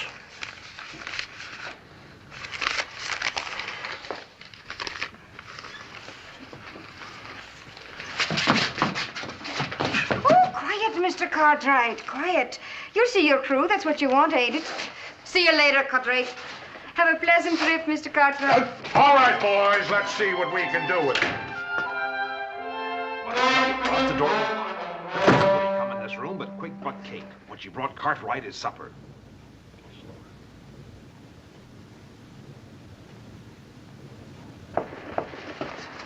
Oh, hello, sweetie. Don't sweetie me, you little double-crosser. You sold Cartwright to cut rate. But, darling, only because it was costing you money to keep him. All that good food. And especially if you couldn't sell him quick. Now, don't do that. I wouldn't cheat you, sweetheart, now would I? I'm not so sure. Little Katie wouldn't hold out on Shanghai Pete. Here you are. See?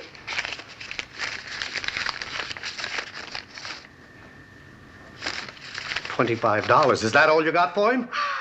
Captain Shark already turned him down, and Cartwright Joe's got to be stuck with him.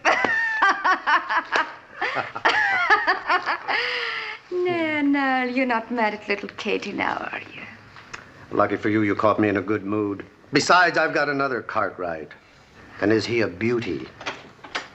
A live one, a real live one. All right, bring him in, boys.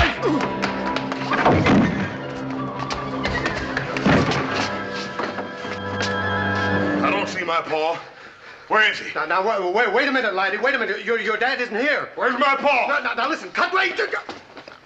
I'm a lover, not a fighter. Where's my paw? Up safe. 你個大哥啊，佢走就走吧，開始好耐嘅，等我一命出嚟，我等佢走嚟。Relax. Now what happened? Mr. Hoss, he go in saloon. Long time no come out. Hobson go in saloon, no see Mr. Hoss. Something happened, Mr. Hoss too. What saloon? Forget it.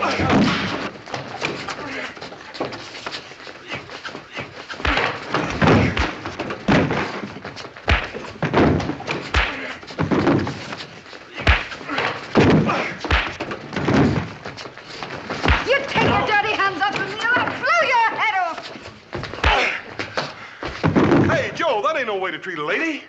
Well, you know, brother, I think you're right.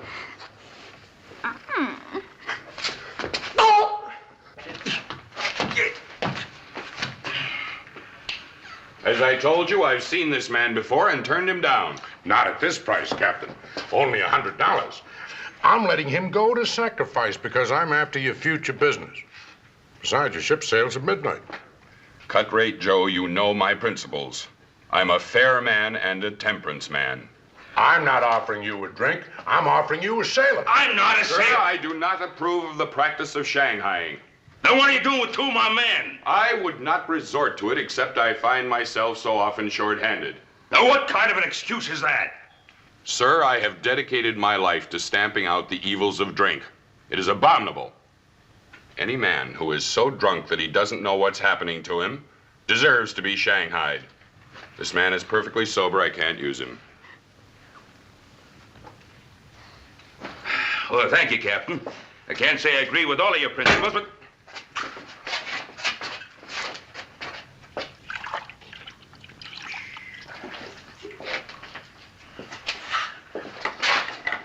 Take a smell, Captain. The reek of demon rum is nauseating to me. This man is obviously drunk. I'll take him. All right, boys.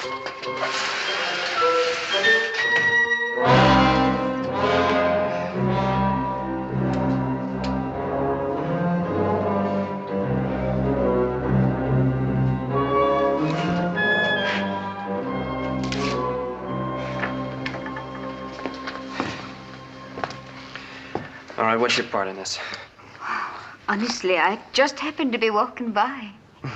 Well, you just better happen to start remembering a few more things. Oh, now, laddie, you wouldn't be harming little me, would you?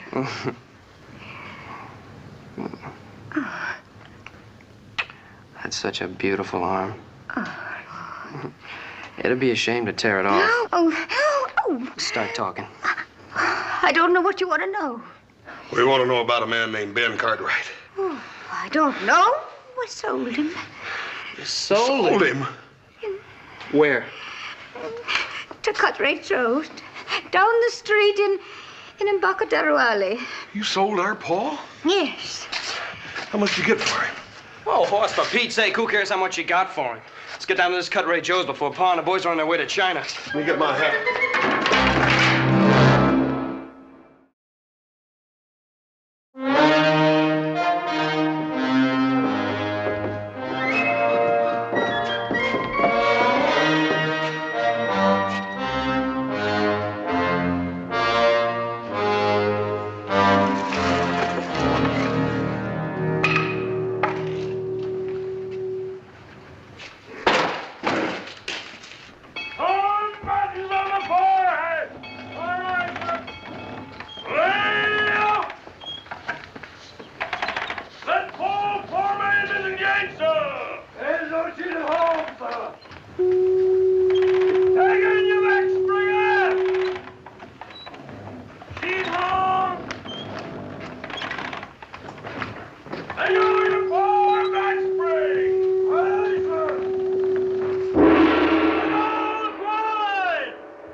Little Joe, Mr. Hoss, this cousin number 3.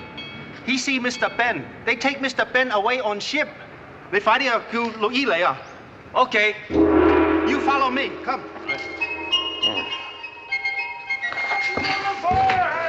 Don't fight it, Mr. Cartwright. Just ain't no use.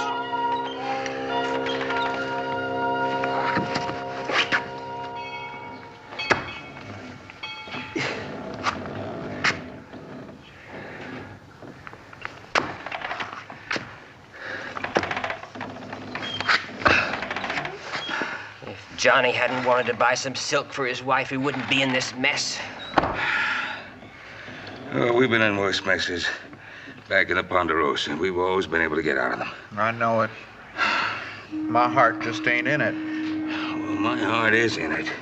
And after what I've been through, shipping 40 sailors is beginning to look pretty small. Captain! Captain! I demand to see your captain. Come on now, where's your captain? I want to see you. Sailor, in the future, if you want to see me, you come to me. Don't send for me. It isn't done. Oh, it isn't it? Will you listen to me? Have you ever heard of mutiny? Mutiny? Why, you're worse than a pirate. You and your high principles and your temperance, I'll see to it that your license is revoked on every sea in the face of this earth.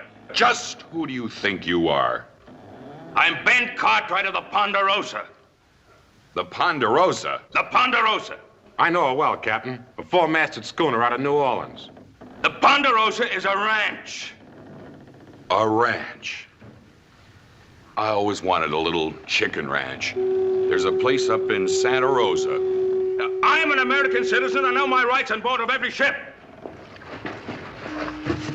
Take Mr. Ben on that ship. I have enough men in those mountains to sink every ship in this harbor, and so help me, I'll do it. That's our pa's voice. Music to my ears. Just like a bugle call saying charge. Let's go. You keep a civil tongue. The lovers were being boarded!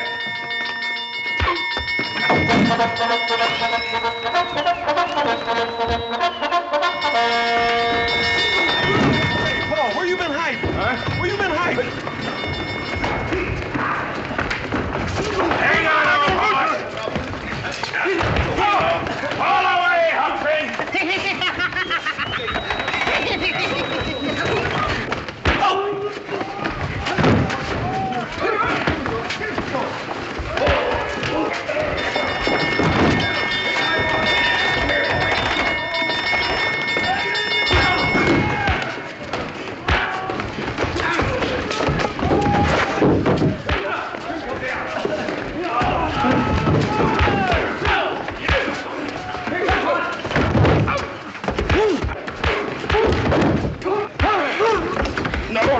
No, son.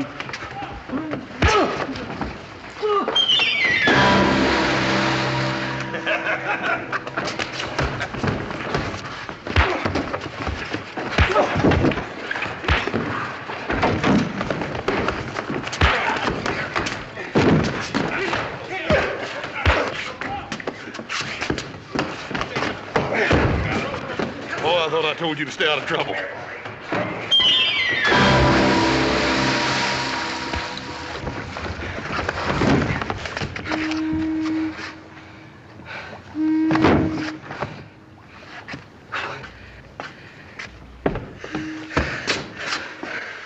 Well, it took you fellas long enough to find me.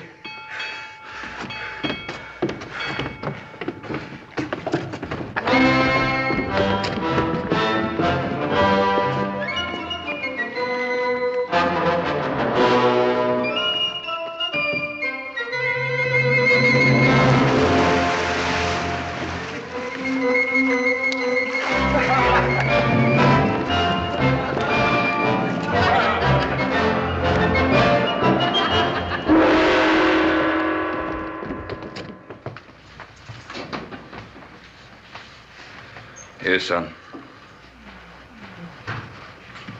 Thanks, Bob.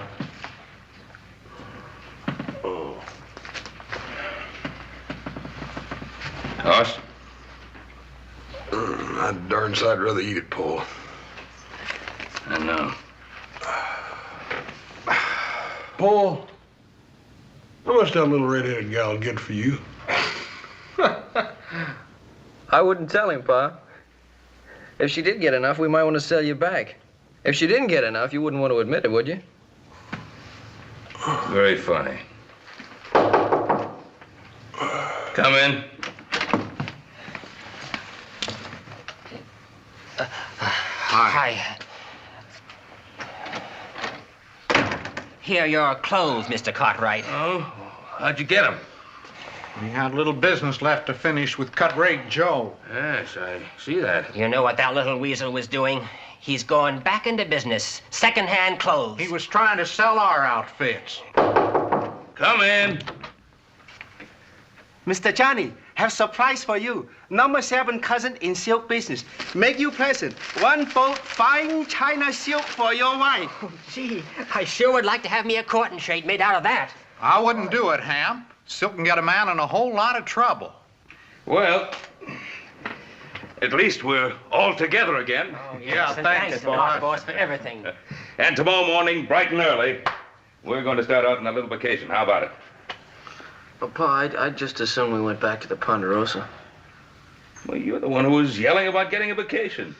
I know, but a vacation's time for a change, isn't it? Yeah? Oh, I think I got my change. Us? Well, Paul, if it's all the same to you, there's a little den of wildcats on the Ponderosa I think I'd rather tangle with than any more of these city folks. You mean you want to go back to work? Well, I reckon I do, Paul, and that way we could let old Adam have a vacation. Well, all right, then. Tomorrow morning, bright and early, we'll head back to the Ponderosa. Hop Sing have 1 more big surprise. Number 9 cousin is cook in hotel dining room. Hop Sing help fix special fine supper. Oyster, champagne, steak. Hey, what are we waiting for? Let's get cleaned up and get down to the dining room. Come on. Oh, no, you stay right here. Hop Sing bring up. You no leave a hotel room. You go Barbary Coast. Very dangerous. Hit, slice, kick, push, Shanghai. You know, I think he's got something there at that. Hey, Paul. Sure enough, how much did that little gal get for you? You'll never know.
Todd McCarran.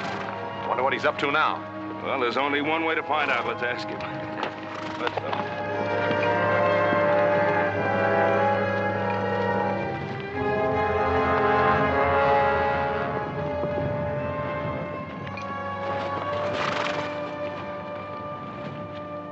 Why the surveying, Todd? Any law against surveying my own property line? Never any doubt in our mind about its location? Well, maybe there will be in the mind of the new owner. Oh, you mean your father's selling out? Not my father, me. To Len Keith. Len Keith? I thought he only bought mining property. That's what he thinks this could be. Todd, we have a water rights agreement with your father in the use of this stream. If Keith uses it for mining, it'll poison out some of our best bottom land. Seems that's your worry, Ben, not mine. Now, just a minute. Let go. You Cartwrights have shoved us around for the last 20 years. You're a liar. Wait a minute. Better ways to settle this. As I see it, it's already been settled.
been? Old Hop Sing had a real good meal fixed for you.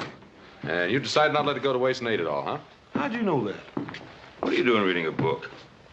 The care and training of dogs. Oh, a little old stray pup wandered in here, and I've been trying to figure out how to take care of it. I thought you were an expert on things like that. Oh, Paul, there's so dang many new scientific ideas that natural know-how just ain't no good no more. Well, as far as I'm concerned, you can say that about Todd McCarran, too. I thought I knew him pretty well. Why? What's the matter with Todd? I don't know. Growing pains, likely. Where's that pouch of Virginia tobacco I got? Don't look at me. I didn't smoke it. I thought you were saving us tobacco for Andy McCarran's birthday. Well, I was, but no reason a man can't have a birthday a few days early. I'm going to ride over to Andy and have a talk with him about Todd. Oh, wish Mr. McCarran a happy birthday for me, too, will you? I will.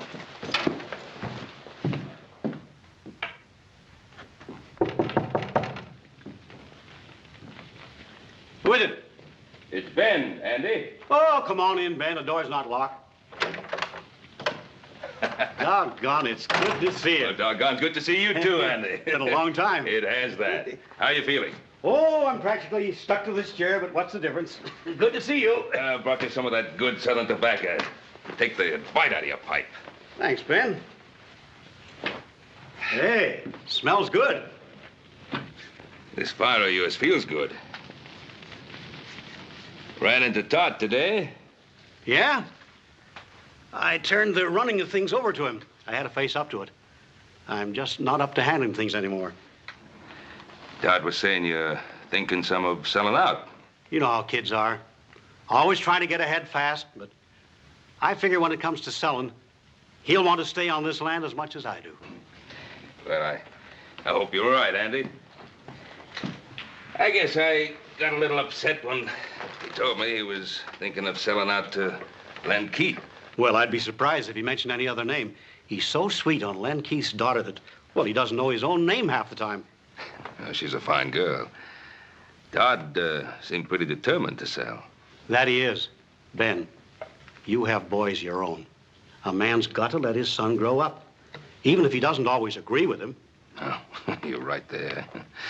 I was just thinking that if Keith ever did start mining operations on your property, it would pile up the water in that stream to where it would poison half the cattle on my range. Oh, it won't come to that, Ben. I've got cattle of my own using that stream. Well, we're getting older, Andy. We are that. I remember when you brought your family here.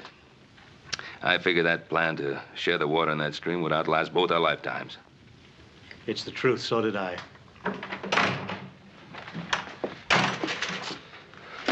Well, I see you didn't waste any time, Mr. Cartwright. Todd, is that a way to behave? I don't like people talking behind my back. Ben came here to talk, not fight. It won't hurt you to listen. What for? I know what he's going to say. We're just one big happy family as long as he's the boss and we do what we're told. You've been listening to that all of your life, Pa. Todd, I've never known your father to back away from me or any other man long as I've known him. What's he doing? Talking over old times so that you won't forget the little things you might owe him, so you'll feel ashamed to let me sell out? Todd! He's been doing that to some of the others around here, only they haven't had the belly to stand up to him. That's enough.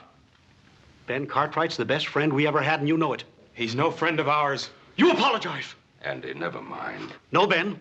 This is still my house, and I won't have it shamed. Your house, your land. This wonderful land that killed Ma before her time and crippled you so you can hardly walk. All right, keep it. Love it. Run on it for all I care.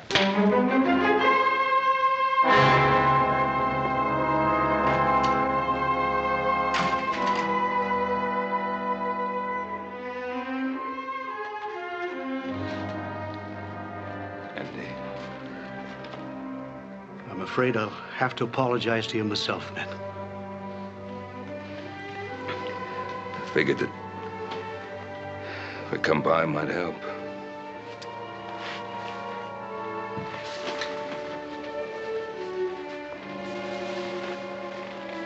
Guess it hurt more. Andy. Now, we don't have too much ready cash in the Ponderosa this time of year, what with it being tied up in the herd and all, but, well, if it's selling out that Todd is so concerned about... Ben, you know how Todd would feel about any offer coming from you. I suppose he'd just think I'd been waiting for the opportunity to buy you out. Pretty sad thing when two old friends can't discuss business without their motives being questioned. It's much deeper than that, Ben. Len Keith has no intention of using this land for ranching. He's offered Todd a partnership. He's got the boy all fired up with ideas of becoming another silver baron. Andy, do you believe deep down in your heart that there's any chance of silver on this land? No, Ben, no more than you do. No. But Len Keith is a mining man, and he thinks there may be silver, and he's got the boy thinking it, too. Well, doesn't Todd realize that Keith is just speculating? That's what he always does. Buys up as much land as he can possibly get a hold of in the hopes that some of it'll pay off. Ruins the land. He's ruined much more than land, Ben. He's ruined many men with him on his way up. And this time, it could be my son. Wouldn't want that to happen, Andy, any more than you do. Thank you, Ben.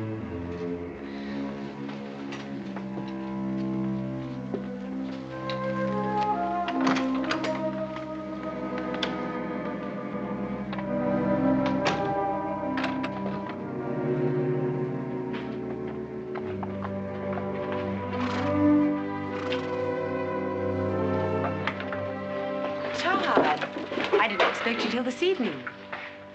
I have to see your father. Is something wrong? Yes.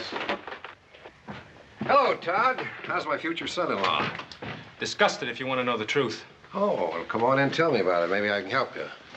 What is it? Mr. Keith, I can't sell out to you. Oh, why not? Does your father feel that I didn't offer you enough for the property? Oh, it's not that. He made a water rights agreement with Ben Cartwright 20 years ago. I see. The Cartwrights, eh? What's the matter with them? They feel that we're going to muddy up their pretty little stream? It's getting to be you can't make a move in this country without Ben Cartwright's permission. Well, I suppose you can't blame a man for looking out after his own interests. What about my interests? Mine and Virginia's. Where are we going to get the money to get married? Todd, you know money isn't important to me as long as we're together.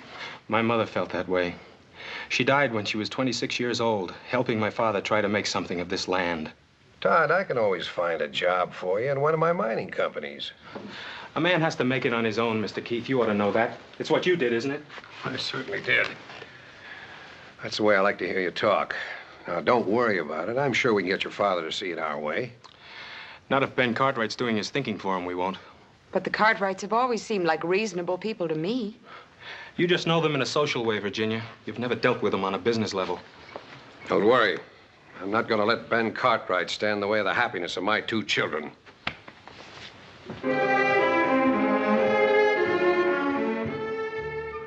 Here, Shorty. Come on, boy. Here, Shorty. Come on, boy. Come on, puppy. Come on, Shorty. Console, you pup.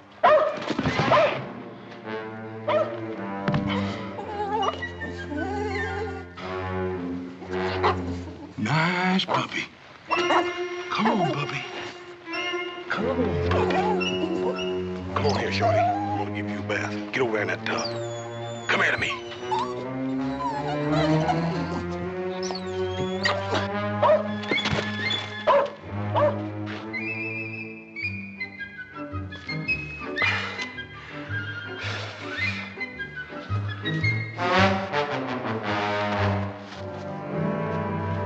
Get a bath whether you want it or not. Come on here, pup. Come here to me. Come here, pup. Here, Shorty. Come on. Nice puppy. Nice puppy. Come on, fella.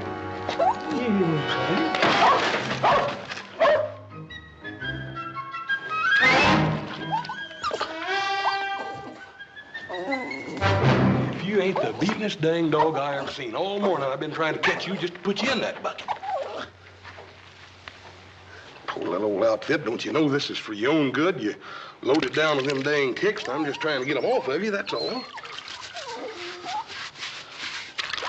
Poor little old outfit, you. Hi, brother.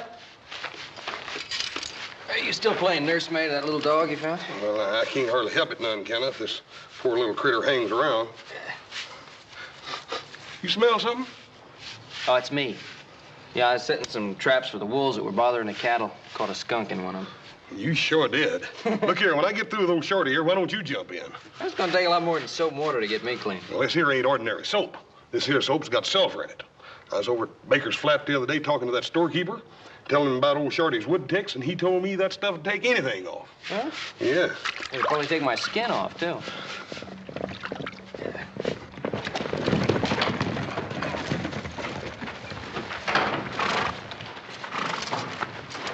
Hi, Pa. You talked to Andy? Yeah. Oh, Andy is going to honor that water agreement we have with him, just as I thought he would. I just can't figure out what got into Todd. I can't either. Seems like he just doesn't want to get along with anybody. Yeah. But you two know what's wrong with Todd. He's in love. Well, I wish it were that simple. Anybody smell skunk? Oh, that's me, Pa.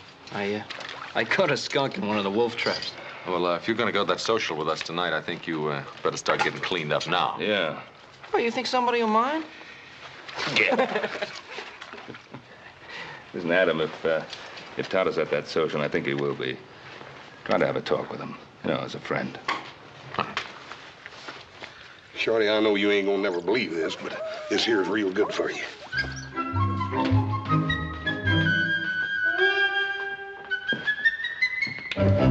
Hey, now. If looks have anything to do with it, we sure gonna have us a time tonight, ain't we? Yeah, but you just remember what I told you. You stand on your own feet, not the ladies. Oh, you're a good one to be giving advice about the ladies. Went with Jenny Keefe for 3 years, and now old Todd's marrying her. Well, I guess I just never got around to asking her. He sure is a slow worker, ain't he, Paul? 3 years. You through with that brush? Expecting somebody? No.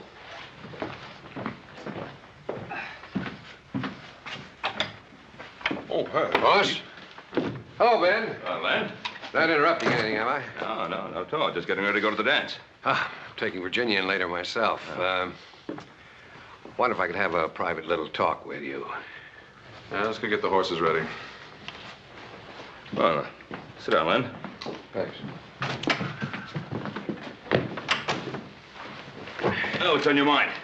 Well, Todd McCarran came to see me, and he's all upset about what happened between him and his father. Well, I was a little upset myself. I'm very fond of Todd. He's got a lot of character. He's extremely ambitious. Len, sometimes ambition can drive a young man in the wrong direction. But I don't think that's true in Todd's case. I consider him practically a member of the family. I'd be pretty careful of whatever opportunities I put in his way. Matter of fact, I wanted you to help me. In spite of what's happened, Todd's got a great deal of respect for your opinion. Well, perhaps that used to be so. Well, of course, he's a little high-strung, but you and I can understand that. We were young once, too. We saw what we wanted in life, and we went out and we took it. Now, nowadays, a young fella needs help to get started. I'm doing what I can for Todd. I thought you'd want to help, too. That was a very nice speech, Keith. Now, what did you really come to see me about? Well, I don't want anything for myself. I'm only here to help Todd. Old Andy McCarran does pretty much what you ask him to, now doesn't he? Now, hold on.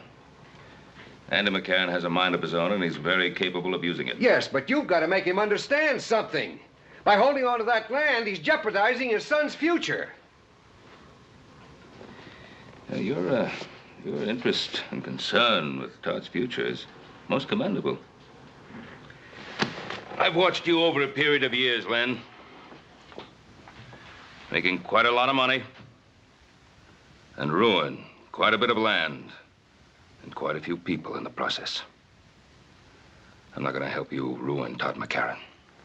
I always try reasoning first, Ben. If that doesn't work, I guess I can find some other way.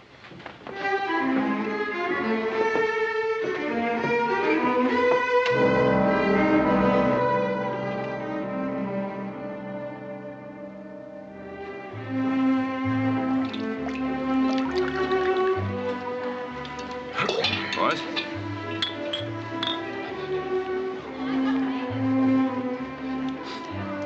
Little Joe, you sure do smell better than you did this afternoon. Well, thanks a lot. If you gentlemen will excuse me. Yes. Of course. Hey, Paul, I'm gonna see if I can't rustle me up one of them little fellas. Have you had a chance to talk to Todd yet? No. He's danced every dance with Virginia. Excuse me, Adam. I think I've just found my filly.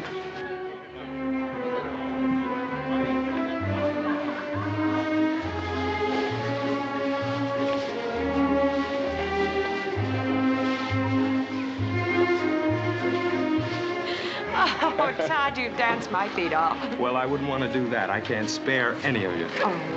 How about some more punch? I'd love it. Adam, you're not dancing. I'm having too much fun watching you two. You look very beautiful tonight, Virginia. Well, thank you.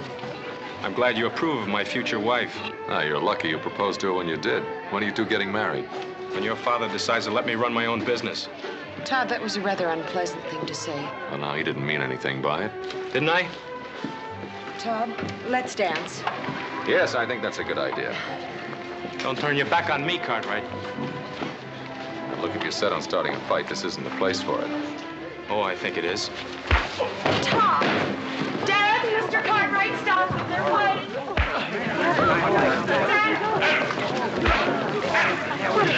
Hold it. All right, you two. That's enough. Todd, we don't want to fight you, boy.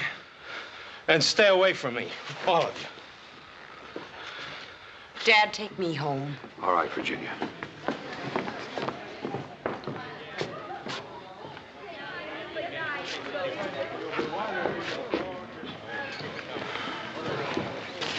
Come on, forget it, Adam. Well, let's have a little music.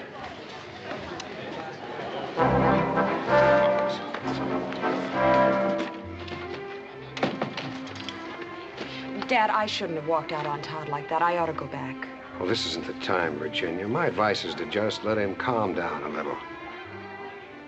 Dad, sometimes I wonder if your advice for Todd and me is really any good. Virginia, what have I ever told you that hasn't worked out for you? I'm not talking about something you can put your finger on. I'm talking about the way Todd has changed. The way he looks at me, the way he acts. Well, of course he's changed. And all for the good. He's turning into the kind of a man I'd be proud to have as a son-in-law.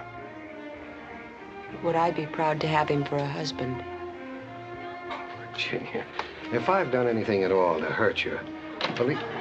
I'm glad you're still here. I'd like to apologize. It wasn't your fault, Adam. Well, I'm glad you feel that way. I don't think there's anything to be gained by discussing it any further. Let's go on home. Dad, I'd like to talk to Adam. Not tonight, honey.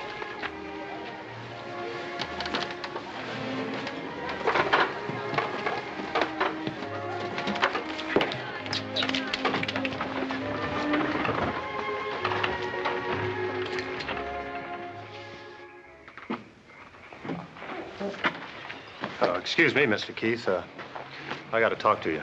Well, can't I wait till morning? No, sir, it can't. Well, go on in, honey. I'll be right in. What is it, Tucker? It's about the cattle you just bought. Something's come up. You better handle it.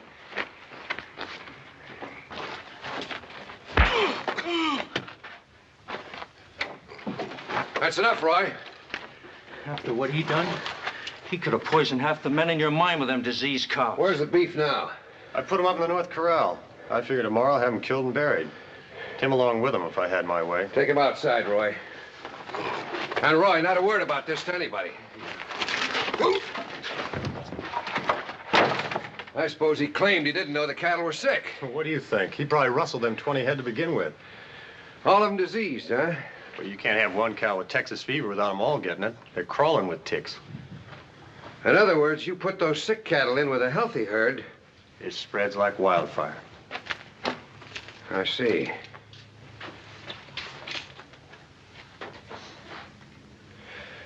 Tucker, I want you to ride that man out of town tonight and make sure that he never comes back. Make sure? Well, Mr. Keith, there's only one way I know of to make sure. I'll leave that up to you. And Tucker, don't kill off any of those sick cattle until I tell you to. Well, what can you do with sick cows?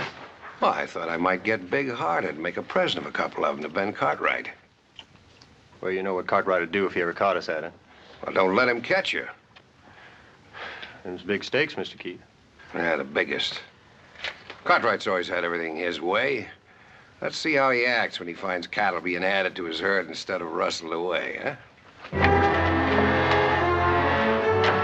I know he took the first swing at you, but I don't know if that's the way to handle Todd. I've watched both of you grow up, and I have just as much confidence in him as I have in you. No, you have, but I don't have Glenn Keith telling me what to do. Virginia's Keith's only daughter. Suppose you can't blame him for looking after her interests. Look, Len Keith never made a move in his life that didn't benefit Len Keith first. And I'll tell you something else. It isn't just a little piece of land he's after.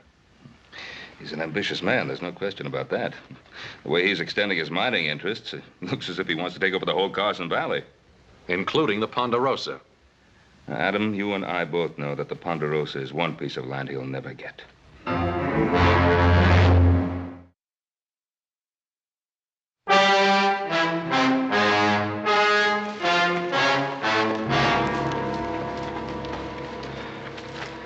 Dead, boy. Looks like Texas fever. Texas fever? Yes, sir. Well, we bought Texas cattle before. They've always been clean. You check the other stock? A few more heads showed signs of sickness. We cut them out of the herd. Probably have to destroy them. There's no probably about it. That tick fever plague could kill every head. Not only in our range, it'd kill every herd in the territory.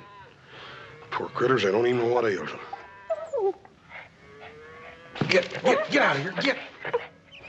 Get out of here. Dang fool dog will have them ticks all over him. Hoss, you remember that sulfur soap you used to wash down that dog? Yes, sir. Well, I'm thinking that if that sulfur soap could wash the ticks off a dog, why not off cattle? We can't scrub down every steer. No, but we can dig a pit between the two corrals. Put in some water and a lot of sulfur like a bath. Run the herd through one at a time. Well, that'd take a powerful lot of sulfur. Well? But I reckon they ought to have it up at Baker's Flat. You want me to ride up there and see? Yeah, you take the buckboard and haul as much as you can carry. Joe, you better get back to the herd. Have the men cut out every head that even looks sick. Right, Pa. Adam, you and me better get started digging those pits. They're up to something. Nothing they can do but start killing cows. Yeah, maybe. We better stick with them and make sure.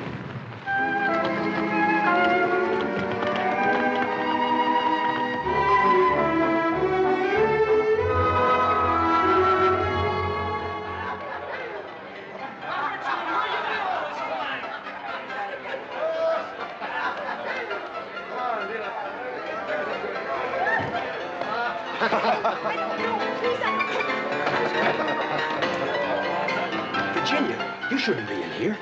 Neither should you. Todd, I've looked all over town for you. Everybody's staring at you. Come on. Todd, what's happened to us? This just isn't like you, that fight with Adam and... What are you doing?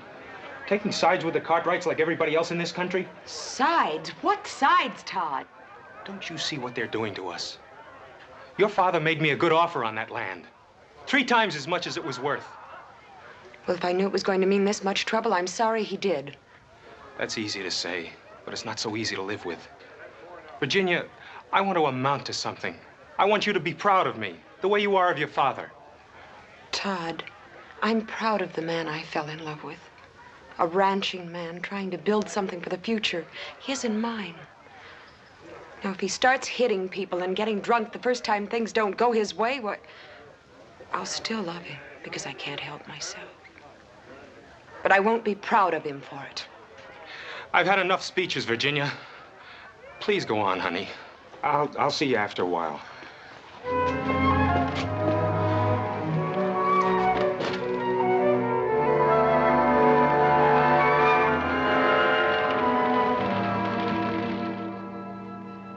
It's wonderful to see you, Virginia.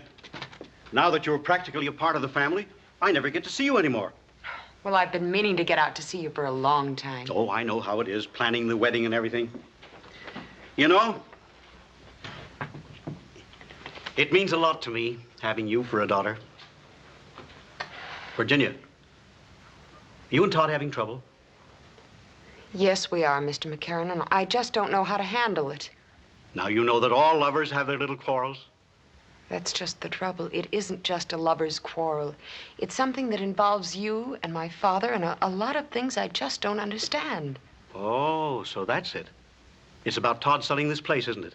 Why shouldn't he sell it? Why should such a simple little business transaction stir up so much trouble? It isn't a simple thing, Virginia.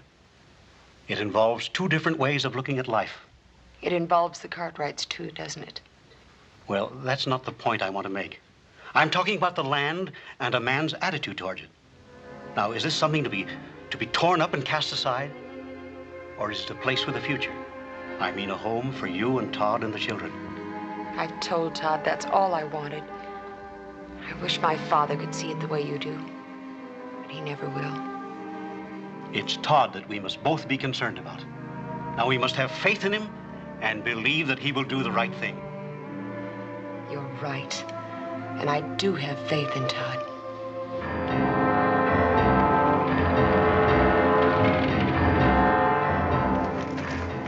He's coming.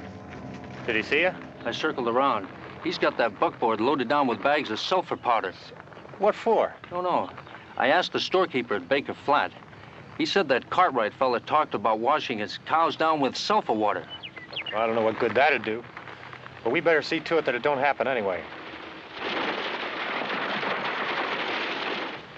You stay here. Get your rifle and keep down out of sight.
You all right?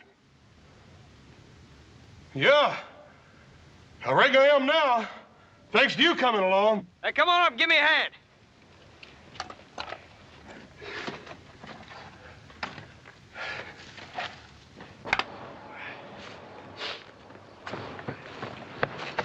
I was rounding up some strays and I heard the shots. Figured I'd better check on it. Looks to me like I've seen that fella before, have you? Yeah, I think he works for one of the mining camps. We better get that sulfur in. There's 2 more cows flopped over dead. They're not from the Ponderosa. Them sick cows ain't ours? No, looks like it's not. It's gonna be a lot of sick ones from our place, though. Let's get him in. I'll get his horse. I tell you, Roy's dead. Did they see you? Well, yeah, but they couldn't recognize me. I can't take any chances. You saddle up my horse and get back to the bunkhouse and stay there. Keep out of sight. Dad, your supper's getting cold. Well, I'm sorry, honey. Something's come up. I've got to go into town. But, Dad, do you have to go right now? I've got to. It's important. I just heard that a plague of Texas fever has hit the cattle around here. I've got to warn Todd and the other ranchers. I'll be right back. Come on here.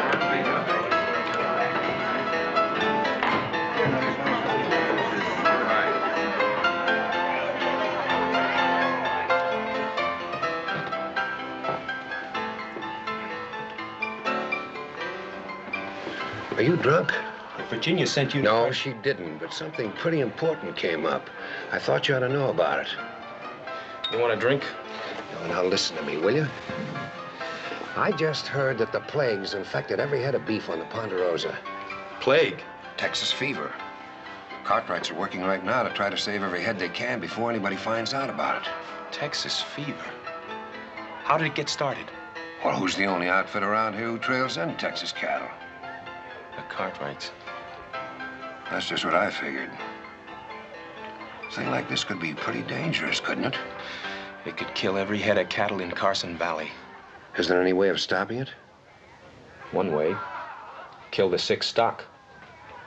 There's no other way of protecting ourselves? None that I know of. Unless we kill off all the Cartwright's cattle. Oh, they never stand still for that. No, I guess not. They showed that pretty plain. What do you mean? Well, a couple of my boys went up there yesterday. See how bad it was and try to help them out. And the Cartwright shot one of them down. Shot him? Why? Well, that's pretty obvious, isn't it? They're trying to keep word of the plague from spreading. Does the sheriff know about the shooting? The sheriff? What good would that do? He's afraid of the Cartwrights just like everybody else around here is. Yeah. Well, not me. I'm not gonna stand by and watch my cattle die like flies. Listen, don't do anything foolish. You can't stand up to the Cartwrights all alone. I won't have to, not this time. No cattleman's gonna stand by and watch his herds die off. Cartwright or no Cartwright.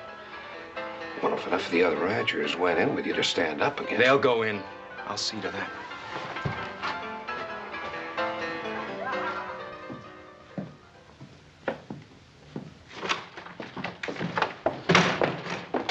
I've been waiting for you. I've been wanting to talk to you. Well, I'm in a hurry. I'm sorry I hit you. There was no call for it.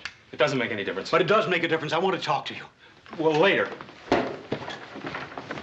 What are you doing? We got trouble. What kind of trouble? I can handle it. Don't turn your back on me. Tell me about it. Pa, I haven't got time. I've got work to do. Does it involve the Cartwrights?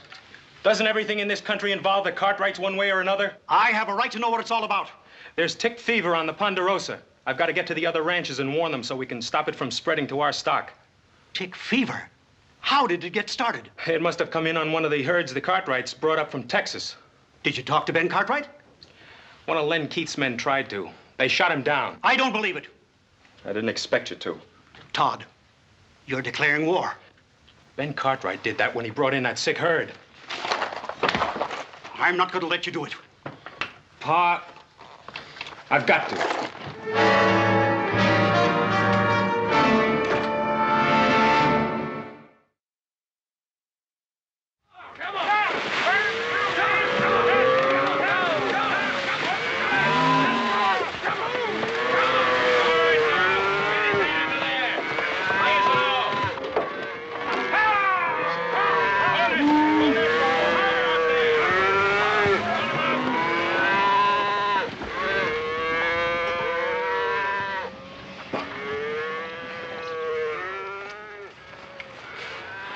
This is that bushwhacker's horse we brought back.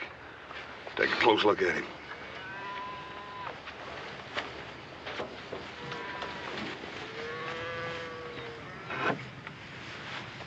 Got ticks all over him. This horse was with tick-infested beef before he got here. And that dead man could have told us how this plague got here. Yeah. You find out who he was? Well, he had a letter on him addressed to a Roy Wilkins. Yeah, don't forget there was another man with him. Adam, maybe you'd better get to Virginia City. See if you can track this other man down. If you can, bring him out here. Toss. Clean them up, huh? Come on, let's get back. Yeah. All right, Frank. Set and throw again. That's time to Roy. Hello!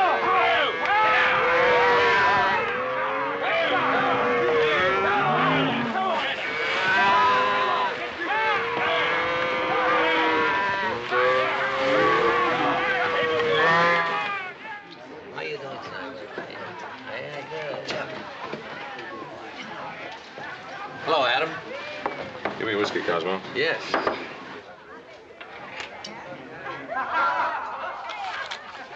Deal me out. It's getting late. I'll give you a chance to get even later. Something on your mind? You know a man named Roy Wilkins? Roy Wilkins. Sure, I've seen him in here. Who does he work for? I don't know. Hasn't been around here very long. As a matter of fact, the only times I've ever seen him, he's always been with a fellow named Tucker. Tucker? Works for Len Keith. Len Keith. Thanks.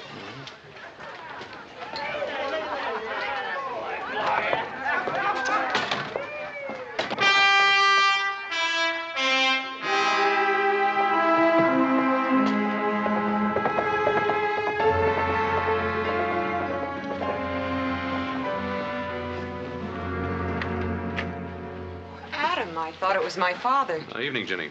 Isn't he here? Well, no, he's in town. Listen, you know a man named Roy Wilkins? Wilkins? There's a man named Roy I know. He's a friend of Tucker's. Who's Tucker? Well, he's Pa's foreman. He lives in that shack on the other side of the storeroom. Adam, what is it? Well, this Roy Wilkins and one other man, maybe Tucker, I'm not sure, tried to kill my brother this afternoon. That's impossible. Those men work for my father. Excuse me.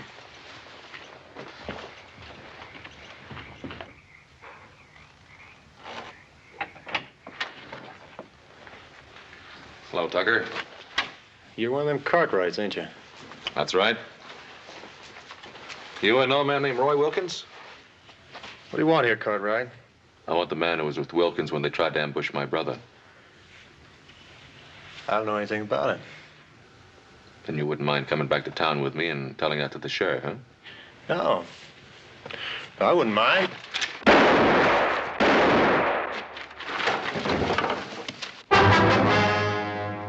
I thought you missed him. Dad. Adam, is he? Yeah, he's dead. I wanted him alive. I was hoping he could tell me something. Tell you what, Adam? You think fast, Mr. Keith. Just like you shot fast a while ago. But when this plague trouble is settled, we're gonna have a talk. I wish you hadn't seen this, Virginia. I'm sorry I had to see as much as I did. I had to protect Adam. Tucker would have killed him. Tucker had already dropped his gun. You killed him deliberately. Oh, you're all upset. Now go on into the house. You can't send me away like a little girl, Dad. Don't try to understand it, you hear me? Now go on back into the house.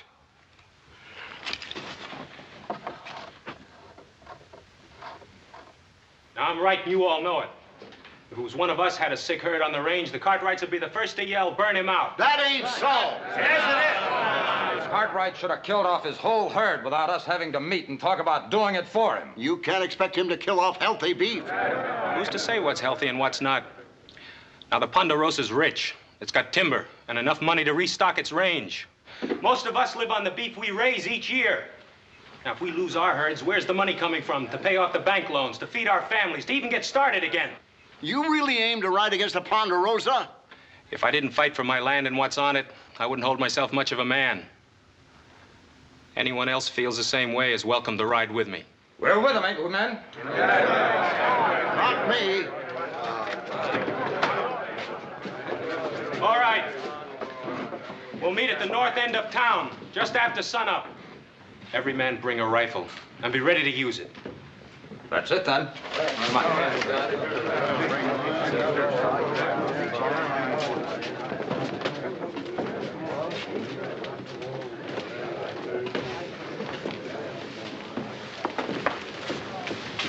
Todd, what are they going to do? Well, the Cartwright cattle are diseased. They're a danger to the whole range. So we're heading out to the Ponderosa in the morning to settle it one way or another. You mean to fight the Cartwrights? It looks that way. Do you know how this plague got started? It doesn't matter how it gets started. We just can't risk a plague spreading throughout the whole territory. Todd, I think my father brought that plague to the Cartwright herd deliberately. Did he tell you that?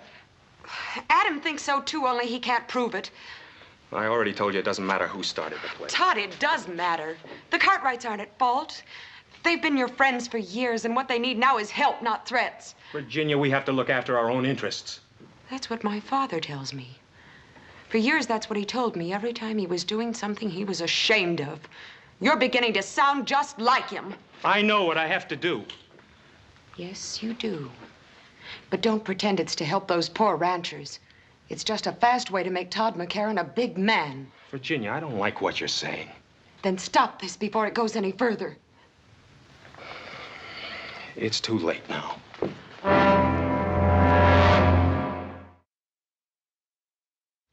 Pa's, is dipping doing any good? It's funny, I was just thinking about that. I certainly hope so. You know what our cash situation is? If we were to lose any of our herds right now, it would pretty near wipe us out. Ride on out and see how the boys are doing with that herd in the North Quarter. I'll give Hoss and Little Joe a hand with the other herd.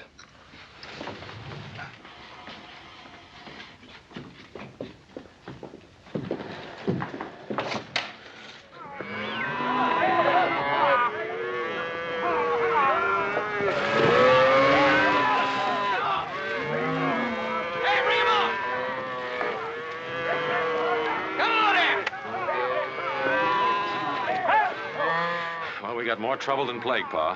What now? Todd McCarran and Len Keith have got everybody around here stirred up. There's a bunch of them riding this way, and they're all armed. Don't they realize we're doing everything we can? Pa, it's a mob. They're not going to stop and think. They claim they're going to kill every head of cattle on our range. Well, then we'd better make them stop and think. Ride over to the house and get our rifles.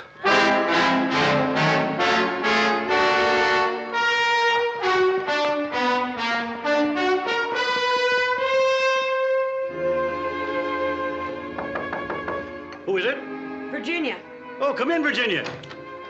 Well, what are you doing away out here, lass? Mr. McCarran, you've got to do something. Todd... What's he up to? He didn't come home last night. They're riding on the Ponderosa, Mr. McCarran. Todd is leading them. You've got to stop him. Stop him? How can I? He's a grown man. He's got to make his own decisions. Mr. McCarran, I have no place else to turn. I love Todd. I thought you loved him, too. Unless you do something, we're both going to lose him. An old man like me. How can I help him now? Now is the time that counts, Mr. McCarran. Now is when he needs your help more than any other time in his life.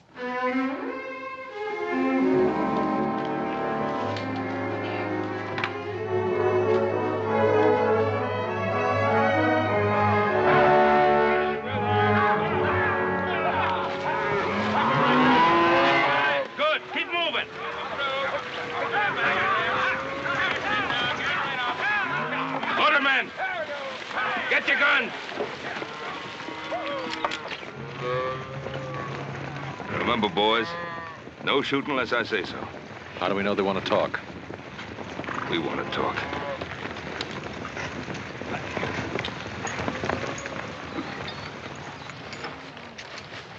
Morning, Todd.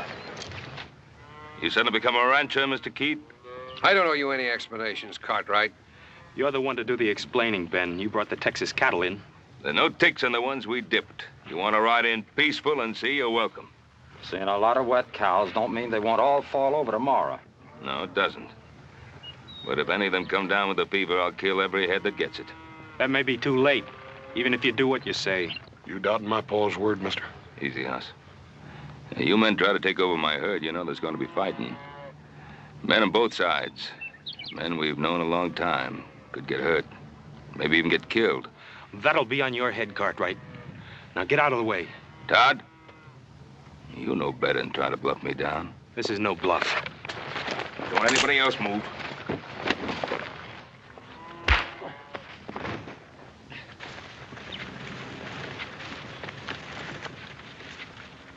Shoot him down, Todd. We'll back you up.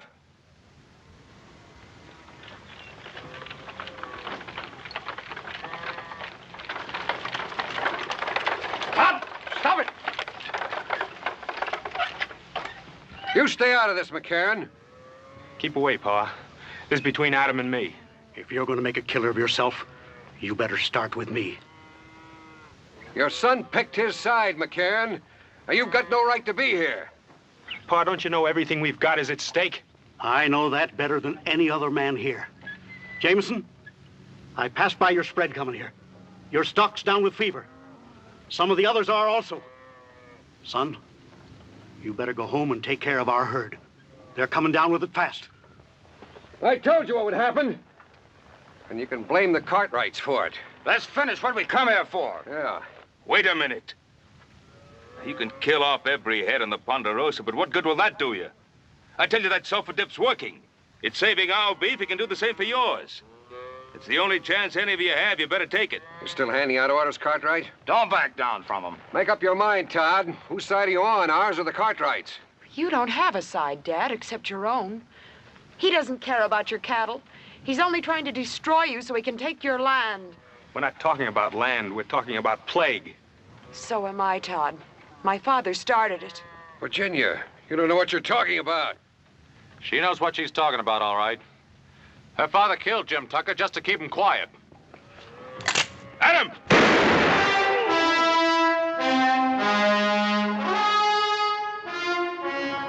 Dad. Virginia,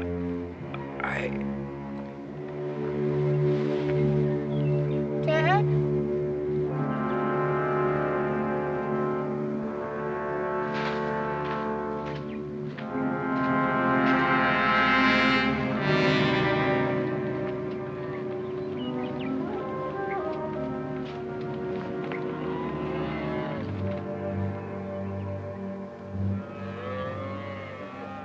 That offer still goes.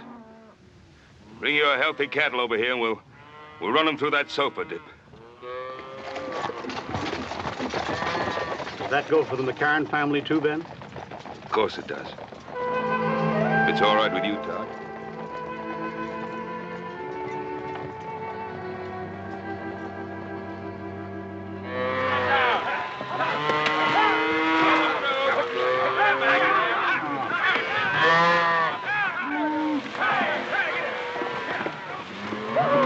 Yeah, get that one, turn around.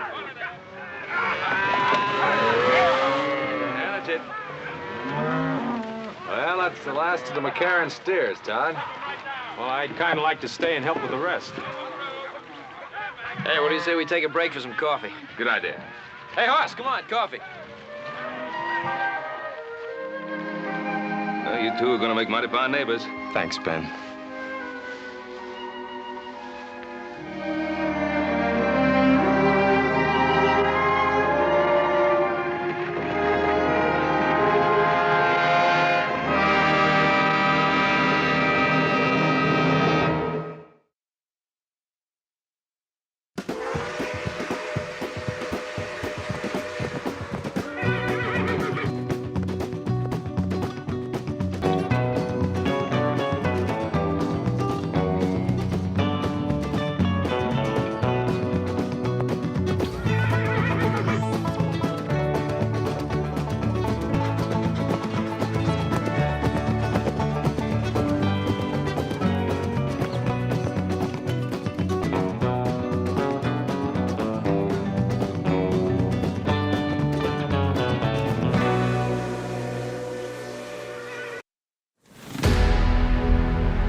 Doggone shame, ain't it, Charlie? Yep, sure is. Doc said she had pneumonia. Time he got here, wasn't much to do but call the sheriff. Well, didn't anyone know she was sick? First thing anybody knew was him riding all the way in for the doc by himself.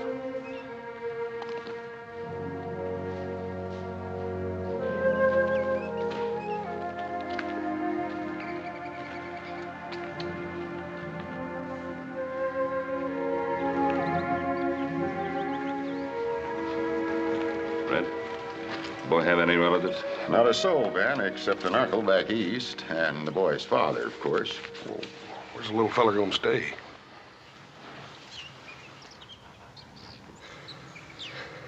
Well, how about it, folks? None of you want him? We got our own to worry about. Well, I guess I could put him up in one of the cells till his uncle can come get him. He's only a little boy. He's all alone now. He needs a home and affection. He's tainted, that kid. Bad stock, the whole tree goes rotten sooner or later. I don't want him around my home. Come on, Sarah. Well, I can't stay here all day, Ben. Sheriff, send for the boys, Uncle. I'll keep the boy with me on the Ponderosa. All right. He's all yours, Ben.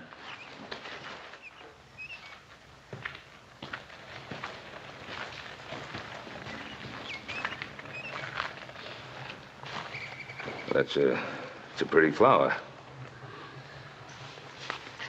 Weeds will choke it out before it takes root. Son, you'll be staying at my ranch till your uncle can come for you. Pa said he'd come back for me. And I'm gonna be waiting right here until he does. Well, we'll see. We'd better get your things from the cabin. I'll go myself.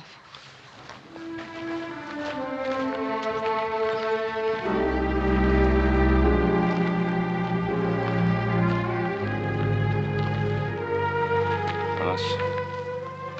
There's a lot of hate piled up inside that boy. Yes, sir.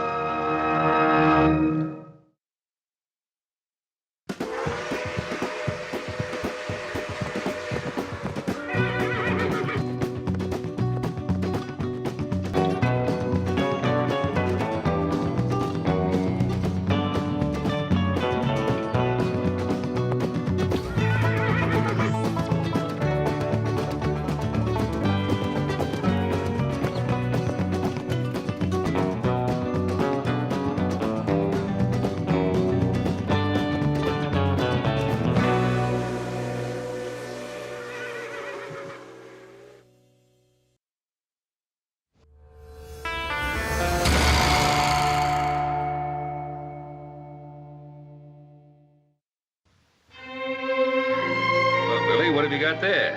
It's nothing. What is it, a secret? It's nothing. Well, you don't have to show it to me if you don't want it. Let's just have a little talk. Mr. Cartwright, look, you've let me sleep here and you've let me eat here. All right, thanks. But I can do chores. I can help Now, with hold on there. You don't have to pay me back. We're friends. I want you to trust me. Well, there's no one else left, son. There is too. My pa. Do you know where your pa is? Why he went away? He had to go away. My ma said so. My pa promised he'd be coming back, though. Well, you know, Billy, sometimes we promise things and we mean to keep the promise, but, well, something happens and we can't. My pa promised he'd be coming back, and I'm gonna be waiting here until he does. He doesn't tell lies.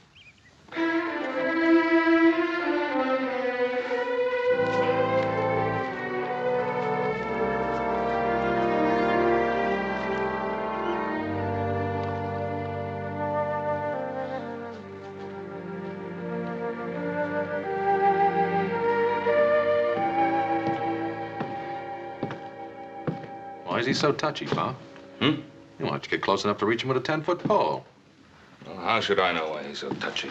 If I knew that, I'd be so dang worried. Take your feet off the table. Hey, Hoss, how do you suppose you and I grew up to be so sweet-tempered with such a grouch for a pa? I don't know, little Joe. I reckon he must have been a mite more mellower when he was younger. I guess I had that coming. That boy has me so worried. When's his uncle coming? Sheriff hasn't heard yet.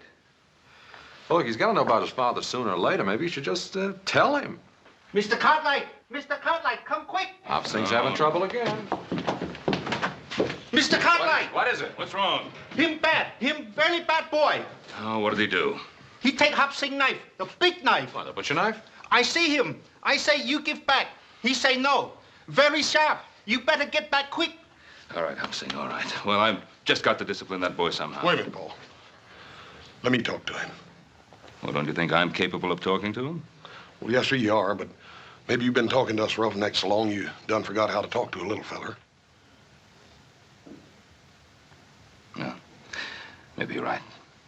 Go ahead. Hoss. Yes, sir? Be careful of that knife.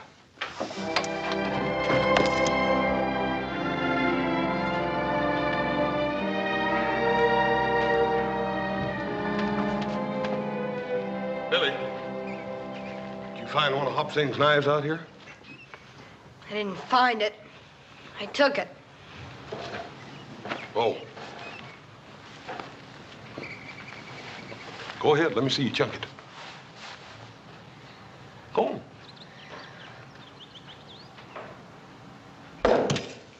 Hey, that ain't bad. It's hard to throw. Well, I don't wonder. Come here, let me show you something. See, this here knife's got a thick edge here on the back and a thin edge here on the front. Sure. That's the cutting edge. That's right. You see, this knife here was made for carving up meat, not throwing, not like an Injun's knife. I didn't want it to throw. I wanted it to whittle. Hey, how'd you like to have this one?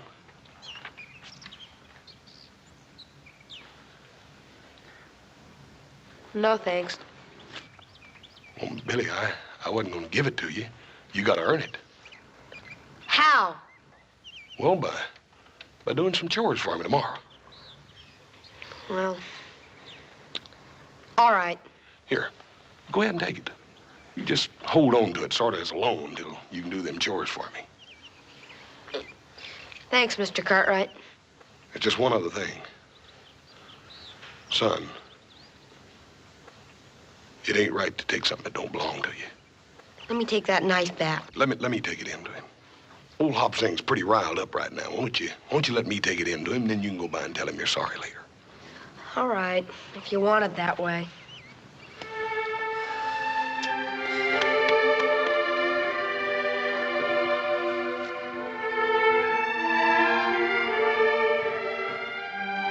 Sing.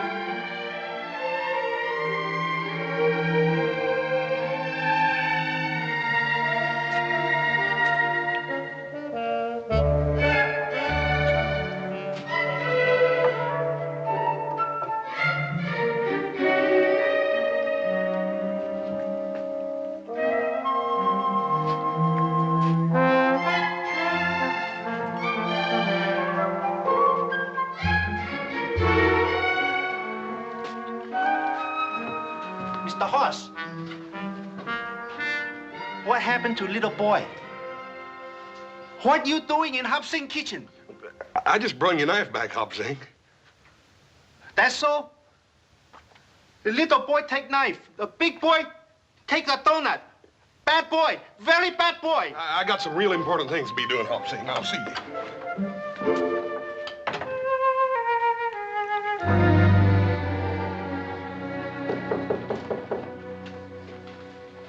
Who's there? Me, Hoss. Just a minute.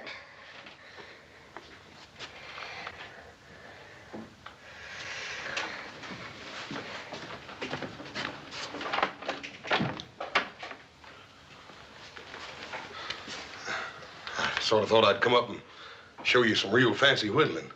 Well, I'm sort of busy now, Mr. Cartwright.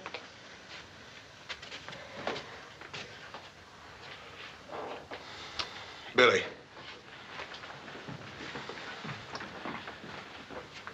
Where'd you cut yourself, feller? What do you mean? Bill. Don't you think it's about time me and you quit playing around like a couple of puppy dogs? Don't know when they're fighting for real or just funning. Let me see it.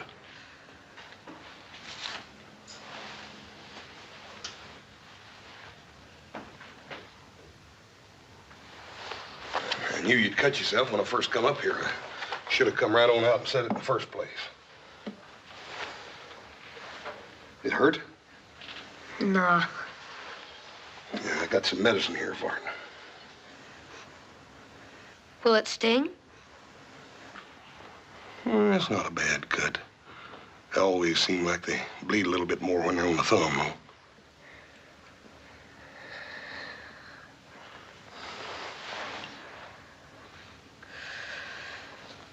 Here's your knife back, Mr. Cartwright.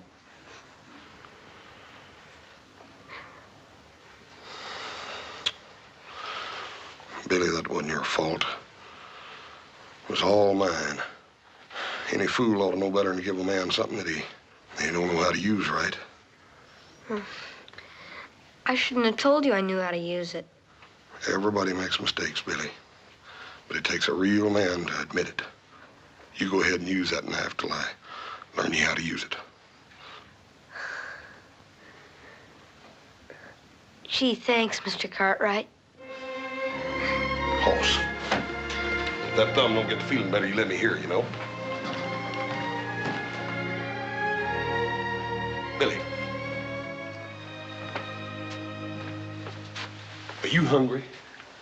Yeah, I guess I am. Well, what do you say me and you go down and get us a couple of them donuts while Hop Sing ain't looking? Would that be all right? All right. Well, you'd be downright insulted if any of them things was left by supper. Well, Besides that, I'm bigger than he is. you're about bigger than anyone, Hoss. Come on. Hey, Hoss, you want to see something? Well, yeah, I reckon I do. What?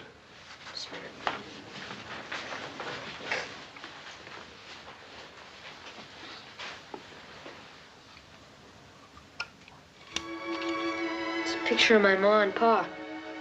Has Ellen and Vance on the back.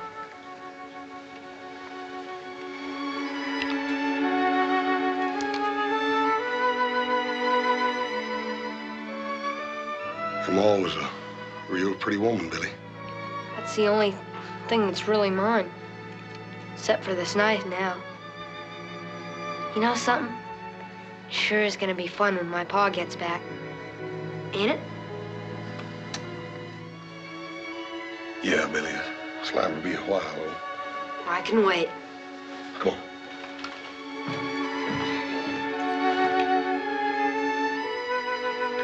Come on.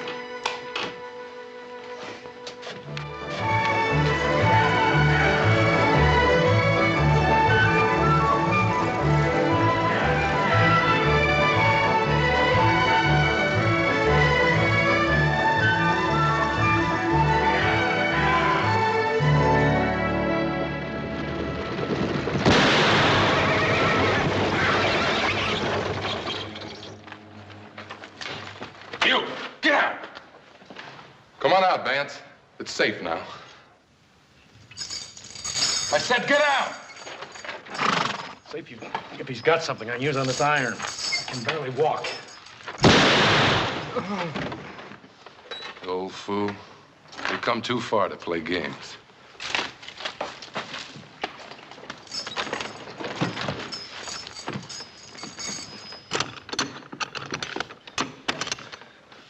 Here, stone chisel. That ought to do it. Yeah.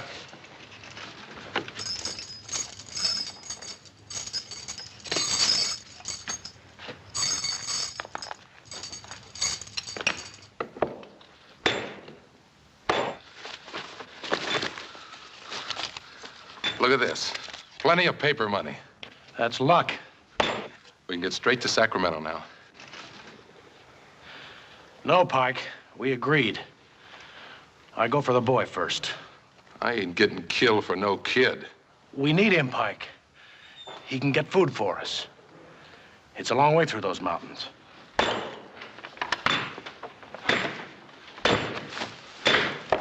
You wouldn't try and lose me, would you, Vance? You know these mountains and I don't. How do I know you'll come back for me? You keep the money here with you.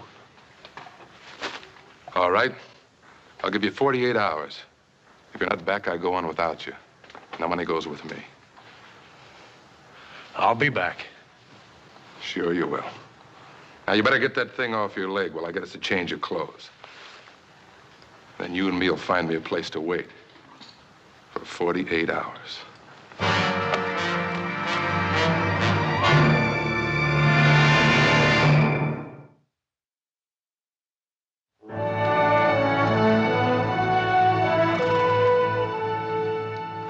Morning, Ben. What brings you out our way, Fred? It's not election time again, is it, Sheriff? Where's the boy, Ben? Oh, Billy? Oh, he's off fishing with Hoss. Say, did you hear from his uncle? No, but we sure heard from his father. Him and a killer named Pike broke out of the penitentiary. When? 3 days ago. And yesterday, I got word a stagecoach was held up about 30 miles from here. Driver and guard both killed. You think it was Vance? I don't know, but there ain't been no trace of him since they killed a farmer right next to the prison. Probably on their way to California. They'd be safe there. That's what I figured. Vance knows this country well enough to slip right past us into the mountains. Yes, he does. And there are 3 passes into the mountains from the Ponderosa. I was hoping you and your boys would point him out for us. Oh, we'll be right with you. Thanks, Ben. We'll wait for you. I'll take some men to the truckee. Adam, you and Joe will have to take the sheriff all the way to the Donner Gap. I'll take a couple of days. Hoss better look after the boy. I'll get back here as fast as I can. Tell Hop Sing to rustle up some food. Right, Pa.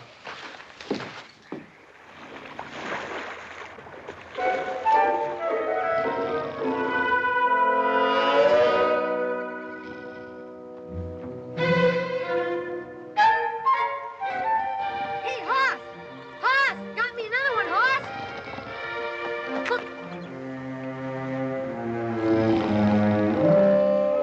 Best fisherman west of the Mississippi. Ha!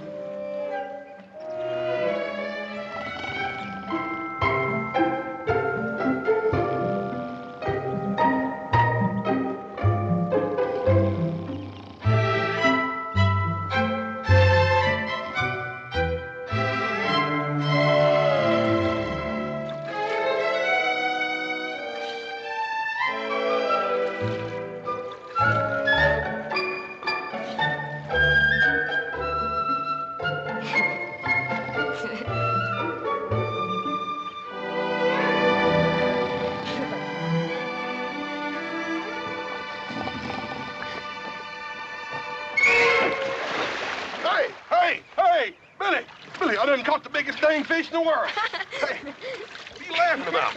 I got a real fish here. Not one of them puny little outfits like you got over there. Ow. Hear what I done caught.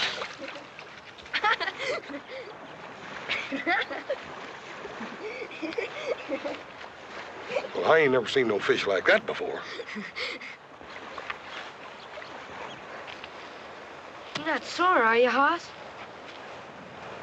Pistol, you know I ain't sore at you. I told you I'd catch something, didn't I? Even with my eyes shut. Now, I'll tell you what else I'm gonna do. I'm gonna throw you out there with the rest of them things. 1, 2, and 3.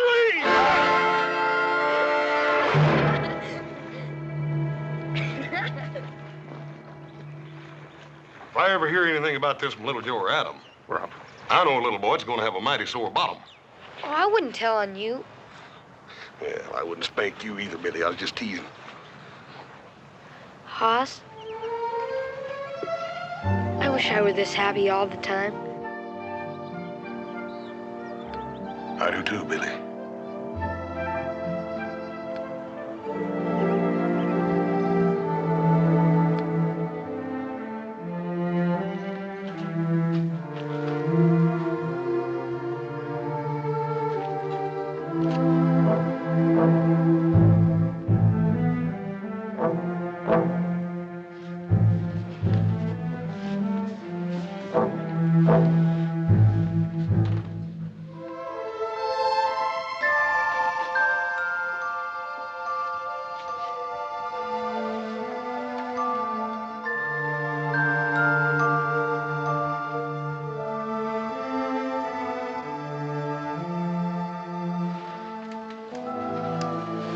Billy? Billy? Hello, son. Pa, I'll come back for you, just like I promised I would. I knew you would, Pa. I just knew it. Easy, boy. We can't talk much. I need your help, son. Sure, Pa. Do you think you can keep a secret? Just between the two of us? Yeah, but there's something I gotta tell you. About your mom? I know. I heard before I got here. I couldn't help it, Pa. I know. Listen. You gotta pretend you ain't seen me. You mustn't tell nobody, here? This is what I want you to do. Tomorrow night, I want you to make sure everybody's asleep. Make real sure. And get some food. Now, do you remember the cave on the back hill up Spider Creek that you and me found? You mean our secret cave? That's right. I want you to bring the food to me there. In a couple of days, you and me are going to California. California? I can't stay no more. Pa? You didn't tell me where you were all that time. Son, I kept my promise, didn't I? Like I said I would. You sure did, Pa. Trust me, son. I'll tell you everything later. Pa?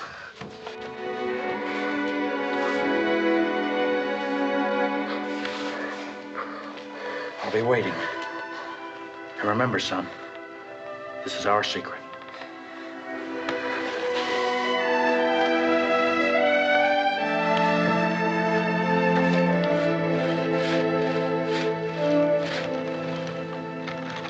Hey, Billy, come on out. We got company.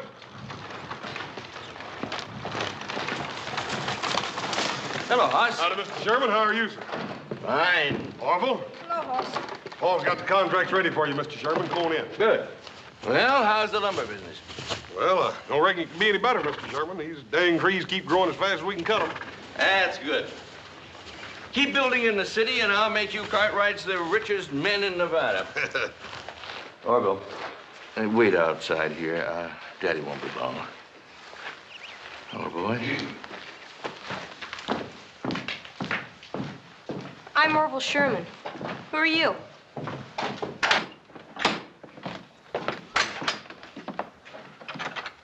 Over here at the desk.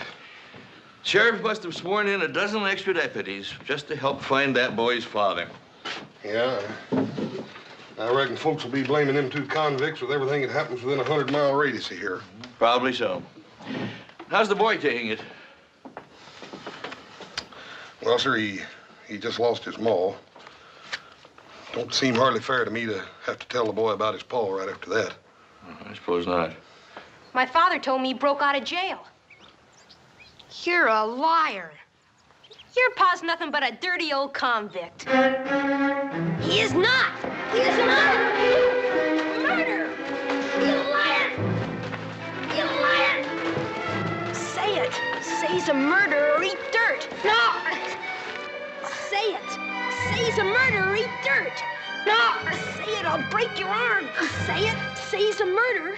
You're gonna eat dirt. Say it. Orville! He called me a liar, Pa. I'm going to have to take a switch to you. Rolling around in the dirt like a barroom brawler. Now get in that buggy. Go on. Billy, you all right? He said my pa was a convict. Are you hurt? It's all right, Mr. Sherman. I'll take care of it. You go ahead. Children can be very cruel sometimes. Yes, sir. Get up. He said my pa was a murderer.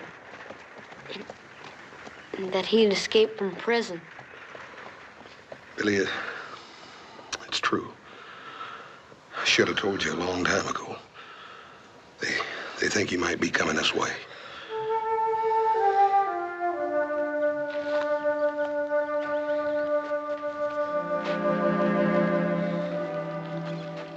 Couldn't make me eat dirt. You're proud of that, ain't you? No one's gonna say anything about my pa. Billy, I ain't saying they should. The thing is that it don't matter what your ma or pa was, son, 'cause you ain't them. Now, my ma was a real pretty woman, but that don't mean that folks have got to enjoy looking at a big ugly cuss like me, does it? Don't you see what I mean, Billy? It's more important what you are than what your ma and pa was, or what people might say about them, good or bad. But Hoss, my pa promised he was gonna come back for me. When he does, he's gonna explain everything to everybody. We better get you fixed up. I hate to lose a hand with just me and you running this ranch by ourselves, wouldn't you?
From now on, it's just the two of us.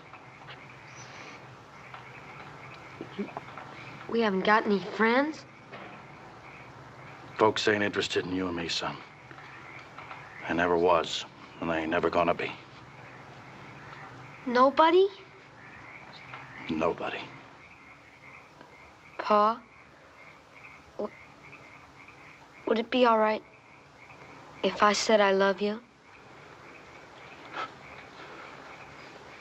Sure. That's a good thing. For a man and his son. To say to each other. We better get back to the cave. Pa? Yeah? You said you were gonna tell me about where you've been. You don't know? A boy said you were a convict and a murderer. Billy, I shouldn't have been sent to prison. But nobody cared. So that's why they sent me. It was pretty bad there, son, so I got out. And I come back for you like I promised I would. I knew you would, Pa. You'd have done the same for me, wouldn't you, son? Sure, but no matter what. No matter what. You better get going.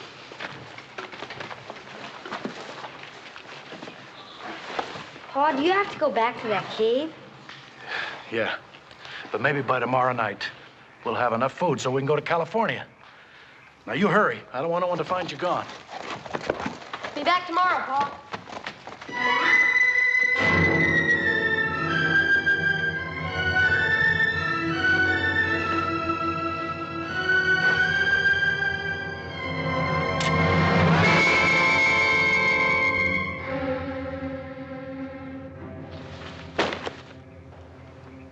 Let me go, Hoss. I ain't aiming on pulling this trigger unless you make me. Don't you remember me, Hoss? I'm Vance Allen. I rented my farm from your pa. I remember you, Vance. You could say you never seen me. I can't do that. I can help you turn yourself in and then do what I can for you.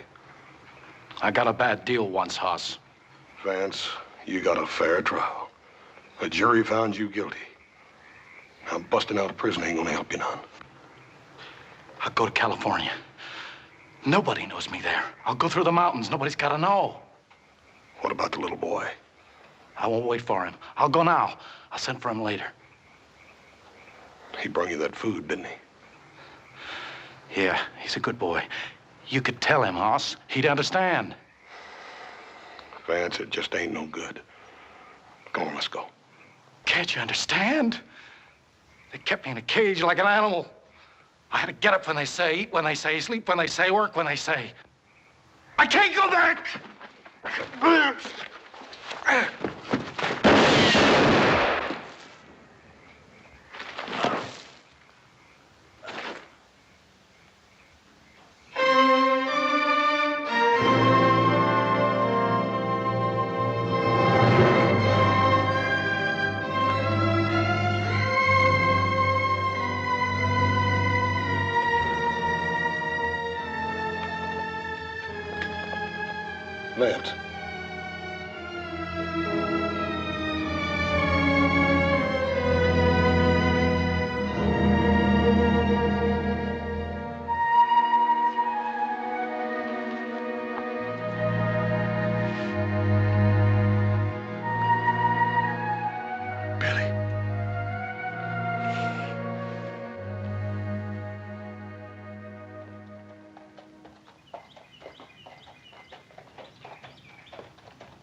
Good morning, Mr. Cartwright. You take enough food along? Yes, everything was fine, Hobson. House up yet? He never get up until he smell cooking. The other boys get back? No, sir. Well, I'm hungry enough for 3 people. Unsaddle the horse to see that he's fed.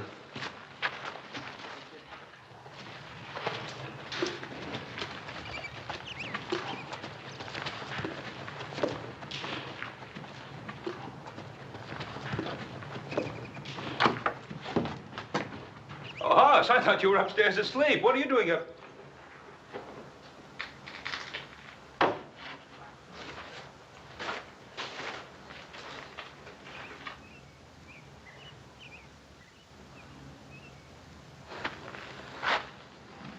Vance. Boy, I couldn't help it. He pulled a gun on me, boy. I didn't even have time to aim. Sure, son. He came back for Billy just like he said he was. Better tell the boy. And Paul, I'll tell him. Ain't nobody can do it for me.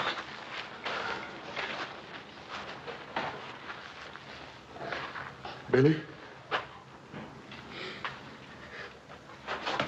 Billy.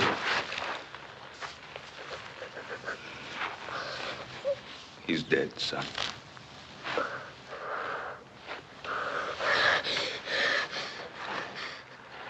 It's your horse. Sorry, Billy. I'm terrible sorry. You said you were my friend. You knew he was coming back for me. You killed him. Billy, he didn't leave me no choice. I'm terrible sorry, Billy. I'd do anything to bring your Paul back to you, but I can't. I'm sorry. I hate you, Aunt. I hate you. I hate you. Kill my Pa. I hate you. You killed him. I'm sorry, Billy. I'm terrible sorry. I hate you. Stop it, Billy.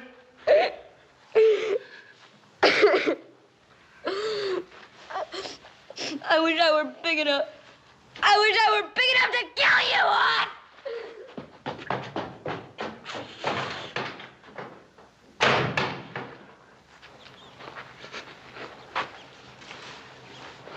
Horse, it's not your fault. Leave me alone, Paul.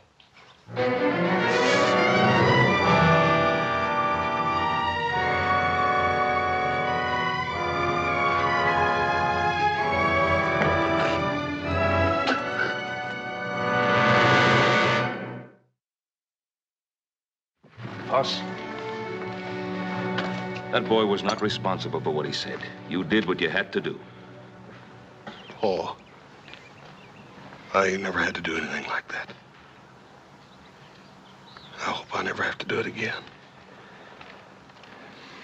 I didn't even sight my gun, boy. I just pulled the trigger. And if you hadn't, he'd have killed you. If I hadn't have butted in, he never would have drawed on me, Paul. Hoss, Vance was a fugitive from justice. You obeyed your duty to the law. There ain't no law that says I can go out and take a man's life away from him.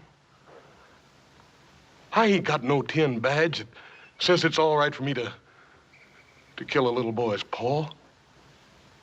A little boy that trusted me. I wish I had some words to take your pain away, Hoss. What am I going to say to him? What's he going to think about trusting folks and letting folks be his friends now after what I done to him? What did you think when your mother died? I thought the world had come to an end. But you got over it. And so did I. Paul, I can still feel him little fists hitting and hitting me. And it hurts, Paul. It hurts worse than anything. I know, son, I know. I've been sitting here praying as hard as I know how that God would tell me what to say to him. We was friends, Paul.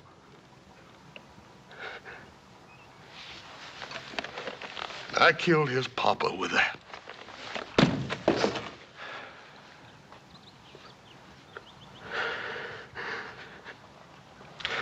Paul, I got these big hands, Paul, and I can lift a heifer clean off in the ground. And I can whip most near any man I ever met. But I'd cut them both off. If it'd make that little boy quit looking at me like he wanted to spit. Why don't God help me, Paul? Why don't he tell me what to say? Why do I have to just be a big, dumb horse?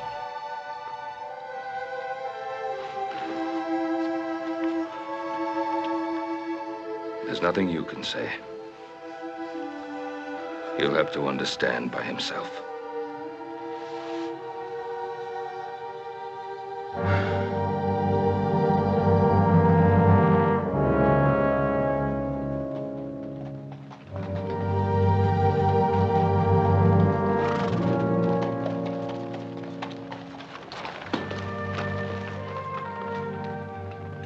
Hoss, do you want me to go along with you? No, thank you, Paul. All right, I'll go on ahead. I'll try to find Adam and Little Joe. What about the boy? He's gonna come along with me.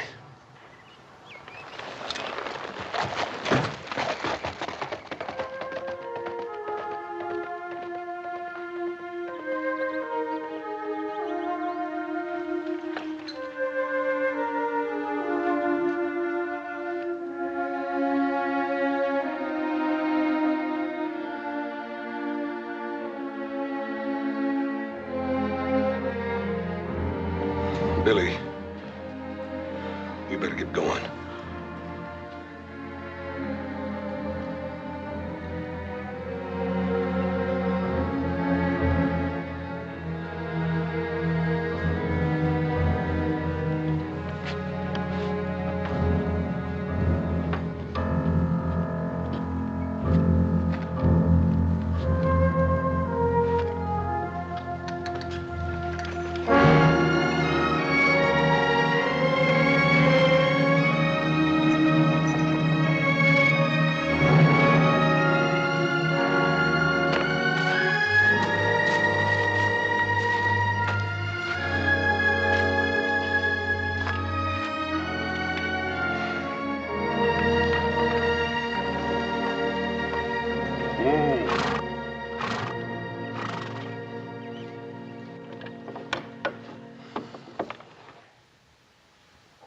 I reckon we ought to let these old ponies rest here a minute.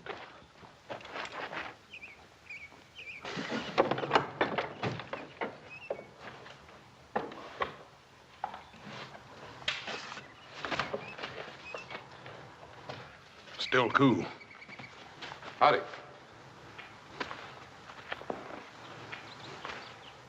Sure, I'm glad to find you, mister. Near dying of thirst. What happened? My horse broke his leg last night. I must have got lost.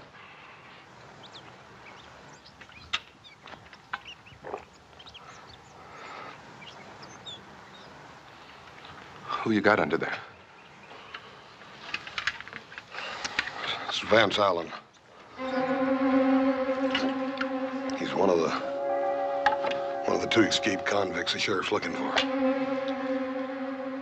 What about the other one? I don't know. Well, you sure are lucky, mister. You just found me. I'll try anything. Now put your hands in the air. You, kid, keep your mouth shut. Mister, the sheriff's got every man in this country looking for you. You ain't got a chance. Oh, you're wrong. I've got every chance now. I've got all this and you to show me through the mountains instead of Vance Allen. That's where you got it wrong. I ain't helping you. Oh, you're gonna help me, all right. Or I'll kill the kid right here. You what? I ain't no pushover like Vance Allen. Now, what's it gonna be? The kid? Or are you gonna show me through those mountains?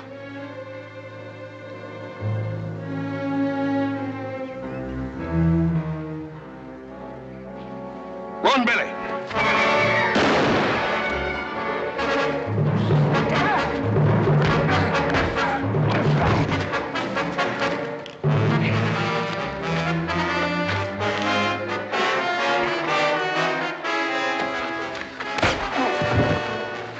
You're the one I need now. It may take me a while to convince you, but you'll show me through those mountains, won't you?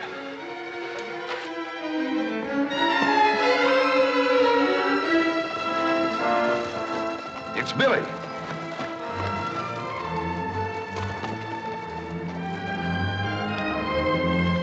Oh, Billy, what are you doing out here? Where's Hoss? It's with that other man, back in the woods. What other man? The one that was with my pa. Where are they? Can you lead us back to where they are, Billy? Now, listen to me, boy. That man is desperate. Now, he could kill Hoss. I want you to lead us back to where they are. Hoss killed my pa. I hope he does kill Hoss. I hope he does. Did you hear what I said, Billy? Take it easy, Pa. Billy! Billy!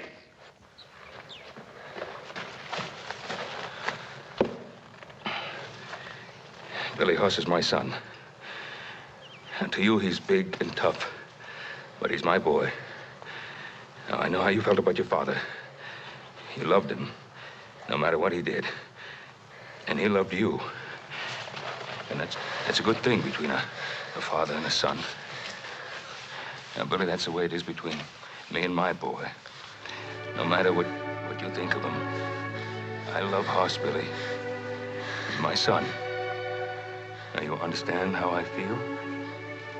Well, I'm begging you to save his life, Billy. You're the only one who can. I'll show you. That man, he's beating her.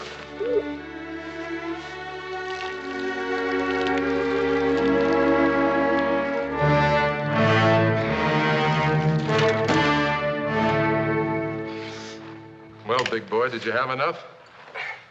You gonna take me through those mountains now?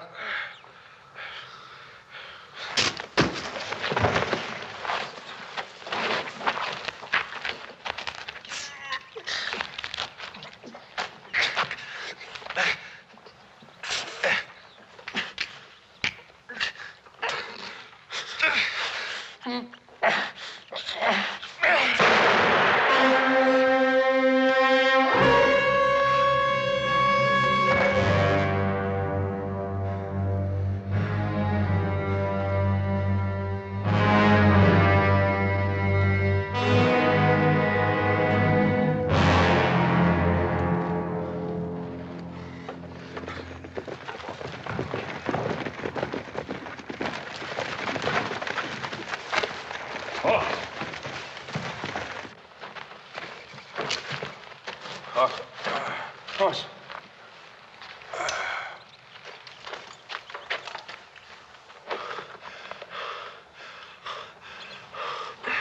Easy, boy. Easy. You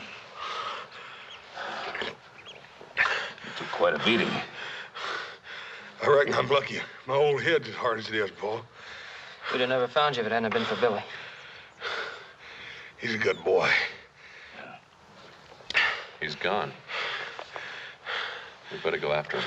Wait. Let me go.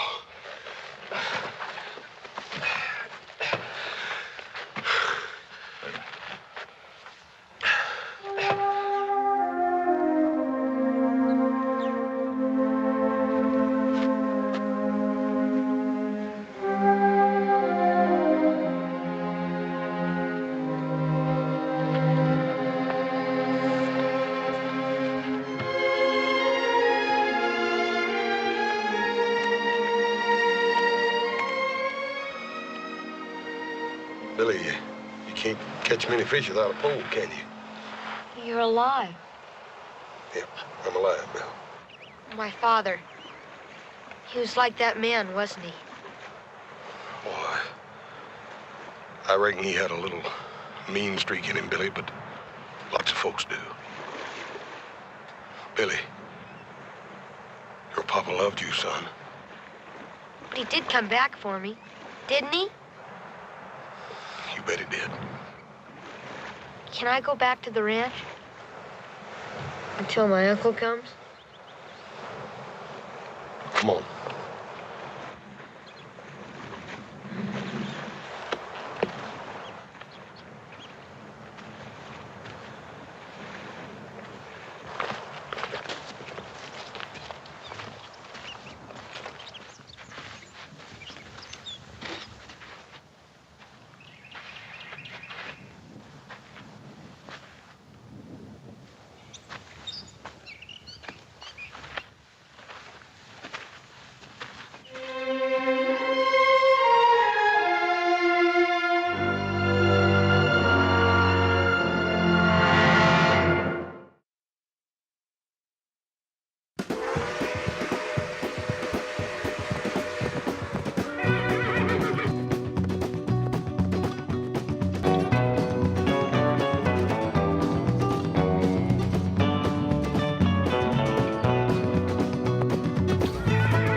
don't see any sign of tracks.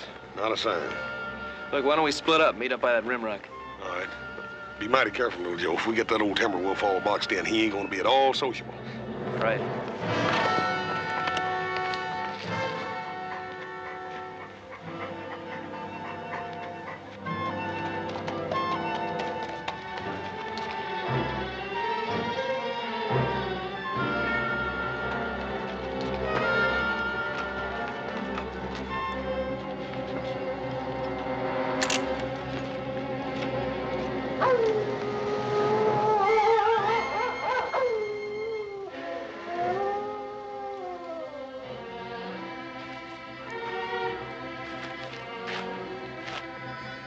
Hey. Hey, wait a minute! Hey, wait a minute!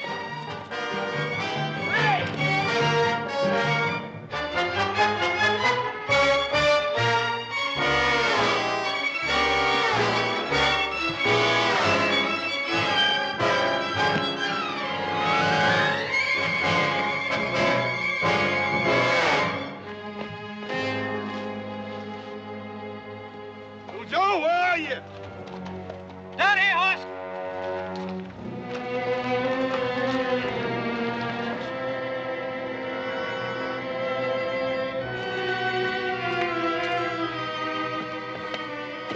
Hey, Joe. That ain't no Lobo. I sure ain't. What is she, an Indian girl? No, it looks like a gypsy to me. Yeah. Hey, I ain't never seen one of them up close before. I almost killed her. How? I thought she was that wolf.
Gypsy girl. Well, we were aware of that, Doctor. Is she going to be all right? Can't hurt a gypsy. They're built to endure. I don't know, Doc. She looked like she was pretty well shook up to me. Oh, she'll come out of it all right. Just give her a day in bed and then send her on her way. Yeah, well, where's that? Wherever her people are. Well, we don't exactly know where her people are, Doctor. Oh? Well, soon she's on her feet, you'd best turn her over to the sheriff in Virginia City. Oh, what for? She didn't do anything. She will, boy. She will. Just give her a chance. She's a gypsy, isn't she? Is that as bad as being an Indian? Sometimes it's worse. Well, evening, Ben. Little Joe. Pause. Good night, Doc. Good night, Doc. He doesn't care much for gypsies, does he? I guess a lot of people don't trust her much. A lot of people don't trust no tumbleweed folk much. Well, I don't think that little girl can do much harm while she's here with us. Maybe when she wakes up, we can find out where her people are. She sure is pretty, ain't she, little Joe? She sure is, like nothing I've ever seen. Well, sounds like she's waking up. Better take a look at her. Well, I'll check her, Pop. Hey, Paul, how come Adam didn't come back with the doctor? No, he's staying in town overnight.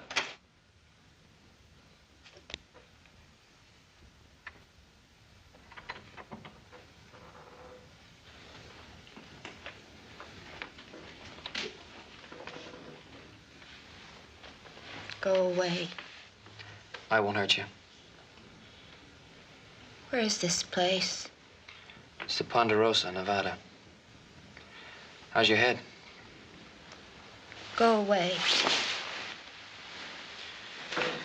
It's cold.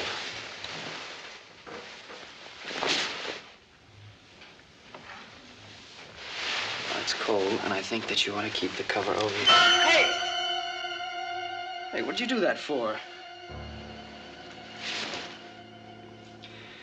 All right, you just go ahead and freeze if you want to.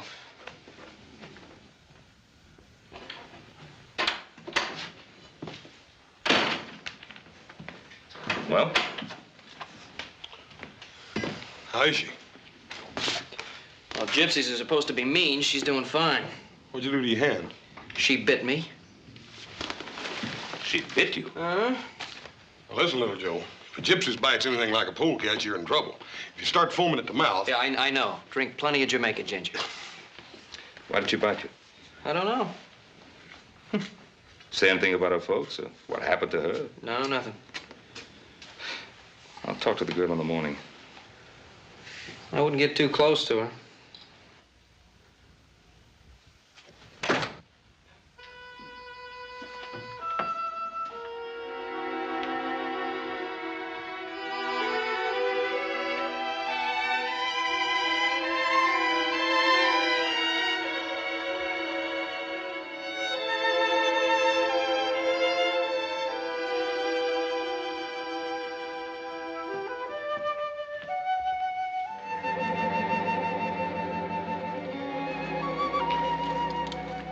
You see that star? Yeah, it's the North Star. I would like to reach up and pluck it out of the sky. Oh, that's a long ways up. No, it's so close I can feel the cold on my face. Oh, maybe you better get back in bed. Night is the inside of a black bell. It rings forth the spirits of the dead. Don't worry. It's just that Lobo wolf we've been trying to catch. Go away. And will you bite me again if I don't? Where are the folks you belong to? I have no one. Come on, everybody has someone. Why do you care about me? Is it because I am pretty and you want to kiss me? Come and do it. I am waiting for you. Now, look, I don't know what's bothering you, but I brought you here and I feel responsible for you. I want to find out where you belong, and that's all. You're walking in your father's shoes. And what does that mean? You're playing like you are a man, but you are a little boy. On what makes you so grown up? I'm past being grown up. I'm old and withered. I am dead. And I don't know what you're talking about. You're the craziest girl I ever ran into. Go away before I turn you into a toad.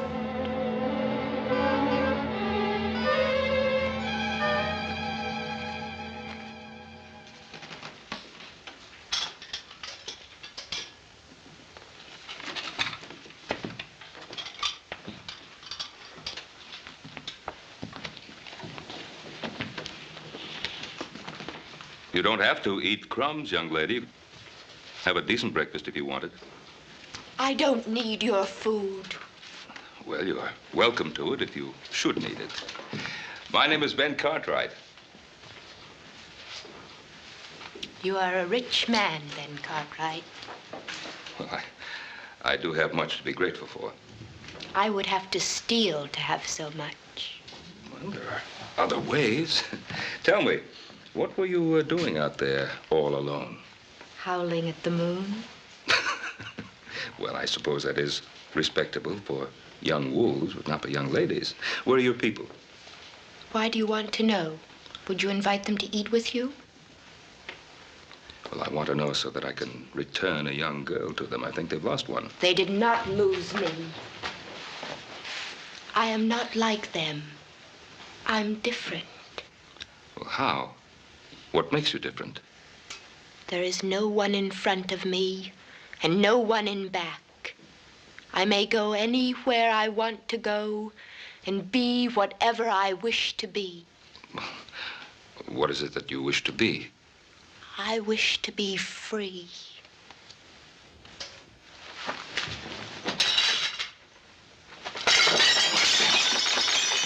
I do not like your house.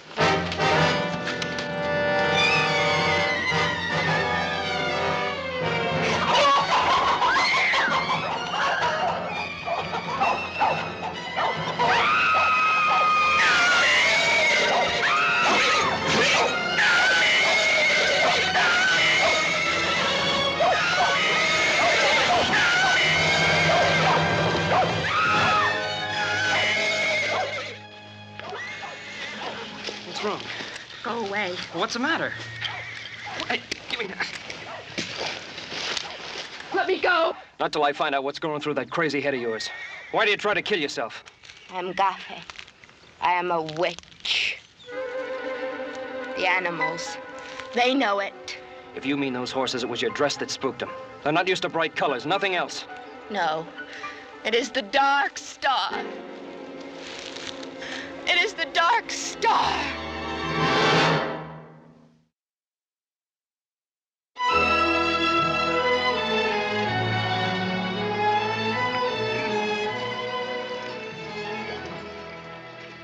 Look there, boy. It looks like them gypsies are going to make camp right here on the Ponderosa.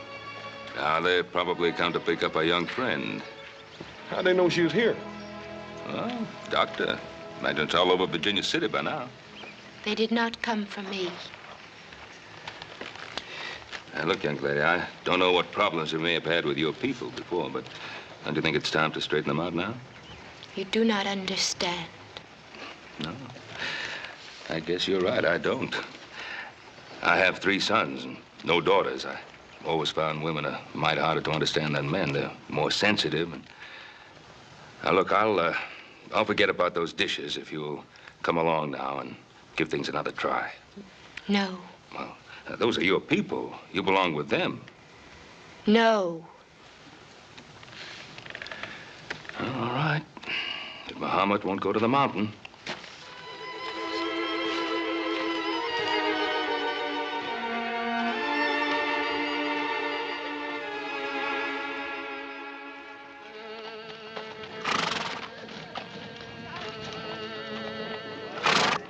Zurka, we have visitors. Oh, welcome, friends.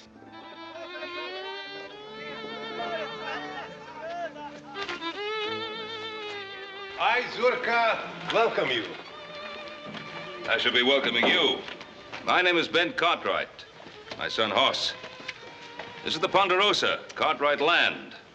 If you don't mind my asking, how did you get through our fence line? Oh, it is in need of repair. Fences are always in need of repair. I presume you came to pick up the girl. The girl? Yes, we found her half dead in the timber country. Gypsy girl. You are Barosan, my brother. You're a great man, I can see it. I'm sure that you will let my people stay on your beautiful land until the dark sky clears. We are heading across the mountains, in the place where the Mustangs run wild. What about the girl? She's no longer one of us. She's Gafe, a bringer of misfortune. She's a child. Oh, the devil is fond of children. You mean to say that poor little girl, you think she's bewitched? We know it, Barosan. You left her here to die. We left her behind us. Oh, she's a human being. She's not an animal. And we have laws in this country governing responsibility. We stay away from the law, and the law stays away from us. Well, maybe you won't be able to do that this time. Well, I'll think it over, Barosan. You will let us stay, huh? On one condition. That you take the girl and go when the weather clears. I can promise you that we will go. But now, Barosan, when we are here, maybe we can do some business. We have fine horses to sell. Well, we buy our horses in Virginia City. But none like the beasts of Roman. Aspero. Backs like iron. Hoofs like the wind. Well, Paul, it can't do no harm to take a look at them. Well...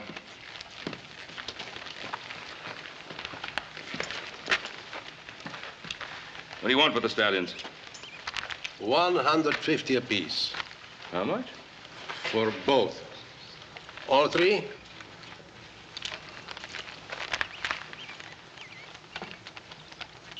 No.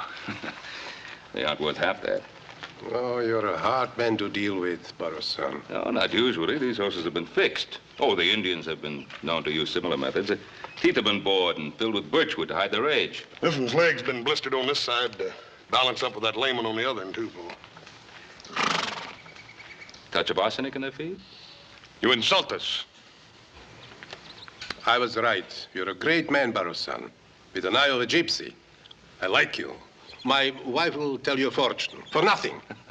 I'm afraid not. No, but we will talk. You will tell me your life, and I'll tell you my life. Another time. No, tonight. Tonight is All Hallows Eve. It's a big celebration. We'll have a roast pig, and we will dance and drink Kimmel, a lot of Kimmel. You'll join us. I'm afraid not. But you must come. You must bring the pig. You do have a pig, huh? Yes, we have a pig.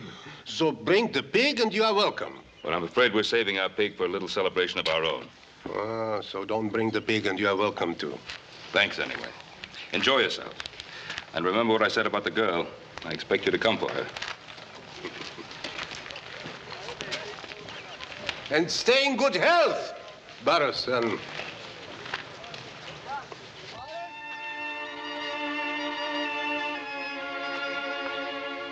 Hi. You know, I still don't know your name. Tirza. Why do they call you Little Joe? That's just a nickname. It doesn't mean anything.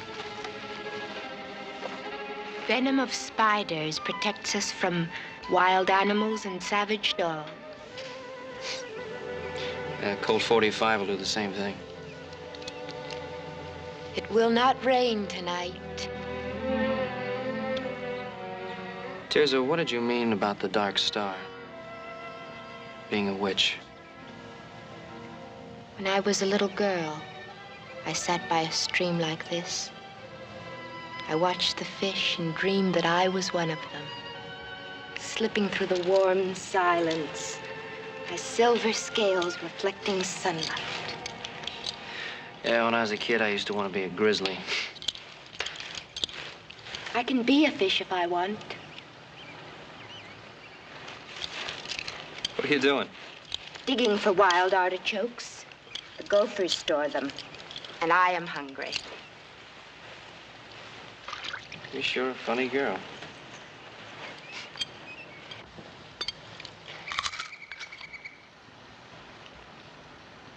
Why did you stop me? When? Before? Why'd you try to kill yourself? For the same reason I bit you. And why's that? Because I'm a witch.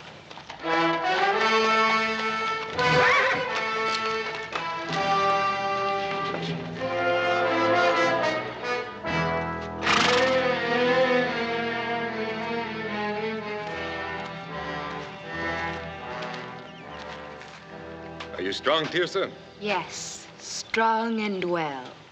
I'm Joe Cartwright. Go away, Guile. Back to your own kind.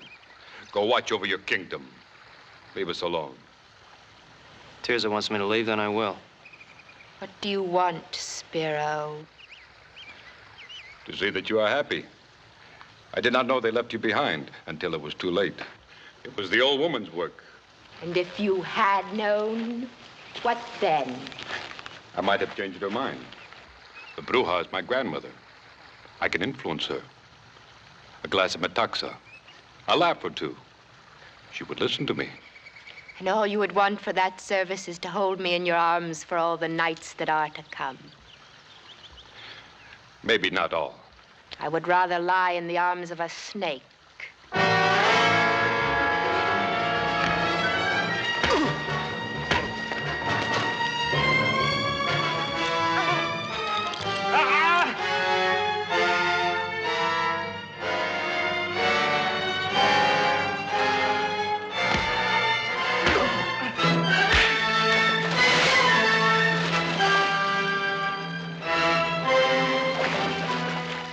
Drop it.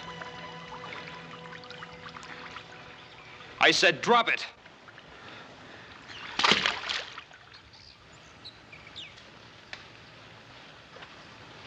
All right, get on your horse and clear out.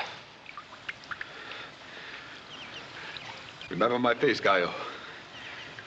It'll be the last one you see in this world.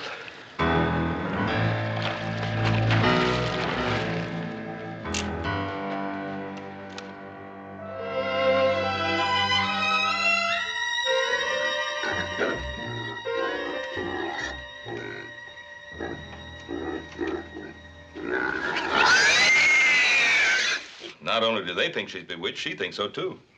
Sounds like they've been driving it home hard enough to her to make her believe it. Where's she now? She's asleep. She's quite a girl, though. Isn't she, Joe? Yeah, Pa. Adam, you don't think there'll be anything worthwhile at the auction? No, I didn't like the looks of those Mustangs. Kind of runty. I understand the gypsies tried to peddle some of their broken-down geldings that they'd fixed up. Did quite a good job, too. You know, the average buyer probably wouldn't notice the difference for quite some time. Well, they'd have to go something out, Fox. You, Pa. Hey, Paul. One of our little Poland China pigs is plumb gone. Seems I was supposed to supply a pig one way or another. And looks like you did get out, Fox. No, I didn't, because they're going to pay for that pig one way or another. I don't know, Paul. That old gypsy Zerka, he could charm his way out of a Comanche scalping. He's not going to charm his way out of paying for that pig. Well, yes, I gotta see. Yeah, me too. How about you, Adam? Come on along. No, I think I better keep an eye on the house in case they back in one of the wagons and take out the furniture.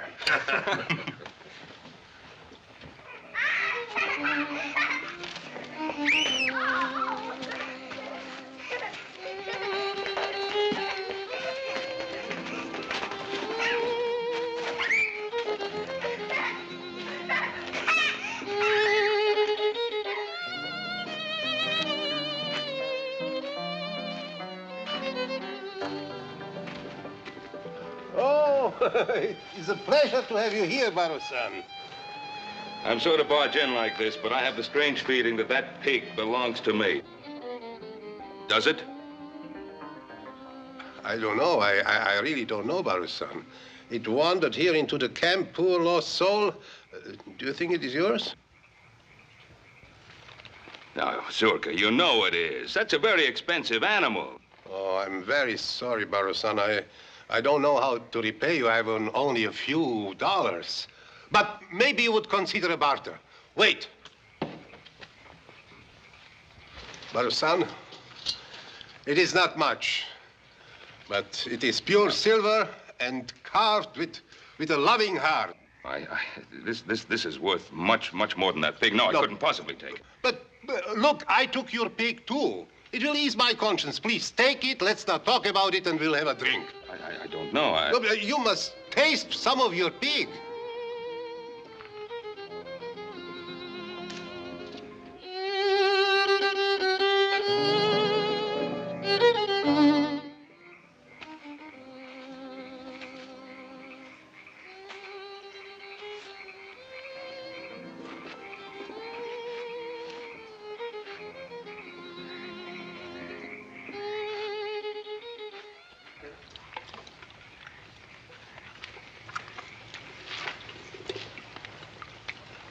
What's that?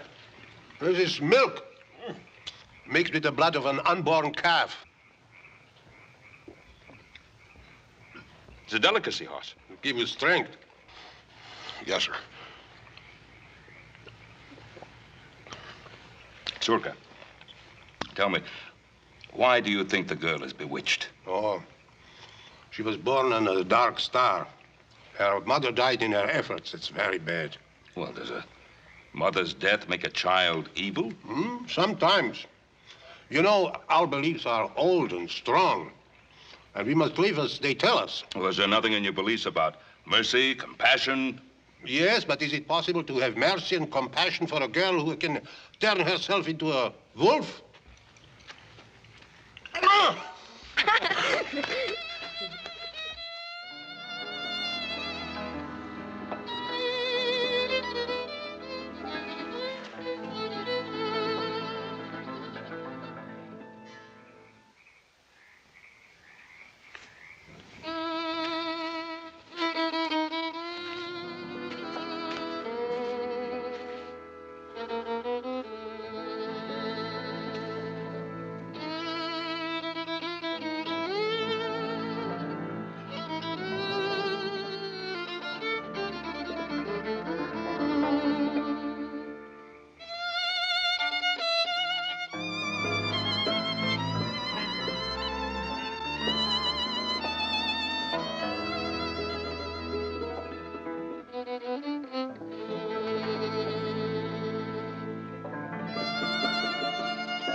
Go after your son, Barasan.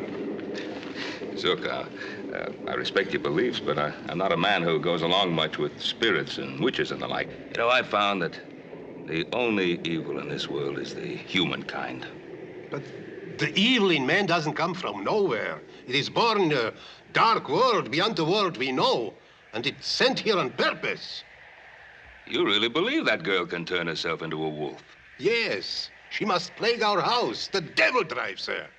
He possesses our children and drives them against us. She's evil, believe me. Oh, I can't believe it.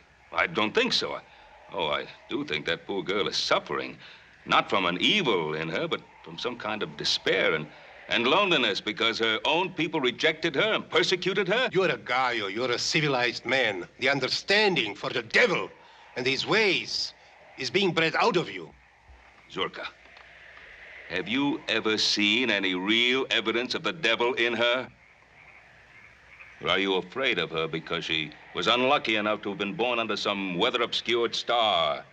You know, a man, possibly you've never heard of him, once said, "The fault, dear Brutus, is not in our stars, but in ourselves." I like your words. They're good words, but not our words. I've seen too much of evil. Go after your son. He's in danger. The danger is in the flesh, not fantasy. My son can take pretty good care of himself in that department. Zurka, give the girl a chance. You may be wrong. Maybe, but I'm not. Well, I guess it's not going to storm after all. Well, thanks for the silver bowl. And thanks for the pig.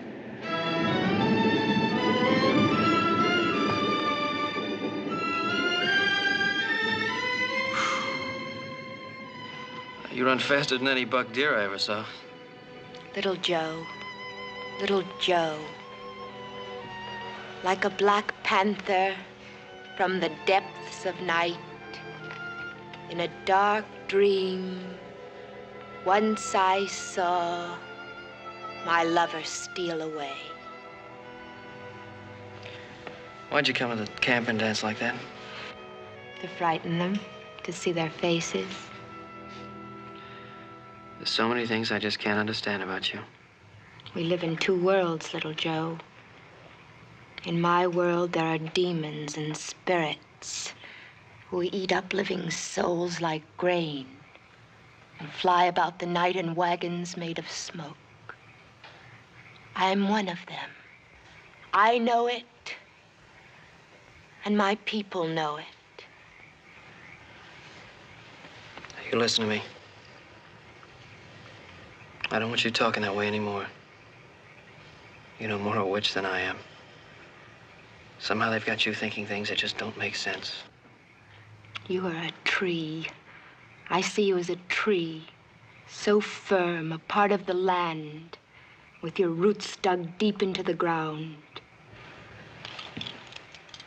Your arm is like a branch. I wish I were a tree. I would stand over little children and guard them from harm. Maybe I am not a witch. Maybe I am good to think such thoughts. Of course you're good. I know you are.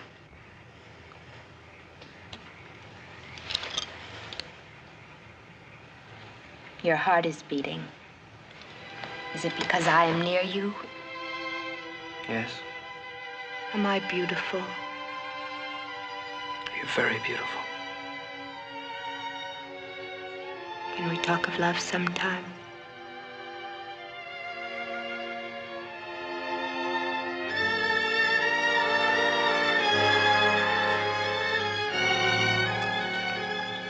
Hold me. Hold me. Little Joe.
Please help me.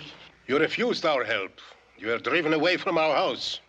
The devil is in me. Help me.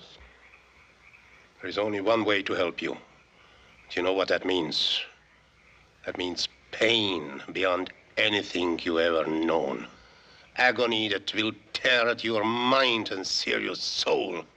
I don't care. Even if it would mean my death.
Anybody here?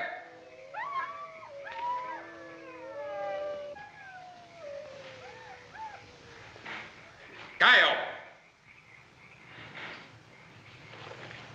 Where's Tirzin? She's in the mountains. There's nothing you can do for her now, Gaio. She is the devil. She has changed herself into a wolf and slaughtered chickens.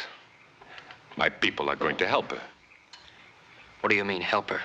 They're going to stake her to the ground and pick at her soul until she screams for mercy.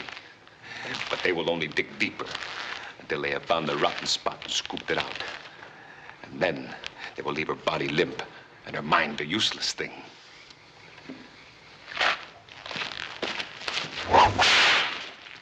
I could have killed you both on your moonlit rock of love. It would have been easy.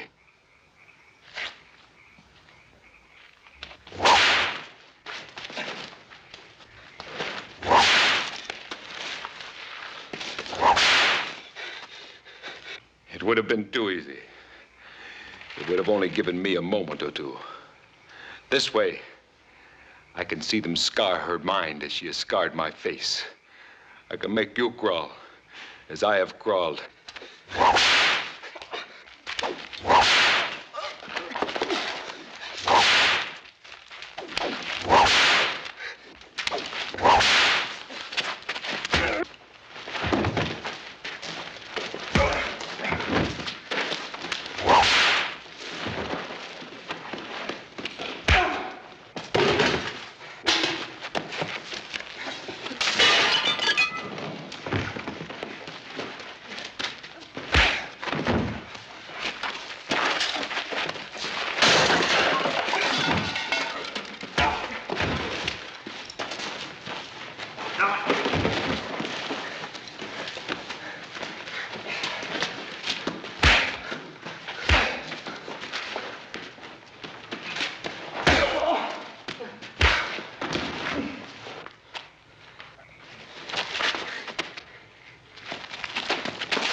know what they're trying to do, Tears. Don't let them.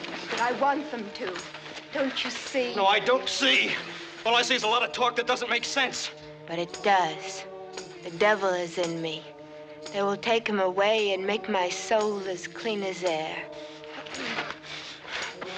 Tears, don't!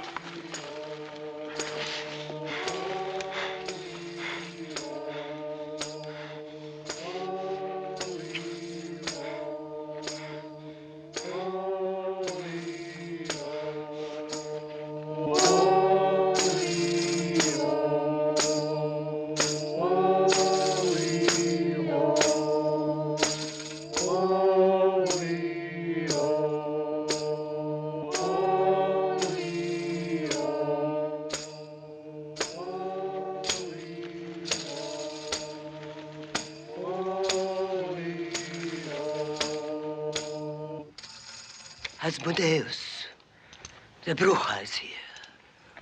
She will drive you back into the world of the dead.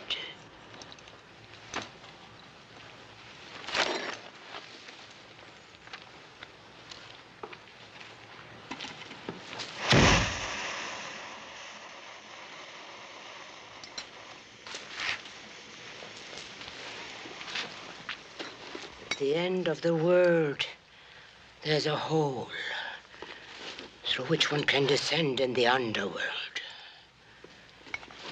This can be reached by following the direction taken by the setting sun. The journey should be made on 2 cocks, harnessed together.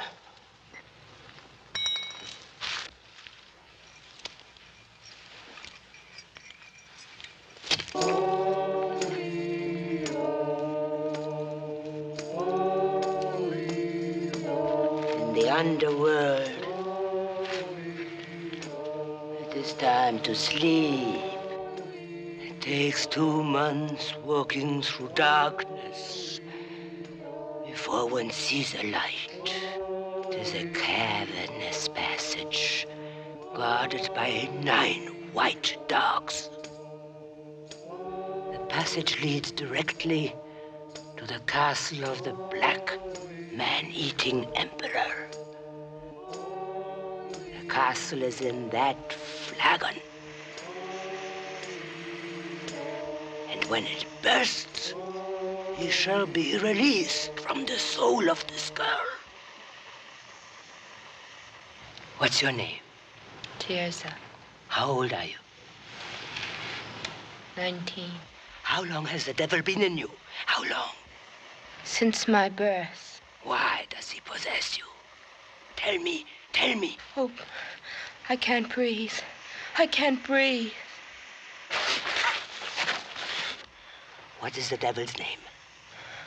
I don't know. What is his name? Asmodeus. Asmodeus. Can you see him now? No.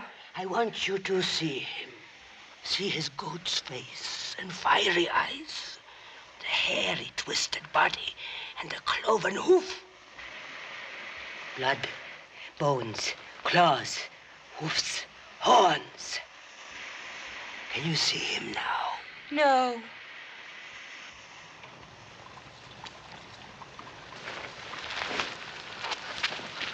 Three times from east to west, and 3 times from west to east.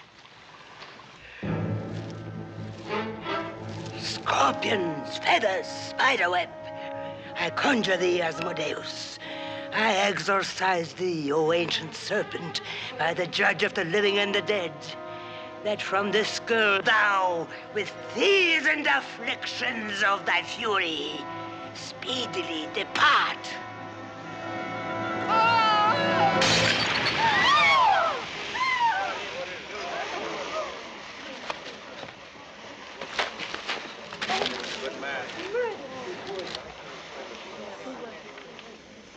Little Joe, I am free.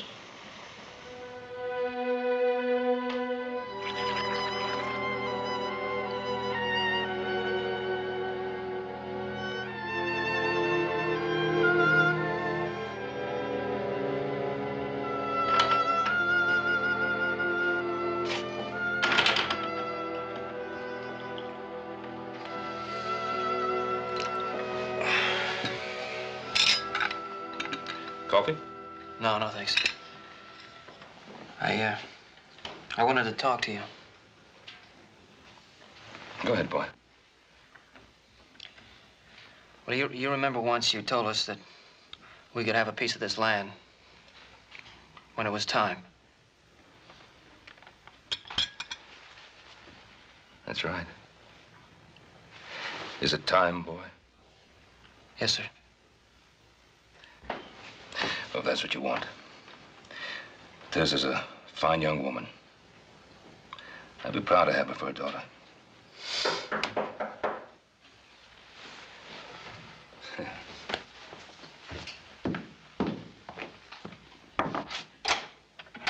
Zurka, come in, please. Well, Barrosan, the sky clears, so we are on our way as I promised. It was a good land, and we are grateful for the hospitality. Well. The girl is coming with us.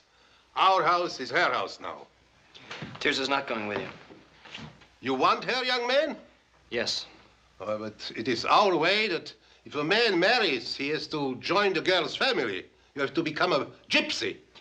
Tears is going to stay here with me. No, little Joe. I cannot stay.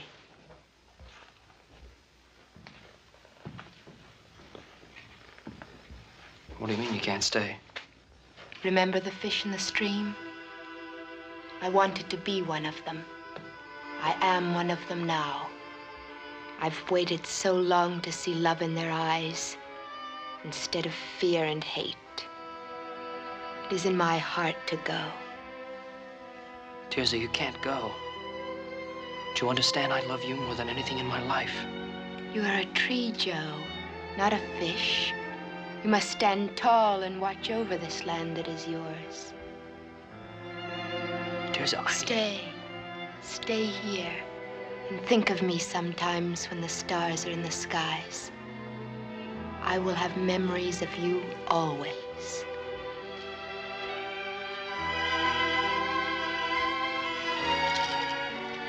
Goodbye, little Joe.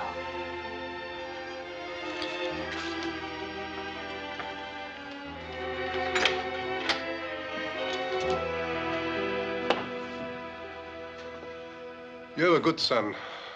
I always wished to have a son like this. So many times I tried to make a son of Spiro.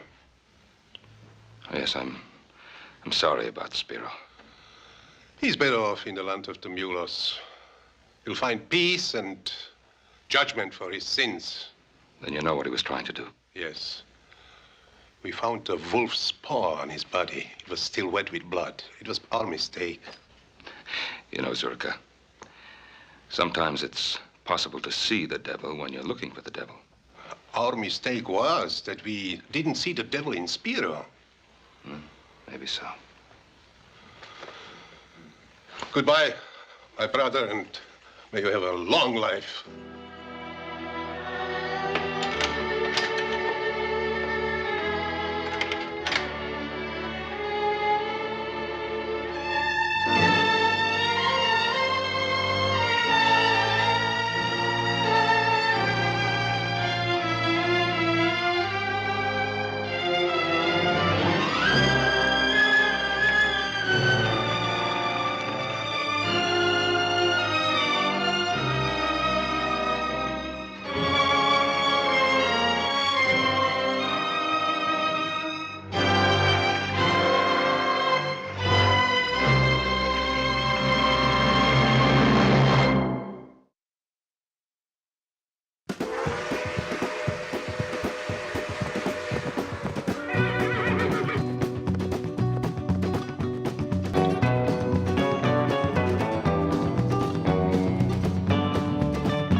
don't you look where you're going? I'm sorry, I didn't see you. Well, you don't sound half sorry to me.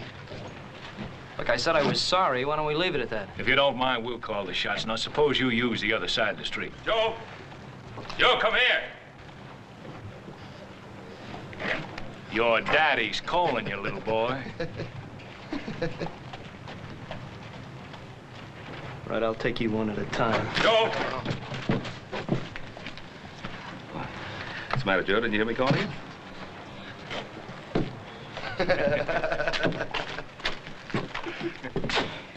You see what they were trying to do? Yes, I saw what they were trying to do. I also saw the half-dozen men across the street ready to back them up. Yeah, well, I don't care how many there are. Look, what's got into this town? You can't walk down the street anymore. We're just gonna stand by and let them get away with it. Now, look, do you think that walking into a trap they've deliberately set for you and getting your head broken is going to stop them? Now, get along to Mr. Cameron's store and help horse load the supplies. I'll round up Adam and join you.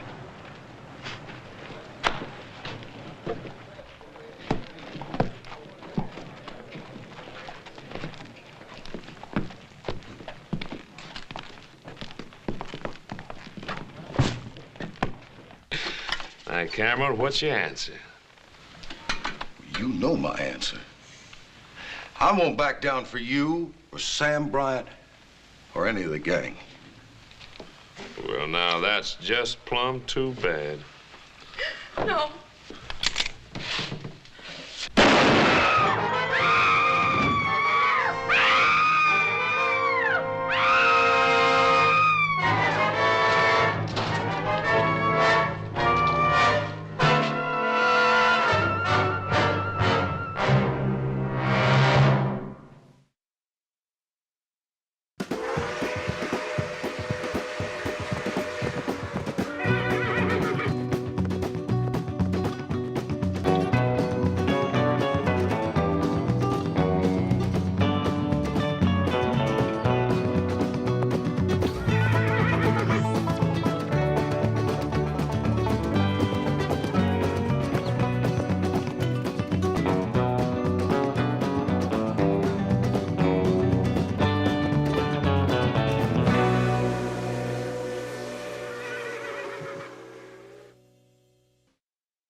Killed him. Now, whatever make you say a thing like that? Joe, what's happening? Hey, Sheriff, what kind of town you running here? Gonna stand there and let that fella hold a gun on me? Sheriff, he killed my husband. Well, Miss Cameron, you don't mean that. You killed him. Miss Cameron, that's a terrible thing to say. Why, I got some friends that'd be downright upset to hear you say a thing like that. We know who your friends are. Why don't you leave her alone? Here, let me handle this. Back, come on. I don't know what make her say a terrible thing like that. You killed him, Perkins, and you know it. I'll take care of this, Cartwright. All right, Perkins, let's go. I'm locking you up. All right, Sheriff. If that's what you think you ought to do.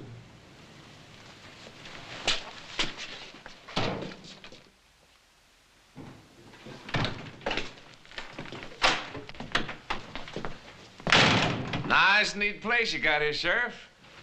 Real nice. Yes, sir, you keep it up real nice.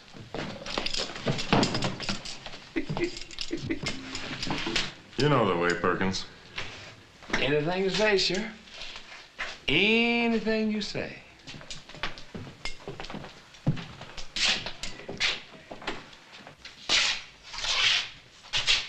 Right in there, Perkins.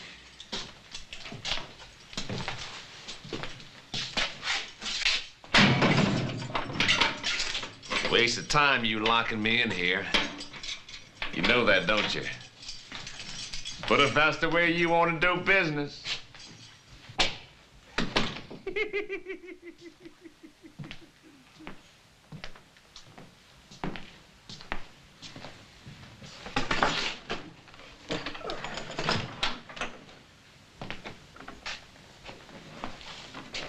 Howdy, Sheriff. Hey, tell me, you got one of my boys in here. How much is bail gonna run? Circuit judge is in town, Brian. I ain't setting no bail. That's a judge's job. Well, I suppose the judge has got to earn his money, too. That you, Sam? Sure is, Farmer. They treating you good? Just fine, Sam. Just fine as can be. They don't treat you right. You just let your old friend Sam Bryant know, you hear?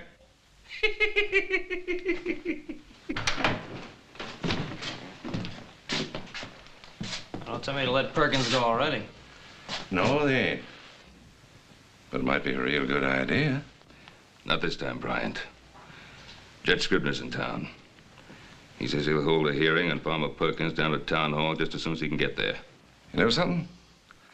I sure hate to see outsiders like the judge get mixed up in our private affairs. I think outsiders ought to tend their own business. And that goes for you Cartwrights, too. See you later, Sheriff. Jen.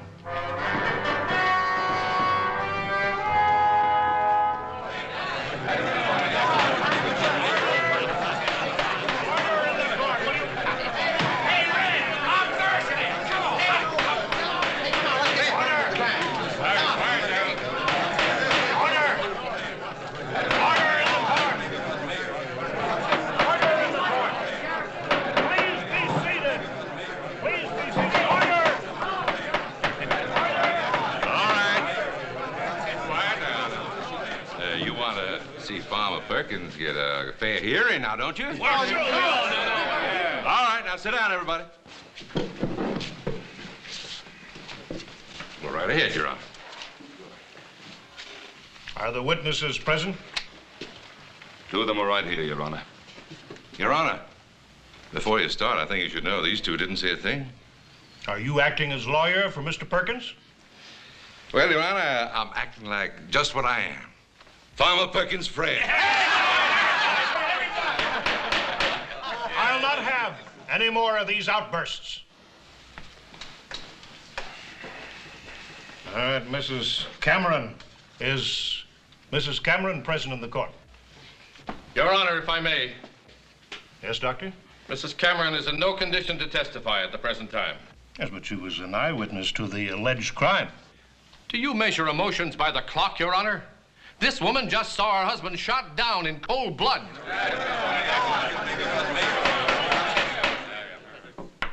Doctor, you please resist passing judgment. I ask you if Mrs. Cameron is present in this court.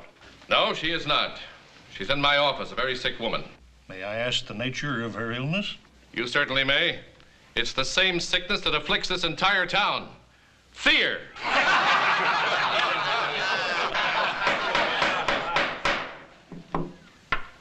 Can we now hear from the other witnesses? Well, sure, we're all witnesses, everyone here. Hey, that's right.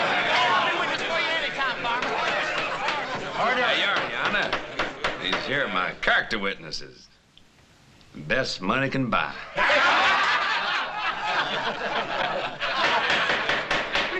I'll not have a travesty made of my court. I'll testify, Your Honor. My brother and I were outside a Cameron's store when we heard the shot. We ran in and found Farmer Perkins. Mr. Cameron was on the floor dead and his wife was standing over him. That's exactly the way it happened. But you did not see the actual shooting. No, Your Honor, we did not. All right, Mr. Perkins. Well, now, Your Honor, my good friends here, the Cartwright boys, they've already said all I know. It's the same thing with me, exactly. I heard a shot. I ran in, and that was poor Mr. Cameron. And that right pretty wife of his. Don't suppose she shot him, do you? Hey, that's right there, Farmer. She must have done this. Are there any other eyewitnesses to the alleged shooting? I mean, other than Mrs. Cameron? Judge, you know as well as I do what kind of man Farmer Perkins is. At this moment, Mr. Perkins's character is not on trial. Due to the failure of our only eyewitness to appear, I must adjourn this hearing. I said adjourn it. Only until Mrs. Cameron is available to testify. Meanwhile, the suspect is to remain in the custody of the sheriff. Hey, now what's he doing? Just a minute. He's subject to bail, isn't he? I mean, he hasn't been charged with anything yet. I've already drawn up the paper, Your Honor. Hey, what was he talking about? Come on, give him a drink. All right, Ben. You saw it. All legal, right down the line. I could have told you it'd happen. Well, I just don't know what's gotten into the people of this town. They're just going to stand by and watch them get away with a cold-blooded murder, because that's all it is, a cold-blooded murder. Oh, I'm not sure the people of this town care one way or the other. Now, what you're saying is that this case is closed. Is that it? Well, you saw what happened. I arrested Perkins, I had a hearing, and he's out there walking around. Look, Sheriff, if you want to do something, why don't you start by arresting Sam Bryant? He's the head man. On what charge, son? Associating with bad company?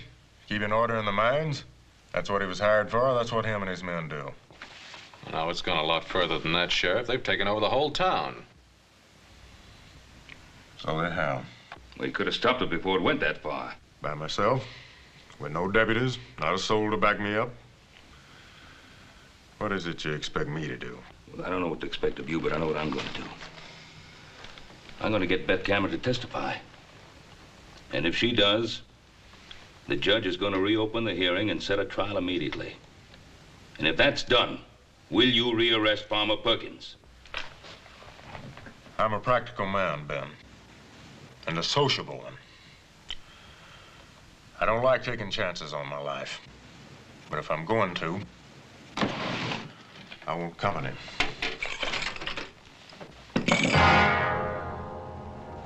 Now, I got the right to swear in deputies. And deputies is what I want before I go after Farmer Perkins again.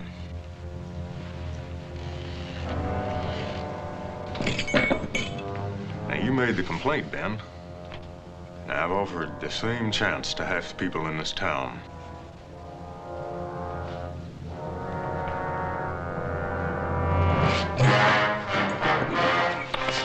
I know Beth Cameron will testify. There was a hearing a while ago. You were needed at that hearing.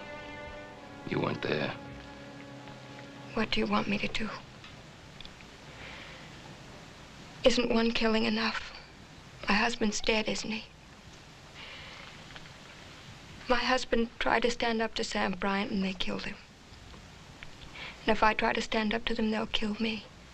Is that what you want? No, of course not. And it won't happen. Suppose my sons and I promise to protect you. Would you testify then? Can you promise to protect all of Virginia City? And the judge? Can you promise to keep Perkins in jail, that he won't go free or break out and come after us? All right, Mrs. Cameron. Let's just say that your husband died for nothing.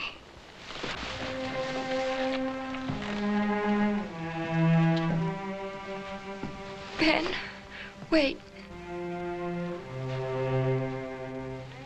Please, help me. Now, Judge Scribner will be in town for a few more hours only. He says he'll hold a trial if he can have witnesses. Will you come for me, Ben? You can depend on that, Mrs. Cameron. All right, if you're so smart, you do it. Come on. Come on, you take it. Come on, big strong man. Come on, wait, come on. Okay, go. Come on there. Come on there, Jim. Come on, man. Come on there, take him. Come on, go get him. Go get him. Put him down there. That's it, Jim. You got him. You got him. That's it, boy. I ain't never lost him. Well, you just run out of luck. Oh, go on, Farmer. You can take him. Come on, show him. Come on now. Come on, go get him. Come on, Farmer. Come on, Farmer. Come on, take him. Freeze him. Take him there. Come on. All right, boys, leave them right where they are. Now, you wouldn't want to spoil all the fun, would you, boys? The trial's going to resume at 1 o'clock. Trial? Again? That judge sure is a glutton for punishment, ain't he, boys? Yeah, wait. What trial are you talking about? That trial's It's over. all right, boys. Don't get excited. We're going to have a repeat performance. Come on down to the courthouse with me. Yeah, don't worry. Don't worry, Farmer. We're all with you. boy. We're with you, Farmer. Take care now.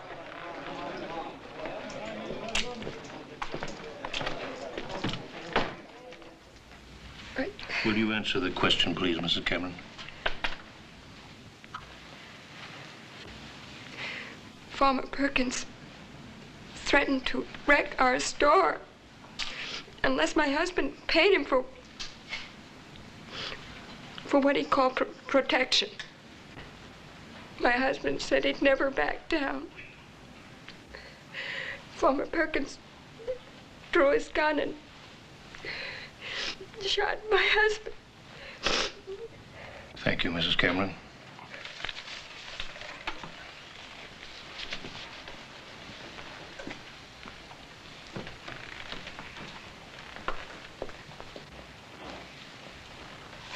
The defendant will please rise.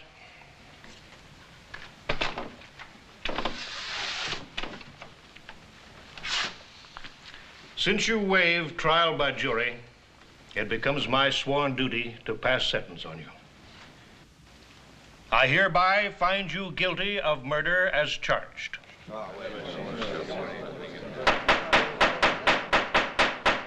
Mr. Perkins, I sentence you to hang by the neck until dead. The execution is to take place in the yard of the town jail tomorrow at dawn. This case is closed.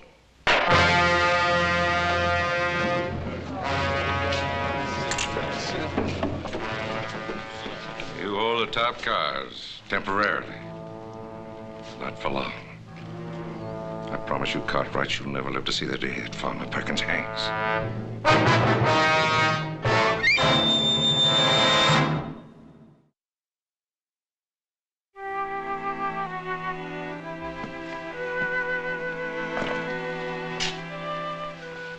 I've never seen a jail cell before. Well, this isn't a cell, Mrs. Cameron. This is the sheriff's room. Do I have to spend the night here? Yeah, I'm afraid so, ma'am. See, we haven't got enough men to watch your house, and Pa thought you'd be a lot safer in protective custody. What are they doing? Can't have a hanging without a gallows, ma'am. Killings and beatings and now a hanging. Won't we ever have a decent town to live in?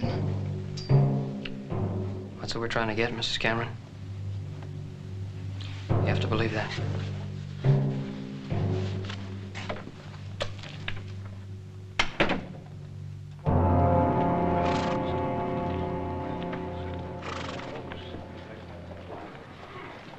Well, Judge, all I can say is that the example you set us today was a very necessary one. And I can assure you that by the time you get back here next month, things will be a lot more peaceful around here. Well, thank you very much, Ben.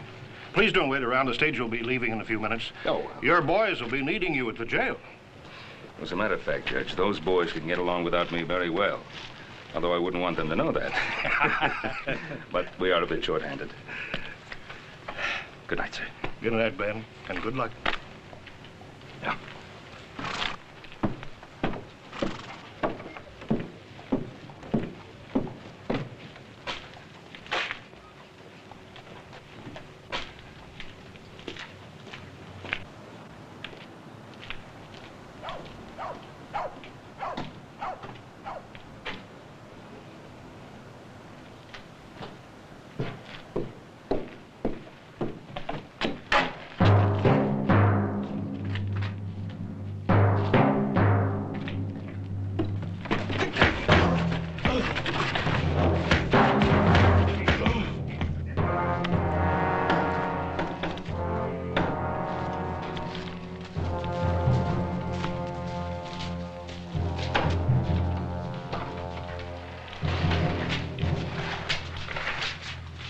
there.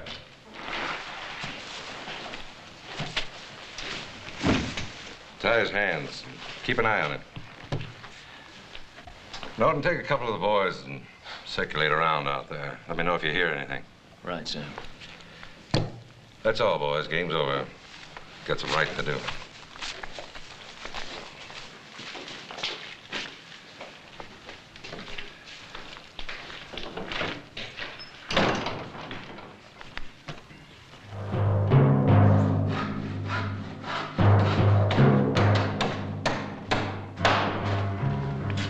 Sure that Gallus is going to be ready on time?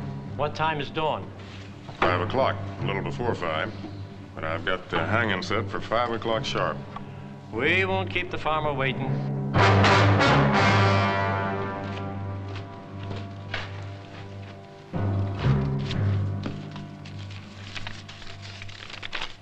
What is it, Sheriff? What's the matter?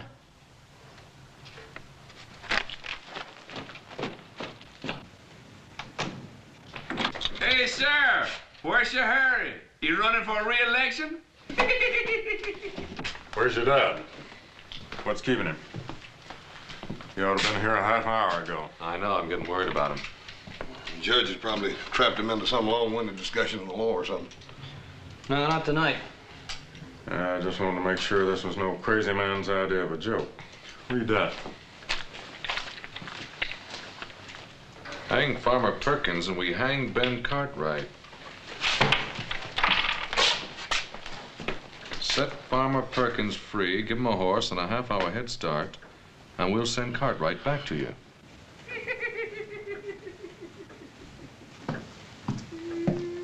Shut up, Perkins. You'll still hang. Or will he?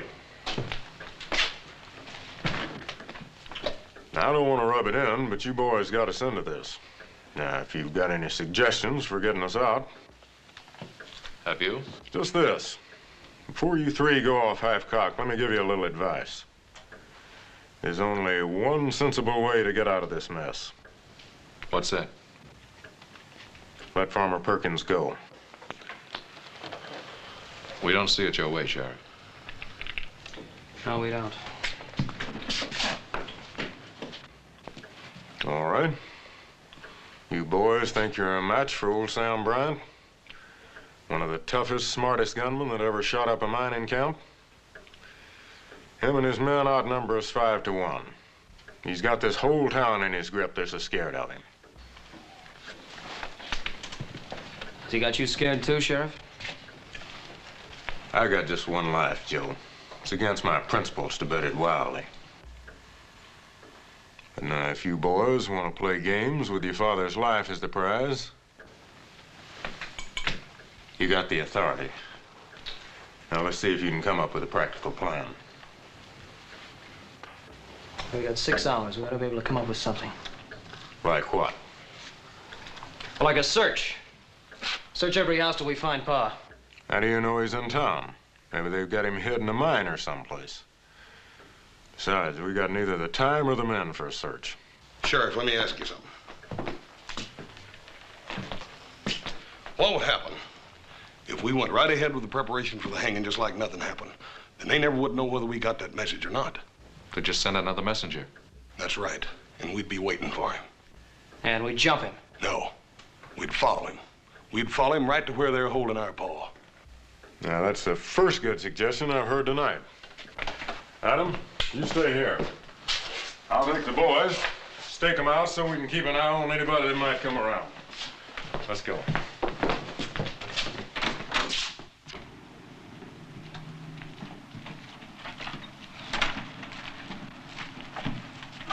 Howdy, Doc. There's some of us you can count on, Sheriff. We're spotted around watching the jail in case Sam Bryant and his men try to rush it. Well, that's not Sam Bryant's way of thinking. But I'm much obliged to you anyway, Doc. All right. Hey, Doc. Yes? We're expecting a caller. Don't stop him. Just keep out of sight. We'll do that. Thank you. Hoss, over there by those stairs. Joe, get back here in the alley. Right. Keep your eyes sharp.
Let's go. I'm still the sheriff here.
We sure needed that one alive. Yeah, there's nothing I could do. Not if I wanted to stay alive myself. See what we can do for the sheriff. Joey's hit pretty bad. You go get the doc and I'll get him over to his house. Right.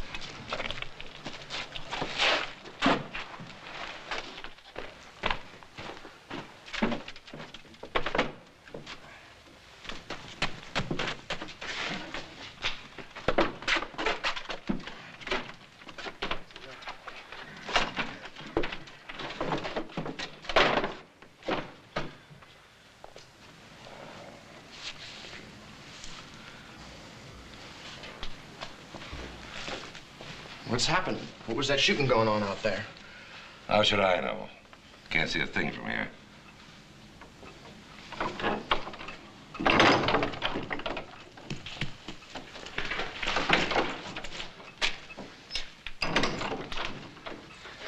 It was Allen. They shot him down. He got the sheriff. How far away? They didn't see you come here? No, they didn't see me. Sam, why don't we give it up? They got guns guarding that jail. I'm giving up nothing. I'm getting Farmer Perkins out of that jail. And I'll still be running this town. I like the way you talk, Sam. I'm with you. You can count on me. Good boy.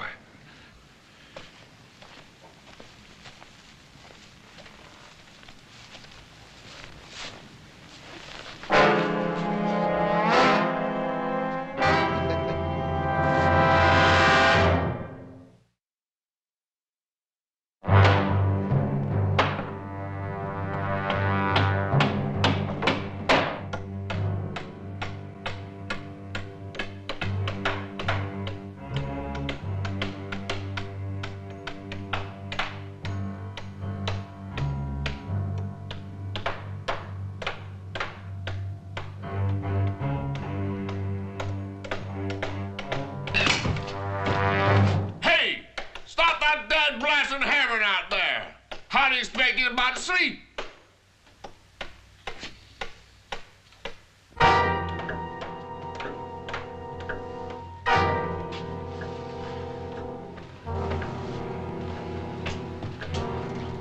Sure hope the sheriff makes it. Doctor's doing everything he can for him, Adam. Besides, it's our Paul we ought to be worried about. Well, we've already tried one scheme, and all we did was kill the messenger that might have led us back to him. You talk like we might as well give up. What are you figuring on doing? Just sitting there? Well, now, if you've got any ideas, I'd like to hear them. Well, I'm with the horse. We got to do something. Well, just exactly what? Well, we could at least go around to the saloons and see if we couldn't pick up something. Look, Sam Bryant's got his spies all over the place. You'll only pick up what he wants you to pick up. You sure think he's smart, don't you? Yes, I do, because he is.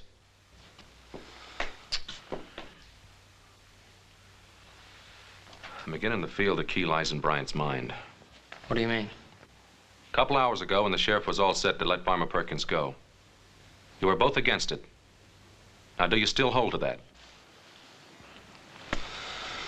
Well, Adam, that was a couple hours ago. We still thought we could find Paul by dawn. And now you're not so sure. Well, you're not making it any easier the way you're going about it. Look, all I asked was if you're still intent on hanging Farmer Perkins. I don't know. I don't want to stand here and play question and answer games. They got my father out there and they threatened to kill him. Maybe you forgot that, brother, but I haven't. Joe, I feel the same way about it you do. I done told you that. But Pa sure wouldn't want us all fighting among ourselves. Right, then let him start making sense. Well, if you give me a chance, maybe I will.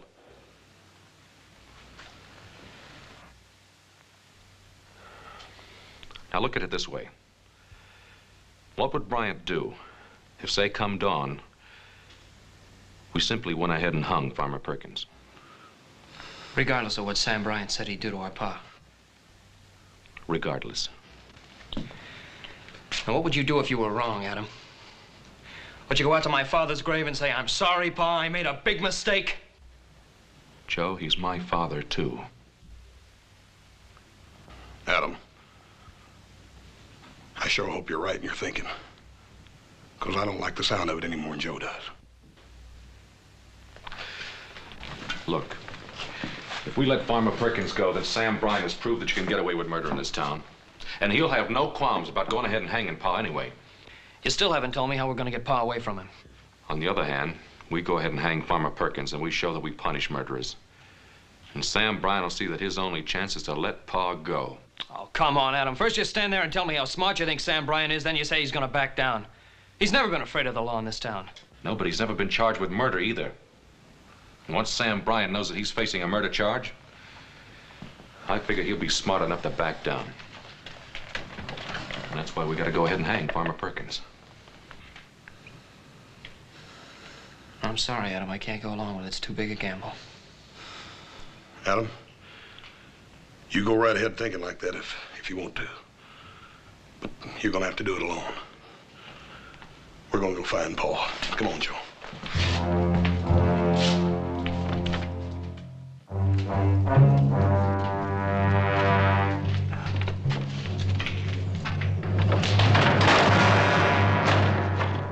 Try it one more time. Only shorten the rope a bit. That farmer's a tall one. Don't want his feet to touch bottom.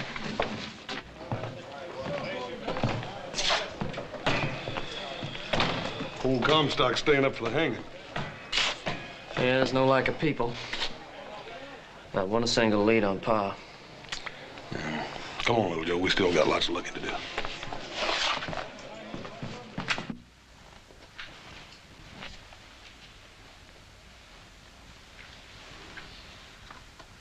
What you looking at? I just wanted to see exactly what kind of a life I'm putting in the balance with my father's. Before you let me go, huh? What makes you think I'll let you go?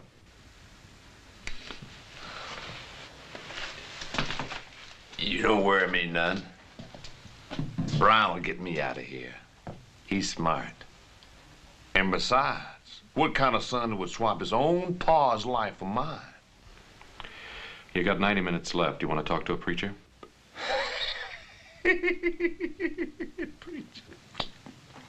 What's so funny?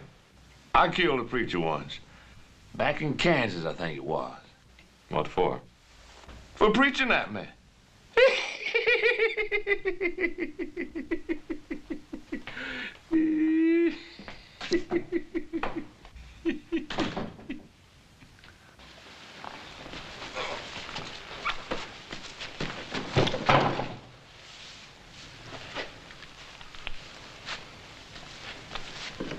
Why don't you write a note? To whom? To your sons. Tell them I'm running out of patience.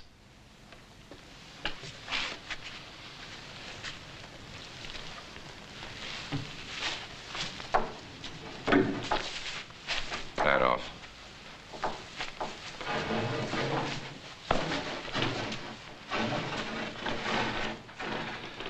Tell them to let Farmer Perkins go. In 1 hour, their father will be wearing a new necktie.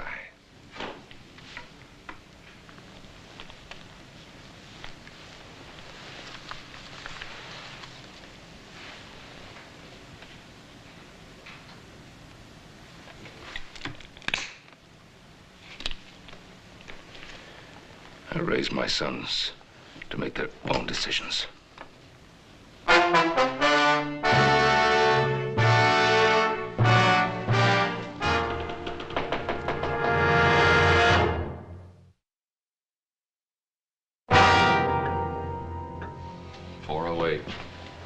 time's run out for looking anymore.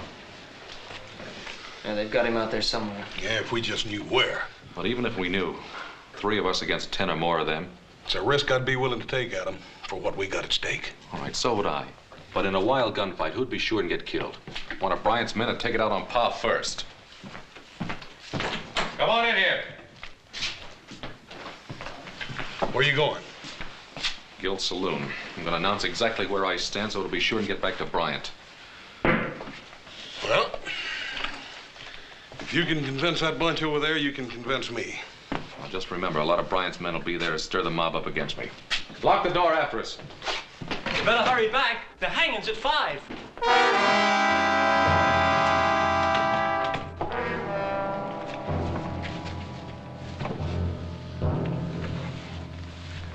Bring Cartwright over here. Sorry we couldn't build you a fancy gallows like the town. We'll just have to make do. Get up on the table.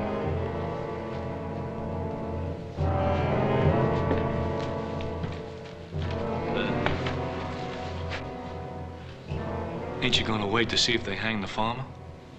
Sure. Just want to see if the noose is high enough. What's the matter with you, Norton? Something bothering you? No, nothing.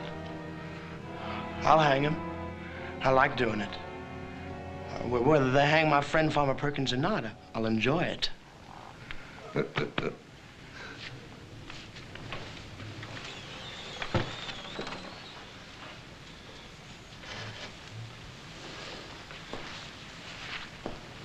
Perfect fit. Cartwright, you never looked so good to me.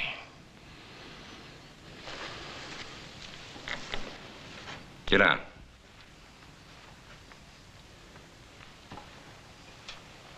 Now, I want Sam Bryant and all of you to understand the following. From now on, all murders will be hanged in Virginia City. And the first hanging to take place will be that of Farmer Perkins this morning at 5 a.m. as scheduled. And any future murderers will also be hanged. And if Sam Bryant wants to escape hanging, he'll let my father go. I know Bryant, kid, better than you do. He don't fool around. You're signing your pa's own death warrant. It's that badge, that stinking badge is going to hell!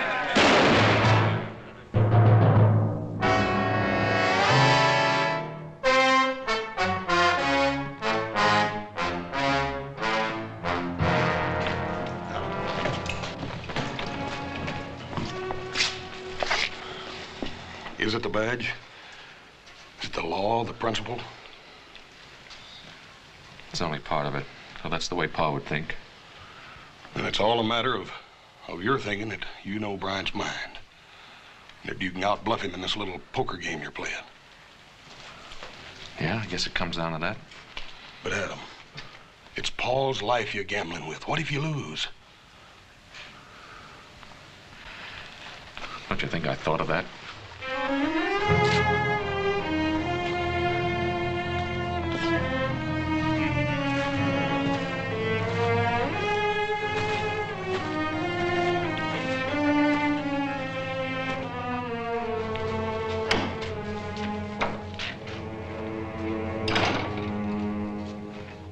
Cartwright, his son Adam's now acting sheriff.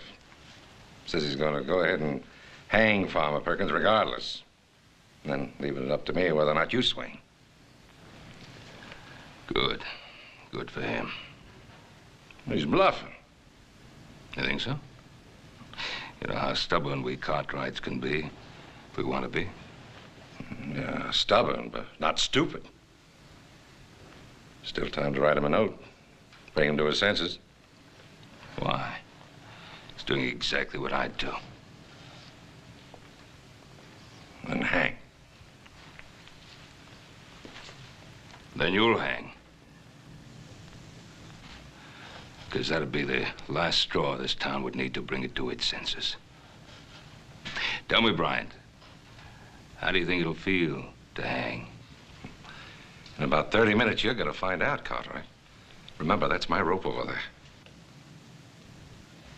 30 minutes.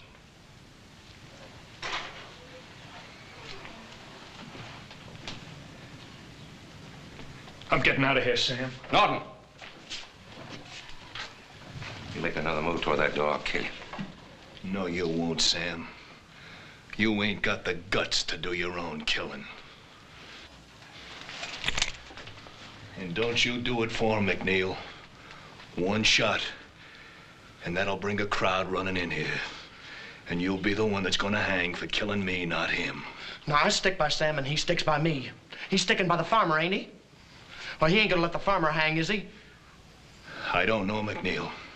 Why don't you wait and see? And when you find out, you come and let me know. I'll be around.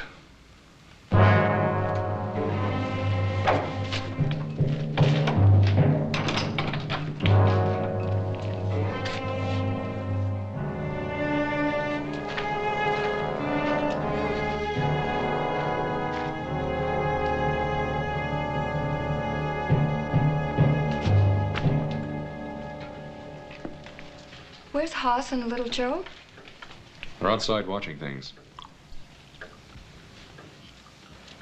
Adam, I know what it's like to lose someone.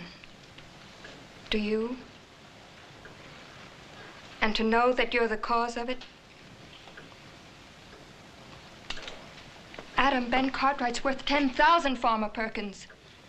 There's still time. Let Perkins go.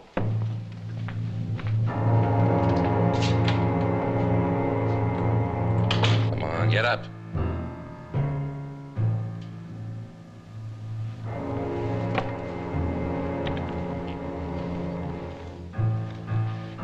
Put the noose around his neck.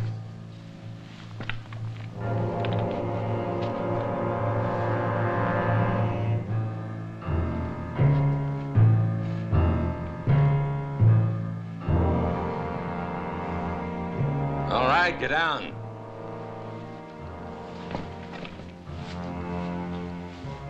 Come here, I want to show you something. Get on down the corner. You can see the jail from there. Now, when they turn Perkins loose, come on back here and let me know. What difference does it make? We're gonna hang Cartwright anyway, ain't we? Just get down there and let me know. Okay, I just want to be in on the fun, that's all.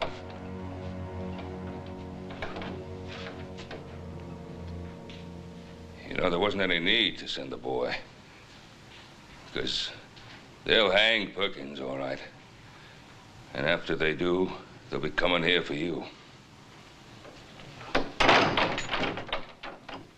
Let them come. They've been after me before.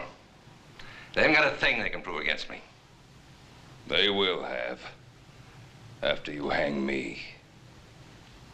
Shut up, Cartwright. I'll probably yank this table out from under you right now.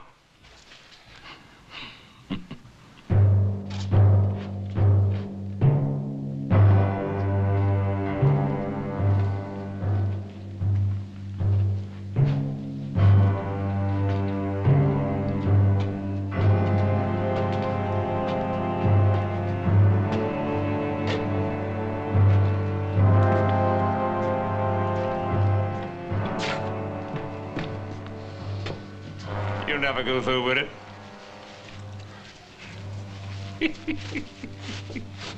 What's so funny?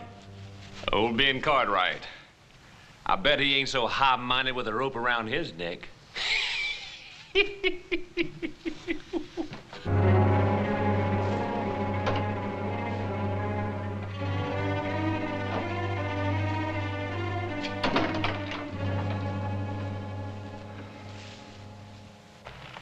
Let go of me! Come on, let go! Let go of me! Get boy. Move, boy. Let go of me!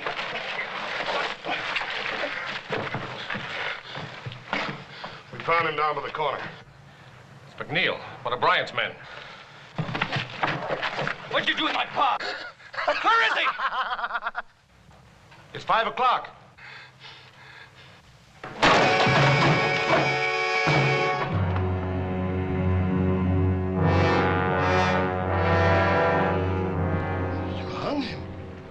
You hung the farmer. We told you we was going to, boy. All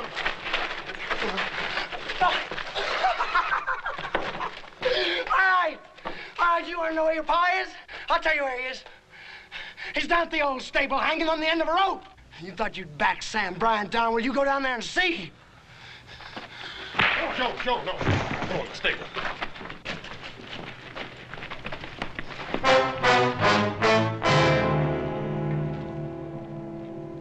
Listen to me, all of you. Look, I brought Ben Cartwright back. I didn't do nothing. Now, look, I'm giving him back his gun. You done right hanging Farmer Perkins. You turned yellow. You let the farmer down. You're just like Norton said you was. You let other people do your killing for you.